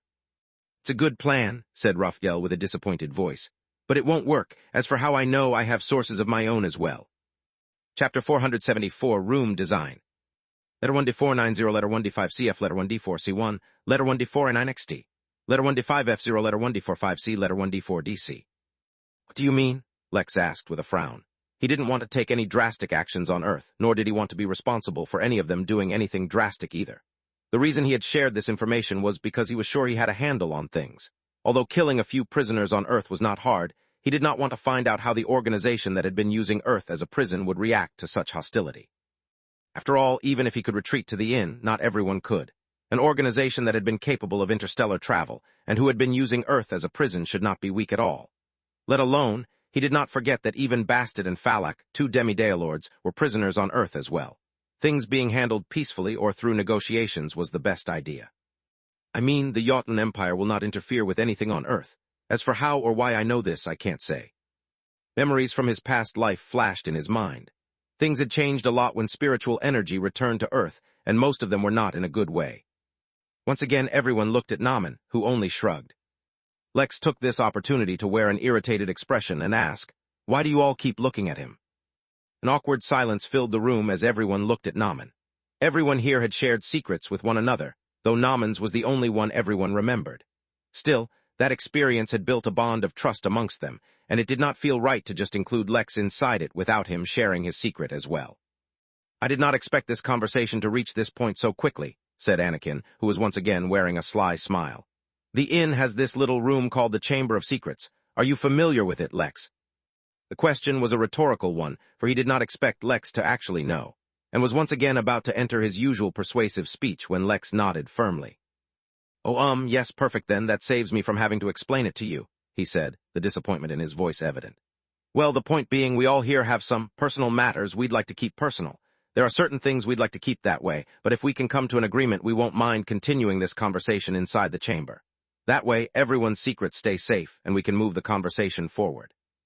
Lex did not reply immediately and continued to look at Anakin with a scrutinizing gaze. There was definitely more than met the eye about this group, and curiosity about their secrets had already occupied a corner of Lex's mind. This was also an excellent way to learn more about Sauda as well as Naaman. The issue about Earth, well, if that was a matter that could be resolved as well, then he had nothing to lose by joining them. Besides, he knew exactly what secret to share. "All right," Lex said finally, and leaned back on his sofa. A silence filled the room as everyone waited. As it happened, one of the train stations happened to be near the point where the Chamber of Secrets was located, so all they had to do now was wait till then. Lex, however, was more occupied than he seemed, as he was focused on his latest quest. Lightning Tempering Room. A room in which cultivators can temper their body, spirit, or soul with varying levels of lightning. Disclaimer: even the lowest level of lightning is meant for nascent-level cultivators and can cause injuries or even death if not adequately prepared. Disclaimer: due to limited system functionality, any upgrade to the lightning tempering room will require the innkeeper to manually provide new types of lightning before upgrade becomes available. Fire Tempering Room. A room in which cultivators can temper their body, spirit, or soul with varying levels of fire. Disclaimer: even the lowest level fire is meant for nascent-level cultivators and can cause injuries or even death if not adequately prepared. Disclaimer: due to limited system functionality, any upgrade to the fire tempering room will require the innkeeper to manually provide new types of fire before upgrade becomes available. Both the new tempering rooms were meant specifically for nascent realm cultivators and cost a hefty 15,000 MP per hour to use. Lex decided to set the price at 20,000 MP per hour to use them, and would require the guest to have a prestige level of at least 2. The matter relating to upgrading them was something that would require his personal effort. But it was a matter for the future, since he would need to develop a deeper understanding of their limits before working on that. Instead, the remainder of his focus was on the third room. Tribulation Room. A room guests can rent while undergoing tribulations. That one simple sentence was the entire description for this room, mainly because there was a new feature he had unlocked as well which he was supposed to use on the Tribulation Room. Room Design. Using the various existing abilities and features of the inn, alongside available upgrades, the innkeeper can design a new kind of room to fulfill certain requirements for guests that the inn needs but is lacking. The newly designed room will become a part of the system and will operate based on the conditions set by the innkeeper. The expense and functionality of the room will be determined based on the used features. All upgrades to designed rooms will require the innkeeper to manually bring in required resources and outline additional features. This was one of the most amazing features Lex had received so far. To an extent, he was already doing this with various rooms and buildings that he created then retrofitted with formations. But when compared to rooms provided directly by the system, they had always been lacking. Now, though, he could really take things a step further. Chapter 475, Watching Children Play. Although it did not seem like it, as Lex walked quietly with the group towards the Chamber of Secrets, he was actually doing multiple things at the same time. A part of him was paying attention to the ongoing lightning tribulation. The devil, to be entirely honest, he had started the tribulation with a convincing performance, but the longer it went on, the worse his condition became. Parts of his body were already charred and smoking, and he had given up his humanoid form to revert to his true devil form. Lex expected that the form would be quite gruesome, but it was far from the truth. While the large body with wings and horns and red skin looked mighty intimidating, it also looked regal and authoritative, not at all the vile, disgusting appearance Lex had been expecting. But whatever the case, if there was to be a fire tribulation following the lightning one, he did not know how the devil planned on surviving with its existing wounds. Another part of him was entirely focused on the new room design feature. It was incredible and versatile, but also tricky. Lex tried to create a training room with the additional qualities of the simple recovery room, which sped up the body's natural healing. He was only experimenting and wanted to see how it would turn out. Moreover, it wasn't a bad idea in case someone was training a technique that would constantly push them to the limit. Lex achieved what he wanted, but because he did not calibrate it properly or take into consideration how the various features of the inn had or lacked synergy with one another, the room he created cost an incredible 34,000 MP per hour. At that point, the price of the room was far beyond the reach of the target audience, and it became impractical and pointless. But that was fine. After all, he was experimenting for the sake of learning how to use it anyway. He would slowly work out how best to join the unique features of the inn together. The remainder of his focus had been on the simple task of devising a loophole to prevent the Chamber of Secrets from erasing his memory somehow. His leading strategy was to have Mary hear everything and inform him later on, yet Mary herself did not think it would work. Like I told you, since the description of the chamber specifically said that not even the Innkeeper would be able to spy on the secrets stored in there, it won't be so simple to work around it. There's a very high chance the system will block off my connection to you the moment you enter. That's ridiculous. Why would the system block you out? It's never done that before. It's a matter of integrity. Since the system itself focused on maintaining secrecy, then keeping the secret is a part of the inn's prestige. Let's just see. In the end, there was not much he could do if the system had accounted for loopholes. When the group arrived, they found the chamber deserted, as usual, and did not hesitate to enter. Letter 1D490, Letter 1D5CF, Letter 1D4C1, Letter 1D4A9XT, Letter 1D5F0, Letter 1D45C, Letter 1D4DC. While Lex did not feel much of a change, besides the point that his connection to Mary and his connection to the system were put under restrictions, the rest of the group trembled once they entered. According to the agreement they had set, they would not recall any of the secrets they shared with one another, unless all relevant members were within the chamber at the same time. Larry and Sauda had not revealed their secrets completely, but they had shared enough to gain the attention of the group. Even then, how could they have compared with the likes of Naaman and Raphael? Naaman, whose ability knew no limitations, could prove to be extremely valuable. Trusting the words of others was one of the most difficult things to do, but what if they had a perpetual truth detector besides them? How would anyone trick them? Then came Raphael. Although his experiences were limited to Earth, he had lived through the future and knew many of the incoming trials the planet would face. Anakin was suddenly reminded of the most important reason he had been trying to make so much money lately. He wanted to earn enough to use the prestige ability to escape Earth. He had only a few years before the first disaster struck. Lex noticed the odd behavior and hesitation the group showed and turned to look at them. Most of the group was looking at Raphael, while the man in question was completely nonchalant and took a seat. Before we begin, Raphael said, looking at Lex, we need to establish an agreement first. Everyone here has shared something valuable with the group. It was not out of charity and no one was coerced into it. Everyone had something to gain, and so we shared our secrets with one another for mutual benefit. At the same time, the moment we leave the chamber, it withdraws information about each other's secrets from our minds, protecting everyone. Paused again as everyone sat. He could not say for others, but he at least had an agenda for cooperating with a group of such uniquely talented people. Too much had changed on Earth from his memories, but those changes were mostly a result of changes on the planet itself. The external threats it faced were still coming, and not only did he need to strengthen himself for that, he needed powerful allies. But being greedy for skilled people could also endanger the group that had already been composed. As such, it was his duty to ensure that the group was not needlessly endangered. You do not have to share your secrets if they are not related, but for us to trust you, you have to reveal relevant details at least. Moreover, I'd like to know what exactly you want. Larry has spoken highly of you, and you have shown your worth, so if you're here to help out Larry, that's one thing. But if that's the case, the way I see it, you don't really need to know our secrets. Just the fact that Larry trusts us should be enough. Countless thoughts ran through the group's mind as they heard Raphael's question. Every one of them, except Naaman, had plans of their own, so they didn't mind the fact that Raphael instinctively used them to build the group's authority. If Lex ended up joining them, it would start them out at an advantage. Lex, however, felt like laughing. Instead of feeling interrogated, it felt like he was watching children playing a game. What did he want? Everything they could offer, of course. He resisted the urge to crack his knuckles and smile. It was time to learn all their secrets. He was a busy man, he had others to scheme against as well. Outside the chamber, the devil that had been undergoing the tribulation died, unable to survive it. The ash his body turned into has not even fallen to the floor before another 2 tribulations began at the inn. The constant flashing of lightning made the inn seem like a disco. Chapter 476, The Brains of the Operation. What do I want? Lex asked in an amused tone. He had to be careful with his wording, for he couldn't say they had nothing he wanted, for that would be a lie. He thought that he could avoid it by asking them a question instead, for example. Do you even have something I could want? Yet while technically it was a question, it insinuated that they had nothing he wanted. Since the meaning being communicated was false, Naaman would be able to detect it, so Lex's intuition quickly shut him down. This was not something he could get through with half-truths and hidden meanings. I want many things, but will you give them to me just because I want them? My priority right now is to help Larry, but at the same time, resolve this issue with Earth. Whoever has been using it as a prison couldn't care less about how the prisoners are literally using the people of the planet like characters in a video game. Originally, I was planning on getting the Empire to help deal with them in exchange for taking control of the planet, but according to you, that won't work.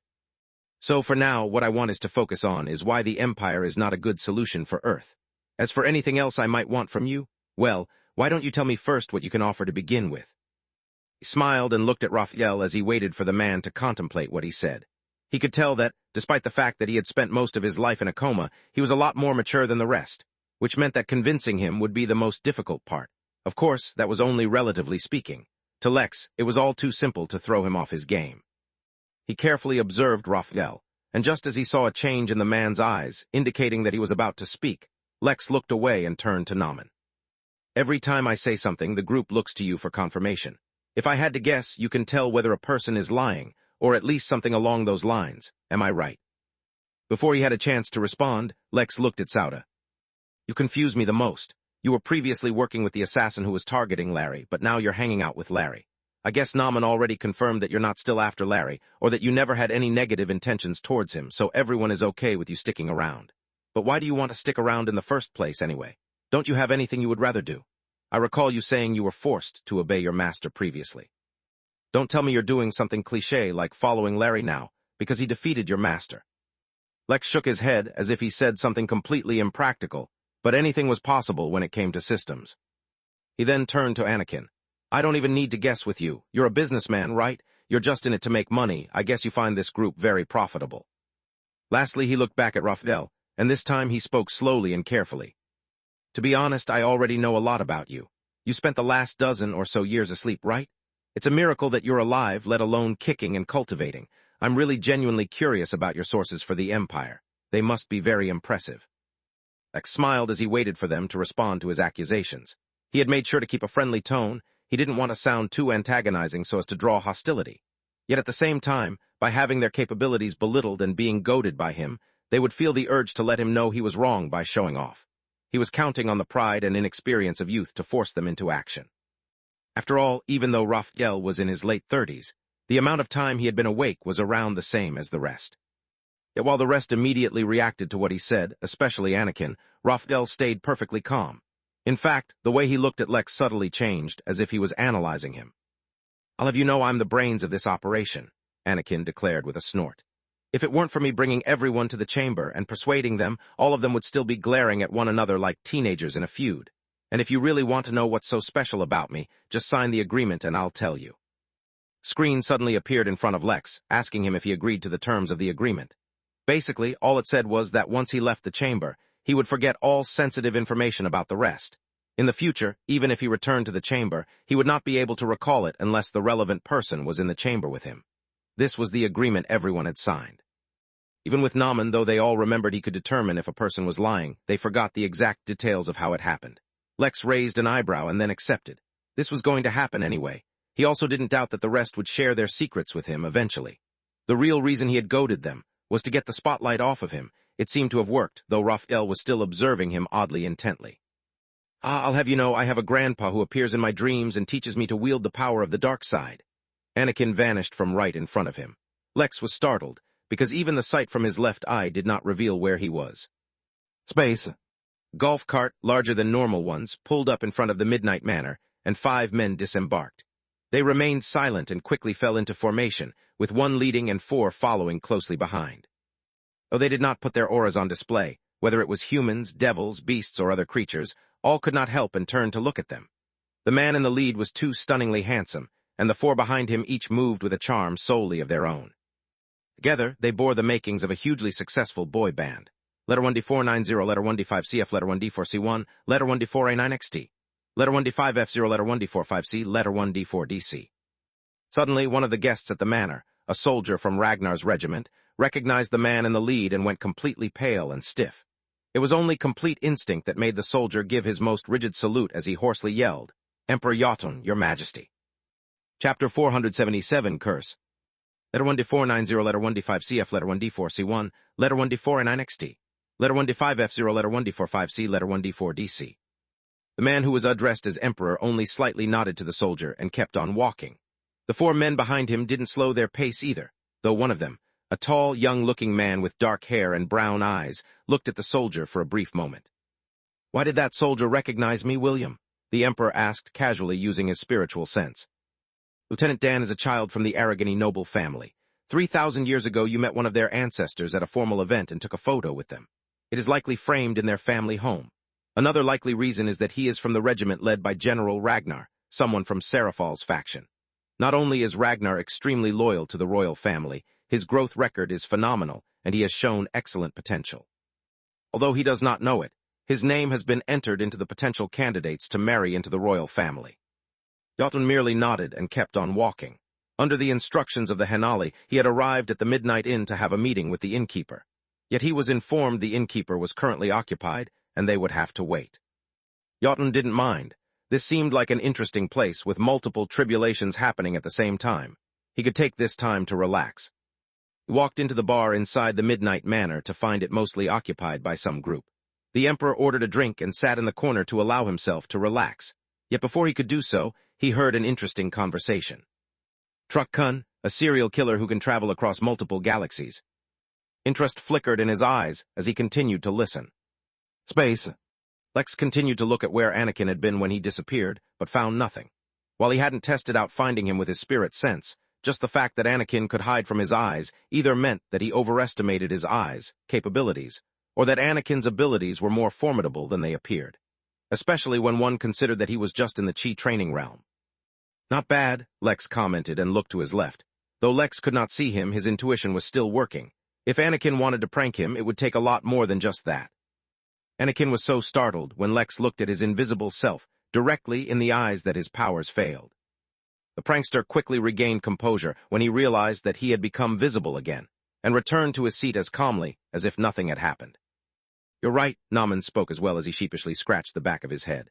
"I can tell when someone is lying. I can even tell if what I'm reading is a lie. Even if someone tells the truth, but in a deceptive way so that the understanding I get is false, I can tell it's a lie.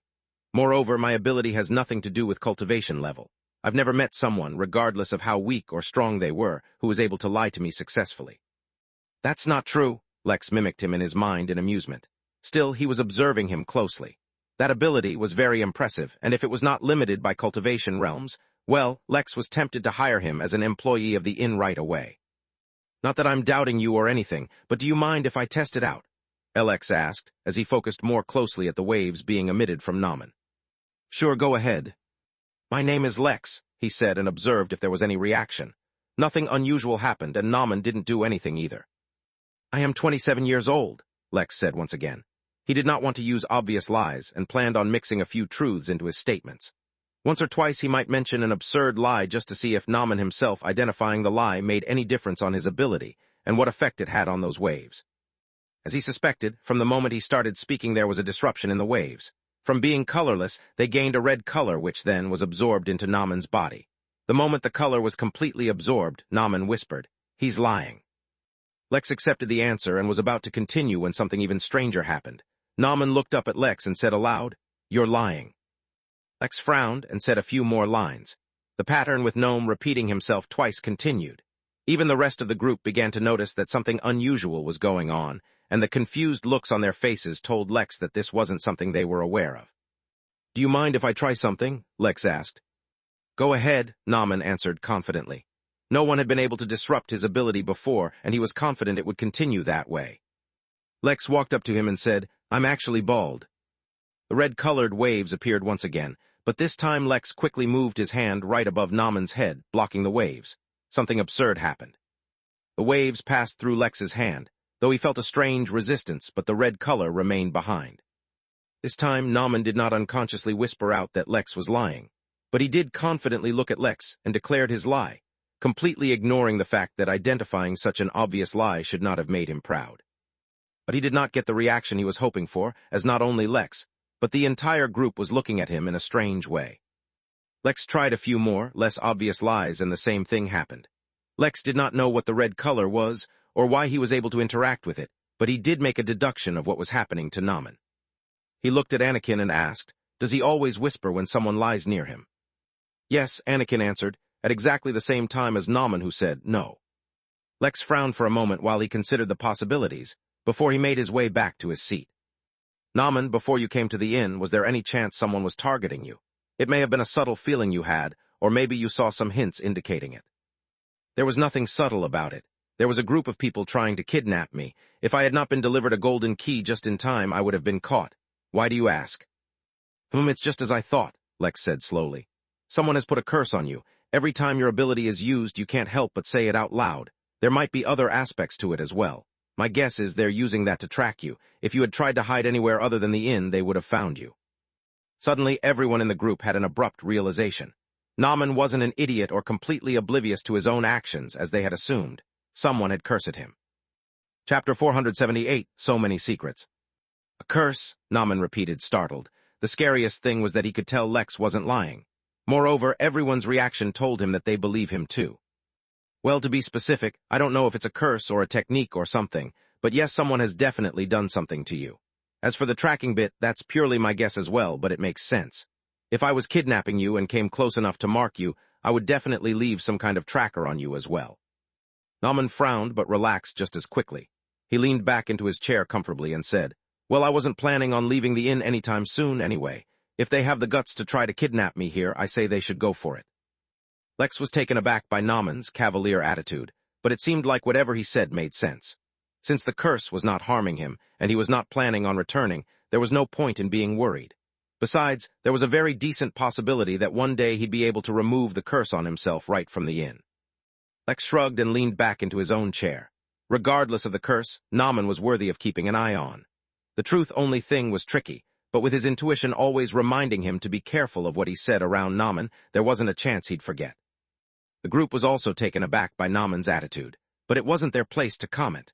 Letter 1D490, letter 1D5CF, letter 1D4C1, letter 1D4A9XT, letter 1D5F0, letter 1D45C, letter 1D4DC. With Anakin and Nauman starting to share already, there wasn't much point in holding back. But unfortunately, not everyone was as open as the other two.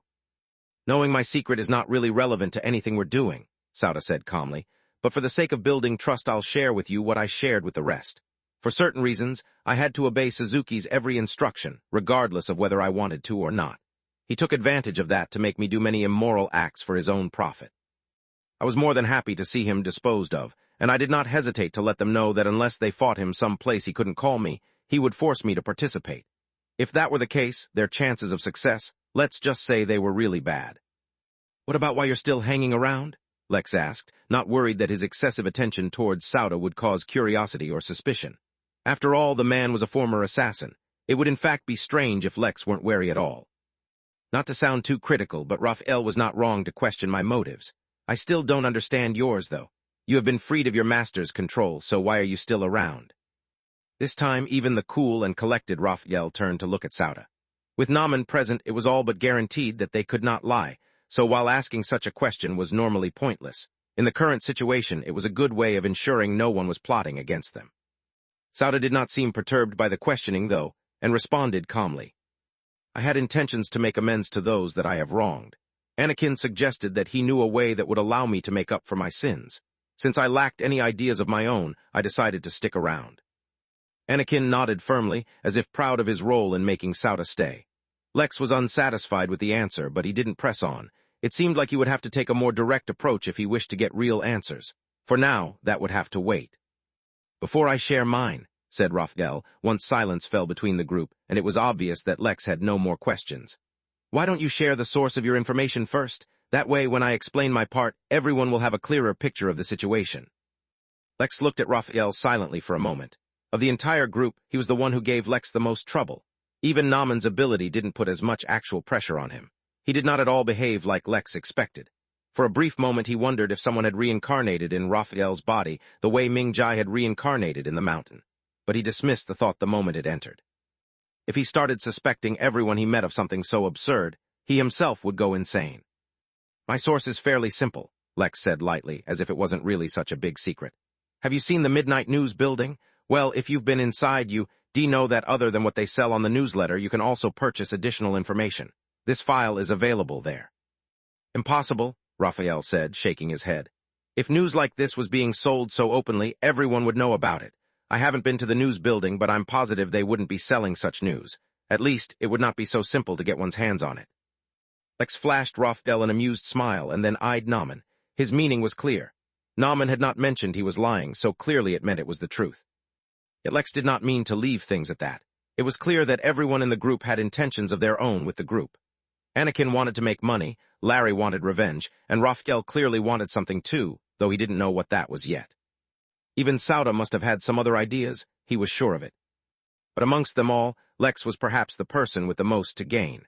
Not only did he want to hire them at the inn if they showed potential, he was about to use them to link his multiple identities together. Well, of course, that's not the kind of stuff they sell to the public. That kind of news is only available to the inn staff, like me. Lex summoned his Clark Kent glasses and put them on. "Let me introduce myself again. My name is Leo, and I run the Gamer's Den." Chapter 479, Showing Off. "Let me introduce myself again," said Lex, wearing a casual smile. But it was not his usual handsome face that wore the smile. Instead, the face appeared slightly more mature, with deep-set eyes and a jawline sharp enough to cut through steel. His voice also changed, becoming slightly heavier and lower. A faint glimmer of amusement in his eyes, and the teasing tone in his voice matched his new persona well. The face he wore looked like it was on the verge of causing mischief at any given moment, but at the same time, presented a trustworthy and reliable facade. He looked like the kind of person who would be forgiven even if he caused trouble all the time, just because everyone knew he never meant any harm. Yet even if he did mean harm, what could anyone do anyway? "My name is Leo, and I run the Gamer's Den." From the distracted Larry, to reclining Naman, to the slouching Anakin, to even the ever-proper Raphael, everyone in the room suddenly sat up straight as goosebumps covered their bodies.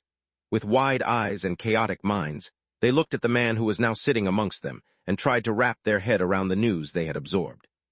It was not just a matter of Lex actually being an inn employee, which was mind-blowing enough. No, instead the shock was because not only was he a worker of the inn, he was the mysterious employee who had seemed to pop out of nowhere. Single worker appearing or disappearing, amongst the numerous that worked in the various areas of the inn, should not have been worthy of any interest. In fact, besides a few prominent workers, such as Z, who made regular appearances at the arena, most people did not know any of the workers.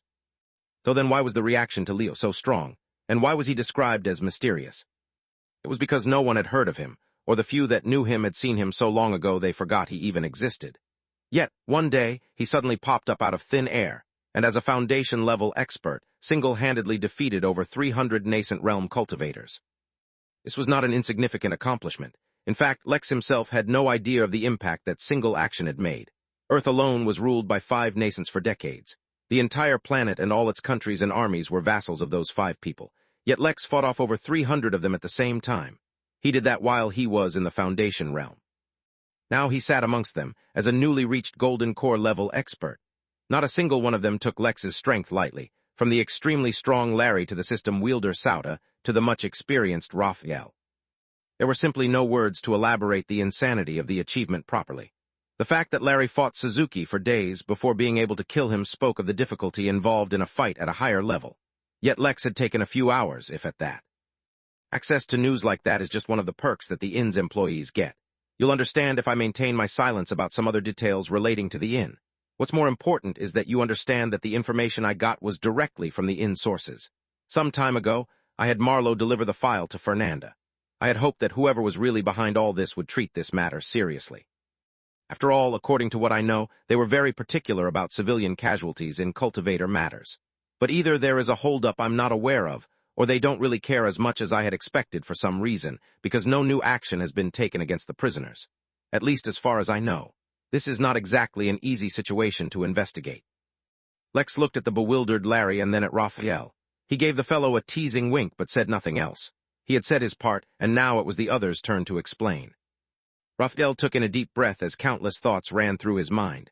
This Lex, or Leo, whoever he was, could be phenomenal help to his own cause in the future. A confident yet sly smile appeared on the man's face as he looked back at Lex. "Well, your source is pretty good. I guess now it's time to tell you mine," he said, completely giving in to Lex's incessant goading. He wanted to show off his own secrets as well. But regardless of how impressive his own secrets were, just by wanting to show off, a chink in his previously impenetrable armor appeared. He was finally playing according to Lex's tune instead of maintaining his composed state. After all, the mere thought of wanting to show off would end up causing him to reveal a lot more than he might originally have planned to. The more he revealed, the more leverage Lex would gain. Actually, my source is fairly straightforward as well. My own memories are my source. You see, I am from the future, and I have already lived a very long time on Earth. It was only at the moment of my death that I was able to use a special treasure to travel back into my own body, so many years into the past. Letter 1D490, letter 1D5CF, letter 1D4C1, letter 1D4N9XT, letter 1D5F0, letter 1D45C, letter 1D4DC. The previously confident Lex was startled and nearly fell off his chair as he looked up at Raphael in shock. Then he turned to Nauman, expecting him to whisper something. Yet when he didn't, he looked back at Raphael with eyes wide. Raphael didn't show it, but internally he was greatly satisfied by Lex's reaction and continued to elaborate. Actually, it's not so impressive. The future has already drastically changed for the entire Earth just because of a few minor changes that happened. But some things will not change no matter what happens on Earth. I'm not sure if you're aware of this or not, but the solar system is in a region called the Dead Zone. Dead zones are regions of space which suffer from a severe lack of spiritual energy. Yet in a few years, the dead zone in which the solar system exists will spontaneously undergo a change, bringing back spiritual energy in a flood. While that seems like a good thing, there is a prisoner being held on Earth that is akin to a goddess, known as Bastet. Lex displayed an unusual expression at the mention of the name, but Raphael only assumed it was feedback at his news, further satisfying him secretly. With the return of spiritual energy, she will escape the prison. Such a thing is not really anyone's fault, but a few years later that will cause problems too. But what's more relevant to your question of how I know the Empire won't act against whoever rules on Earth comes next. With the return of spiritual energy, the Earth entered what everyone assumed would be a prosperous era. But that couldn't be farther from the truth. While Earthlings enjoyed the abundant spiritual energy, what no one knew was that there were a number of alien races that had been dormant for God only knows how long on numerous planets, moons, and asteroids all across the Dead Zone. Raphael paused, and his previous smug appearance disappeared, replaced by a somber one. The first race we came across was called the Locusts, at least by the Earthlings. It was not because they looked like insects, which they did. No, it was because they came like a calamity, blotting out the horizon with their vast numbers. Starved for hundreds of millennia probably, they ate anything and everything that contained spiritual energy, leaving nothing in their wake. And when I say everything, I mean everything. One by one, they devoured the planets in the solar system, starting from the furthest out. He paused again, lost in memory for a few moments. That was the first time I experienced hopelessness. They came from all directions, with the sun as their target. Any planet that stood in their way was nothing more than food. If they had come from a single direction, maybe we could have made a stand with the Earth as a battlefield to block them.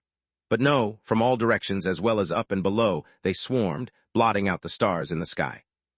Fortunately, no matter how powerful they were, they could not cross the distance between the planets and the sun in a short time. That gave us just enough time, not only to wallow in our impending doom, but also to be saved. That was the first time I heard the name of the Jotun Empire, when their fleets suddenly appeared one day surrounding the planet, getting ready to eliminate the invading enemies. That was also when I learned that the Earth, for thousands of years already, had been the private property of some noble family in the Jotun Empire. Raphael looked back at the bewildered Leo, and took great pleasure in his surprised expression. How could he have known that while Leo had said not a single word, he had put on that entire display or surprise to entice Raphael to say more? In truth, Lex had long gotten used to encountering world-redefining things, so how could a little time travel take him by surprise? He also discovered another way to take advantage of Naman's ability and presence. Chapter 480, Uncertain Future. After a few moments of acting taken aback, Lex had recomposed himself. After all, overacting was a thing, so he couldn't act like he was surprised by everything. Or at least he had to pretend like he was trying to regain composure. A part of Raphael was disappointed to see him retreat behind his unreadable expression, but it was to be expected. I don't want to delve too deeply into the matter, but suffice to say, the Empire played a big role in how events progressed in the future. The battle was not an easy or a simple one, despite the advanced technology of the Empire, and lasted a few years. You may not be surprised to learn that many from Earth were conscripted into that war. We had the most to lose, after all. I don't know if the Empire couldn't send more forces our way, or just didn't think it was worth it. What I do know is that, after the war had been won, the Empire left much in the same manner they arrived, silently and without warning. They did not reform the planet, despite its severe mismanagement, the way they had done in the Vega system. I suspect that had a lot to do with the nobles who owned the planet. But though the war was over, and the majority of the locusts had been killed, many had still survived. It was those remaining few locusts that became the bane of Earth's existence for the next few years, until, eventually, the next alien species that had been dormant finally revealed itself. Raphael closed his eyes and took a deep breath in. So many things happened back then, and since he was involved in all of them, he never really had the time or energy to think too deeply about them. So many things didn't make sense, and hinted at the fact that there were secrets hidden behind them. But even if he had realized those things back then, he was just a soldier caught up in endless battles. How was he supposed to have discovered those secrets anyway? He reopened his eyes and looked at Lex. So you see, the Empire will not interfere because Earth is already a part of the Empire. Moreover, I don't know how much of a role the owners of Earth play in allowing the prisoners to wreak havoc, but I definitely know that at least for a time, Earth will have to depend on them. So you want to just ignore whatever is happening on Earth for the sake of the future? Lex asked, his irritation evident in his voice. But he calmed down quickly without Raphael even having to give a response. People may argue that Lex had weak morals, but that was far from the truth. He was just not an idealist, and he could see how antagonizing these people might be worse than just letting them be. After all, even if he became much stronger very quickly, it would not be to the level where he could protect the entire solar system depending only on himself, let alone the fact that Raphael said that there were other issues that Earth faced. All right, even if we avoid challenging them, for now it does not solve Larry's problem. We can't just ignore the very real threat to his life. These are things I have no prior knowledge of from my last life. All I can say is, hope that whoever your target is not too important, or at least he is someone whose death can be accepted. Let's hope, said Lex blandly. He had no intention of relying on his luck anymore, so that was a terrible idea, but he wasn't going to argue with Raphael needlessly over it. And then what about the various problems you saw in the future? I get not wanting to share that you know the future with anyone. After all, I can see how anyone you tell might want to target you because of it, and there's no guarantee that anyone would even help. But if you tell me what other problems you foresaw, we might be able to work out solutions to them. Raphael shook his head, as if it was pointless. Too much of the future has changed, and too much is too sensitive to change. I can't be sure what problems might still happen, and I'm not sure what problems might change or become worse if I share information about them. I'm making preparations of my own and keeping a close eye on all events. As soon as I can confirm the situation is heading down the path I recall, I can react or share the information with you. But if I give you warnings, there's a very decent chance something you might do to prevent the situation makes it worse. On this, all any of you can do is trust me. Lex remained silent and looked the other people in the eye one by one. None of them seemed too surprised by what they heard. It seemed they had already had this conversation with Raphael before. Well, that, and for Naman it made sense since he had no affiliation to Earth at all. That brings us back to Larry's issue.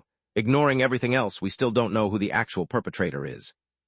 If we can bring the prisoners to the inn, we can easily discover the truth using Naman, said Anakin.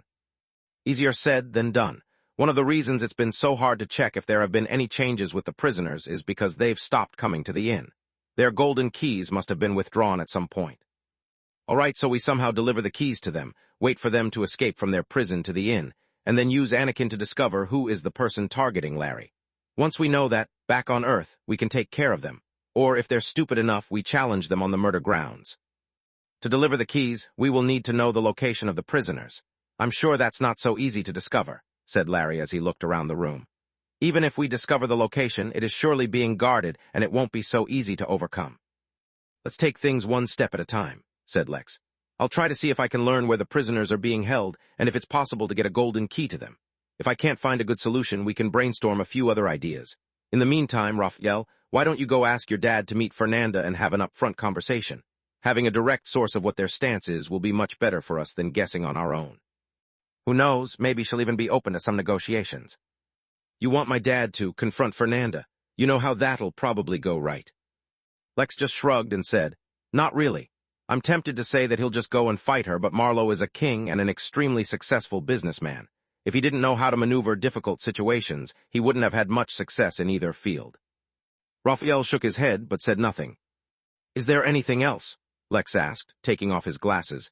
It would be bad if Leo was seen exiting the chamber with everyone while Lex had been the one to enter with them. Say, hypothetically speaking, one wanted to become an employee of the inn. How would one go about doing that? Anakin asked in a seemingly very casual manner. Lex smiled, but did not immediately reply. He looked at everyone sitting in the room in their eyes to try and gauge their interest. All of them seemed to be paying attention. You have to attract the inn's attention in the right way. If the innkeeper sees potential in you, he might give you a platinum key which will allow you to take a test to see if you're worthy to work for the inn. You can try giving the mystery trial a go as well. Just to be clear, the trial won't get you hired, but there's a chance your performance might attract attention. I won't say any more than that. Learning potentially sensitive information might not be the best thing for you. No one asked any more questions about that, so it seemed like it was time for them to leave. Right before he got up, however, Lex looked at Raphael and said, Since you're adamant about keeping the future hidden, I won't try to persuade you otherwise. But you should know, Bastet has already been a guest at the inn, and while I can't say for certain, I suspect she has already left the earth. Lex did not wait for Raphael to respond, and just left. Raphael himself, though, was greatly startled, and even paled a bit. Letter 1D490, letter 1D463, letter 1D4F5XT.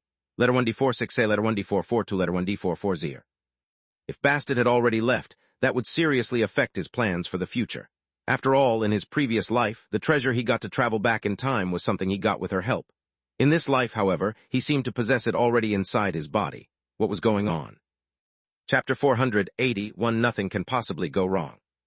Estonia, Earth. In Tallinn, the capital of the country, a man entered an inconspicuous house. From the outside, it seemed to match every other house in the neighborhood, and in fact, the interior seemed ordinary as well.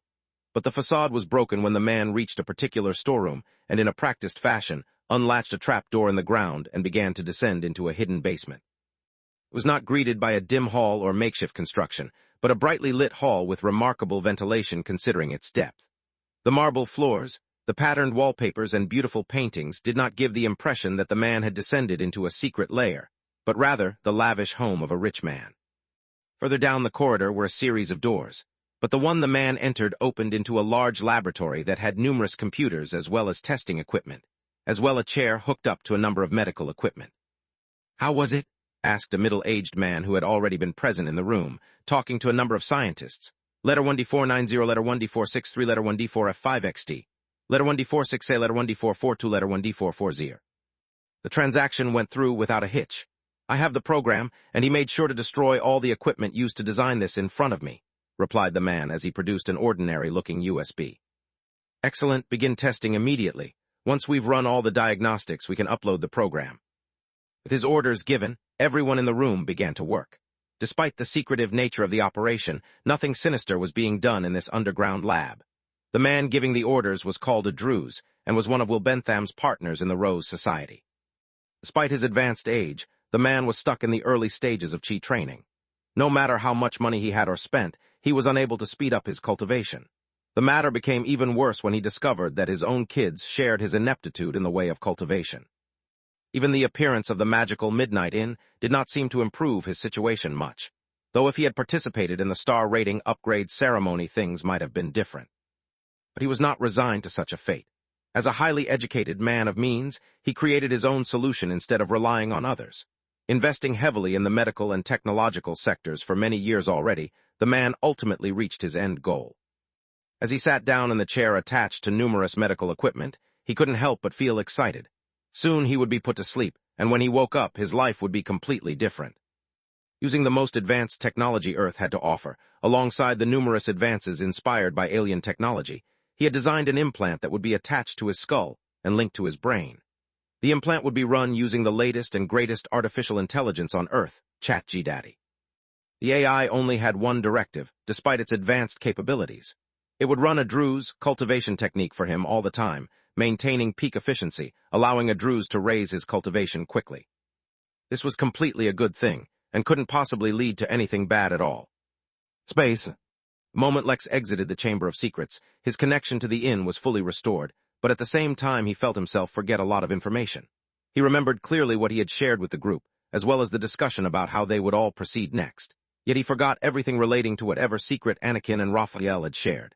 Sauda hadn't shared much to begin with, Larry hadn't shared at all.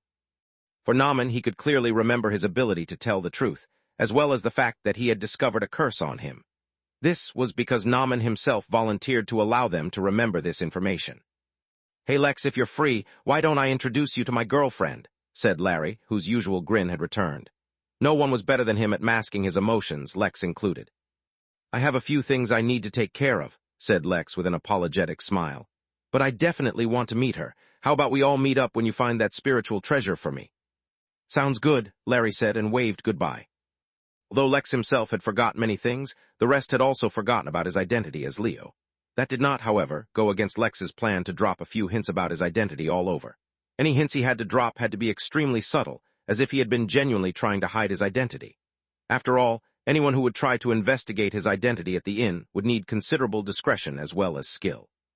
Such people would also be very intelligent and would detect obvious hints in a heartbeat. But if they had to work hard to discover a lead, they would not suspect that it had been planted, and instead would feel like they had outsmarted the target. "Lex, there are some guests here who want to meet you," told Mary as her hologram appeared beside Lex. "They can wait a bit. I have a few things I need to do," said Lex before teleporting to his office. While there were many things he forgot, he remembered clearly that the Empire was no longer a suitable target for help regarding the matter on Earth. Even if Lex found the fact that they had to give up on interfering with Earth acceptable, which he did not, there were other things that required his attention.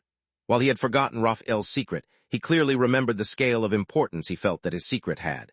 It was quite high. Higher than Raphael, though, was Anakin. Due to his ostentatious personality and non-serious display, it was easy for people to underestimate him. But Lex had made too many mistakes to easily underestimate anyone. The fact that he seemed the most forgettable of the entire group made him the most dangerous and valuable, potentially.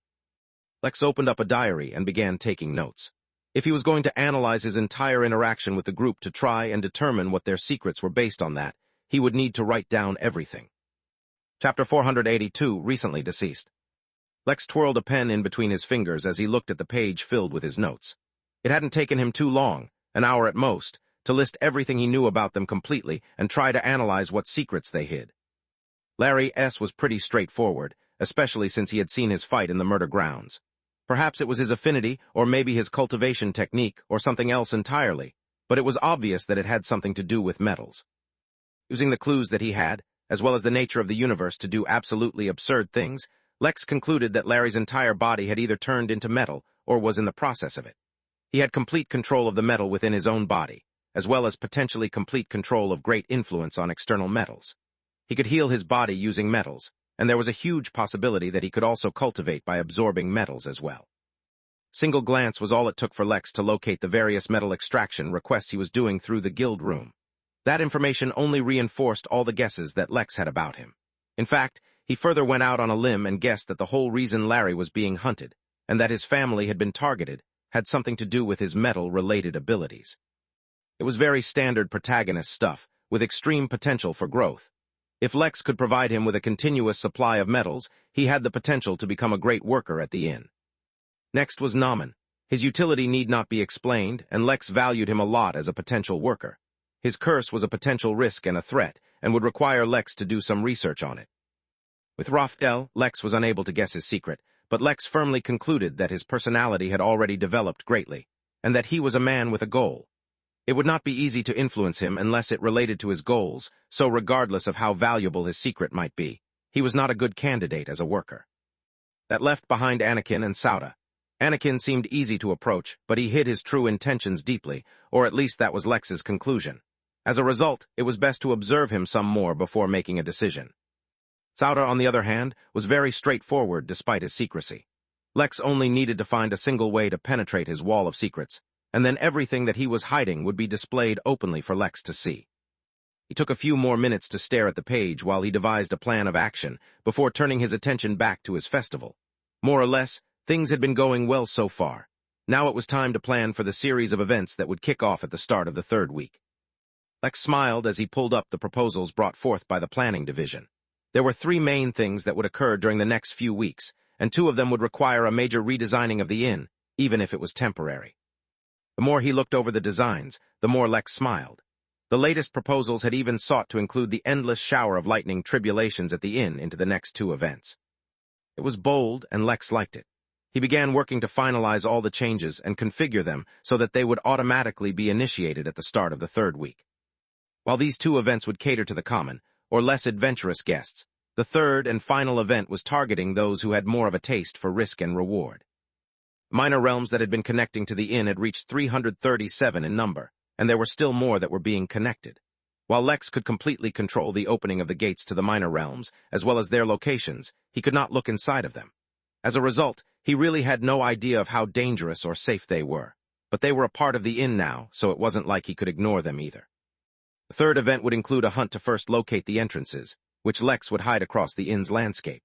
Then, after signing a disclaimer stating that the inn was not responsible for any danger or harm that befell them if they chose to enter, the guests would be allowed to explore the minor realm freely. This way, not only did Lex get a great event that could entertain guests who weren't particularly interested in festivals, he could begin to gather information about those minor realms. Once he knew what those realms actually contained, and the amount of danger they wrought, he could incorporate them into the inn regularly, and charge guests to enter and explore.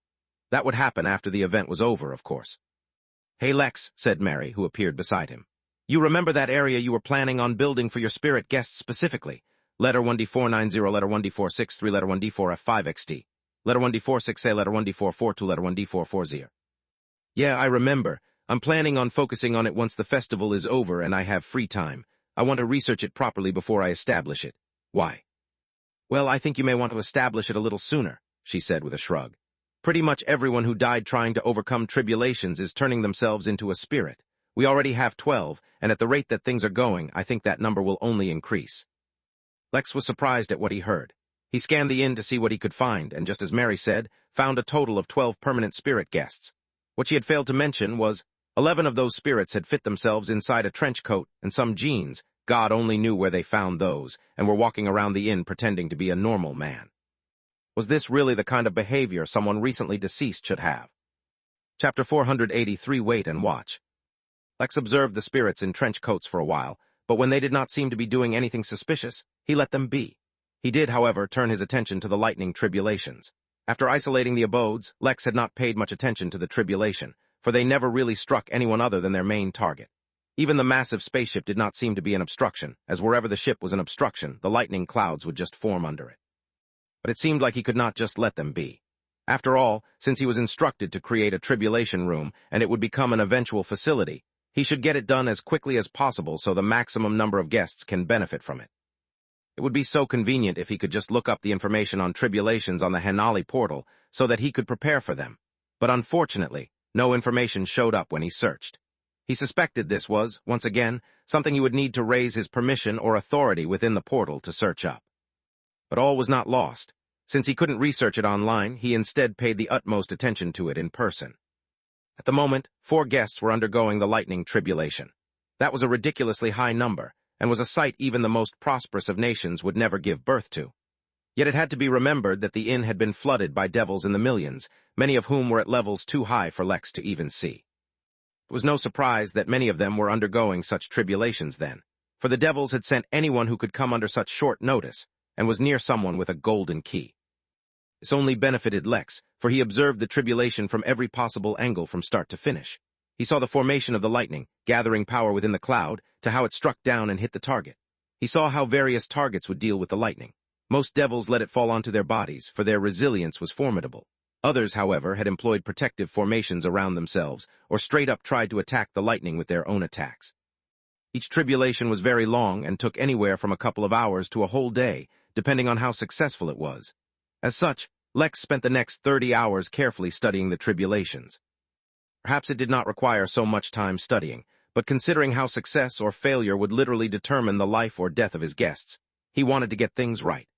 In the end, It was a good thing he paid attention for so long, because the fire tribulation, which was a lot less conspicuous than the lightning tribulation, would start a few hours after the lightning one ended. But any and all who underwent the fire tribulation never actually caught on fire, or interacted with flames in any visible way. Despite that, however, black smoke could be seen escaping the cultivators' orifices, and their skin would often crack up. The unlucky ones who could not survive were often only left as a husk, while their insides literally evaporated away with the smoke. It was disturbing, to say the least. He could not understand what exactly the fire tribulation involved, and so wasn't sure how to combat it. After all, while the lightning tribulation could be blocked using attacks or arrays, it didn't seem like the cultivators made much preparation for the fire one. During the time Lex was studying the tribulations, he also allowed a portion of his mind to check up on the rest of the inn. He finally got around to looking up who the guest was who wanted to meet with him. It did not take him long to figure out that the man in question was literally the Emperor of the Empire. Instead of feeling a rush to go and meet with him so that he wasn't left waiting, Lex instead decided to make him wait even longer. After all, he absolutely could not meet someone of his caliber if he didn't have his spirit sense in control. He also accidentally spied on Larry and discovered that his girlfriend was a Nico, meaning a cat human. Kinky was all Lex was able to comment. Like this, Lex remained satisfied that he wasn't ignoring anything too important happening at the inn while he studied the tribulation. When he finally concluded his study, it was time to turn his attention to the room design. Worried that he might not be able to use the feature effectively, he decided that his first official room would be for his spirit guests. After meditating for a short period to calm his mind and help him refocus, Lex began to work. Letter 1D490, letter 1D463, letter 1D4F5XT, letter 1D46A, letter 1D442, letter 1D440. Space. On Main Street, there was a massive gray cathedral that could even be described as Gothic. The various gargoyles and demons displayed as statues all over the building built an ominous atmosphere, while the stained glass depicting angles made it look holy. It stood out from all the other buildings on Main Street, not only because of its appearance, but because of one other very special reason. Although there was no official facility attached to this building, as even when guests entered they would not be offered anything special or experience anything out of the ordinary, it needed nothing extra to attract guests. All the guests needed to know was that the giant wolf pup, which was commonly believed to be the innkeeper's pet, had made a home in the cathedral. While such a thing would normally attract many guests, currently only a flying whale was found inside. Little Blue had gained in cultivation as well due to the recent upgrade, but its breakthrough had been easy. Fenrir, on the other hand, seemed to be going through immense pain. Its once massive body had shrunk down so that it could fit perfectly into the black marble bowl in the center of the hall. His body was being bathed in the diluted divine energy of the hall, and bit by bit, it was replacing the spiritual energy in its body. The flying whale flew in circles around it as it tried to suppress its anxiety. If only the turtle was here to look at the pup, but it was also locked in cultivation. All it could do now was wait and watch. Chapter 484, 2 New Rooms. Spirits were beings that were extremely sensitive to any kind of energy fluctuation, mostly because they could interact with energy directly with their souls. This was very crucial information to keep in mind when designing a room for them. But the question was, how was Lex supposed to actually use it? The first thing he did was use the feature of the meditation room to gather spiritual energy and multiplied its effectiveness. But was just raising the concentration of energy enough? That was unlikely, or else spirits would all just congregate in areas of high energy concentration. No, there had to be something more, something soothing, something warm and comfortable, something like a hot tub. Lex then used the hot tub room and turned the entire room meant for spirits into a hot tub. But instead of water, the tub was instead filled with extremely concentrated spiritual energy. Considering the fact that the inn was now in a 2.5-star ranked realm, that was the easy part. Not only had the ambient spiritual energy increased, it had become cleaner and purer as well. He couldn't really think of any other features to add to the room, for now, as every further addition would need to be extremely important. That's because the more complicated he made a room, the more expensive it would be to use as well as to create. That was because, unlike previous rooms, which were completely calibrated by the system, these would require him to calibrate himself. While he had a theory for how the two features of the room were supposed to work together, he had to make sure they operated according to his theory, which was a delicate process. Furthermore, there were a few different configurations he could reach for the room balance, but some might cost more than others, so he had to be sure. Ultimately, he ended up creating a room he was satisfied with, though it was somewhat expensive. The room cost 860 MP a day and literally was just a hot tub of energy, so Lex decided to charge 1,000 MP a day for a profit of 140 MP. He placed the room in the village, and then had the system send all the spirits a message about the room to notify them. Letter 1D490, letter 1D463, letter 1D4F5XT, letter 1D46A, letter 1D442, letter 1D440. There was one massive flaw in this plan, which was that spirits would have already expended all their wealth to turn into spirits. Lex had no solution for that. It wasn't even as if the 860 MP was a single-time expense which could be shared by all the spirits. That just covered the energy expense for one spirit to be in the room. Were that not the case, Lex even thought about just having the room running for the spirits at all times. But if he had to pay for each individual spirit, it would quickly become infeasible for him. But whether the spirits used the room or not, Lex was satisfied with the results, so he turned his attention to the tribulation room. He already knew what features he wanted to add after 30 hours of study. The real trial would be calibrating the room to work as expected. He didn't even care about the costs this time, and would only consider lowering them if everything else already worked as he intended. The first feature Lex added was a dampening formation. That was a kind of defensive formation that was available for the inn to use.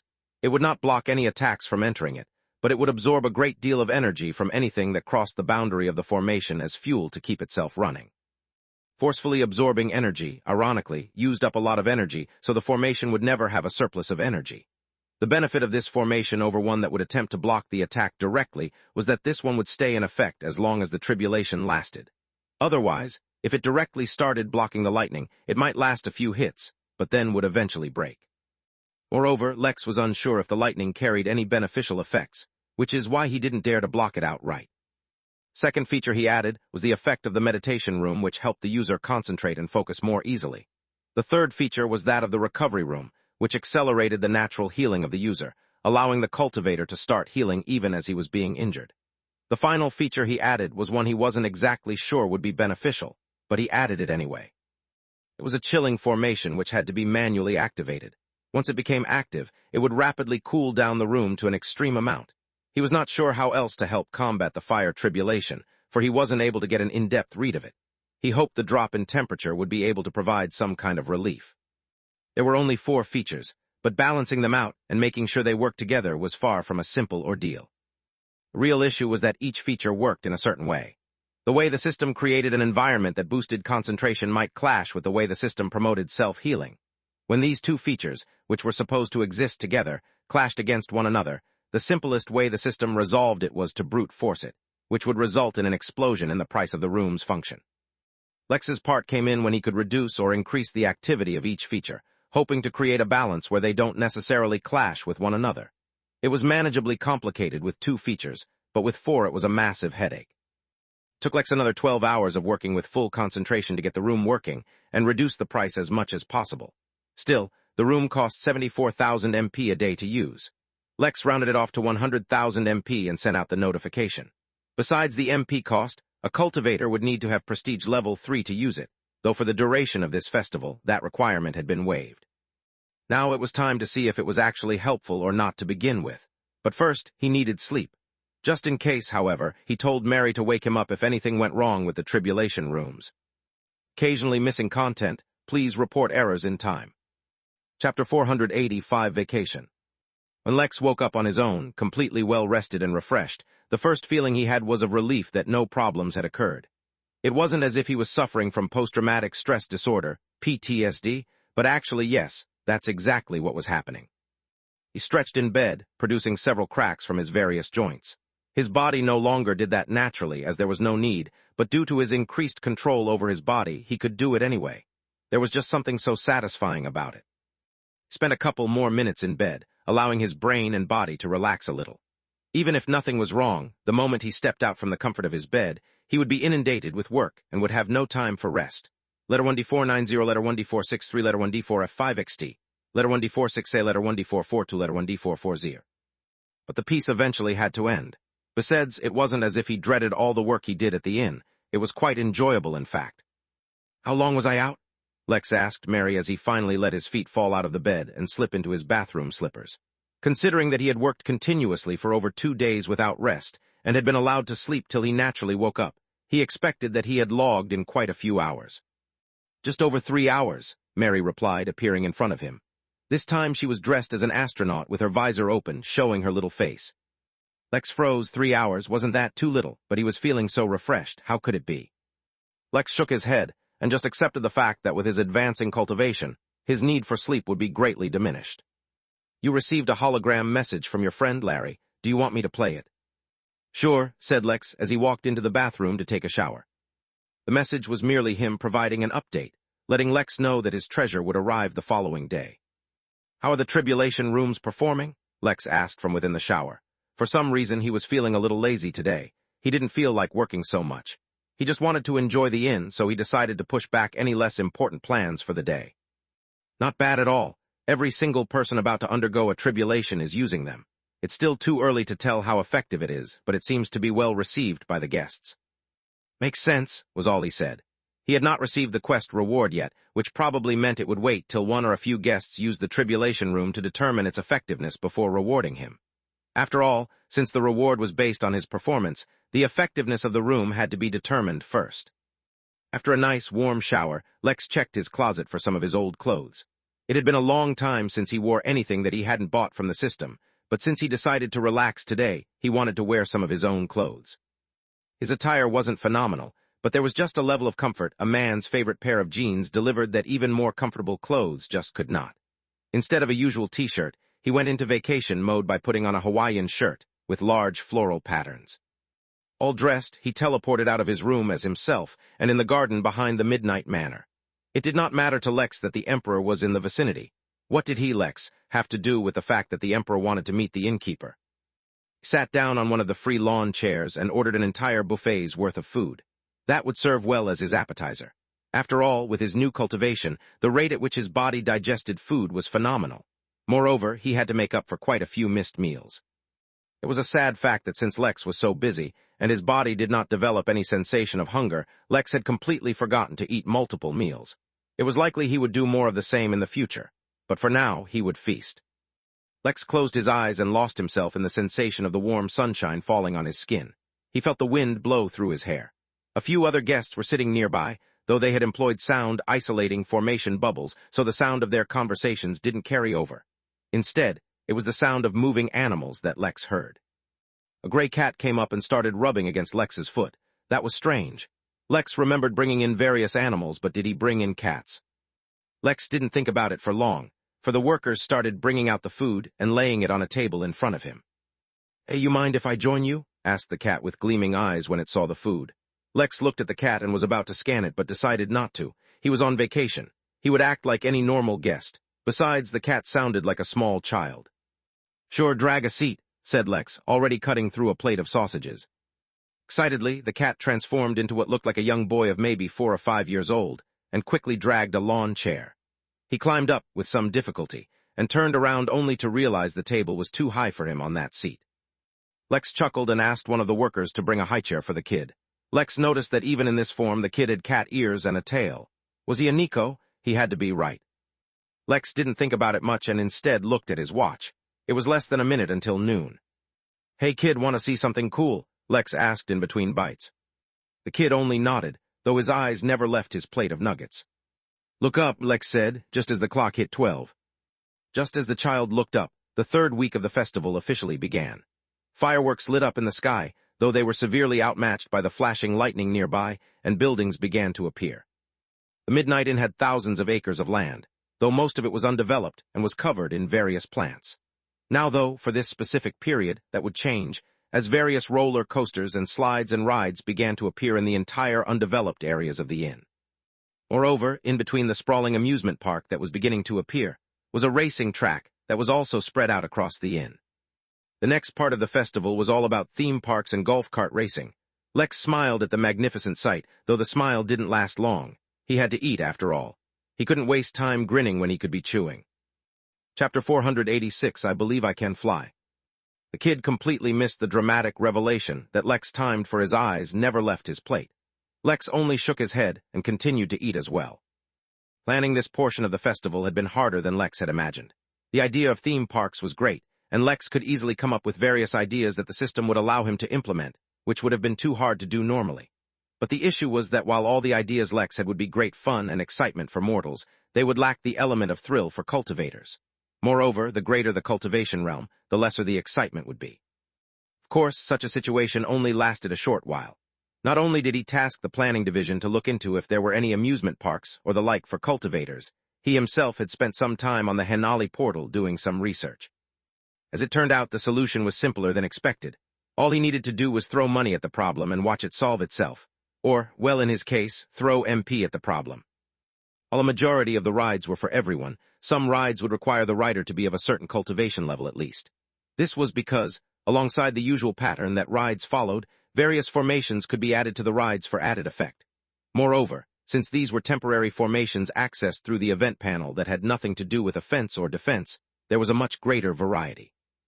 Illusion formation, formations designed to disrupt a sense of direction, formations that increased the sensation of fear or excitement, formations that could slow or speed up the perception of time, and many, many more formations were used throughout the theme parks to make the rides as diverse and entertaining as possible. Moreover, the idea of using formations made it so that the rides for mortals became more unique as well. Letter 1D490, letter 1D463, letter 1D4F5XT, letter 1D46A, letter 1D442, letter 1D440. As if that was not enough, there was also the race course. There was one massive racetrack that spanned the entire inn, as well as a few smaller ones here and there. Of course, simple racetracks would be boring, so the tracks were not only bizarre, they were full of unexpected traps, treasures, hidden shortcuts, and dead ends. Individual races and smaller tournaments would begin as early as today, but a main racing event was also planned that would only begin a week later. To even enter the main racing event, the participant would have to first win one of the individual races or tournaments. This way, when the main race began, most of the drivers would already be well known and have a following. As for the vehicles used in the race, they were of course golf carts. Some who were familiar with traditional golf carts might complain that golf carts were too slow for a racing tournament. They were not wrong, but there was nothing normal about this race to begin with. One of the reasons the participants were required to win a race first was so that they would become familiar with the technicalities of the race, for Lex had drawn a lot of inspiration from one of his favorite racing game, Mario Kart. In the distance, Lex could already hear the sound of the race commentator that Lex had hired. While he had originally planned to delegate this job to one of his workers, while he was planning the event, he came across a guest who seemed perfect for the job. Since Lex didn't want to go through the hassle of having him go through a proper text and actually hiring him, Lex just hired him as a temporary worker. The commentator was named Arai, and the vigor and charisma in his voice would no doubt excite all the countless viewers the races would gather. "Hey kid, do you have any parents or guardians with you?" Lex asked as he looked at him from the side of his eyes. Soon, the lavish meal would end, and Lex was planning on going to the theme park to take in a guest's experience. He wouldn't feel right about just leaving the kid alone, though, which is why he was asking. "Yeah, I do," he replied, pausing eating just long enough to get those words out. "Well, where are they?" "They told me to go scam a sucker while they cultivate," the kid responded, not even taking a second to think about what he was saying. Lex suddenly regretted asking in the first place. When he finally finished his meal, he looked at the kid again, who was still busy munching, and shook his head. Informing a worker to keep an eye on the kid and let him know if anything was wrong, Lex left towards the nearest theme park. "Hey Mary, I know he didn't request it, but let Gerard know he can take time off to participate in the races," said Lex just as he walked up to his first ride. It was simple enough as it was a merry-go-round, except that the speed of the ride would slowly and steadily continue to increase until, eventually, it launched the rider alongside his seat into the air. Of course, the ride was supported by the system, and the landing location was guaranteed. This was just a festival version of a train or taxi.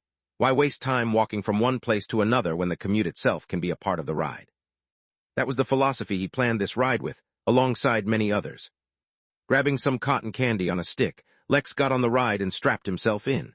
He could not suppress his smile when he saw all the other excited guests get in as well, though many of them were also actually quite nervous.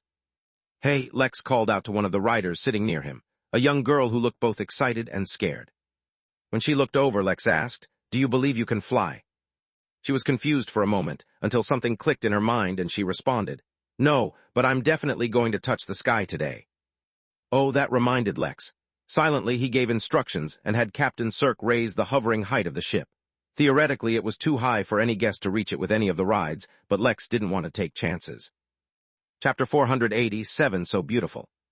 The sensation of being launched out of a speeding carousel was much more enjoyable than Lex expected. Of course, that was primarily because the pressure generated from the spinning carousel didn't affect Lex at all, and secondly, because he wasn't wearing anything like a skirt. Too caught up in the novelty of the experience, though, Lex completely forgot about his cotton candy until it was about to fly away. Fortunately, he used his spirit sense out of instinct and caught the fluffy treat right in the air beside him. His spirit sense firmly locked onto it and kept it close to Lex regardless of where he went. Strangely, he found that in the matter concerning his cotton candy, he could maintain perfect control of his spirit sense. Maybe instead of a spiritual treasure, he should just get more of that. Once Lex was launched in the air, he only had a couple dozen seconds to soar through the sky before he landed comfortably. He tested out trying to get off his mount, just to see if he could deviate from the flight pattern of the ride. But he was held firmly to his seat with straps, and the ride did not deviate from the intended path. After all, flying freely through the air was just an illusion, for in truth, the ride had a fixed path. Feeling pretty good after his first ride, Lex did not wait and quickly got on another. This one was a roller coaster with a minimum requirement of golden core cultivators to ride. So then the question was, how was it different from normal roller coasters? Well, first of all, instead of sitting, you were only wearing a few straps that would take you forward face first. As if that wasn't enough, the speed of the ride, the intensity of the turns, the drops and the rise were all beyond what a normal being could tolerate. Moreover, using various illusion formations, it seemed more than once the ride seemed like it was about to crash, or had broken down in the middle, or ended in the lair of a dangerous monster. Psychological excitement melded extremely well with the physical strain the rider underwent, creating a thrilling ride, even for cultivators. Moreover, this was just one of the strategies they had employed. There were so many more. Space. Planet Orange Bastion, Pendle System. An unusual-looking spaceship approached the planet and landed in a landing zone amidst a mountain range. The signature orange soil of the planet had made its way even here, high up on these rocky peaks, giving the snow a shade of something that had spoiled. The cold air felt harsh to breathe in, and the wind carried with it a cold bite that could pierce the skin and freeze the blood vessels beneath. None of the inhabitants seemed to care, or rather, they were not given the luxury to care. Chained beasts of different species walked around, doing menial labor. A small group waited by the ship, and when it finally opened, it revealed hundreds of other creatures, similarly bound. There were even some humans amongst them, and they were similarly naked and chained. Letter 1D490, letter 1D463, letter 1D4F5XT, letter 1D46A, letter 1D442, letter 1D440. The air was filled with the sounds of whips, shouting and screaming as the group began to move out from the ship, though no one looked at them even twice. Creature flew out of the ship from another exit and moved towards a nearby building, ignoring everything happening on the ground. The creature was 3 feet, 0.9 meters tall and had 4, extremely short, thin arms and 2 equally sized legs. It had 4 thin, nearly transparent wings on its back. It had 4 eyes, 2 in front and 2 in the back, and 2 mouths, once again 1 in the front and 1 at the back. Once inside the massive building, the creature made its way to a special chamber, where another creature of the same species was comfortably sitting in what looked like a pool of blood. "Inform the sect leader I've brought back valuable treasure," the creature said in a hissing voice, both its mouths speaking in unison. "Treasure, weren't you sent out to catch slaves?" the creature sitting in blood asked, jealousy evident in its voice. "Indeed, I was," the first creature said, pride oozing from every fiber of its being. "But I found treasure as well. Now hurry, go inform the sect master. Someone at your station need not worry about details that are above you." The creature squirmed in anger and hatred but left silently. The first creature derived great pleasure from seeing the other suffer. They were not enemies. In fact, the creature had never seen the other before. But as a Diplo, the creature had sadism imbued into its very being. The creature unceremoniously sat in the pool of blood that the other had left behind, and waited patiently for the sect master, fiddling with a small leather bag hanging across its chest. When the sect master finally arrived, a Diplo of even smaller size, not even reaching 2 feet, he also took a seat within the pool. "This better be worth it, or you'll be joining the slaves," the sect master said, its voice cold and arrogant. The first Diplo did not waste any time and quickly took out all the items from its pouch. All of them were shiny, and all of them had auras of dense spiritual energy. The sect leader checked them one by one with great interest by biting each one. Most of the items crumpled under his massive jaw strength, while a few survived. One particular golden key, however, broke entirely and teleported the 2 Diplos away. They immediately became wary of their surroundings, but they were taken aback when they actually saw what surrounded them. Metallic contraptions filled the air with thousands, if not hundreds of thousands of slaves strapped or held in, being flung around and tortured in the most spectacular way. "The promised Holy Land," the sect leader whispered as he saw a few slaves just being randomly catapulted into the air. They were not even using the slaves for work, they were just torturing them for no reason. It was so beautiful it brought tears to his eyes. Chapter 488, A Holy Land. The Diplo was not a very prevalent species in the Origin realm, but that surprised no one. Their short stature, weak bodies, and general ineptitude in cultivation put them on the low end of almost every food chain that existed. Though they were an intelligent species, their generally disgusting appearance did not earn them any favors with most other intelligent species, leaving them to live an unfortunate existence. Letter 1D490, letter 1D463, letter 1D4F5XT, letter 1D468, letter 1D442, letter 1D440. At Orange Bastion, though, something unusual happened. The planet used to be like any other that could support life, and was ruled by a naturally powerful predatory species. Eventually it was colonized, and other intelligent species started living there, though the Diplo did not receive favorable treatment despite being natives of the planet. All that changed, however, when an evil sect was created. Through means that were still unknown even to most of the Diplo themselves, the first sect master gained the inheritance of an evil cultivator that gained strength through the blood of other beings. The stronger the being whose blood they absorbed, the greater the boost in their strength would be. Using that inheritance, which the sect spread amongst all Diplos, the previously irrelevant race waged war on the entire planet, eventually succeeding in taking control.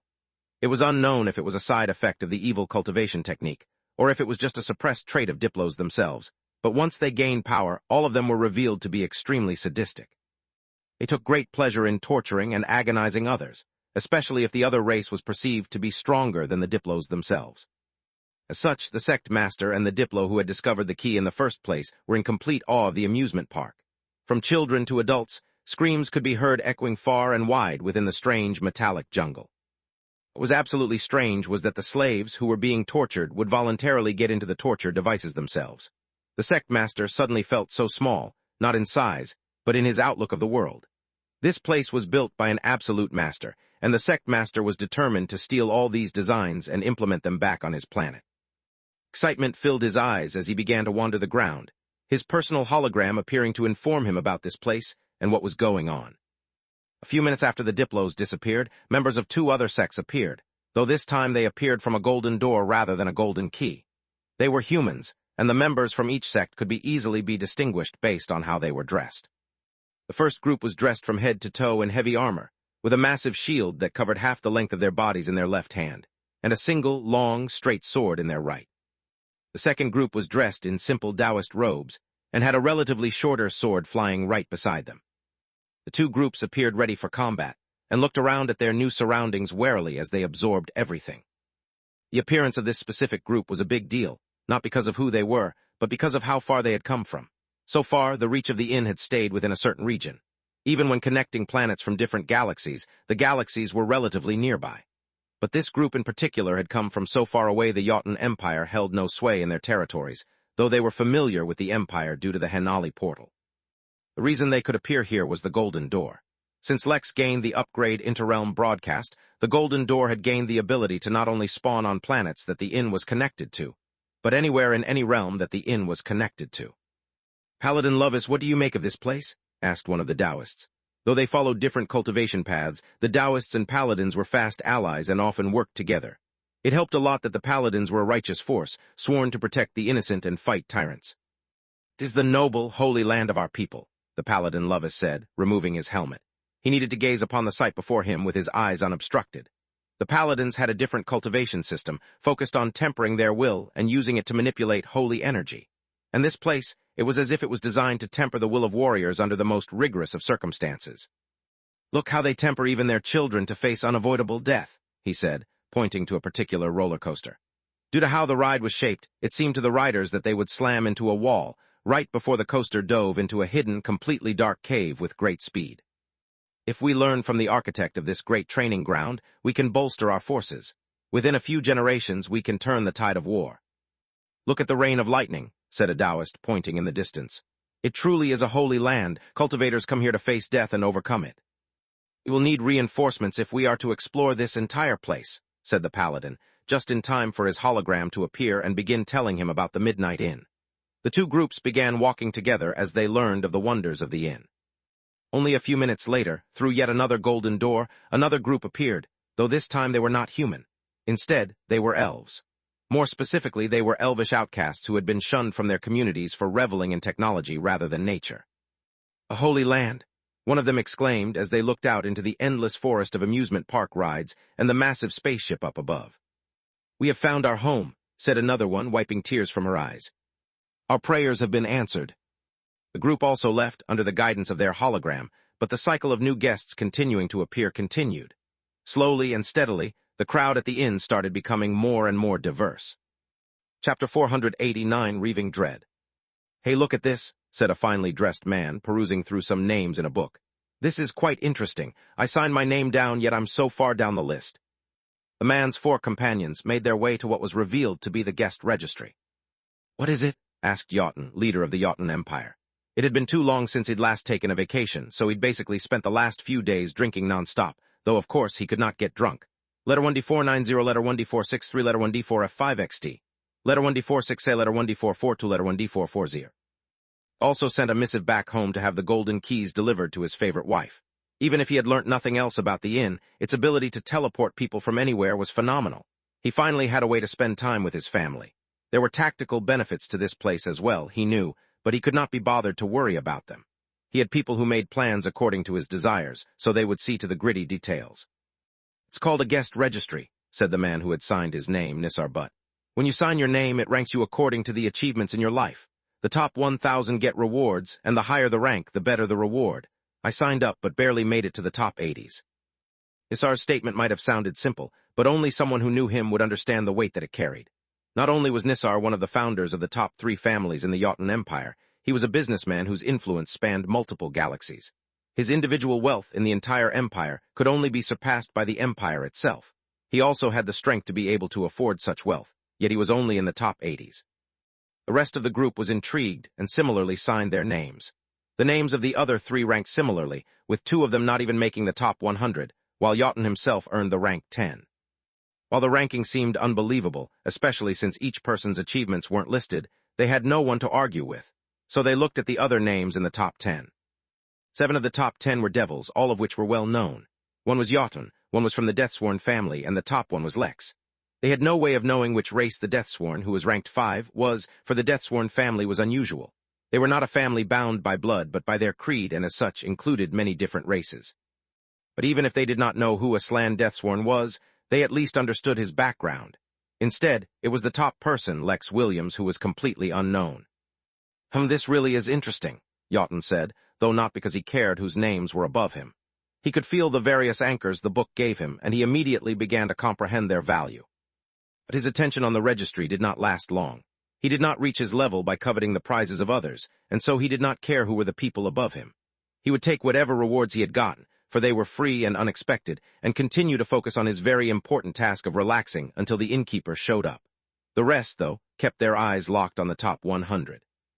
These were names worth knowing, and one of them, which was currently standing on 99, was actually a guest whose name they had heard of. Marlowe, one of them muttered. He was a human, and he was in the top 100, which meant they should find the time to introduce themselves. Space. Lex had spent a few hours enjoying himself at the theme park before he decided to return to his duties. Amongst the very many minor things he needed to oversee, the first and most important was to meet with the replacement the Griffin had summoned. Lex did not appear in person, and instead used his remote presence ability to appear in front of the figure surrounded by black fog, and scanned him. Name Shroud. Age 67,000. Sex none. Cultivation details, too high for host to detect. Species abyssal fog. Midnight in prestige level, 1. Remarks silent and deadly, so you won't want to know where it came from. How is the Griffin doing? The innkeeper asked, his voice devoid of any dissatisfaction. I believe he is undergoing a bloodline evolution, which is why he was unable to stop himself. I have been called in as his replacement. On behalf of the Reaving Dread Mercenary Corp, I would like to extend my apologies for such an unprofessional display. You will be given a satisfactory explanation for this once the Griffin is finished with the evolution. I am not concerned about that, said Lex, shaking his head. Instead, I care more about how he summoned you without using the proper means. I do not believe you used a golden key to come here, correct? Ah, that is easy to explain. All high-ranking members of the Reaving Dread have a spatial anchor carved onto their souls. In emergency situations, such as the one the Griffin faced, they can use the anchor to call in reinforcements. The moment I was summoned, I took his place in the contract you have, so you do not need to worry as I am bound to the same restrictions as the Griffin. The projection retained a neutral expression, but Lex's true body frowned. Does that mean you can teleport anywhere when needed? Indeed, the Black Fog answered honestly. Though the Reaving Dread only operates in a few realms, within those realms, its members can teleport anywhere. The Reaving Dread Corp aspires to be the best mercenary group in the entire universe, if it hasn't achieved such a rank already. The Innkeeper only nodded before disappearing, while Lex made a mental note. He was fairly certain he had just discovered another system. Moreover, with how the fancy monocle used to be a product of the Infinity Emporium, and how the system hired security from this Reaving Dread mercenary group, if he assumed both were systems, then it meant that systems were able to interact with one another. He had all but confirmed as much. The thing that actually caused him to worry, however, was the fact that the mercenary group could teleport directly into the inn, because it was in the origin realm. A sense of urgency filled him, and he scanned the inn for a few targets. Unfortunately, everyone he knew from the Crystal Realm was currently cultivating. All he could do was wait for them to finish cultivating, or hope that Zagan completed his test soon. Chapter 490, First Race. Letter 1D490, Letter 1D463, Letter 1D4F5XT. Letter 1D468, Letter 1D442, Letter 1D440. Over the next 2 days, Lex spent his time working, though he minimized his appearance as much as possible. Even when he had to appear, he used remote presence instead of appearing personally. Larry had also delivered the spiritual treasure with which he could train his spirit sense, so he was simultaneously practicing with those as well. At some point during the second night, when Lex was able to pick up a dumpling with his chopsticks using only his spirit sense, Lex felt a great sense of achievement.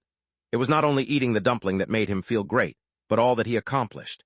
Even if he set the inn and everything associated with it aside, just the fact that he was able to spend 2 consecutive days focusing not only on working, but working on multiple things all at the same time was amazing. Had this been a year ago, just the thought of how much he had to work would have sent him into a procrastination spiral. Sure, he wasn't as irresponsible as some other people, but it would have required great effort on his part nonetheless. Moreover, he would have probably smoked before he got started as well, though he had always tried to limit himself with that habit. To be clear, it was not the cancer or possible health risks that made him reluctant to smoke too much, but the fact that he heard it affected taste buds. He loved food just too damn much to diminish the experience. As if to keep the positivity coming, it was around the same time that his quest to set up a tribulation room was considered completed, and he got the reward. Quest complete, the hosts rewarded is being calculated. Reward upgraded for improving survival chance by 21%. Reward upgraded for raising inn's prestige dramatically. Reward rank B+. Reward lightning vessel firefighting gloves. Remarks, the real tribulation is the price for the room. Lightning vessel. Small container in the shape of a lightning bolt. It can be used to store 1 strand of a unique lightning bolt. Firefighting gloves. Gloves that let the wearer touch fire as if it were a physical entity. The rewards were simple enough, and considering how he had to provide materials to upgrade rooms he designed himself, he felt they perfectly fit his needs. After all, he had a lightning and fire tempering room, and he would need various kinds of those elements if he wanted to upgrade the room. Lex was almost afraid to admit it, but everything was going extremely well. No one had tried to crash his event, and there had been no arrogant third-generation spoiled brats coming in to pick fights. Soon he would master enough of his spirit sense to meet the Emperor confidently, and most of all, his event was going really well. Everything was going so well, in fact, that Lex decided to actually take another break. So, on the 3rd day, he teleported out of his office and reappeared as Leo, standing in front of a racing track. Yes, he had signed up for an individual race. Moreover, he planned on winning the race and competing in the Midnight and Grand Prix. For these preliminary races, everyone got the same standard golf cart. Of course, standard here meant the standard for the inn, not the standard golf carts on Earth. Zeon, a Drake refiner who long ago once upgraded Gerard's golf cart, had now, finally, become an official inn employee, and he was the one who set the standard for the inn by personally upgrading each cart. The reason it took him so long was because Lex was vetting his ability, and totally not because Lex forgot that he existed. But all of that was irrelevant at the moment. Lee got into his golf cart and looked around himself. The track he was on was one that he had no part in designing, so that he wouldn't have an unfair advantage. After all, he wanted to win as fairly as possible. Sure, he was more familiar with the mechanics of the incoming traps and bonuses, but everyone had been briefed thoroughly, plus the races had been going on for a few days now, so everyone should also know them all. There were 3 rows of golf carts in front of him, with 3 carts in each row and several rows behind him as well. Everyone was placed according to when they signed up for the race, so there was an element of luck involved here, but there was more than enough time and opportunities to negate that starting luck. Win the race, there was only one thing you had to do. You had to be the first person to complete 3 laps. There were only a few rules of the race, besides the obvious such as no getting off the track. The most significant one was that no one could attack other cars using spiritual techniques or otherwise. All techniques could only be used to defend, that's it. You could not create traps, speed up, slow down, do anything other than defend. That was because the race itself would provide more than enough methods to attack anyway. Leo revved the engine for his golf cart, though the cart was very silent so no one could hear anything. Lex felt the vibrations of the engine, though. He definitely felt them. Looking around, he did not see anyone familiar, which was perfect. He wouldn't need to hold back out of courtesy. A loud buzzer went off, announcing to the crowd that the race was about to begin. A massive red crystal appeared above the race, which, a few seconds later, turned yellow. All eyes were focused solely on the crystal, and the moment it turned green, the race began. The initial acceleration of the cart was much greater than most of the riders anticipated, Lex included, but he adapted much quicker than the rest. Showing no hesitation, Lex slammed into the car in front of him to push it to the side. He was planning on getting first, and he wouldn't do that by playing nice. Chapter 491, Drifting. The cart that Lex bumped into immediately began swerving left and right. Since the race had just begun and all the carts were nearby, the swerving cart hit quite a few of them, immediately causing chaos. Everyone, from the viewers to the drivers themselves, were taken aback by the tumultuous beginning, as the races had more or less formed a pattern during the past 2 days. The first lap, while not free from competition, was usually peaceful as the drivers got used to the track and employed various tactics. Due to how unpredictable the track itself could be, let alone how the various power-ups the drivers received created unexpected variables, there was no real benefit in claiming first too early. As such, most races started off peacefully and progressively became more and more destructive. Yet Lex had no intention of playing slowly, nor did he want to take his time getting used to the track. For him, only 2 things were true. First was that he wanted to win, and he had enough confidence in his intuition, reflexes, and abilities to get that win, even if he became a big target. Second, he was on vacation, so what was the point of doing things safely? Only an intense match would bring him maximum satisfaction, so he set himself apart from the get-go. Lex used his sharp instincts to maneuver carefully out of the initial confusion, and suddenly gained a huge lead. Although there were still 3 or 4 cars in front of him, the road was open and free for him to do as he pleased. Since everyone's golf cart was identical, they had the same acceleration, speed, brakes, etc., so the greatest tool that Lex could reliably use was his driving ability. As a former resident of Manhattan, he did not have much need for a car, so he didn't have a lot of driving experience, but he was learning now. Taking advantage of his newly advanced capabilities of his mind, parts of Lex's focus were on observing and memorizing the minor details of how the cart responded to every move he made. First 100 meters of the track was straight before it carefully turned and expanded across a slope. He saw that one of the carts in front of him drifted into the curve, while another was using the entire width of the track, going from one side to another, during the turn so that he wouldn't have to slow down at all. A third hit the brakes, to slow down enough to turn without going off the track. Lex's first thought was that he would have to slow down as well, for he had too much forward momentum to turn quick enough. But another part of Lex, which knew that even if the cart crashed at full speed, due to his resilience, he would not be harmed at all, wanted to copy the drift. Lex had limited experience driving normally, let alone drifting. In fact, he had no knowledge of how to do it all. A wide, wild grin painted Lex's face.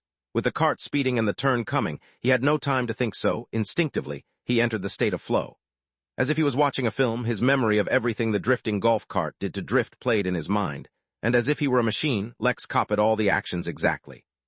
From the location where the cart entered the drift, its speed, how much it turned, everything was exactly identical. It was only after he exited the drift perfectly that he exited the flow state, and his emotions caught up to him. The wind blowing in his hair, the sun shining down on him, the beautiful scenery of the inn passing him by, he finally understood why Gerard liked this so much. Moreover, the drift was very clean and satisfying, but his heart was beating like crazy. Although he knew he wouldn't get hurt, it was natural to get excited if you think you are going to crash. And it was only after he completed the drift that the feeling came to him, because to drift, he had turned the wheel in the opposite direction of the actual turn. Despite himself, Lex couldn't help but laugh. He had no idea how that worked, but he was beginning to wonder why he had spent so many years without trying this ever. But he had to turn his attention back to the race. It was far from over. Actually, it had just begun. The first set of obstacles were coming his way. The track split into 4, going over, around, through, and under a set of very short hills. Moreover, parts of the track were covered in delinquent viper vines. They wouldn't damage the cart, but if the cart came close enough, they would latch onto it, trapping the vehicle for a few seconds. Lex observed the carts in front of him to see if they were doing anything else that was crazy that he could imitate, but they were splitting off. Lex decided to follow the one that was going over the hills. Whether that cart did anything or not, Lex suddenly had an inclination to overtake the cart by jumping over it using one of the slopes of the hills.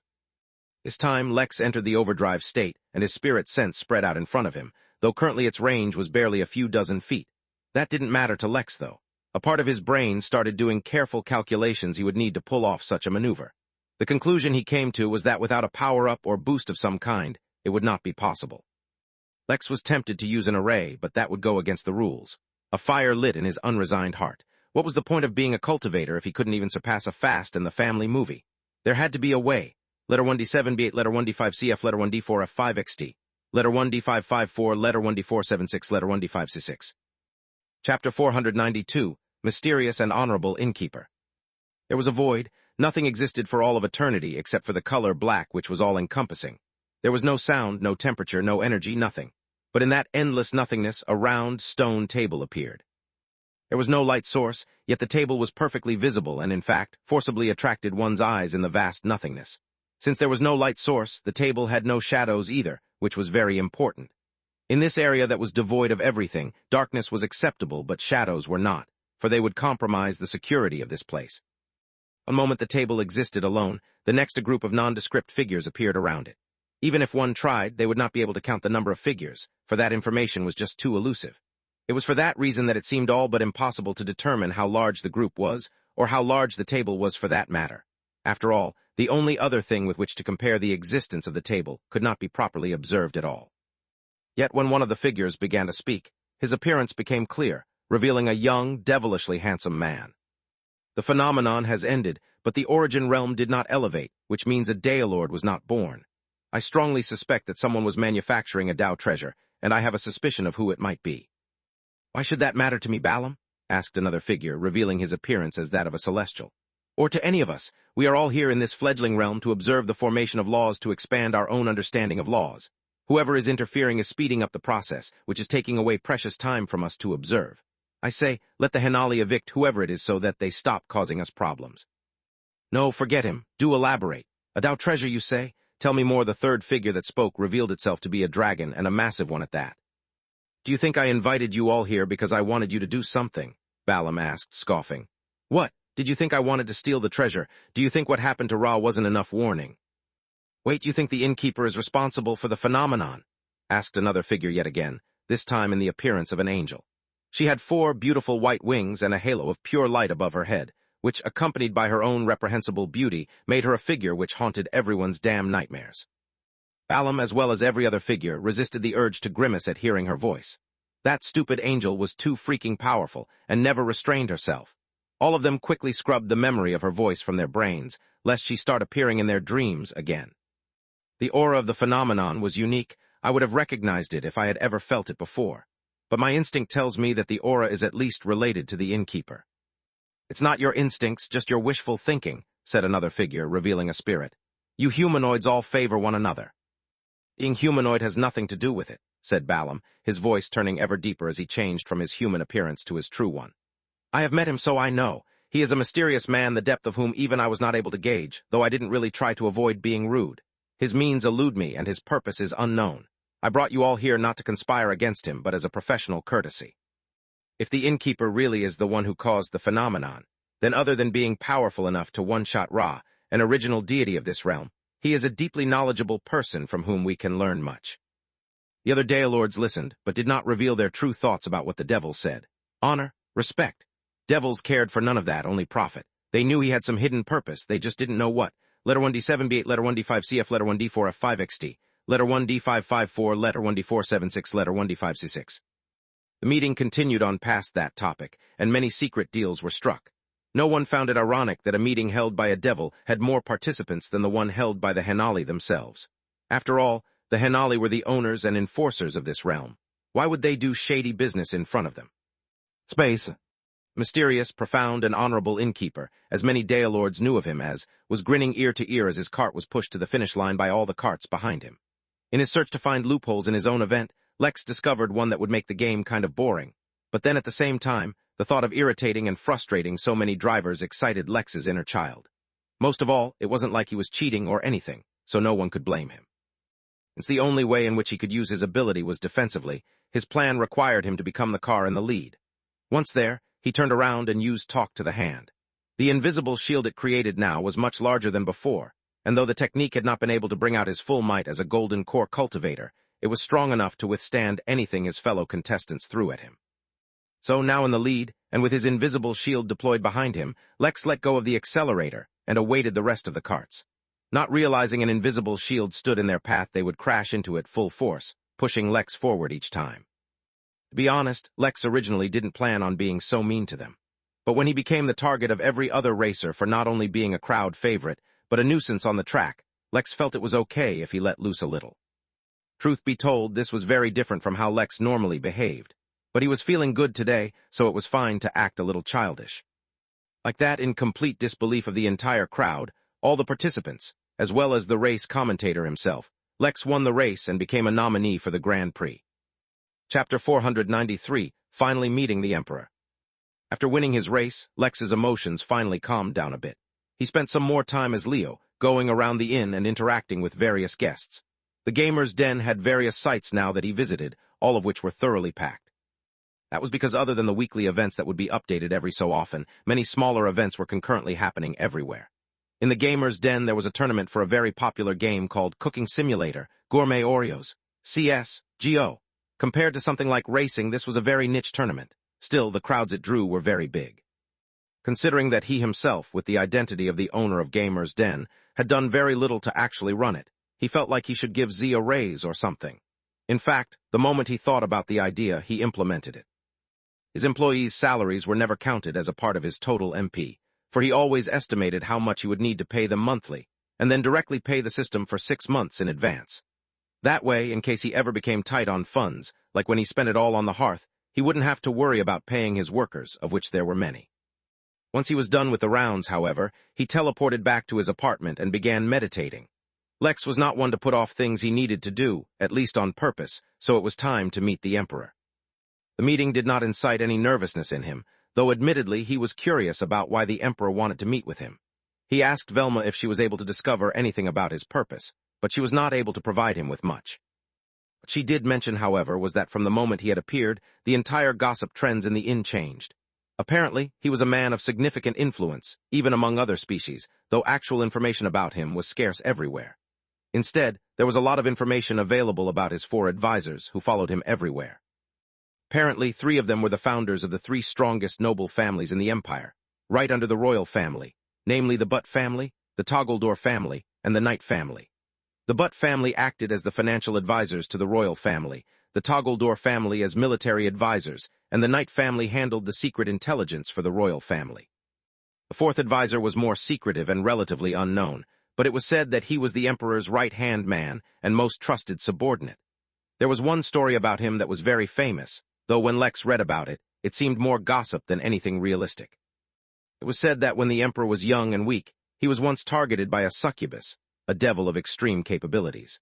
While everyone else succumbed to the succubus' charm, the 4th advisor remained completely unaffected and in fact made the succubus fall in love with him and act as a double agent on their behalf. Lex nearly gagged when he read that. It was a typical story spread by men with overinflated egos trying to market their prowess as exceptional. He would be genuinely disappointed if this story was actually being spread by the man himself, but Lex highly doubted it. He was familiar enough with celebrity culture to know how wild stories can be created and spread without any actual proof. If only Lex had heard how the same was being done with the Innkeeper, but the ones gossiping were Tao lords and deities. Once Lex had adjusted his state of mind, and he was ready to hold the meeting, he teleported to his office, and instructed Luther to personally go and escort the Emperor and his group over. A fleet of especially luxurious golf carts, which Xeon had especially designed for the inn, could be seen driving over to the Midnight Manor, attracting a lot of attention. The Emperor had already been informed by a hologram message that the Innkeeper had returned, and was sending someone over to have him picked up. Emperor Jotun had met with many important beings in many prestigious places. He had been escorted in spaceship, advanced vehicles on the backs of eminent mounts, and in carriages pulled by dangerous creatures, yet he had to admit this was the first time he would be brought to a meeting in a golf cart. While the Emperor was admiring the golf carts, his 4 advisors had their eyes trained on Luther. In the past few days they had realized that many of the workers at the inn, despite being human, had a bloodline that they had never even heard of before. While that in itself wasn't rare, when considering the ridiculous might their bloodlines delivered, It should have been impossible for them to not know of it. After all, they lived at the center of the human civilization in their realm. How could they not know of such a broken bloodline? They were even tempted to bring all their sons and daughters to the inn and immediately have them begin courting their workers. Fortunately for their sanity, all of them seemed to have the same bloodline. As unusual as even that fact was, they could accept that there was one bloodline that had eluded them, regardless of how amazing it was. Yet now, Luther displayed an aura of a different bloodline. They could not directly deduce what the bloodline did, regardless of how powerful they were, and even the regalia bloom they were only able to draw some deductions based on old videos of the workers using them in fights. But now that Luther was displaying an aura of a different bloodline, their minds began working in overdrive. His cultivation was practically non-existent, yet if he was the innkeeper's assistant, his bloodline must be exceptional as well. Never, in recent memory, had their emotions been toyed with as much as it had been these last few days. The emperor instead only nodded to Luther and got in the cart. He did not take offense to such a display, for he knew different cultures and beings followed different customs. He was, however, thoroughly amused. As for Luther's bloodline, Jotun had created his own bloodline for his descendants, and he was perfectly confident in its abilities. He did not need to envy others. Actually, all 4 of his advisors had also created their own bloodlines as well. But while the same experience brought indifference to Jotun, to his advisors, it brought a reverence for anyone who had the power to create such formidable bloodlines. Various random thoughts, however, ended when he entered the innkeeper's office building. The reception hall radiated an aura that intimidated even him, though he could tell that he was not the target of the aura. It simply existed, and moreover, it suppressed everyone equally. He, as an emperor and a person with immense cultivation, found it just as hard to take a single step as his 4 followers. The emperor had no intentions of being haughty to begin with, but this display immediately reminded him that the person he was about to meet had garnered the attention of the Hanali. An entity of such caliber was definitely above him.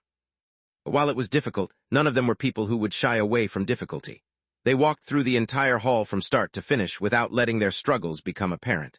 An outside observer would only see them walking normally, if a bit slowly, across the hall. Before the meeting had even begun, Lex had used the innate feature of the innkeeper's office building to establish himself in the emperor's mind, so that, in the unlikely scenario, he did lose control of his spirit sense. No one would question him. This was not something Lex consciously planned, but something he had just become adept at doing. Otherwise, whenever someone wanted to meet with him, Lex would usually teleport over himself. Not this time. Having established a psychological advantage, Lex welcomed the emperor and his 4 followers into his office, and immediately almost lost his composure. It was not the emperor who drew his attention, nor was it his 3 named advisors. Instead, it was the 4th and more mysterious advisor whose existence startled Lex. He looked like a young man in his early 20s, with fair skin and dark hair. He wore very little expression on his face, but his brown, deep-set eyes and sharp jaw worked well with his seemingly impassive face to give him a mature yet handsome look. Since when did Lex care about someone else's look? No, what grasped Lex's attention was the fact that the man looked completely identical to himself. It was like he was looking at a twin. Then, Lex checked the man's status. Letter 1D7B8, letter 1D5CF, letter 1D4F5XT, letter 1D554, letter 1D476, letter 1D5C6. Chapter 494 Sephor. 5 men had entered the innkeeper's office, but while Lex's gaze swept past all of them, it paused nearly imperceptibly on the last person Lex saw.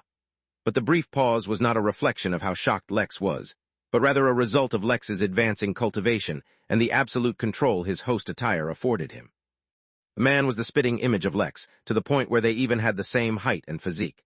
After the initial surprise wore off, Lex came up with a few explanations. After all, the universe was so wide and the human population was so vast. It shouldn't be impossible that 2 unrelated people happened to look identical. As if having already accepted his explanation, Lex scanned him as if his information would somehow shed light on the matter. But instead it only added to the confusion of the situation. Name, William Sephor. Age, 467,223. Sex, male.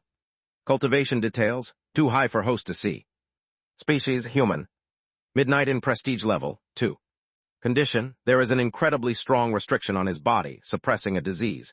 The inn is currently incapable of treating the guest. Remarks, great, now there's 2 of them.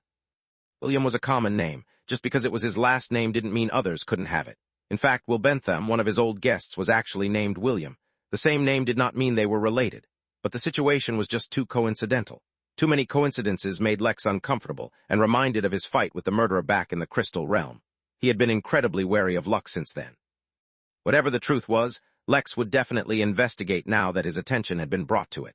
There was no reason to lose composure over it. It would have been so convenient if his intuition gave him some information, but it only provided him with one clear piece of data. The group opposite to him were too strong for his intuition to play any role whatsoever. All of that had happened in less than the blink of an eye, and none of the others in the room seemed to have picked up on it. But the reason it was nearly an imperceptible pause, instead of directly an imperceptible one, was because William himself had detected it. Moreover, the subtle change in the expression within his eyes let Lex know that the man had noticed.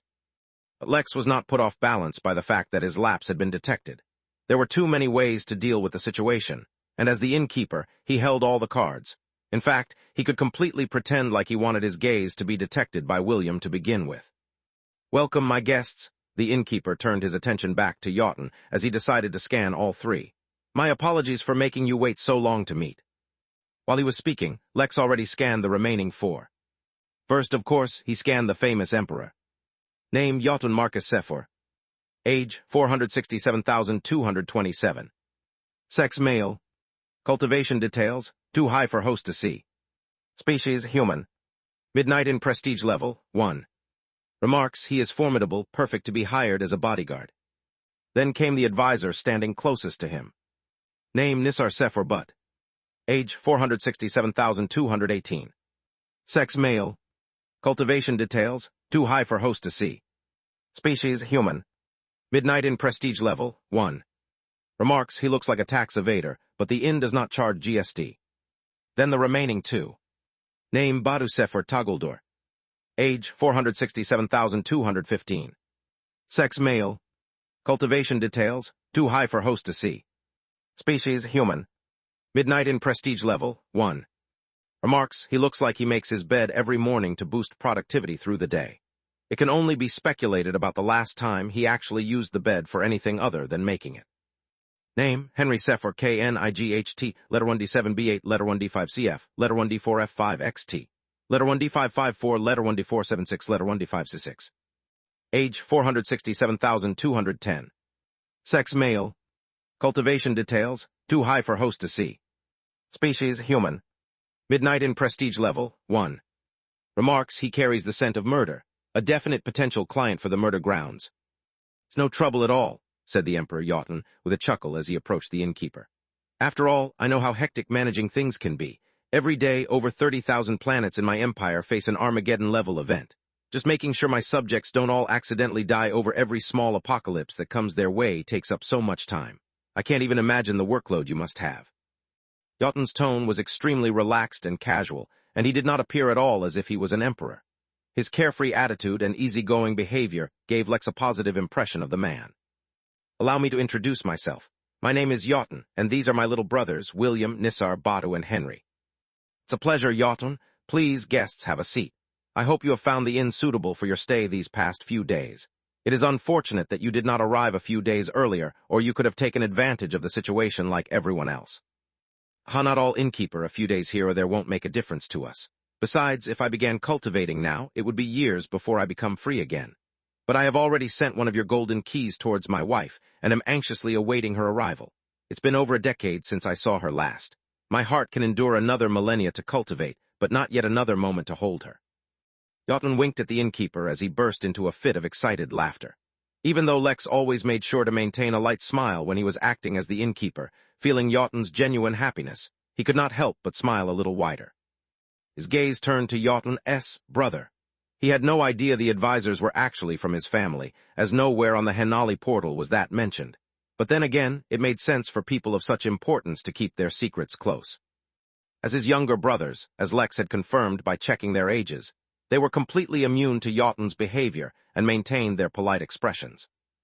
Chapter 495 Family. I trust that you gentlemen also enjoyed your stay. Did you find any of the ongoing festivities to your liking? Before they could answer, Lex turned towards William and said, Mr. William, we have a lot of devils amongst our guests, and a few of them are definitely succubus, so I have no doubt you at least had fun. Despite trying to keep their polite expressions, the unexpected comment caused all the brothers, save William himself, to erupt uproariously into laughter. The one known as Badu, the founder of the Toguldur family, actually fell from his chair and started rolling over. William himself slightly blushed and pretended to cough to clear his throat while he subtly kicked Badu off to the side. Innkeeper, I assure you, while I might have had a few unexpected girlfriends in my youth, any rumors you might have heard are greatly exaggerated. A few. Unexpected, he says, Henry said while wheezing with laughter, only to also receive a kick from William. Lex noticed that, although William's kicks were not hard, whoever received them became completely incapacitated from it. Lex only gave a half smirk, as if he understood what William was implying. In truth, he had no intention of embarrassing the man, but passing such a comment would automatically explain why he, as the innkeeper, might have given William more attention than his brothers, thus once again lowering his guard. Such is the nature of youth, the 24-year-old shamelessly said to the man older than 400,000 years. Oh man, I completely forgot about that, said Yaughton, effortlessly dodging one of William's kicks. Innkeeper, you have truly brought up some fond memories. People love to gossip with some of the inn's workers, and I occasionally end up hearing a few things. Of course, gossip is just gossip. No one takes it too seriously.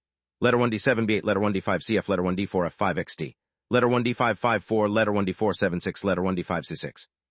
Oh, you should, began Nissar, but William directly kicked him in the face to shut him up. It is not even gossip, but a rather unfortunate fairy tale one of my brothers spread when I was young, and it has followed me since. I suspect from time to time someone revives the rumors, but I've yet to find proof. If you of all people cannot find proof, brother, then it surely doesn't exist, said Yaughton, keeping a suspiciously straight face while effortlessly dodging all attacks. The meeting Lex was supposed to have with the Emperor had turned strangely comical, and not at all what Lex had been originally expecting, but that could work in his favor. The longer they conversed about unimportant topics, the more time Lex would have to dig up details about William. If they got directly to the heart of the matter, it would seem improper if Lex diverted the flow of conversation towards anything else. At the inn, we have a guild room where you can leave tasks for those qualified to fulfill. Perhaps you could hire a detective, said Lex, in an attempt to keep the conversation flowing. It's not a matter a detective can resolve, Innkeeper, Yaughton explained, as he wiped a single tear from his eye. There are few, human or otherwise, who can compete with good old William. If there was a clue to detect, a mystery to unravel, a lead to follow, anything at all really, he would have already picked up on it. Since he hasn't, then that means there's nothing. Or the perpetrator knows exactly how to avoid my detection, William said blandly, looking directly at Yaughton. It need not be explained who he suspected as the culprit. Innkeeper, I saw you have a news agency where you sell sensitive information, said Henry, the founder of the Knight family, who was head of the royal family's intelligence department. Perhaps you can have them look into the matter. It would not do if one of the pillars of our empire was maligned like this so publicly. He spoke with a straight face and genuine concern, but Lex suspected he was still teasing William.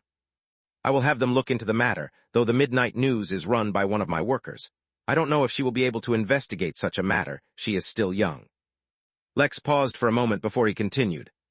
All my workers here at the inn are very young and have just begun to spread their wings. I treat them like family, but I am busy so often that I worry their familiar bonds will grow weak. It is good to see that you brothers have maintained such a strong bond, even after so much time. Lex's statement was, of course, a probing one. Although he had his suspicions, it wasn't like he could ask them personal questions directly. Besides, of them all, William was the only one who supposedly hadn't sired a prominent family. Lex was probably just a victim of over-imagination. There was no way he was related to this man who looked completely identical to him and had Lex's last name as his first name. Family is complicated for everyone, said Nissar with a sigh, his previous jovial mood dissipating. Though as brothers we've remained close, Yaughton is the only one of us who really even meets his descendants anymore, and even that is often because of work. And poor William, his family is too embarrassed to meet him even if he were willing. Oh, do you mind me asking why? Asked Lex, making sure to display only the appropriate amount of curiosity. I don't blame them, but they're just too unlucky.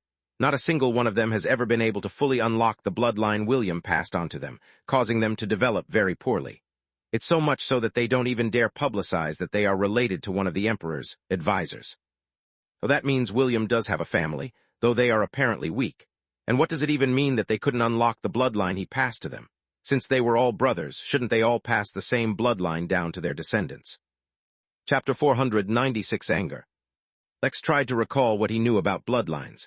Once, as Leo, he has asked John about the topic of bloodlines, and he had seen some random bits of information while casually browsing the portal.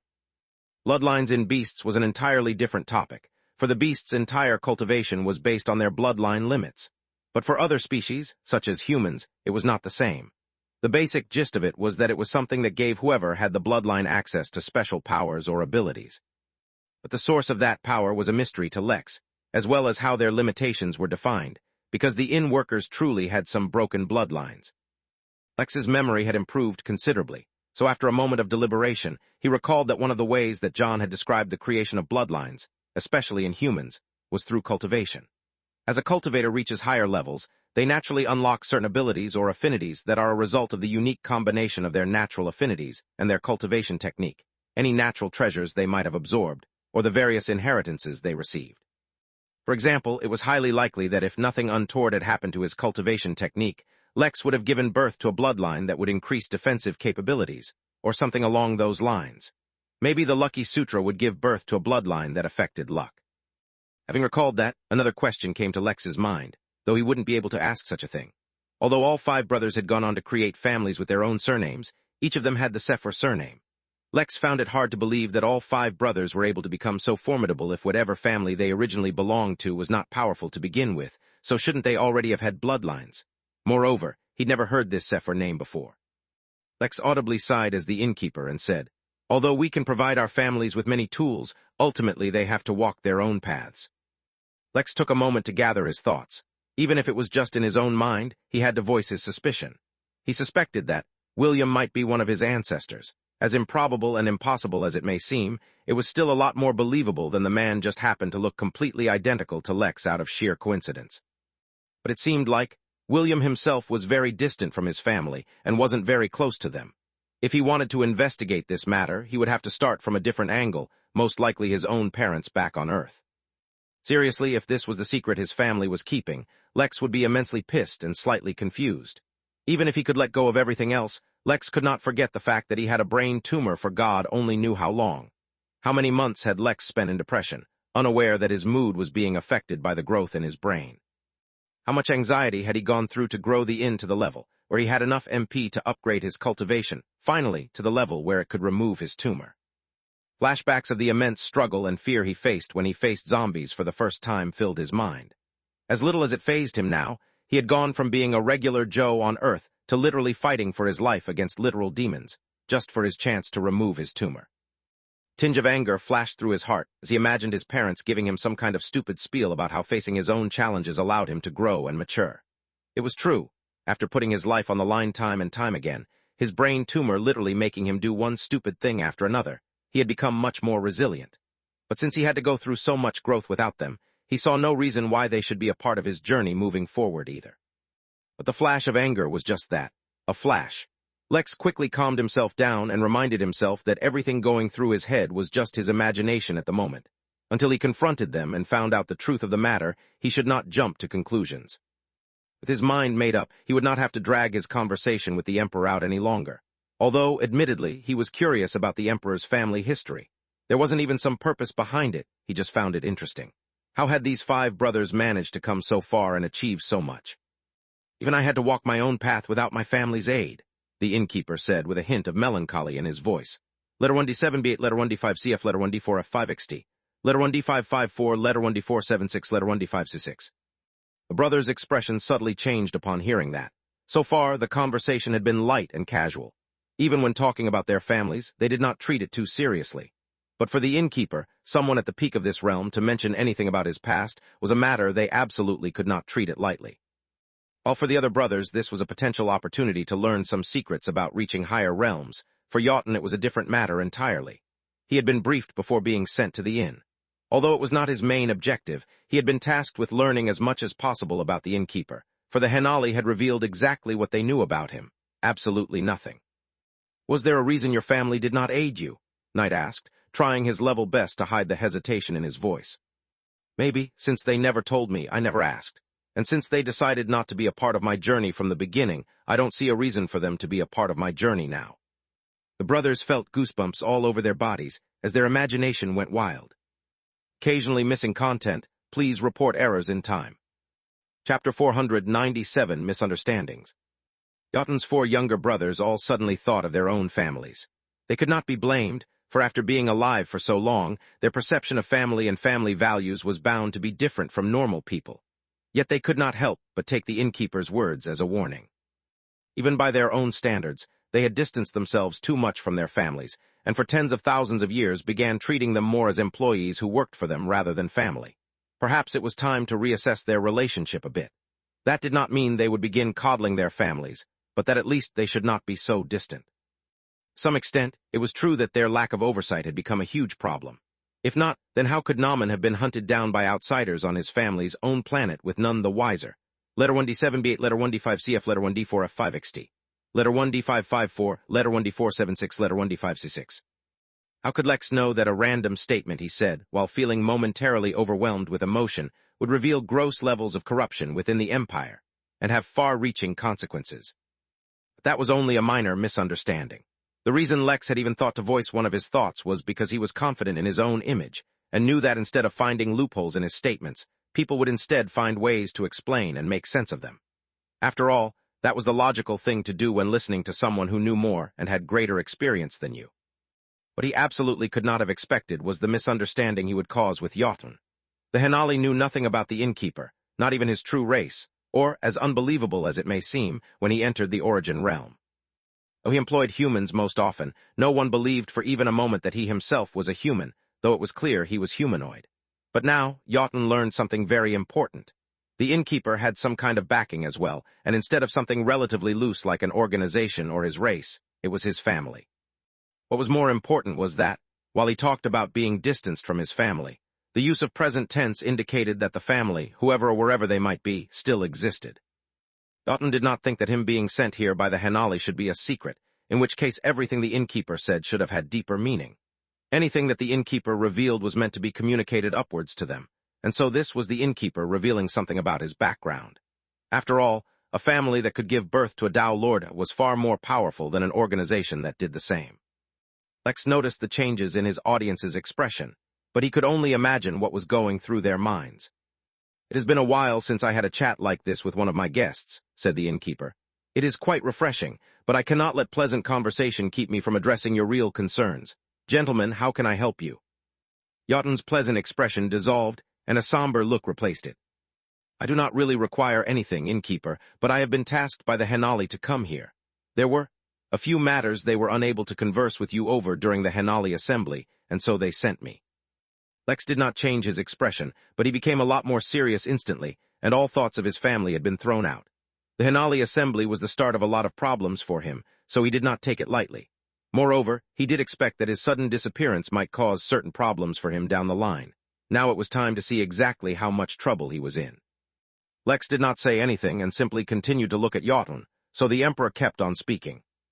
"The Henali have decided to overlook the matter of you unleashing your powers on the Origin realm, given that Ra attacked you first, but have requested that you refrain from using such abilities again. As you know, instability by energy bursts during the maturing period of a realm can cause it to completely destabilize." Lex did not speak or nod even. He actually didn't know that or anything of such matters, so it was best not to say anything at all. There are, however, a couple of matters that the Henali wish to address, both being equally serious. The first is that they have no record of you paying the toll to enter the Origin realm. This is a serious matter that cannot be overlooked, since all Tao Lords who have entered the realm have paid the toll. There can be no preferential treatment on this. The Emperor paused in case the Innkeeper wished to speak or clarify on the matter, but seeing that the Innkeeper did not speak, he continued. "The second matter is also very serious. According to the laws set by the Henali, all non-native entities that enter the Origin realm have to contribute in the fight against the Fugan. This is also a matter on which there can be no preferential treatment. While you yourself would not be expected to make a move, considering the limitations of controlling your strength, the Inn must participate. All matters other than these two are negotiable and can be discussed at the convenience of both parties. But these two matters, they absolutely have to be complied with." A million different thoughts ran through Lex's mind as he tried to analyze the repercussions of what this meant, and his possible future actions. The one thing that was clear, though, was that Lex could not afford to offend the Henali, but at the same time, he could not appear to be weak. For once, Lex did not suppress his natural reaction, as the authenticity of it would benefit him, as he had already decided his stance on the matter. A sigh escaped the Innkeeper's lips as he shook his head gently, as if he had encountered a minor inconvenience. Chapter 498, Marketing. "Is that all you've been asked to do? Deliver this message?" Lex asked, his voice as calm and unperturbed as ever. It seemed like this was a minor matter to him and one which he did not pay too much attention to. Jotun shook his head and said, I was also tasked with assessing the degree of aid the Midnight Inn could provide in military efforts against the Fugan. Oh, and what is your assessment? Lex asked with genuine curiosity. Excellent potential for aid, but at the moment, it is only potential. All the inn members I've come across are quite weak and won't have a sufficient impact on the war efforts. But within 50,000 years, I believe it will have a strong presence. Lex chuckled and said, The Midnight Inn is in the hospitality sector, not military. My workers are trained to serve food, not fight in wars. I just want to run a simple inn. I wonder why people keep interfering in that. Jotun tensed up, though he did nothing else. If the innkeeper became discontent, there would be nothing he could do to fight back, but nothing of the sort happened. Letter 1D7 B8, letter 1D5 CF, letter 1D4 F5 XT, letter 1D5 54, letter 1D4 76, letter 1D5 C6. To be perfectly honest, I have not paid much attention to things besides my inn. But if my actions have caused an oversight, I don't mind remedying the situation. Since you have stated yourself that the inn's military power is not enough to contribute, but the Henali require a contribution nonetheless, why don't we instead focus on how the inn can contribute? No doubt you've already realized the massive benefits the inn provides, even if with nothing else, with the ability to teleport here from any location. Moreover, the inn also has a connection to the Henali portal. The way I see it, this is the perfect place to host a logistics and command center for a campaign against the Fugan. As a part of my contribution, I can even give a considerable discount on hosting the command center at the inn. What do you think? Brothers had imagined many ways that this meeting could go, but they did not anticipate that it would turn into a marketing pitch for the inn. To be fair, the idea was excellent. Even if nothing else, just using the inn and the guild room as a transport hub would save an immense amount of wealth and time, completely revolutionizing the war industry. But at the same time, it would involve trusting the innkeeper and the inn with direct control and influence over their assets and personnel. It was an extremely risky move. I will pass on your suggestion, said Jotun, not making any decision himself. To be honest, he was extremely loyal to the Henali, for they had played a great role in his growth, but he was not blindly loyal. The way he saw it, if the Henali could be bothered to do any of this themselves, no extra effort would be required on anyone else's part. Since they didn't care enough to do anything personally, then he saw no reason why he should care too much about their campaigns either. He had his own agendas to focus on, after all. I hope you're not in a rush to leave too quickly if your business is concluded, said Lex, noticing the brothers visibly relaxing with how the conversation turned out. There are more festivities coming up that you can enjoy. Even if you're not interested in that, there is a matter I will take the liberty to say on behalf of one of my guests. I believe Ragnar Asulf is a general in one of your armies. I will not intrude on the privacy of one of my guests, even if he is your subordinate, but I believe you and he all will benefit greatly from having a discreet meeting within the inn. The innkeeper's statement both confused and alarmed the group. They were confused because, while they knew of Ragnar, he should not have faced any situation prominent enough to attract their attention personally. The fact that the innkeeper thought that it was otherwise meant that there was a very serious flaw in the flow of information within their network. This was a critical flaw that could threaten the very foundation of their empire. After all, controlling various galaxies was most definitely not easy, and there were more than just a few factions that created problems for them. Still, with the help of the Henali, they had always been able to keep everything under control. But at the end of the day, the Henali would only help them, not rule the empire for them.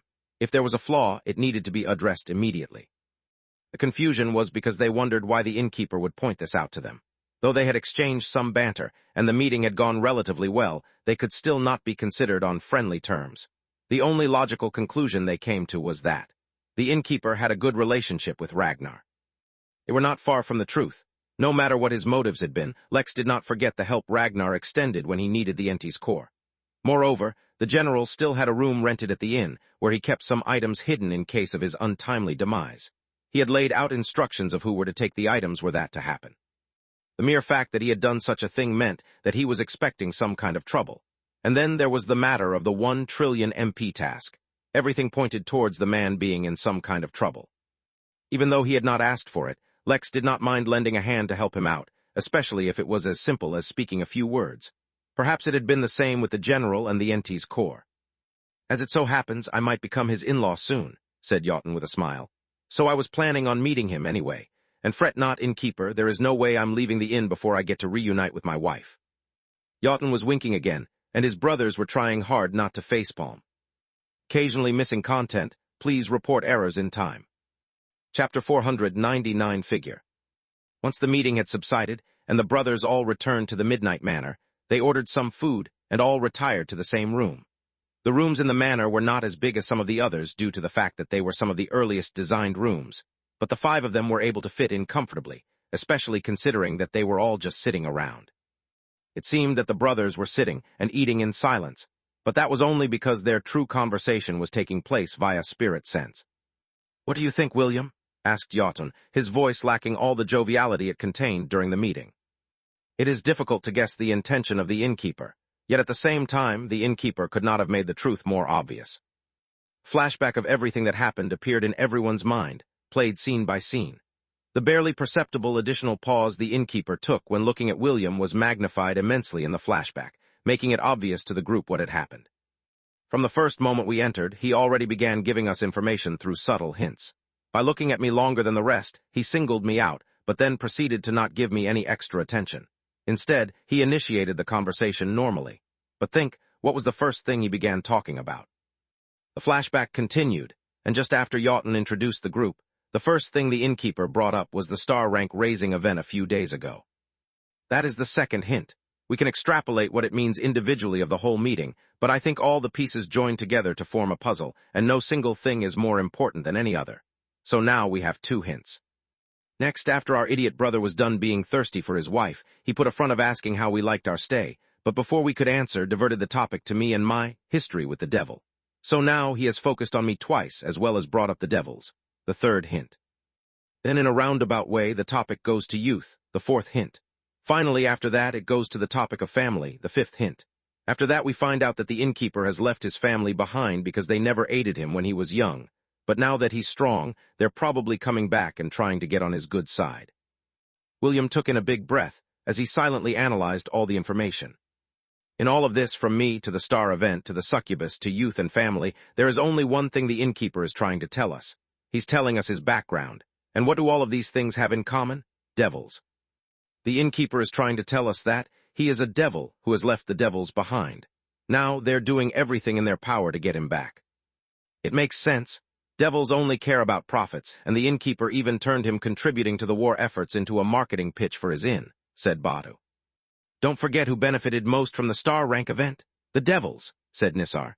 Letter 1D7B8, letter 1D5CF, letter 1D4F5XD. Letter 1D554, letter 1D476, letter 1D5C6. There's a rumor that last year, the inn had an event specifically targeting the devils, said Henry.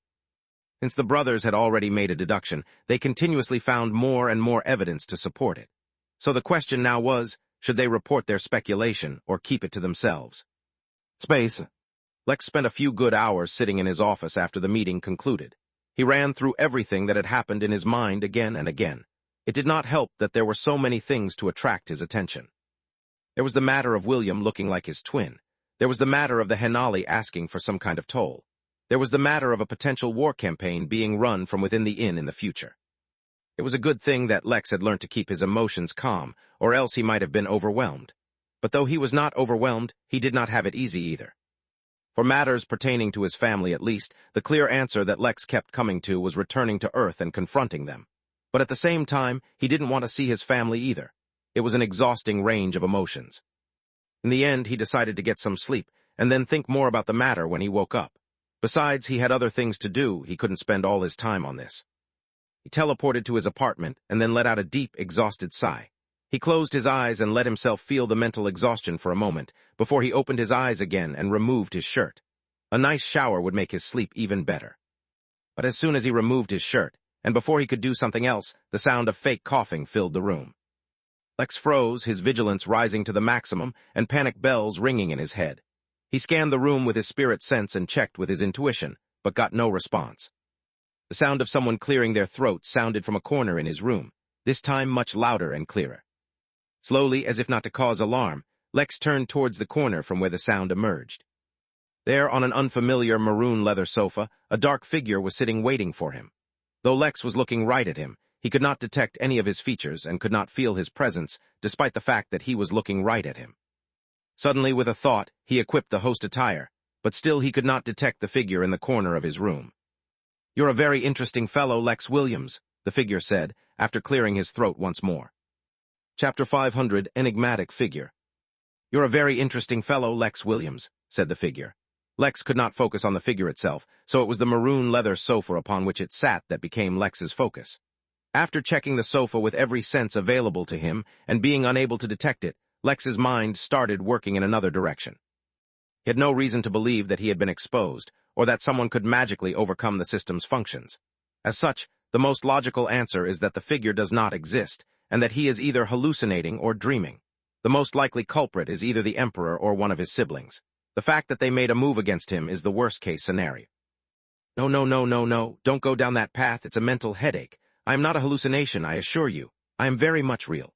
Letter 1D7B8, letter 1D5CF, letter 1D4F5XT, letter 1D554, letter 1D476, letter 1D5C6. Lex gulped as his nerves became even tighter, the fact that the hallucination can react to his thoughts. The figure sighed and, while Lex could not be sure, he imagined that the figure facepalmed. Let's start from the beginning. Why don't you take a seat first? Let's have a discussion like civilized folk. Lex did not need to sit down. The moment the man spoke, Lex had automatically gone from standing in his room to sitting on a beige leather sofa, opposite to the mysterious figure. As much as he wanted to use the strange transition as more proof that he was hallucinating, he was suddenly filled with the belief that this was all very real. In fact, it was not belief, it was knowledge, for belief can be wrong but facts cannot. At some point when Lex had not noticed, they had moved out of Lex's room. Instead, it looked like Lex was sitting in a small wooden cabin, lit only by a single oil lantern. "Have you calmed down?" the man asked. But the moment he finished the question, Lex's emotions had already stabilized, as if his body itself did not dare to waste the figure's time. Since he wished that Lex believed this was not a hallucination, it had become so. Since he wanted Lex to calm down before they began their discussion, Lex's emotions were swept away. But that was a good thing for Lex, at least for now. With a calm mind, Lex could think a lot more clearly and analyze the situation a lot better. He did not know who the man was or what he wanted, but suffice to say if he meant Lex any harm, then Lex would already be dead. The difference between them, Lex could not even begin to understand it. "Yes, I've calmed down," Lex answered, using his innkeeper demeanor. No matter what, he was still the innkeeper and a man of dignity and pride, even if the charade he had put up had come to an end. "Who are you? How did you get here?" Lex asked, wanting to know the basic information at least. He had a feeling that the man would answer his questions. "Me, I don't feel like doing proper introductions at this point, so I'll just introduce myself as the original owner of the Regal Embrace. As for how I got to you, the answer is I really didn't. I'm sitting in my lounge and you're in your room, but since I wanted to talk to you, I did a little trick."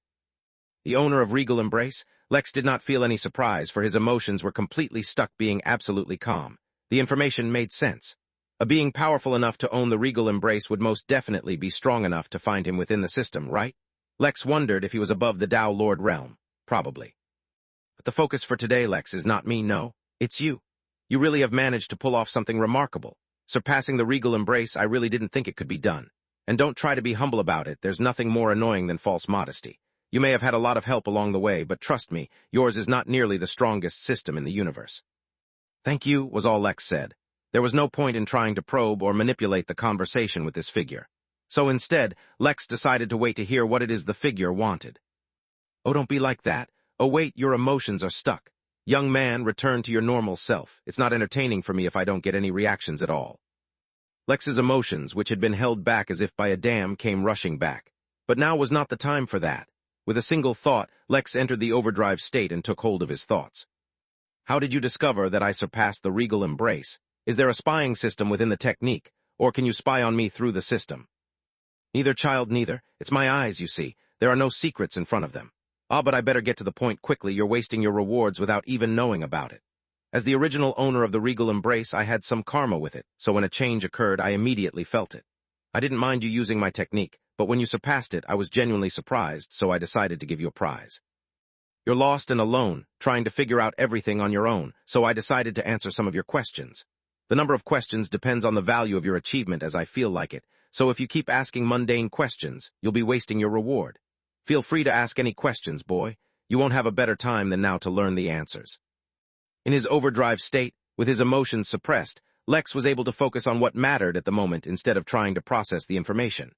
He asked the first question that came to his mind, a question he had been wondering for a long time. "What is the true purpose of my system?